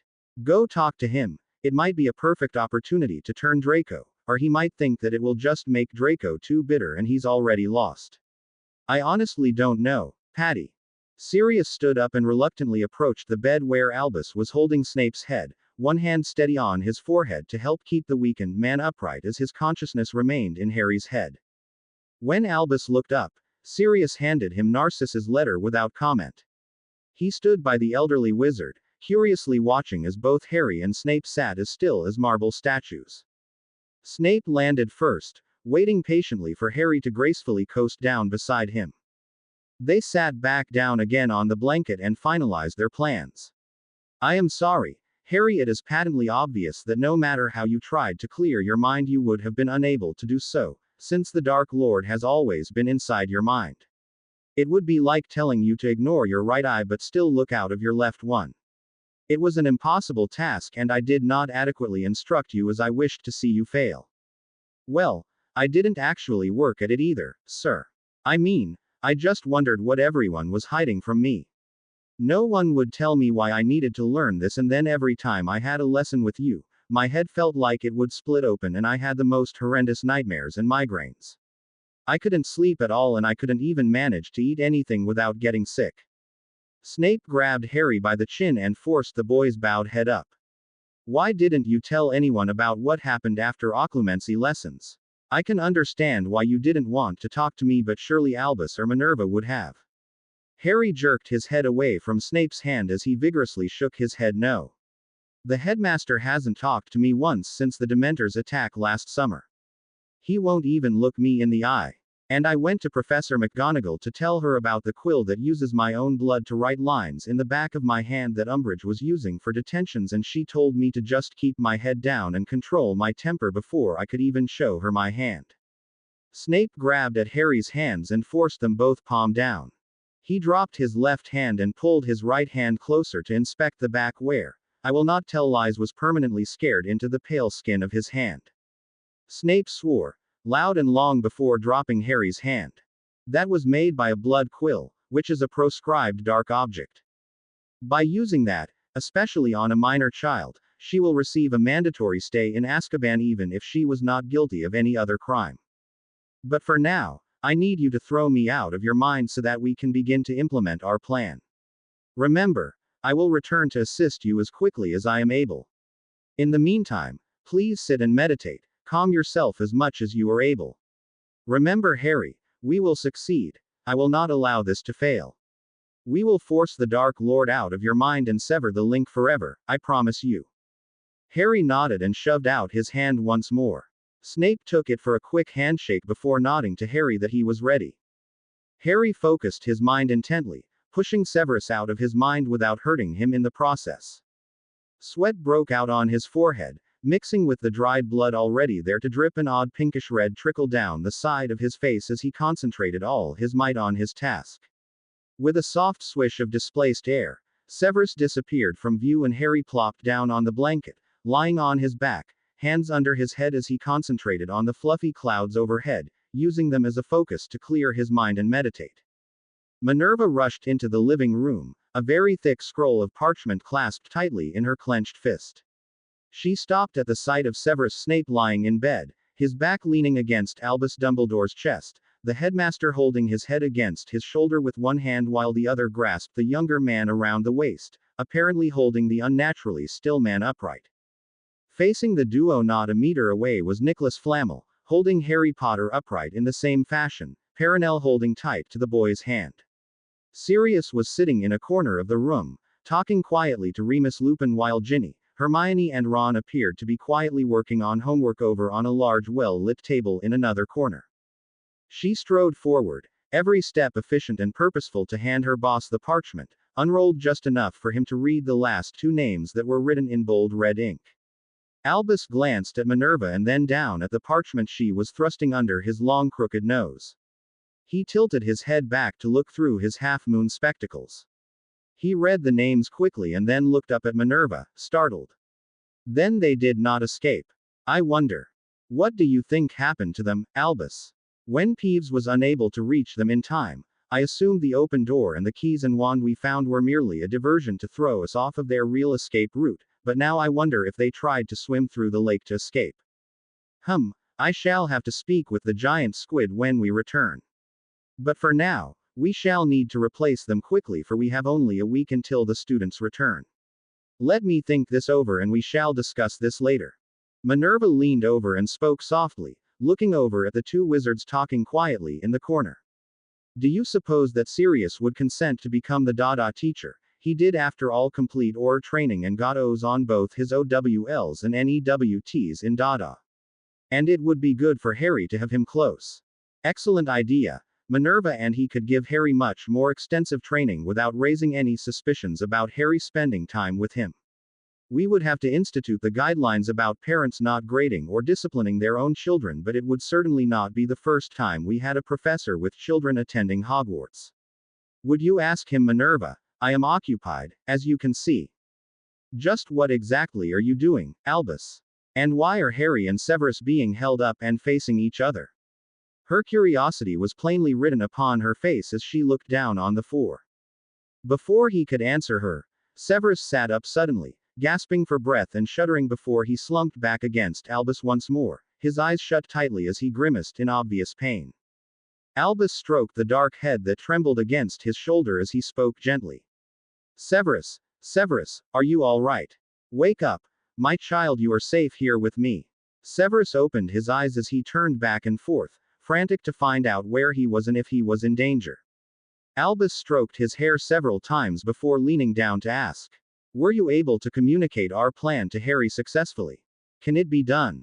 Severus shook himself and calmed his breathing before opening his eyes, jerking at the sight of the twinkling headmaster's face only inches behind his own. "Yes, but we need the help of everyone who knows about him to come here to help. We should do it as soon as possible before the Dark Lord recovers from whatever happened to him. I do not know how, but I suspect that when the Dark Marks were attacked, the Dark Lord was also attacked rather toughly." Albus looked with pleasure down at the wizard he loved like a son, a particularly infuriating and often disobedient son, but a son nevertheless. Severus held up one hand, frowning when he noticed the visible trembling. "I don't know who attacked him or how they accomplished it, but the force invading Harry's mind is greatly reduced, and even though it has recovered somewhat, it is still nowhere near as forceful as it was just 2 days ago. Please don't ask me any more as I don't know. But we need to gather everyone together and implement our plans as quickly as possible to ensure the greatest possibility of success." Albus stood up, gently lying Severus down on the bed and covering him gently with the thick blanket. He leaned over and brushed the dark, lanky hair off of Severus' forehead as the dark eyes slowly closed in drowsiness. Albus smiled down at the almost asleep man before placing a single soft key on the top of his head. He stood up, chuckling at the astonished look he was receiving from the taciturn man whose eyes had sprung open with shock. "It's good to have you back, child. We have been worried about you. I would never have sent you, either of you, to the Dursleys had I realized the treatment young Harry has received there." His face turned hard, the powerful magic of his righteous anger making him glow with a bright golden aura. "I have much to ask forgiveness for. It was my ego, my belief in the absolute rightness of my decisions that caused both of you so much pain and anguish in your young lives." The glow faded as a single tear escaped the blue-eyed wizard. He spoke softly, his sincere contrition clearly audible in every word. "Can you forgive me, child, for mucking about in your life and making such colossal and harmful mistakes?" Severus reached out and took Albus' hand in his and squeezed it, unable to voice the feelings he had for this uncharacteristically humbled man now standing like a penitent asking for his forgiveness. Severus gave a quick sharp nod and closed his eyes, his face utterly calm and peaceful as he let his consciousness finally fade into healing sleep. Albus wasted no time sending out summons for the wizards and witches that had left Grimmauld Place while Severus, Nicholas and he had been occupied with sending Severus to Harry, who was still ensconced deep within his own subconscious mind. Molly was just removing the last of the shrunken packages from her robe pockets as her husband, Arthur, stepped through the flow, followed shortly by Charlie, Bill, Fred and George. She dropped her wand to the floor in astonishment, causing the packages she was floating to fall to the floor. As the flow fire flared once more in her missing son, Percy stepped through, nervousness exuding from every pore as he stood, his head bowed, looking for all the world like an abused puppy. Hoping to be petted and loved, but expecting to be beaten and abused. He hadn't looked up even once before he felt the comforting encircling of his mother's arms as she squeezed the breath out of him, sobbing incoherently onto the chest of his robes, too short now to reach his shoulder. "Oh, Percy, it's so good to have you back. We've all missed you. How are you doing? What's happened?" Molly was talking through her sobs, not waiting for any response from her third son as she let go of almost a year's worth of heartache. Mum, it's okay, Mum." Percy looked pleadingly at his father and brothers, who were trying, not very successfully, to stifle snorts at his predicament. Molly stopped sobbing, pushed Percy away from her, and with a roundhouse that any street brawler would be proud of, slapped him right across the face, leaving a fiery red imprint of her hand on his right cheek. She looked at him and explained, "And that's for all those horrible things you said about poor Harry and the rest of your family. And for making me worry so all this last year, and for not listening to your father and me." She broke down in sobs once more and pulled Percy close, forcing him to bend over and put his head on her shoulder, once again squeezing him as she rubbed her hand gently over the mark she had just left on him. It was too much for the rest of the Weasley family. Their stifled snorts of laughter could no longer be held back, and with whoops of joy, their laughter filled the air of the house, causing the three students to desert their studies, as they came racing through the hall skidding into the kitchen. Ron's face turned as red as his hair in anger as he stomped toward his traitorous, hurtful perfect prat of a brother. "Do you know how much you hurt Harry? Hurt me, you, bloody prat. He found that letter, and you might as well have stabbed him, you." Hermione grabbed one arm and held on tightly while Ginny grabbed the other one, both girls afraid of what Ron would do to his brother. He was angry enough to kill him with his bare hands. Molly let go of Percy and swung on Ron, engulfing him and the two girls into a huge suffocating hug as she cried even harder. "Oh Ron, let it be, let him explain." Ron was still steaming but thought he could always kill the git after he explained, and if he waited his other brothers might even help him. So he sat down heavily at the old scarred-up kitchen table, folded his hands across his chest, and glared at the tall, gangly wizard, noticing for the first time the flaming red handprint on his cheek. He looked at his mother whose ears were tinged with red. "I see you waited for an explanation, Mum." He looked smugly at his mum before her glare made him back down quickly. No one, absolutely no one wanted to stand up to his mum when she was in a full-blown fury. Arthur, always the mediator of the family, smiled around at his whole family and gestured toward the open kitchen door. "Why don't we move this discussion to the living room? After all, Percy will have to explain and apologize to several of the people there too. He might as well get it over with all at once, right?" Reluctantly agreeing with his father, Percy led the way out and down the narrow hall, feeling like the condemned man on his last walk to the firing squad. He gulped nervously, very aware of the glowering menace of his younger brother behind him, and squared his shoulders before entering the cheerful yet suddenly quiet room. Poppy Pomfrey was busy, very busy. She had just delivered the first of Delphi Letitia's twins, but the second one was being stubborn and had presented breech. She deftly and confidently forced the unborn child to turn properly and then instructed Delphi to push hard now, just once more and, he's a boy. She swished her wand, clearing the newborn's airway, sealing and cutting the umbilicus, and cleaning him with one well-practiced yet intricate wand movement. She wrapped the squirming infant in the warm blanket his father was holding out to her and laid the child into his father's waiting arms. She finished cleaning up the new mom, pulling out the standard instruction packet for new parents that she had developed over the years, and began to repack her supplies when she felt the Order of the Phoenix medallion on her chest start to warm up. She quickly raised the medallion to her face, the miniature image of Albus speaking in a squeaky little voice that was specially charmed so that only she could hear. "You are needed at headquarters as soon as you are able. It is time." She tapped the golden phoenix on the engraved circle twice with her wand tip to tell him the message had been received, waited just a moment and then tapped twice, quickly followed by another tap after a brief pause, the response signifying she would follow her instructions. She accepted a warm hug from Delphi, shook Alpha's Letitia's hand in congratulations, and left their small Hogsmeade cottage, striding down the street to a deserted alleyway where she could apparate out, only to reappear on a run-down Muggle street in a poor area of London. She walked forward only to disappear between number 9 Grimmauld Place and number 13. Voldemort was feeling a little stronger. The hearty beef stew that his new personal servant, Michael Cornfort, had brought from his parents' house just a half-hour ago had renewed his energy a great deal. The Dark Lord had eaten every bite, soaking up the gravy with the warm, freshly sliced and thickly buttered bread that had also been sent.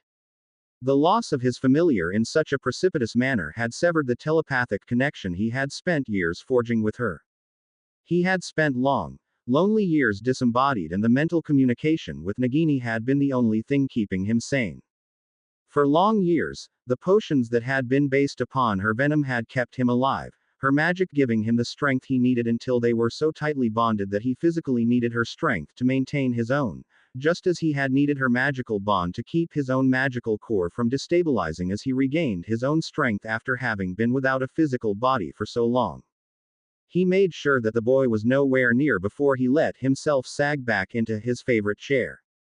The tortuous effort needed to disguise his weakness at Nagini's death had used up much of the strength he had regained over the last day. He growled in frustration as he thought over the names of his followers that still might be free and of some use to him. He must find and hold Severus Snape. He was certain that the highly skilled potions master would be able to invent and then brew something new to take the place of his beloved Nagini. Surely there would be revitalizing potions and strengthening solutions that could boost his recovery and make him strong again before any of his other followers found out about his weakened state. Where could he be? No one has seen or heard from him in at least a week. Perhaps that muggle-loving fool has sent him abroad to keep him safe from that blasted investigation at the ministry. He could do nothing further without his most trusted Death Eater, the only one left from his feared inner circle that had not been captured and key. Ed. His thoughts still whirling in circles of frustration and anger, the Dark Lord allowed himself to sleep, hoping his magical reserves would rebuild as he slept. Percy followed his parents into the living room with all of the enthusiasm of a muggle going for a double root canal, without anesthetic. He stopped when he felt all the eyes on him. He gulped loudly and then forced himself to keep on walking until he was sitting in a straight-backed dining room chair, facing the odd group spread out throughout the room. He looked around at the diverse group, mentally cataloging those who might support him and those who definitely would not, like his brother Ron. He smiled grimly at his mother's encouraging nod and began. His voice cracked with nervousness, but as he spoke, he gained more courage and his voice steadied. I'm sorry about hurting all of you last year, especially you Ron and Harry. He glanced at Harry, who was lying very still and white-faced while being held by some really ancient wizard. He was curious about whom exactly that witch and wizard were that made Dumbledore and McGonagall look young, but he couldn't veer from the task he had set himself. I was too caught up in my own importance and I didn't really think through what I was saying or how it might hurt you. I'm sorry and I wish I could take it all back, but I can't. All I can do is ask that you might eventually forgive me. Ron stood up, his face furrowed in anger. Yeah, you prat, now that everyone you thought was so wonderful is in Azkaban or Key. Ed, you come crawling back here and want us to just forget and forgive you like nothing has happened. Well, it's not going to happen. Hermione reached up and pulled him to her by simply grabbing the nearest ear and pulling down on it. She whispered something into his ear.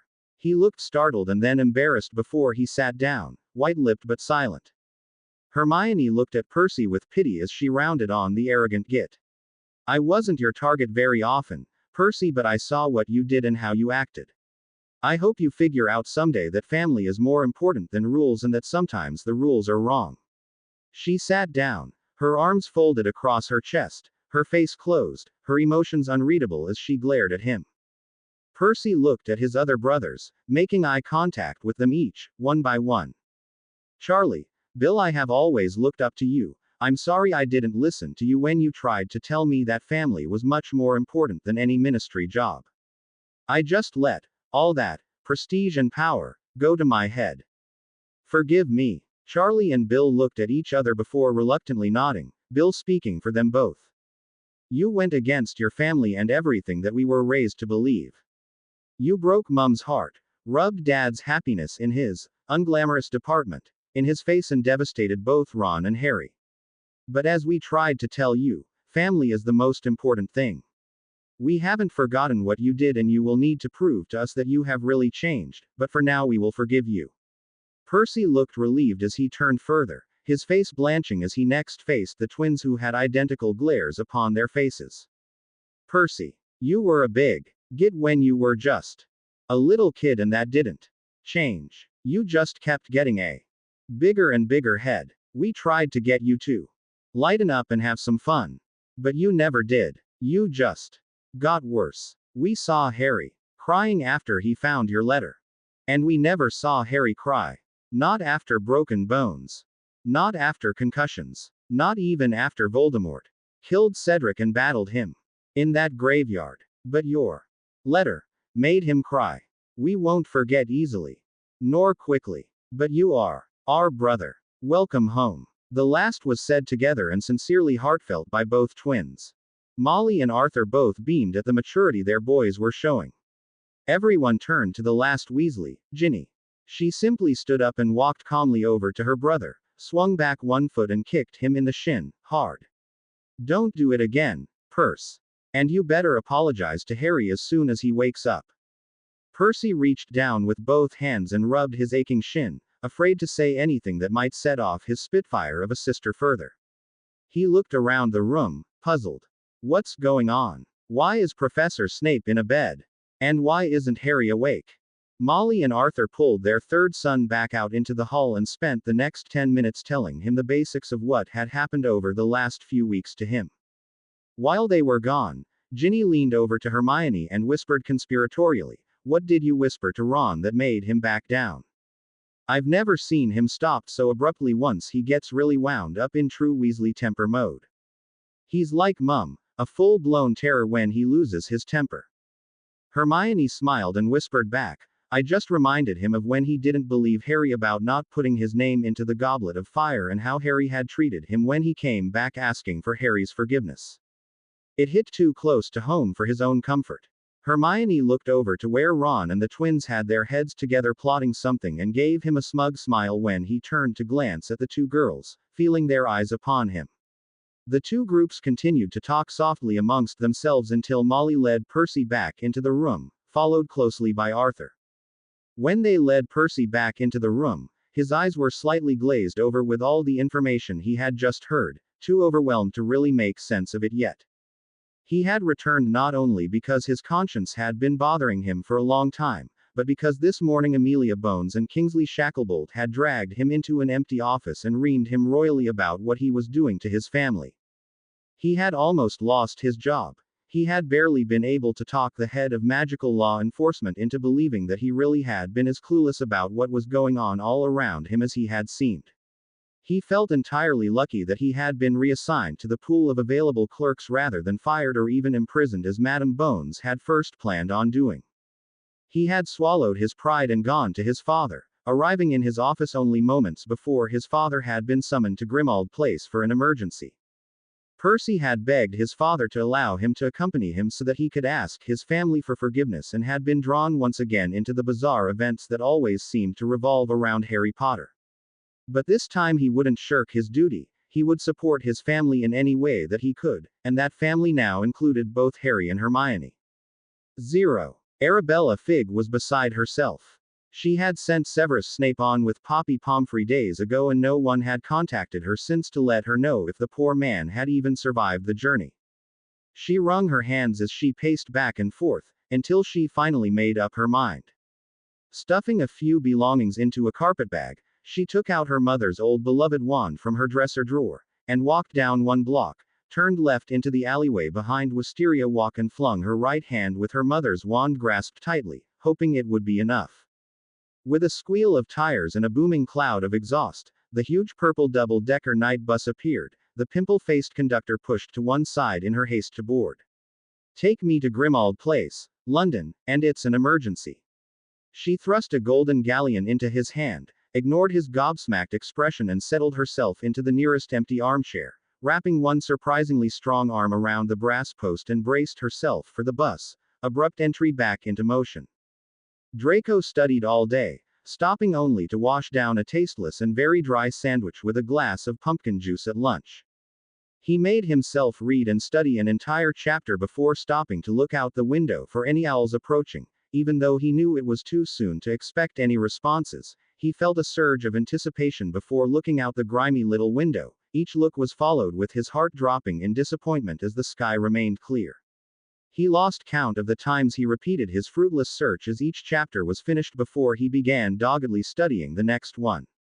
When his mother called him down for supper, he took a few minutes to clean up in the tiny bathroom, grimacing at the reddish iron stains on the small enameled sink and the years-old grime around the pipes as they disappeared into the warped linoleum, wondering how his father could have been so arrogant as to make no accommodations for the comfort, nay even the continued survival of his family. He wiped his face dry on the scratchy, but thankfully clean towel and shrugged his shoulders in acceptance. Like a true Slytherin, he would put what he could not change behind him and try to use what he still had to his best advantage. Feeling slightly more optimistic than he had in days, he rehung the towel and carefully trudged down the narrow worn steps, determined to rebuild the Malfoy name no matter how hard a job or how long it took. The living room was getting rather crowded, with everyone nervously speaking in small groups while they waited for Poppy to finish delivering twins to the clerk from Honeyduke's candy shop in Hogsmeade. Albus had reported she was just finishing up and would be there as soon as she could, when everyone froze at the sound of the front door being opened. The excited talking began again as everyone expected the entrance of Poppy would finally set things into motion. Minerva was the first to realize that the newest visitor to Grimmauld Place wasn't the Medowitch but the old and very odd squib that Albus had set to watching the Dursleys so many years ago. Arabella took only a single step into the room before dropping her overstuffed carpet bag and rushing to the bed to scoop up the still limp and lifeless form of Harry Potter. "Oh child, what have they done to you now?"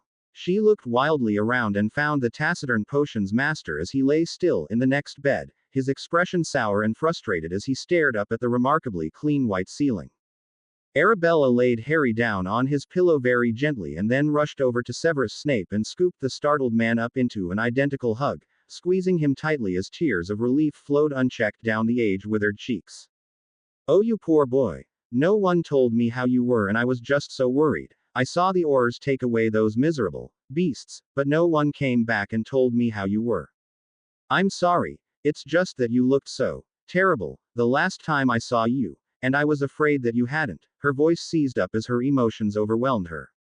Snape looked around wildly for someone to rescue him from the sobbing woman who had him in a death grip as she shook with emotion.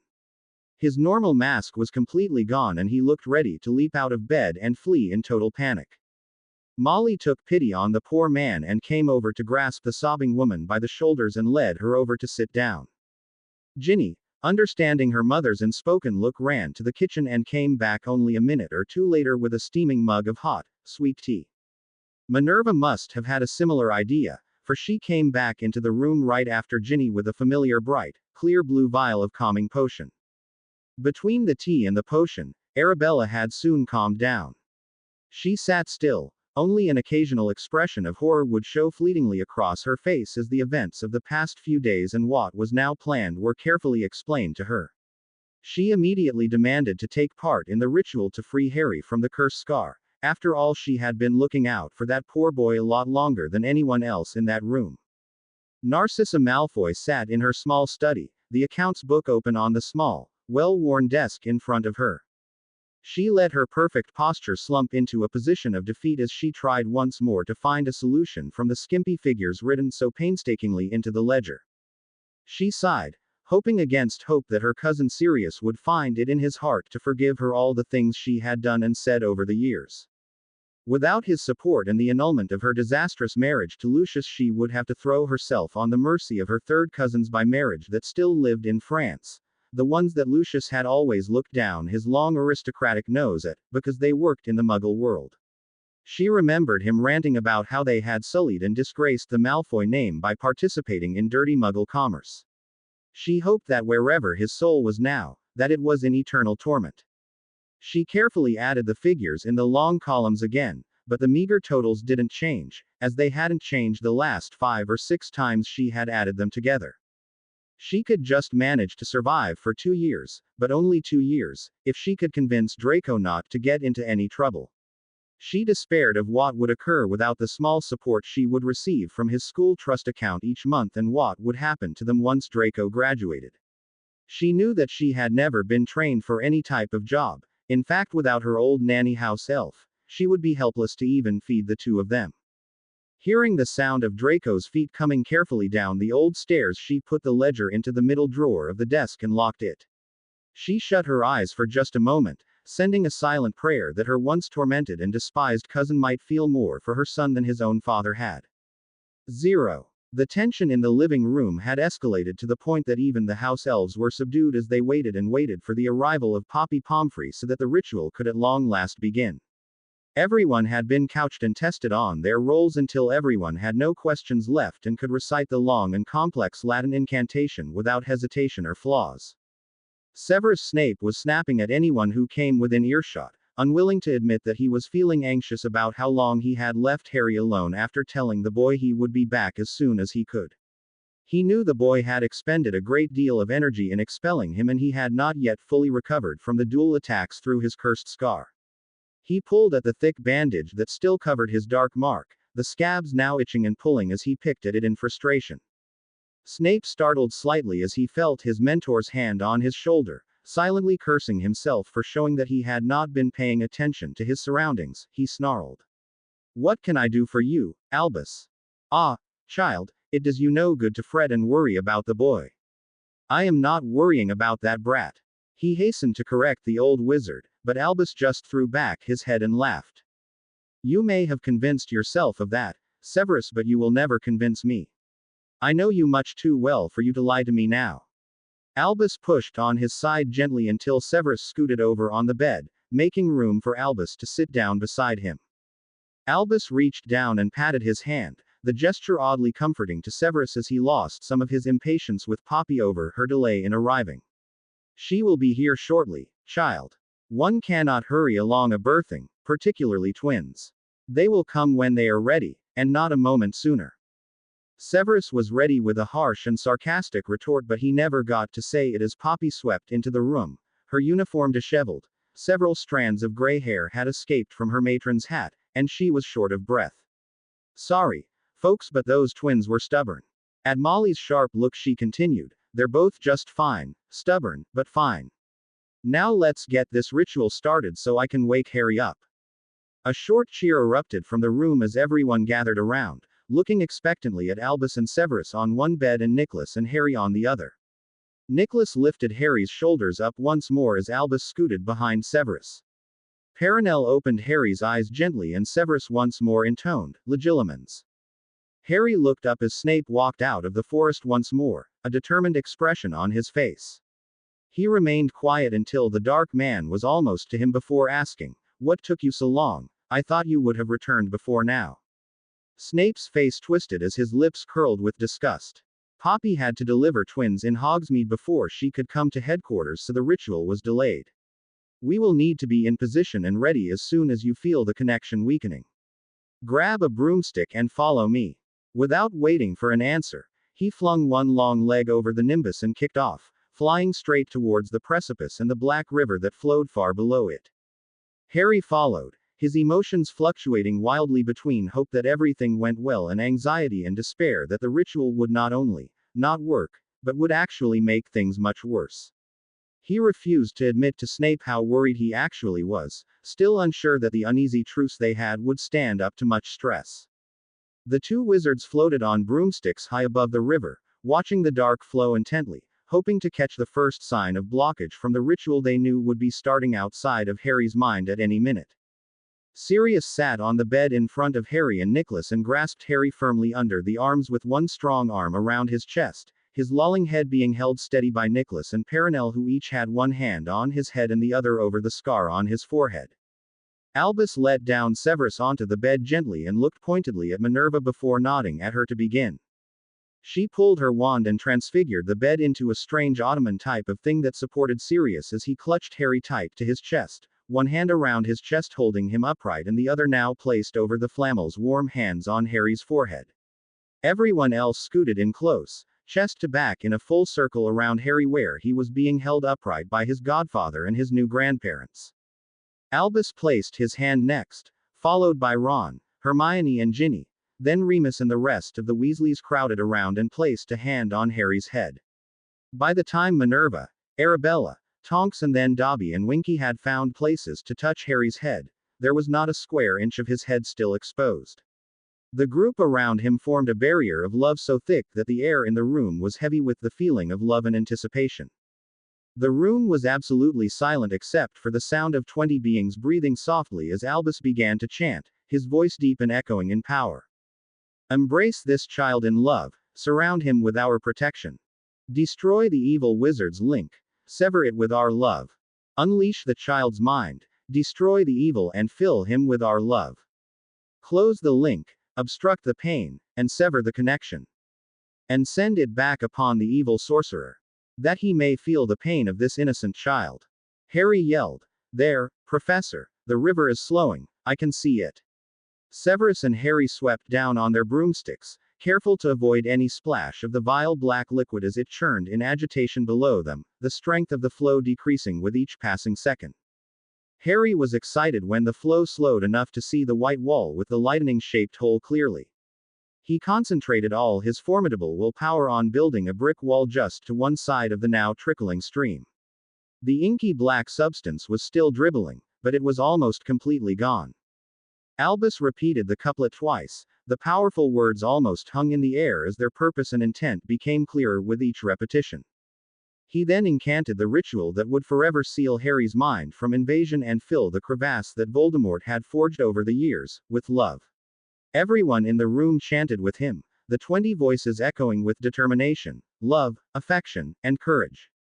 The incantation was repeated twice more. With each repetition, the power in the room grew until all 20 hands, and Harry's entire body was glowing softly with a golden glow.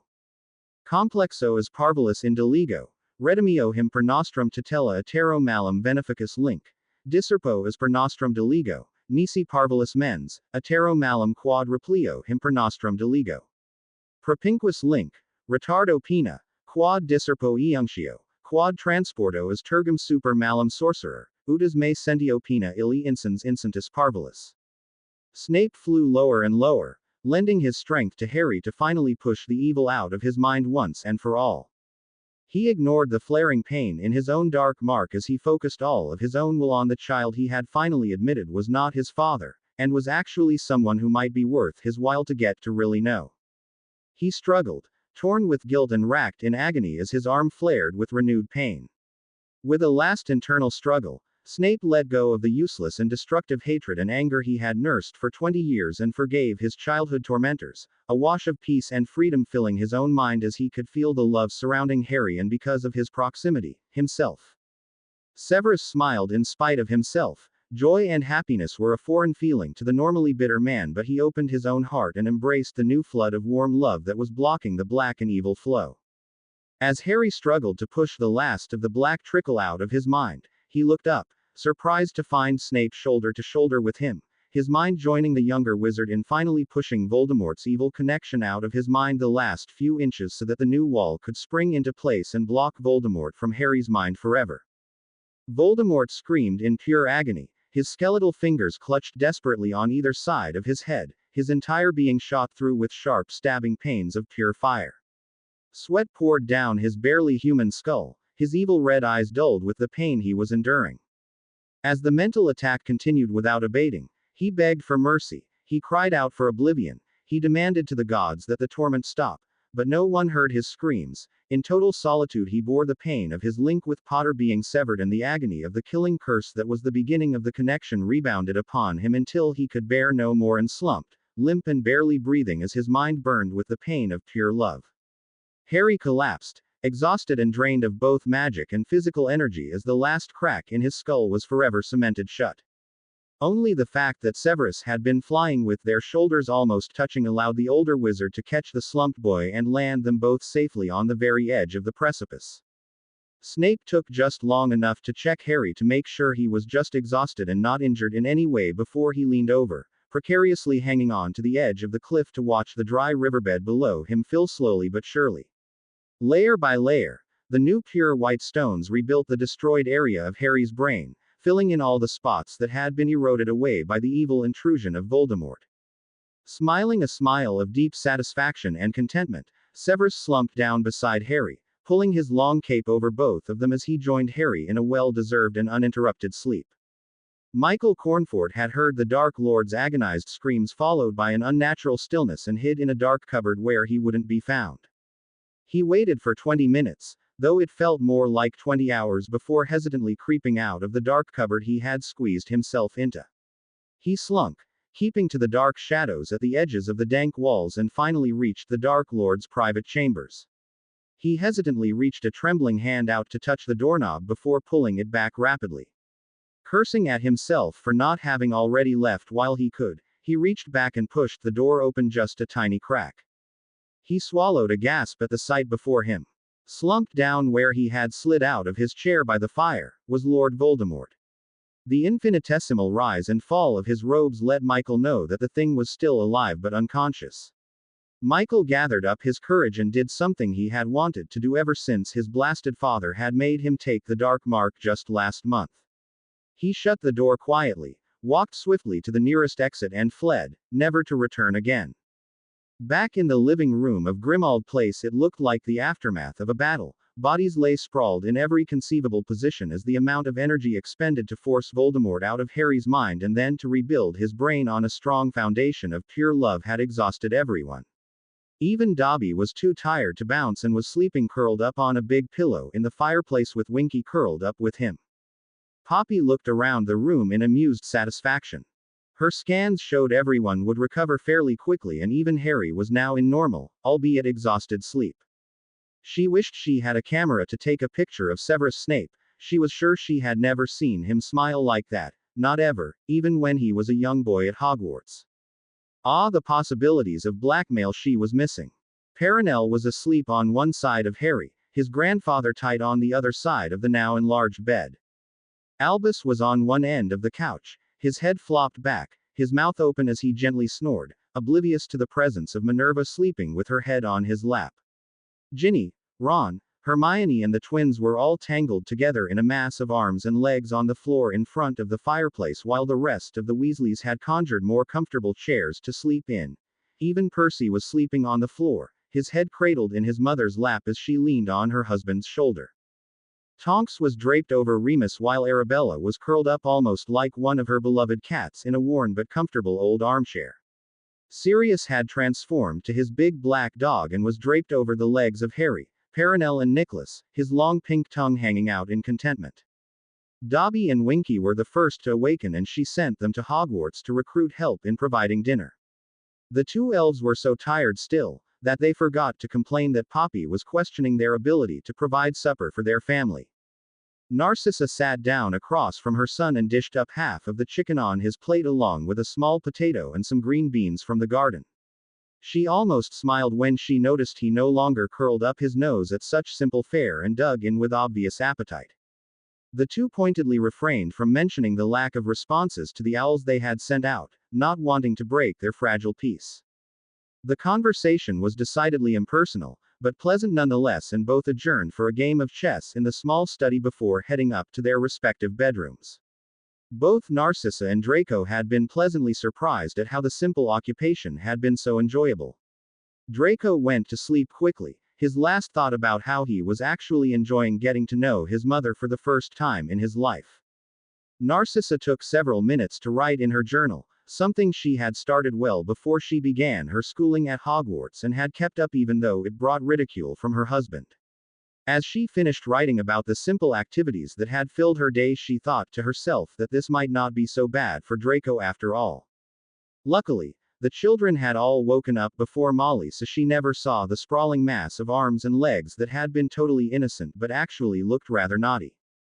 Tonks and Remus had woken up together, each turning pink as they discovered who they were sleeping with and on, but Poppy just smiled knowingly, hoping that the blasted ministry would revoke those discriminatory and totally unnecessary werewolf restriction laws soon.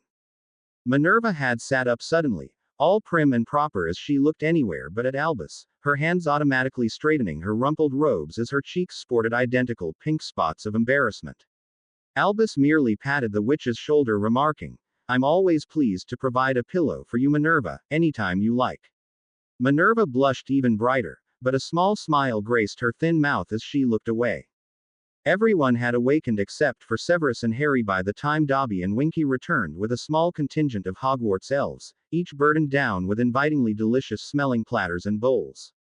A wave of Albus, wand and a long buffet table appeared to one side of the room, under the long sparkling clean windows.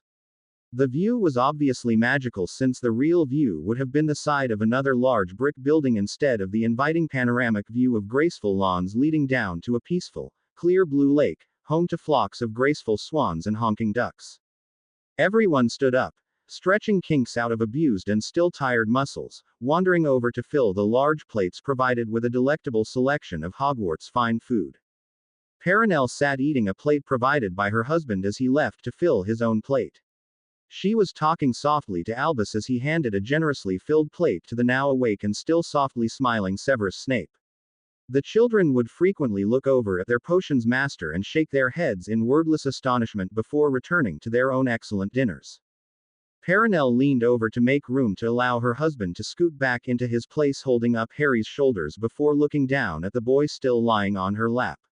She almost dropped her plate at the startling green eyes looking wonderingly up at her. She reached over to pat Nicholas on his shoulder. He turned, still chewing a bite, to look at his wife. She was too startled to speak but just looked down at the child lying across their laps. Nicholas swallowed quickly, smiling down at the boy who had stolen his heart without ever being awake, and spoke softly. "Hello, Harry, how are you feeling? You've been asleep a long time." Harry's eyes sparkled with astonishment as he croaked, his throat dry and cracked after his long period of unconsciousness interspersed with periods of heartrending screams. "Excuse me, sir, but who are you?" Perenelle reached down one age-spotted hand. Her gnarled fingers lightly brushed the unruly hair off of the boy's forehead and answered gently. "This is Nicholas and I am Perenelle Flammel. We are your great-great-grandparents, Harry." Harry's eyes rolled up, only the whites showing as he fainted. Voldemort dragged himself upright, one long skeletal hand clasped firmly to the arm of the old sturdy armchair to steady his shaky body, the other hand clasped to his bleeding forehead where a lightning bolt-shaped cut had appeared directly above his right eyebrow. There could be no doubt in his mind that the thrice-damned Potter menace had found some way of severing their connection and throwing the bloody curse back on him. He looked around at the bleak and decrepit old manor house and decided there was nothing there worth salvaging. Where did it all go wrong? I had my triumphant return planned to the smallest detail and it is now in ruins. How did that blasted child do this to me, again?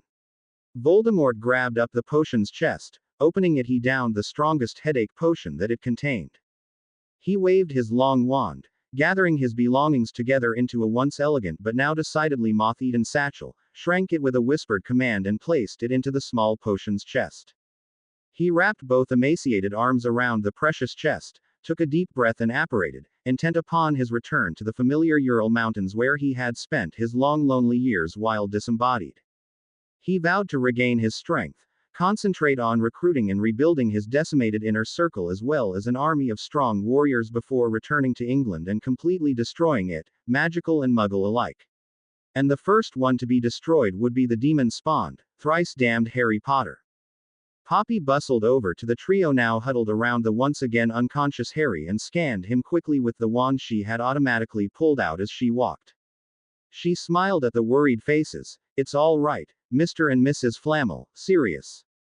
He's just fainted. He should be awake again in just a few moments. Sirius, why don't you sit beside him while the Flammels face him? He will probably appreciate being held by someone he knows and he will be much too weak to sit up by himself for a little while."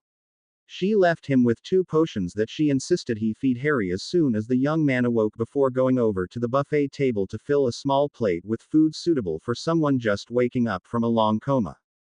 Just as she had predicted, it was only a few moments before Harry Moe. Ned and, blinking slowly, opened his bright green eyes once again. He spied the grinning face of his godfather, Sirius Black, hovering over him and smiled weakly up at him. Sirius gently picked up his shoulders and slid behind him in a well-practiced motion. He handed Harry the first of the dreaded potions, and helped him remove the top, tipping it up slowly so that Harry could swallow it without choking. "Bletch. That tastes bad," Harry exclaimed, his voice hoarse and barely above a whisper. He cleared his throat, wincing at the pain that caused, and grimaced when Sirius laughed softly and held up an almost full goblet of some vile, bright pink concoction for him to drink. Harry reached up one slightly shaking hand and pinched his nose shut as Sirius placed the goblet against his parched lips and tipped it up. He chugged it down, swallowing again and again without stopping for a breath, just wanting to get the disgusting slimy liquid down as quickly as possible. He shuddered with revulsion as the last drops slid into his mouth, panting a little as he caught his breath once more.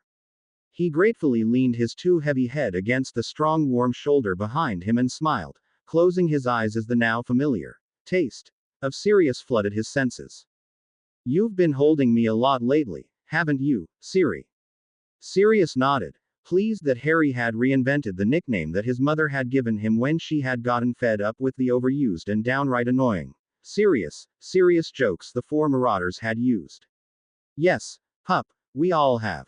Severus tells me you could tell who held you by the taste, was the way he said you put it. Harry just nodded against him, his eyes still closed. Yeah, and I got so I could recognize almost everyone. Well, except for two who felt really powerful, and somehow very closely connected to me. I think one of them might be Professor Dumbledore, but I'm not sure, and the other one felt female, but I can't imagine Professor McGonagall doing that, and she doesn't seem strong enough. Oh, I don't know how to explain it. Harry sounded slightly frustrated. A clearing throat brought his startled attention to the very elderly couple sitting next to him, holding hands and looking at him with awe and love. That would be your grandmother and me, Harry. We have been here for the last 2 days, holding you and talking to you. I am sorry, child, we never knew about you, or we would have taken you from here long ago. Harry looked back and forth between the white-haired couple and his godfather, his mouth hanging open as he tried to form words. I thought I imagined, when I first woke up, but you're real. Are you really my great-great-grandparents? How? And why didn't you know about me? It took almost an hour, but as Sirius slowly fed Harry the thick creamy chicken and cheddar cheese soup followed by his favorite chocolate pudding, the Flamels once more told the bittersweet story of their long and sorrowful lives, the adults rejoicing in the wonder and joy now shining in Harry's eyes. He raised his arms, inviting his new grandparents into his heart, the final empty chinks in his mind filling in as he felt the loving embrace of a real family for the first time since his parents' deaths. Draco had just finished breakfast when the first of the owls he had sent out was answered. Blaise Zabini's family was proud of their long Slytherin heritage, but had remained firmly neutral for centuries, refusing to bow down or submit to any of the score or so of dark wizards that had appeared and then been destroyed. The parchment had been carefully worded, Draco had no doubt. He read it aloud to his mother as they sat at the table, the used dishes still on the small table. Dear Draco, I was surprised to receive your letter of apology yesterday, but I cannot say that it was totally unexpected. I was aware of your father's beliefs, but had been unaware of the lengths he took to ensure that you followed them. I cannot even begin to imagine how the rest of our house will react to your changed circumstances, but I for one will not seek revenge for past transgressions. I will not tolerate any new ones, however, so be warned. I will agree to a truce, and I pledge that I shall not be the one to break it. This opportunity will only be extended to you once, Draco. Do not waste it. Blaise Zabini. Draco heaved a deep and heartfelt sigh. It was better than he had expected and was perhaps an indication that his return to school would not be the unmitigated disaster that he had feared it would be. He excused himself from the table and went upstairs, his tread lighter than it had been in days, intent upon studying and not wasting this opportunity to succeed. Severus Snape had been watching the newfound family with resentment and envy, even though his face remained blank and emotionless. There were no celebrations over his recovery, no people sitting around him, keeping him entertained as he was forced to remain in bed and accept the blasted hovering of the infernal Medi-Witch. He forced his eyes back to the room at large once more, before noticing that both Black and Lupin were approaching him, identical hesitant smiles upon their faces. Sirius stood awkwardly in front of his childhood enemy, his hands gripped tightly behind his back as he let Lupin speak first. Snape, Severus, we just wanted to thank you for everything that you've done to help Harry. We know it can't have been easy for you to do that. I mean, after James and all of us, really, were so cruel to you. Lupin was uncharacteristically stumbling for words as he tried to express their thanks. Sirius managed to sit down beside Snape so the man didn't have to crane his neck up at them. Well, I just want you to know that it was stupid what I tried to do to you in 5th year. I had been around Moony, Remus, so often as Padfoot that it never dawned on me how dangerous it was for you. I just wanted to scare you so you would stop following us. I never wanted you to be in danger. I'm sorry, and I know you will never forget what I did to you, but can you at least begin to forgive me? I swear, a wizard's oath if you want, that no one else knew about it beforehand. James and Remus wouldn't talk to me for a full month after that, and Albus threatened to expel me if I did anything out of line again. Severus looked over at the man he had hated for so many years but couldn't find the deep well of hatred and rage that had been so much a part of him for so long. He furrowed his brow as he searched deep within his soul and found it was completely gone.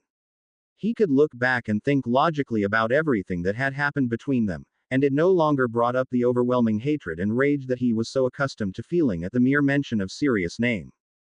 He looked wonderingly up at the two men sitting so quietly beside him and smiled softly.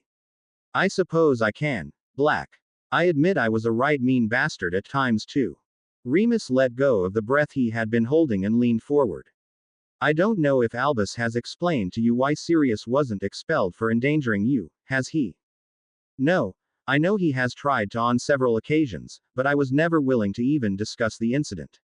I hated you so much. I couldn't see anything past pure rage at the mention of your names. And now, it's gone. I will probably never become friends with you, but I no longer blindly hate the both of you. I suppose it has something to do with being in Harry's mind during the ritual. I have no other explanation for being able to let go of all the hate and rage otherwise.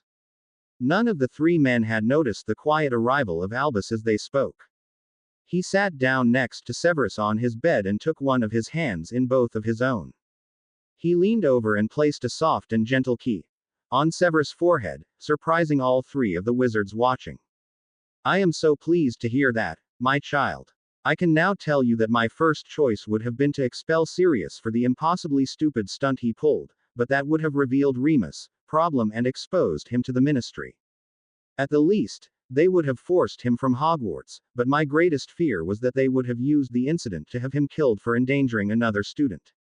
I could not bear to have Remus killed like some slathering beast. I certainly didn't want you responsible for a fellow student's murder, no matter how much you hated him.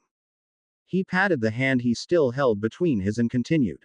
It truly was terribly stupid, but as Sirius has said, he was so used to Remus in his other form that he actually had not considered the true danger he placed you in. He was in tears that night, and not just because Remus and James had screamed at him. Sirius spent the next month in nightly detentions with Mr. Filch and Minerva, and his dorm mates refused to even speak to him the entire time. Minerva and I discussed it long and hard before deciding upon the punishments young Mr. Black would receive.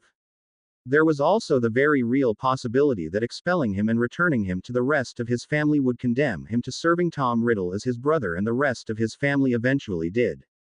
I hope you can forgive me, child, for not forcing you to listen before, but I did not want to cause you any more pain. And I am afraid in saving Sirius from servitude, I forced you into it. Silent tears gathered in the corners of the old mage's eyes, and he looked deeply into Severus' eyes, hoping to find understanding and forgiveness within the dark orbs. Severus reached up his free hand and pulled Albus down to him so that he could whisper into his ear. There was no choice for me. I was marked irregardless of my wishes. My father would have dragged me, stunned or drugged, had I not gone under my own power. I chose to hide behind my pride and walk beside him to be marked, but that was my only choice. You bear no blame for that, old man. I cannot forgive you, for there is nothing to forgive. Now, you must forgive yourself. Albus gasped in wonder and pulled Severus into a hug, the first one he could ever remember that the thin man actually returned. Voldemort staggered slightly upon landing in the familiar cavern that he had inhabited as a disembodied spirit. He slumped down on a flat rock, breathing heavily as he attempted to recover from the ordeal of the long apparition.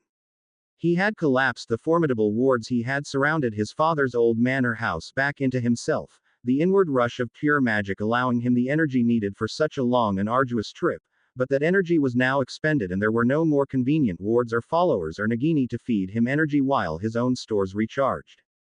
It took him several hours, but he finally managed to recover enough to limp down the trail the long kilometer or two to the little wizarding inn that the unfortunate Bertha Jerkins had unluckily met her fate by recognizing that fool Wormtail at. It wasn't much, but he could recover there much better than in a dank cave, and since he now had a body, he would need regular nourishment and shelter from the elements that he hadn't needed the last time he was here. With his hood pulled up so none of his face was visible, he plunked down a small leather bag containing 45 galleons on the scratched and grimy bar, reserving a small room and meals for the next 30 days. It should be enough time for his magical core to recover enough for him to leave the miserable hovel and begin his great quest once again. It was a good thing his face was hidden, as much as the little hidden inn prided itself upon granting its patrons total anonymity. they would still have drawn the line at the pure evil radiating from the inhuman snake-faced being now smiling evilly, its unnatural red eyes seeming to glow briefly before becoming dull and pain-filled once again. Sirius had left Harry to sleep, the Flamels finally consenting to go upstairs to sleep after the grueling afternoon they had all endured and the very emotional evening that had followed. He sat down next to Severus and looked down at his hands, unsure where to begin. Severus coughed softly and raised one eyebrow, the perfect picture of a sarcastic Slytherin. Sirius reached into his comfortable old and worn day robes and pulled out a folded and crumpled thin parchment. He said not a single word but simply handed it to the bedridden man to read, waiting to speak until Severus had a chance to finish the startling missive from his cousin Narcissa. Only the tightening of his eyes and the thin white line that appeared around his tightly pursed lips gave evidence of his emotional turmoil as he read and then reread the short letter. He let out a long slow breath as he hissed, "That arrogant bastard." Sirius nodded as he agreed, he sure was that and more, wasn't he? I find it the height of arrogance that Lucius did not plan for the continued survival of his wife and heir in the incidents of his death. Surely he knew of the possibility when following that arrogant egomaniac. This will devastate Draco, no matter which way you decide to proceed. And which way should that be, Severus? I grew up in a Slytherin family, but I never had the totally Slytherin mindset. I will admit I am unsure of which way to reply to her. If it was just Narcissa, I would welcome her back to the Black family. But what will Draco do without the Malfoy name? He's been fed a steady diet of his rights and the privileges that go along with that name. And what will happen to him now that his father has been key? Ed. Severus dropped the parchment on his lap, his face drained completely of blood and color. Lucius was key. Ed. When did that happen? Who else has been key? Ed. What of my students? Have they been contacted, offered counsel on what happens now? His voice rose as he tried to climb out of bed, only to fall back weakly, his traitorous body unable to follow his commands. Albus had rushed over to grab Severus by the shoulders and push him back down into the bed. Severus, please, it's much too soon for you to get up. You have not fully recovered from the injuries inflicted by Mr. Dursley, and then the exertion of breaking the connection. Please do not attempt this, child. Severus grasped Albus by one forearm, his expression pleading with the old man. My students, the ones whose parents have been captured and key. Ed, what have you done for them? With their family money gone, how will they survive? How will they pay for school? What is to become of them, the innocent children being punished for their parents' crimes? Severus was so distraught he didn't care if his voice sounded pleading and weak. Hush, my child. Minerva is contacting them right now. She is compiling a list for us. Sirius turned to the headmaster. It is my understanding that now that I have been officially cleared, the Wizengamot has just 2 days to meet and acknowledge that I am the rightful heir of the noble house of Black and confirm upon me the rights and titles of Baron of Blackmore. Is that correct, Albus? Albus stroked his long beard as he thought. Yes, that is true, Sirius. I am surprised that I have not received the official notification of the meeting yet. Sirius continued, and with the title, the Goblins of Gringotts will release all entailed vaults to me. He continued after noting Albus' nod. So I shall set up a special trust scholarship fund to allow all of the affected children to complete their schooling without interruption. The Black name is Slytherin enough for them to accept the money, I'm sure. At Albus' smiling acceptance, Severus leaned back into his pillow, relief plain upon his face as the most pressing issue was so deftly handled. There would be almost 2 full months to make arrangements for his affected students while the school term continued if they had their tuition and fees provided for. Albus Key. Ed Severus on the forehead. His action caused the surprised wizard to look completely startled at the old man. Albus smiled down on him. I can now show you how much I care about you. There is no need for an act between us, child, for you are my child, you know. He left, winking at Sirius when Severus could no longer see his face. Sirius looked back at Severus and leaned his head back and roared with laughter at the usually dark man's totally gobsmacked expression. Draco ran down the narrow stairs to find his mother, a crumpled parchment tightly grasped in his fist. Mother, mother, where are you? He called. She looked up from her small desk in the study and answered, in here, Draco. What is it, son? He handed her the parchment but explained before giving her time to even read it. It's from Pansy. With her father in Azkaban, she, her little brother, and her mother have lost their house and the friends they were staying with have told them to leave. They don't want the ministry looking at them closely because of taking them in. She's desperate. What can we do, mother? Narcissa was aware that her son felt more for the Parkinson girl than he would usually admit to. It might have originally been an arranged deal between Lucius and Pansy's father, but the two had been raised together and were closer than most others would guess from their attitude in public. I can invite them to stay here, Drake, but they will have to furnish their own food. I cannot support another mouth, let alone 3, especially since Stanislaw will not be attending Hogwarts for 2 more years, if then. She had fallen back on her old nickname for her son, the one Lucius had insisted she stop using since he deemed it too undignified for his son and heir. Draco smiled at hearing his mother's old name for him, reached over and kissed her on the cheek. I'll go right to her right away. And thank you, mother. I appreciate it. Narcissa picked up her quill once more and set about trying to find a way to word the letter to Lucius' French relatives, trying to find the proper line between humility and reconciliation without having to actually beg or grovel. She sighed and hoped she would hear back from Sirius before she actually had to send such a missive. Minerva rubbed her weary and tired eyes as the words on the parchments threatened to blur into an unreadable mess once more. She knew how important this mission was for the safety and future of several of their students, but she was not as young as she once was and she hadn't yet recovered from the exertion of the long ritual to free Harry.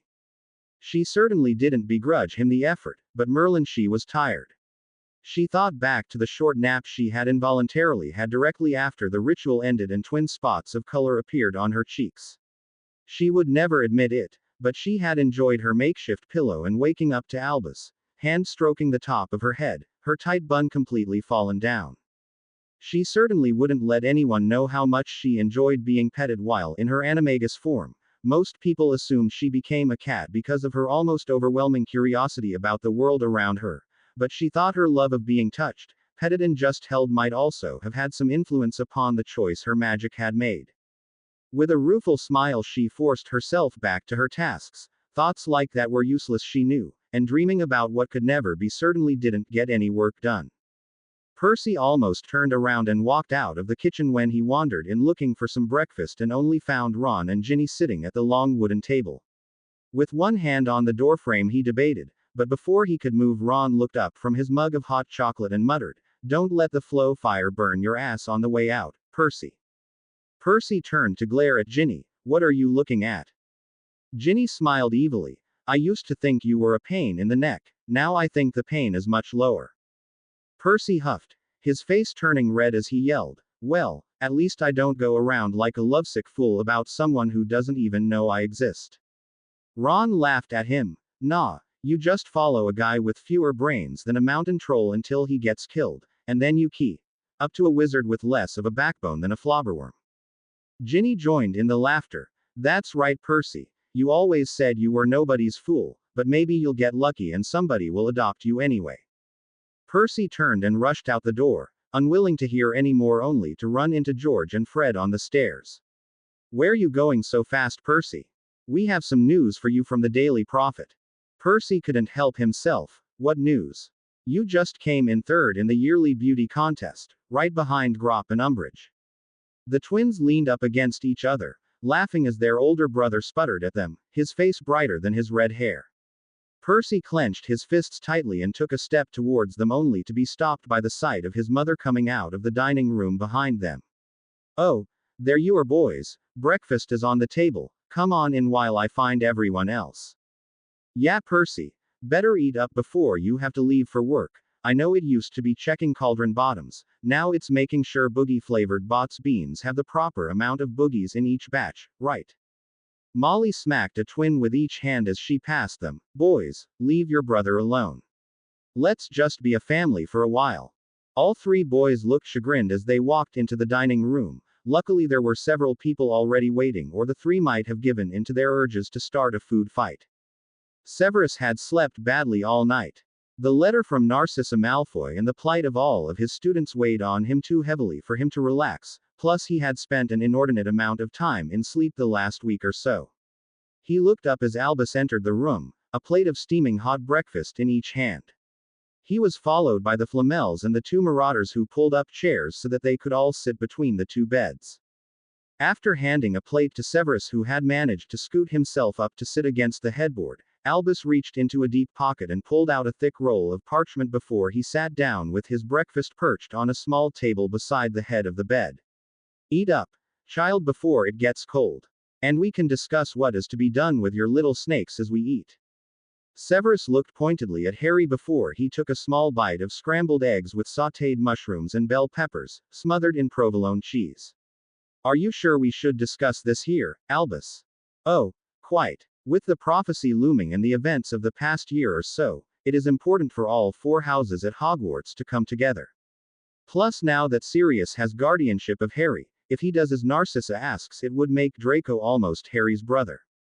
I don't think it would be wise to decide the boys' futures without hearing from them also, don't you? Sirius picked up Harry's head and shoulders, stopping the boy's weak and ineffective effort to sit up on his own. He scooted behind him, letting Harry use him as a backrest while Perenelle handed him a bowl of oatmeal with sliced peaches and thick cream on top. Harry looked longingly at Sirius' own plate of sausages and waffles smothered in syrup and sweet butter, but the adults all chuckled. Perenelle ed his forehead and explained, sorry, child, but your Madame Pomfrey insisted on oatmeal instead. I had to fuss at her to allow the peaches. Harry shrugged and stirred his cereal. Tasting a small bite, he decided it wasn't too bad and he began to eat, listening with undisguised interest as the adults talked around him. Most of the talk revolved around who would need help with tuition, which families would be most affected by the seizure of assets from the ministry, and who would need to be watched closely the most in the Slytherin Commons while the dynamics of the group changed and new individuals and groups jockeyed for position and dominance. It was interesting to be sure, but it really didn't affect him too much. He had finished over half of the bowl of cereal before setting it aside. He was too full to eat any more. He had eaten in his mind, but his body hadn't been used to anything more than small helpings of fortified mush for quite a while, and his stomach had shrunk. Sirius took his bowl and put it aside with his own plate before leaning over and pulling Harry tight against his chest as he leaned down to whisper in his ear. I have the paperwork for legal guardianship all ready. All it needs are our signatures and 2 witnesses. But I'd like to ask you something first before we sign guardianship papers. He stopped and thought about how he wanted to ask his question. Harry looked up over his shoulder in curiosity. I know you're okay with being my godson, Harry, but can we make it more? Would you be my son in fact? Sirius looked down at the boy that now held his heart and his whole life in his hands. Without hesitation, Harry flipped around in Sirius' arms and threw his own arms around the man's necks, tears beginning to well up in his eyes as he ed the man he loved as the only father he had ever known. Harry ed him on the cheek, laughing through his tears, and said, yes, Dad, yes. Albus and the Flamels stood up at once and hugged the two in congratulations. Harry looked hesitantly up at his great-grandparents. It's all right, isn't it? Perenelle ed both of the happy wizards on the cheek. Certainly, Harry, we had already discussed with Sirius that no matter how much we love you, we are just too old to raise another teenager. This just means that Sirius is now a son to us too. Albus moved away and sat down on the bed next to Severus, and I know that you are much too old to need a guardian, but will you be my son, Severus? The child I have never had. Severus patted Albus on the shoulder and whispered so that only the two of them could hear, you already are, Albus, ever since you welcomed me back from the Dark Lord's service. It took quite a while, but the discussion finally returned to the matter of the newly orphaned Slytherins and what could be done about them. Harry reluctantly admitted to his defense study group, the DA, and offered to invite a few carefully selected Slytherin students to join as a way of breaking down house walls. He listened to the mild rebuke for breaking the rules that his new father gave him, but he was just too happy to pay much attention to it. Besides, a lecture from Sirius Black about not breaking the rules at Hogwarts was definitely hypocritical at the very least. Harry, you know that if I grant Narcissa's petition, you would in fact become Draco's cousin and eventually, as my heir, you would have the responsibility of being his lord and the head of his family. Could you do that, fairly and without prejudice? Sirius asked. Harry nodded thoughtfully. Yeah, I think so. I didn't like Draco's attitude when I first met him. He reminded me too much of my cousin Dudley, and then he made fun of Ron, who was the first friend I ever had. But I've never started throwing insults at him or started a fight. He's always been the instigator. I know you will find that hard to believe, Professor Snape, but I really don't like conflict. It brings back too many memories of being helpless and abused for me to feel comfortable around it, let alone start it. Most of the time, if Draco would leave me, Ron and Hermione alone, I wouldn't even know he was there. After the ritual, it had become much easier for Harry to share his past. They were painful memories, to be sure, but the pain and agony were blunted so much, it was almost like telling about someone else's life. I do know very well who the instigator is in your conflicts, and I assure you they will no longer get my tacit support. I will try to be much fairer to the other houses, but Albus, you must speak to the other staff about being fair to my snakes as well, especially now. I know that Minerva and Phileas are rigidly fair, but many of the others are not. You know the worst offenders, I am sure. And if Black teaches Dada, he must vow to try to be as fair to my house as I will try to be toward his. Severus turned to Albus and put the old man on the spot, and you must stop this ridiculous plot to force the Slytherins and Gryffindors to take potions together. I spend so much time refereeing. I never get a chance to actually teach anything. Split them up, please, before someone gets killed. Albus looked chagrined as he nodded at Severus. Yes, child, I admit it was an idea that did not work out as I had hoped. I will split up the houses better next term. It is too late now. There is so little of this term left that it would be too disruptive for everyone's schedules to change. Severus sat with one arm folded over the other as he glared at the old man, and you had better not forget it either, I have witnesses. The group laughed and went back to the more serious discussions. Narcissa held her breath as a beautiful snowy owl gracefully swooped into the dining room at lunch. She landed on the back of the empty chair next to Narcissa and held out one taloned foot for the rolled parchment to be removed.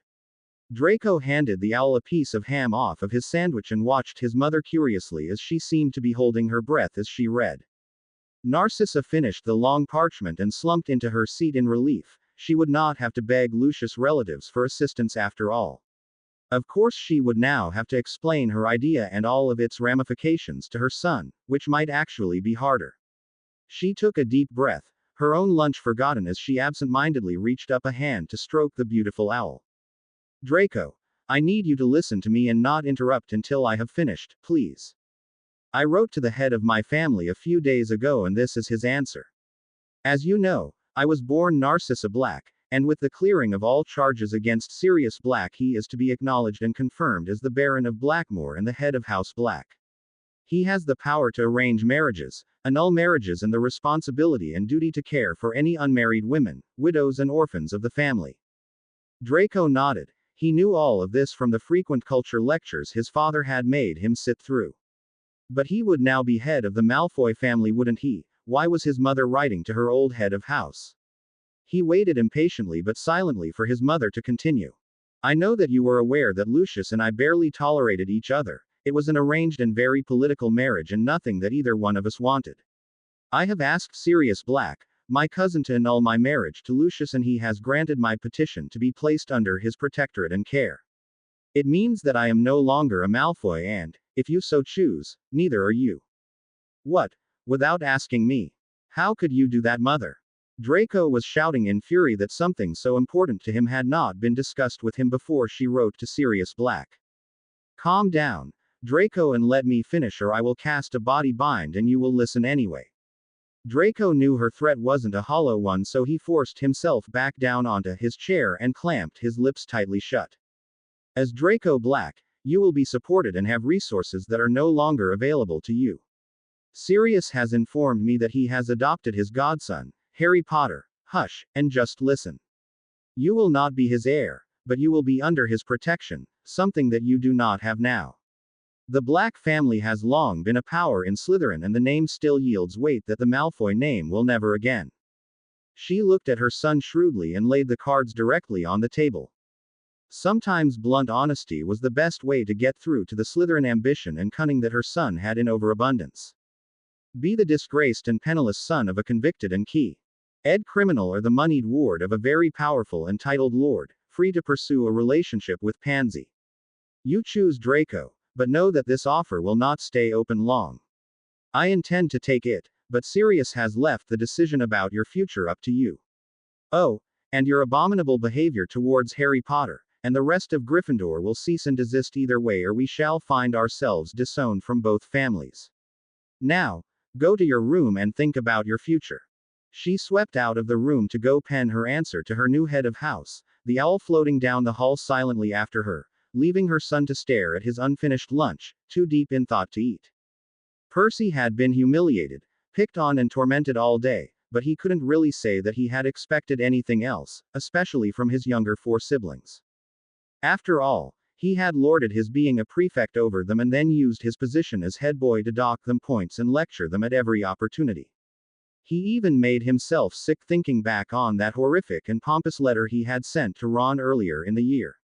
He berated himself for believing everything told to him by Fudge and Umbridge while mocking them for believing what Harry and Dumbledore said. How could he be so bright in school work and so dumb in real life? He was hiding in the very nice room that Mr. Black had given him the use of, and as he thought over all of his interactions with his family, he did something he hadn't done in years and, if he was going to be bluntly truthful with himself, he should have done all along. He thought about the things his siblings had said to him and about him and giggled. Some of the things had been hilarious if he had to admit it. I thought of you today, it was while I was shoveling dragon dung. Was from Charlie. Don't worry about it, I've never listened to a thing you've said since the day I met you, was what Harry told him when he tried to apologize to him again. Bill had caught him off guard during lunch when he had innocently asked him if he had ever thought about becoming an animagus. When he answered no, Charlie had just said, "Pity, I always wondered what a banana slug looked like." The twins had followed him around all day, trading insults with each other that he knew were directed at him. If he was twice as smart as he is now, he'd still be dumber than a garden gnome with a head injury. Some folks are so dumb they have to be watered twice a week. Percy snorted as he remembered his favorites. As he played the various insults he had heard all day over and over, he giggled, then snorted and finally let it all out and laughed as he should have done on all along instead of getting insulted all these years.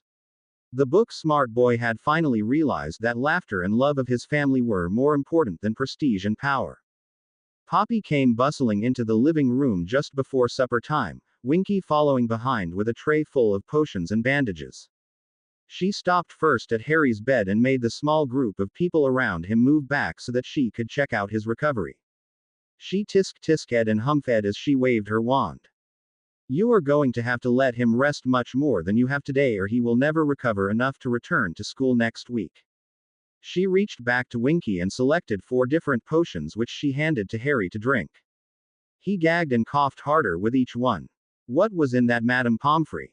It tastes like Dudley's used gym socks mixed with cauldron sludge. He turned red with embarrassment when Remus quipped, and how do you know what those things taste like, Even Poppy laughed at his discomfort as she patted him on his blanket-covered leg and just commented, probably better that you don't know exactly what's in them, Mr. Potter. Trust me, you don't really want to know. Severus was smirking at the Gryffindor golden boy when Poppy turned and glared at him. Hush, Severus, you're next. Albus laughed as he stood up from the chair at the head of Severus' bed to make room for the Medi-Witch to cast her diagnostic spells. Good, Severus. Your spine is healing nicely. The ruptured disc is almost healed. Tomorrow we should be able to get you up and beginning to walk around a little. She put her wand back into her apron pocket and started to unwind the long bloody bandage from his left forearm. She was giving instructions about mixing 2 different salves into a basin of warm water to Winky as she worked and didn't notice the sudden hushed quiet of the 2 men as she unwound the last layer, taking care as the dried blood stuck to Severus' arm. She turned around and dropped the dirty bandage in surprise. There were a few scabbed cuts still in evidence, but the dark mark itself was completely gone, disappeared without a trace, something that hadn't happened even when the Dark Lord was disembodied so many years ago. She sat down in the chair that Albus had vacated as Albus sank down on the far edge of Severus' bed. Severus gingerly ran his hand up and down his unblemished forearm, almost afraid of what he would find as he doubted his own eyes. He turned around to look between Poppy and Albus. How is it, Really gone, but how? Is he dead? How? He was beginning to repeat himself in bewilderment. Albus grabbed Severus' shoulders in excitement, his overwhelming emotions threatening his ability to speak. It must be because you were in Harry's mind when we broke his connection. Can you tell me how you felt? Exactly what happened? Severus thought quietly as he rubbed his right hand up and down his now unmarked left forearm. I remember it wasn't quite enough. The river was almost gone, but there was still a trickle making its way in.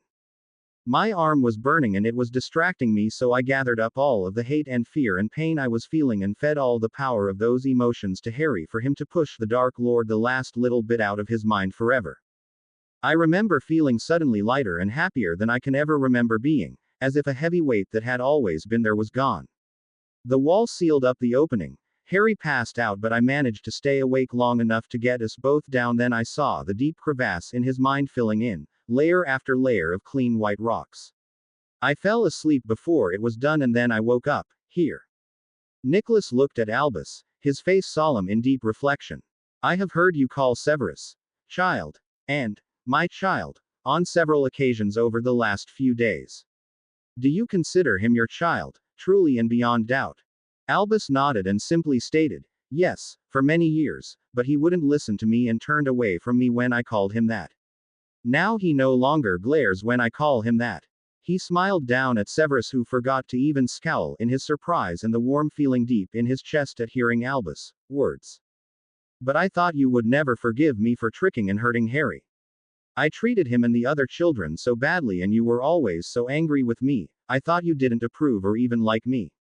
Oh Severus, a parent can love a child, love him deeply and unconditionally and still disapprove and even dislike his actions and attitudes.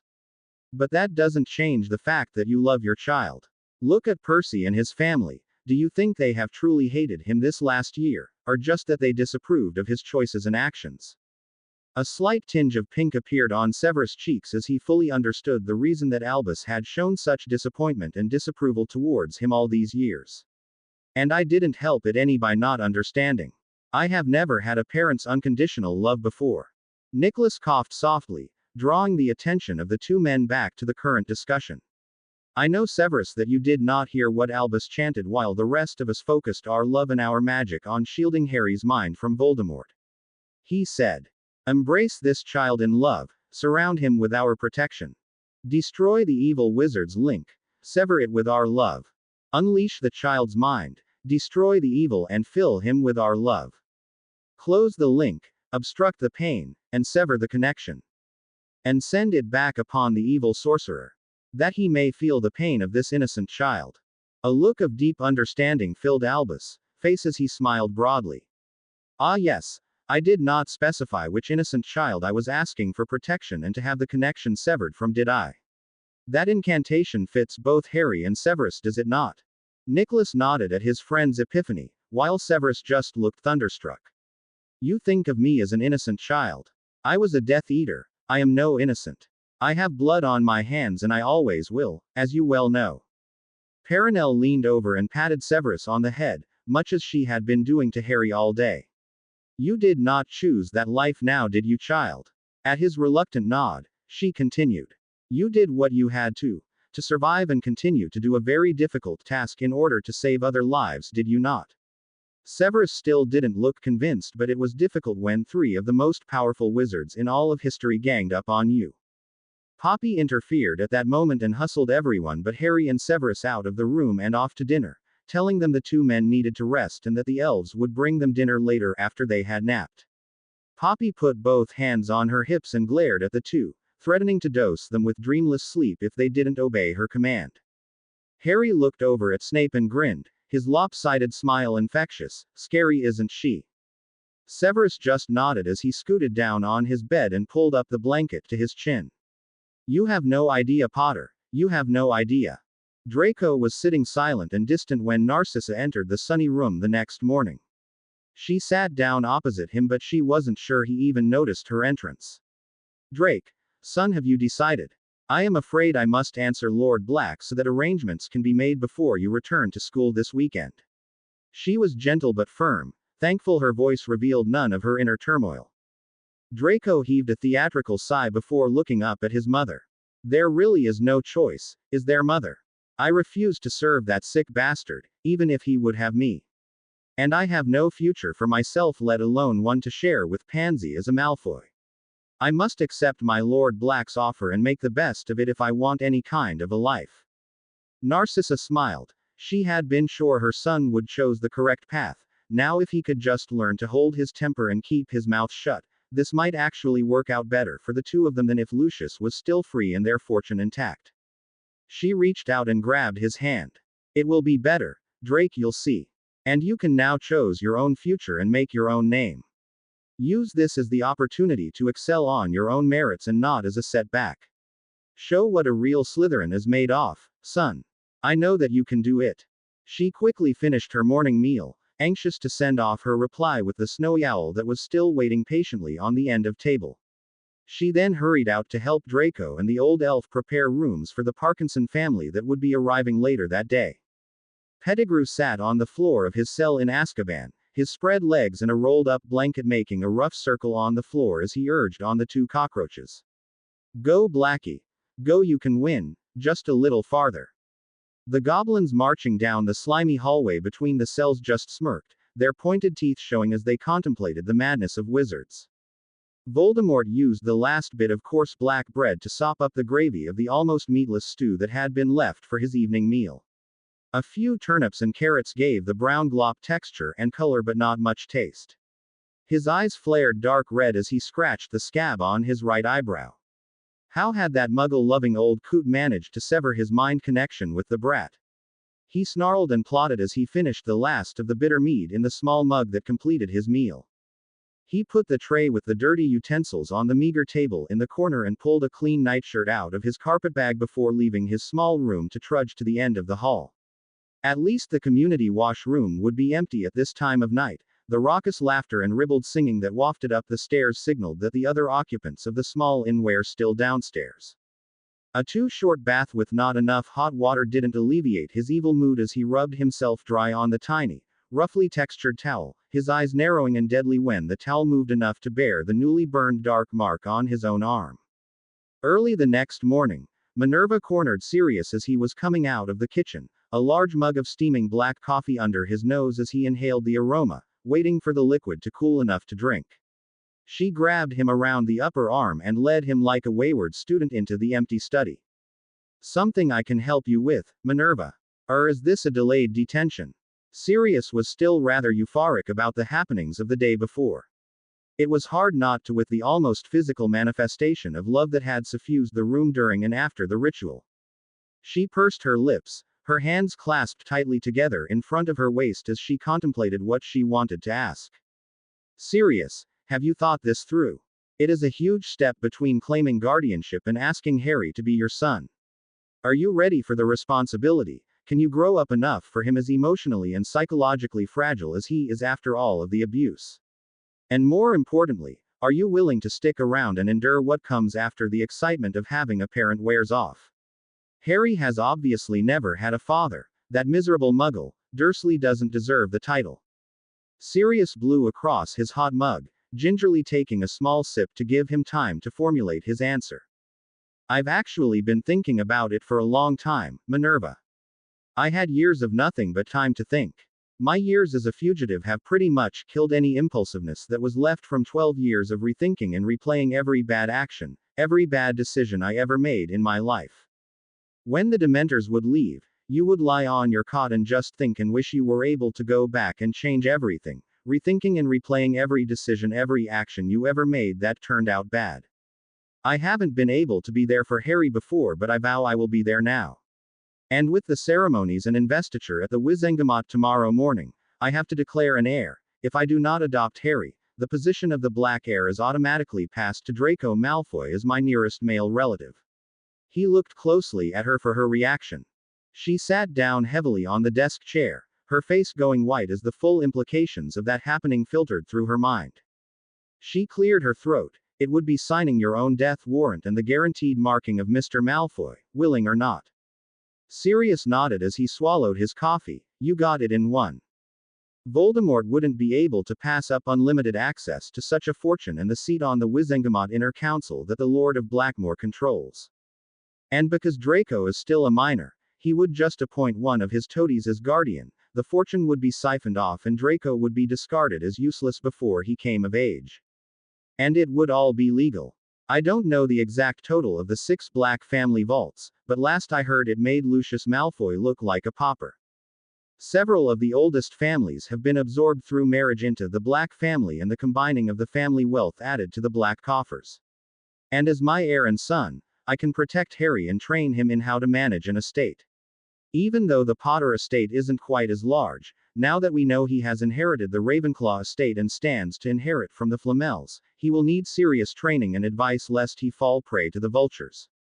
Minerva nodded her head reluctantly. I can tell you have given this much more thought than I had originally assumed. I am sorry for doubting your judgment.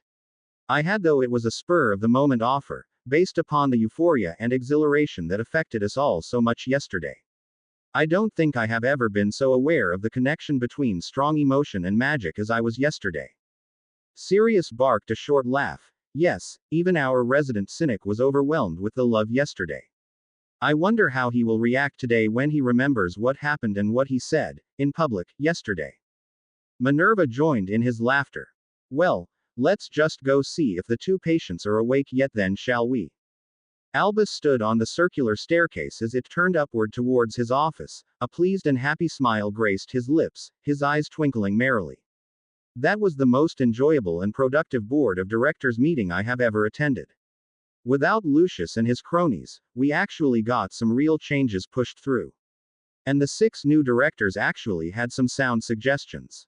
He chuckled as he thought of the straight-laced Agnes Longbottom putting the youngest member of the newly reformed board into his place.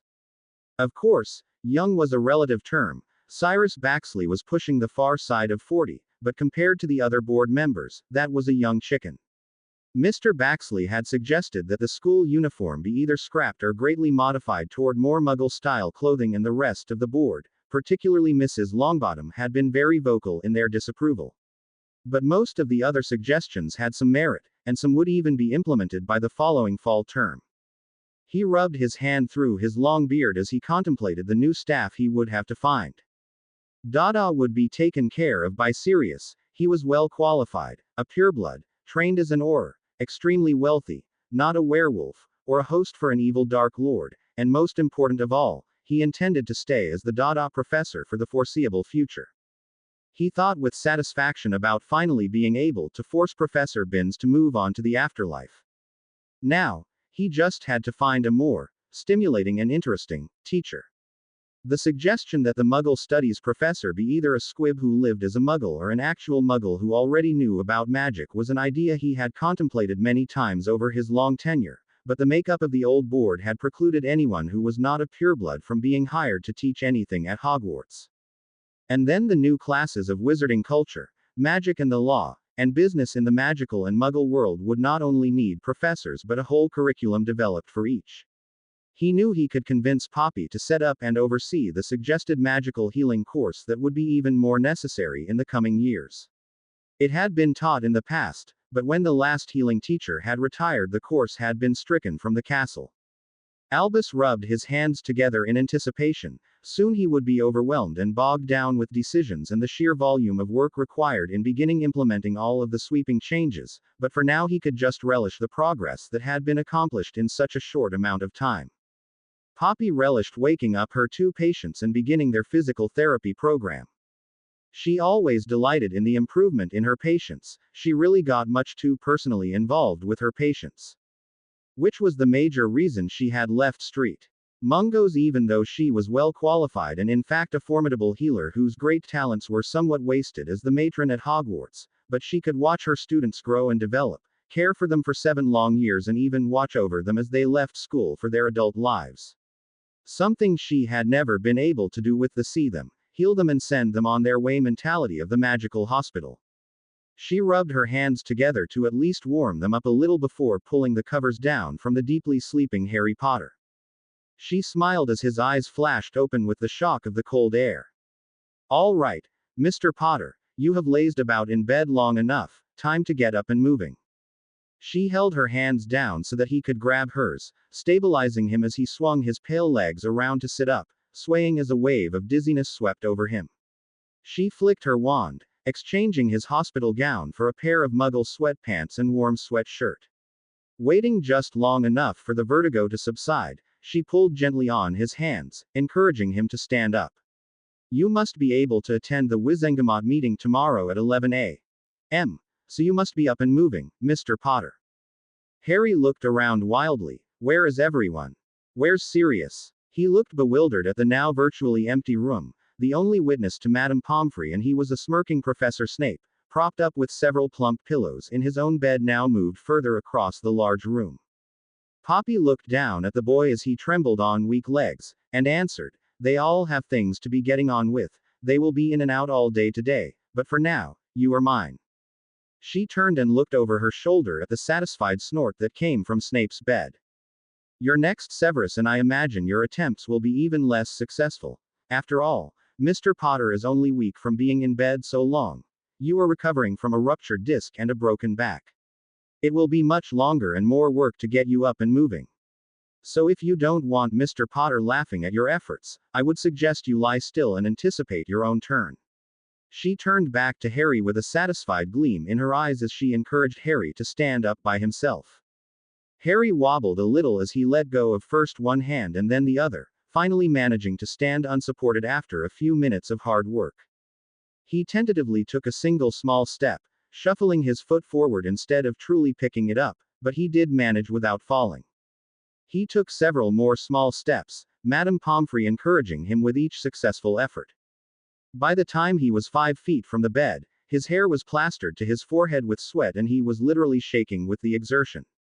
Poppy grabbed him around the shoulder and the waist, and guided him back to his bed, where he gratefully sank down, and leaned back into the pillows she piled up for him so that he could at least sit up. Very good, Mr. Potter. I shall return in a couple of hours and then we'll walk further.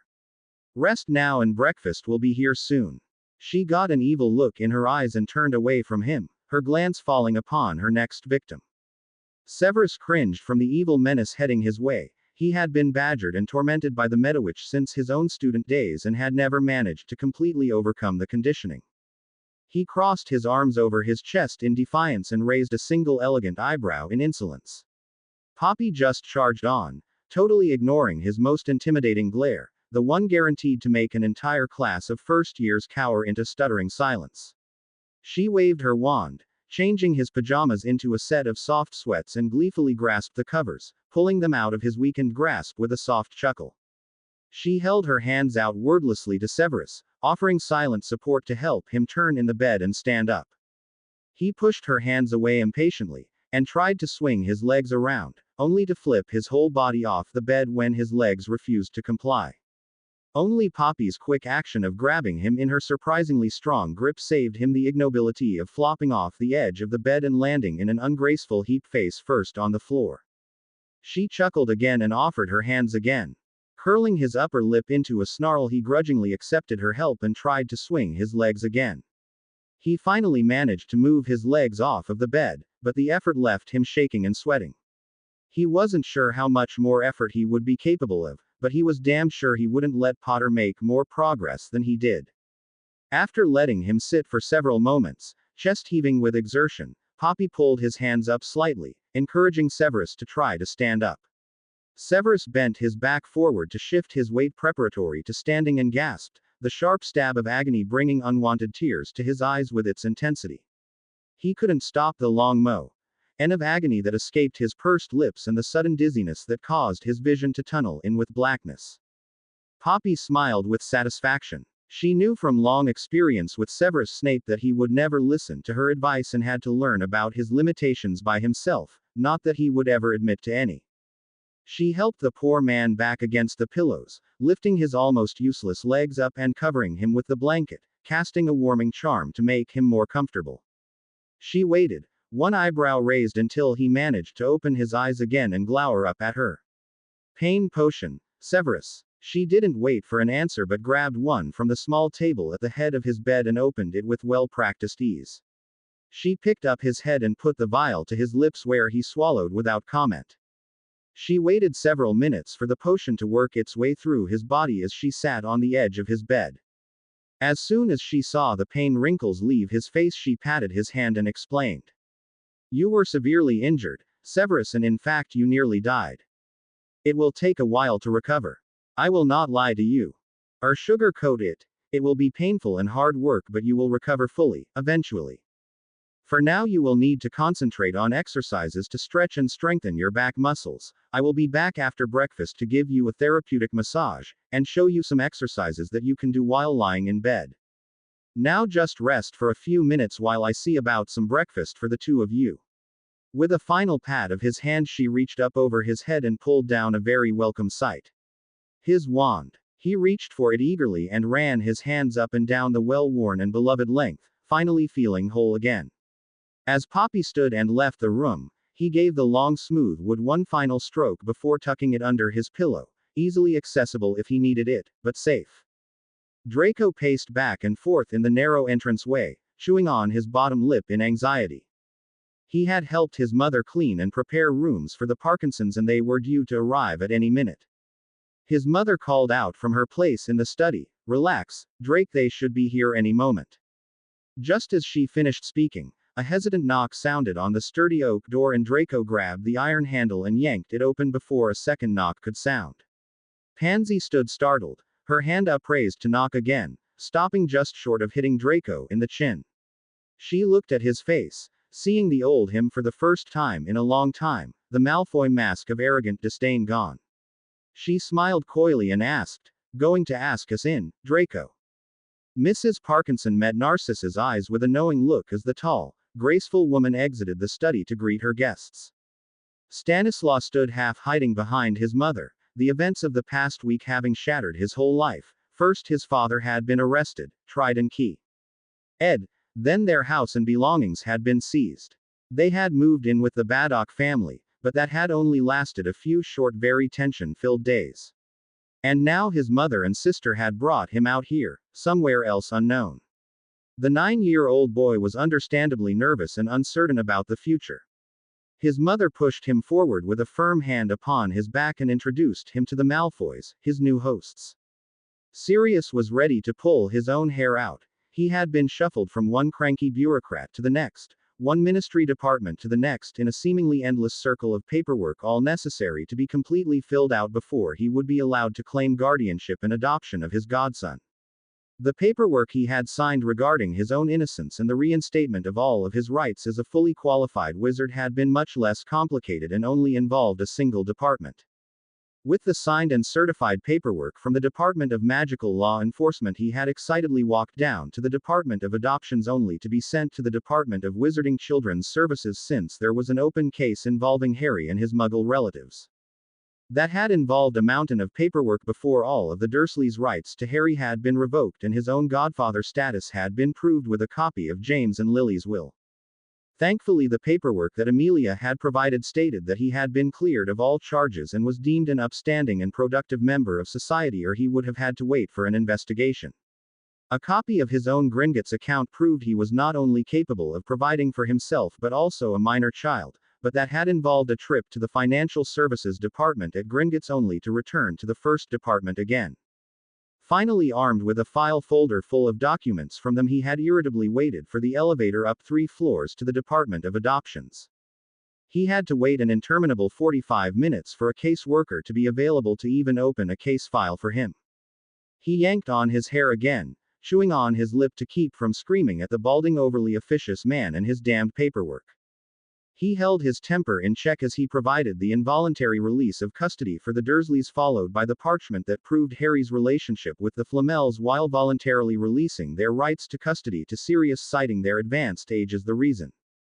So far so good. He then handed over character references by Albus Dumbledore, Amelia Bones, Nicholas and Perenelle Flammel, Minerva McGonagall, and even the new Minister for Magic, Rufus Scrimgeour.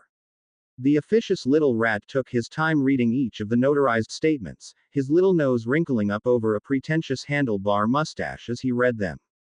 Surely all those well-known and highly esteemed references would have been enough, but no, the weasel wanted proof that Sirius had acquired gainful employment, even though his financial statements clearly proved that he could live 4 lifetimes without even watching his spending, without making a dent in the vast black estates. A quick fire call to Albus. Luckily, the headmaster was in his office and available, produced a signed contract offering him the position of defense against the dark arts teacher at Hogwarts. Finally, the simpering little nose wipe finally stamped the final documents, signed his name with a flourish and handed them to Sirius. They needed to be signed by both Sirius and Harry with a minimum of 4 adult witnesses, but then the long ordeal would finally be over and Harry would officially become Harry James Ravenclaw Flammel Potter Black. Sirius smirked to himself. The poor boy would have more names than Dumbledore, and if they ever proved the persistent rumor that the Potters were direct descendants of Gryffindor, the poor boy would have another prestigious name to add to his already long mouthful of names. Of course, most of the time it would be just Harry Potter Black, which made Sirius smile for the first time since he began the long circle of ministry offices several hours ago. Voldemort sat at the grimy little window, his chin in his hand as he contemplated unique and unusual ways he could torture that little brat, the boy who would not die no matter how many times he tried to kill him in ever-increasing disgust and rage. How dare that little nothing cause him, the greatest wizard to ever live, to come to such a pitiful existence? The respectful knock on the door announced the delivery of another of the disgustingly miserly and pitiful offerings this miserable hovel called a meal. A sharp enter, and the meal was placed on the small table, the dirty, uneducated serving wench gratefully fleeing the malevolent presence of the occupant of room 6. Stories were beginning to spin around the suspected identity of their newest long-term resident, and none of them were pleasant. She shuddered as she pulled the door tightly shut behind her, thanking the goddess for another safe retreat from an encounter with the evil man. She hurried down the steps, thinking over the prospects of finding another place of employment in the small and very well-hidden wizarding community. Maybe she would just take up her cousin's offer of a place to stay in Munich and leave Albania and its inhabitants behind for good. With the mass arrests and the sweeping overhaul of the ministry, it was decided that the majority of the inhabitants of 12 Grimmauld Place would be safe returning to their various homes, so the Weasleys had left for the Burrow. Hermione had reluctantly returned to her parents' house for the remainder of the Easter break, and Minerva and the rest of the professors had gladly returned to Hogwarts, mounds of neglected paperwork still awaiting them. Severus had wanted to return to the castle, but both Poppy and Albus had ganged up on him and overrode his wishes. Albus had walked toward him after breakfast, a mad twinkle in his eye, a suspiciously eager expression on his face. Severus eyed the old man with deep suspicion, then dawning horror on his face as some of the things he had allowed the old man to do and say to him the previous day came back to his memory. Then his face lost all color and his eyes widened in abject terror as he realized what he had said to the man in return. Forcing his face to settle into his usual comfortable mask once more, he grabbed his wand out from under his pillow, thankful that Poppy had returned it just that morning. He raised one eyebrow, his eyes menacing and dark as he glared. "Don't you come near me with those damn twinkling eyes and that smile. I know what you did yesterday, and if you attempt to me, or call me endearing names again, I shall hex you until you will welcome the next great adventure, you barmy old coot." Albus threw back his head and laughed heartily. "Welcome back, my child. I had wondered yesterday if the real Severus Snape would return, and it seems that he has." Poppy merely smirked in satisfaction before removing Severus' breakfast tray from his lap and pulling back the covers. She grabbed one bare ankle in her strong hands and pushed his leg up into the air. "I want you to raise and lower each leg to the count of 10, slowly up and then even slower down. 10 times on each leg, do you hear me? As often as you can stand to do it, but at least once or twice an hour. Now Albus, help me turn him over so that I can massage these healing potions into his back and legs, will you?"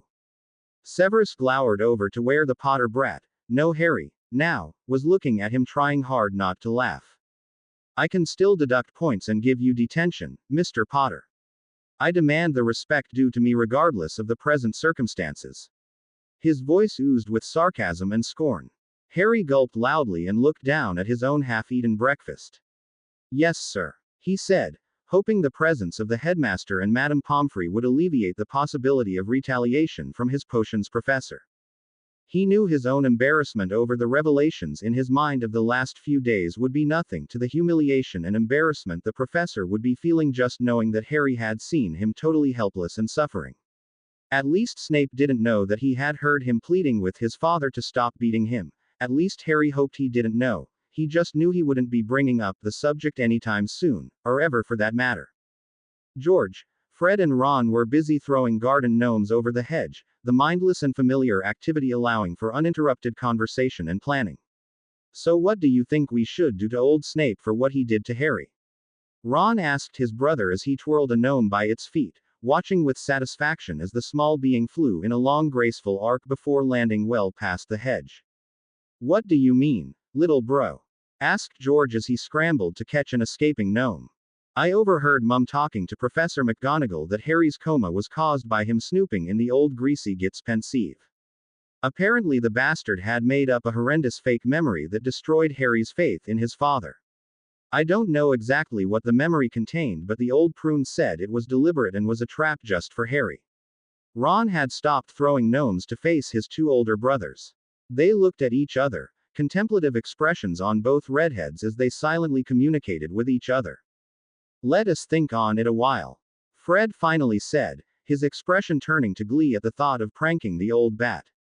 Nicholas and Perenelle sat together, holding hands with the easy comfort of those long married as they watched the old wizard busily writing their instructions down onto a long roll of fine parchment. They had originally hired the man's great-grandfather as their solicitor, and the family had proven quite adept over the long years at drafting completely ironclad documents for the old couple. No one had ever been able to find, let alone manipulate, a loophole in any document written by Archibald Cordoba or any of his sons or grandsons. So your entire estate will fall to your newly found great-grandson at your deaths, with his guardian and adopted father, Sirius Black, named as the trustee if he is not yet of age. And you still wish a dual executive of Albus Dumbledore and Rangog Longtooth of the Goblin Nation. Do you want the small bequeaths to the Weasleys, Ms. Granger, and Mr. Lupin to be from the Flammel estate jointly, or just Mrs. Flammel's Ravenclaw estate? It really doesn't make much of a difference. It just needs to be clearly stated to satisfy the law. Perenelle leaned forward across the desk, eyeing the young man intently. I wish for the Ravenclaw estate to be gradually released to Harry between the ages of 18 and 25. It has sat idle for much too long. I also want to make arrangements for the ceremony and investiture of magical inheritance for the Ravenclaw heir to take place within 1 week of his 16th birthday. She looked determined even after witnessing the blanching and the involuntary sharp inhalation of breath from the usually taciturn solicitor. Are you sure, Lady Ravenclaw? His voice was barely above a whisper as he used her title for the first time that afternoon. That will grant him the Ravenclaw magics and powers before your own passing. Is that wise, lady? Perenelle smiled at the ignorance of youth. Child, I am over 600 years old, well practiced in my own magics, that the loss shall be easily handled. I have little use for such strong powers at my age, and I am sure that Harry will need all the help he can garner in the dark days ahead. I am certain. Make it so. The elderly couple made just 2 more stops that day. One at Gringotts to inform them of the change in status of Harry Potter and grant him unrestricted access to both his parents and their own vaults, and then off down the street to arrange for the finest tailor in all of Wizarding England to make formal presentation robes for their great-grandson and his newly acquired adopted father. Severus bit his own lip rather than give the grey-dressed, deceptively pleasant torturer in front of him the satisfaction of hearing him scream with agony. His legs burned as she relentlessly forced each of them up and down, bending them at the knees as she pushed his foot up, knee bent, ankle pointed, one right after the other. His eyes clenched shut to keep the tears of pain from escaping his tight control. He would not admit defeat. His hands were clenched tightly into fists, the sheet below him balled up in his iron grip in a futile attempt at controlling the agony Poppy was causing him. The sadist finally finished tormenting his legs only to float him up and over onto his stomach like a piece of meat. Another flip of her wand and he was dressed only in a pair of revealing shorts, his bare skin forming goosebumps as she relentlessly massaged his own potions into his agonized flesh. Using the pillow under his head to wipe his eyes of his traitorous tears, he groaned deeply, his involuntary moan almost too soft for the vicious woman to hear. Unfortunately, it was only almost too soft as she stopped her tender ministrations to his helpless body and leaned down to ask him if he was in pain. He wanted to snap at her that he had passed pain a long time ago, followed by torment, agony and excruciating torture. It was now equivalent to an extended session of Cruciatus from the Dark Lord himself, but he was too proud and stubborn to admit it, so he just mumbled something incomprehensible and gritted his teeth, bracing himself for the agony to begin again. Harry wobbled on his feet, Sirius on one side, Remus on the other, as the two men walked him up and down the surprisingly bright and much longer than he remembered hall. He felt his knees give out for the fifth time in less than 5 minutes before he felt Remus let go and the strong arms of his godfather scoop him up, an arm under his knees, the other across his back in a firm and comforting hold. I think that's enough for one session, Harry. It won't do to overdo and send you back to bed when you've just gotten up. Sirius' voice rumbled just inches from his ear as he leaned his weary head down onto the warm and strong shoulder. He nodded, too tired to even protest as he was carried back to his bed. Remus walked softly beside the two, pulling his wand and quickly changing the sheets for the boy before he went back into his bed. How about we ask Poppy if we can help you take a bath after lunch, Harry? I'm sure you would feel better after a real bath. Scourgify can only do so much. Remus offered the tired boy. Harry smiled, one side of his crooked grin almost touching the dimple in his cheek.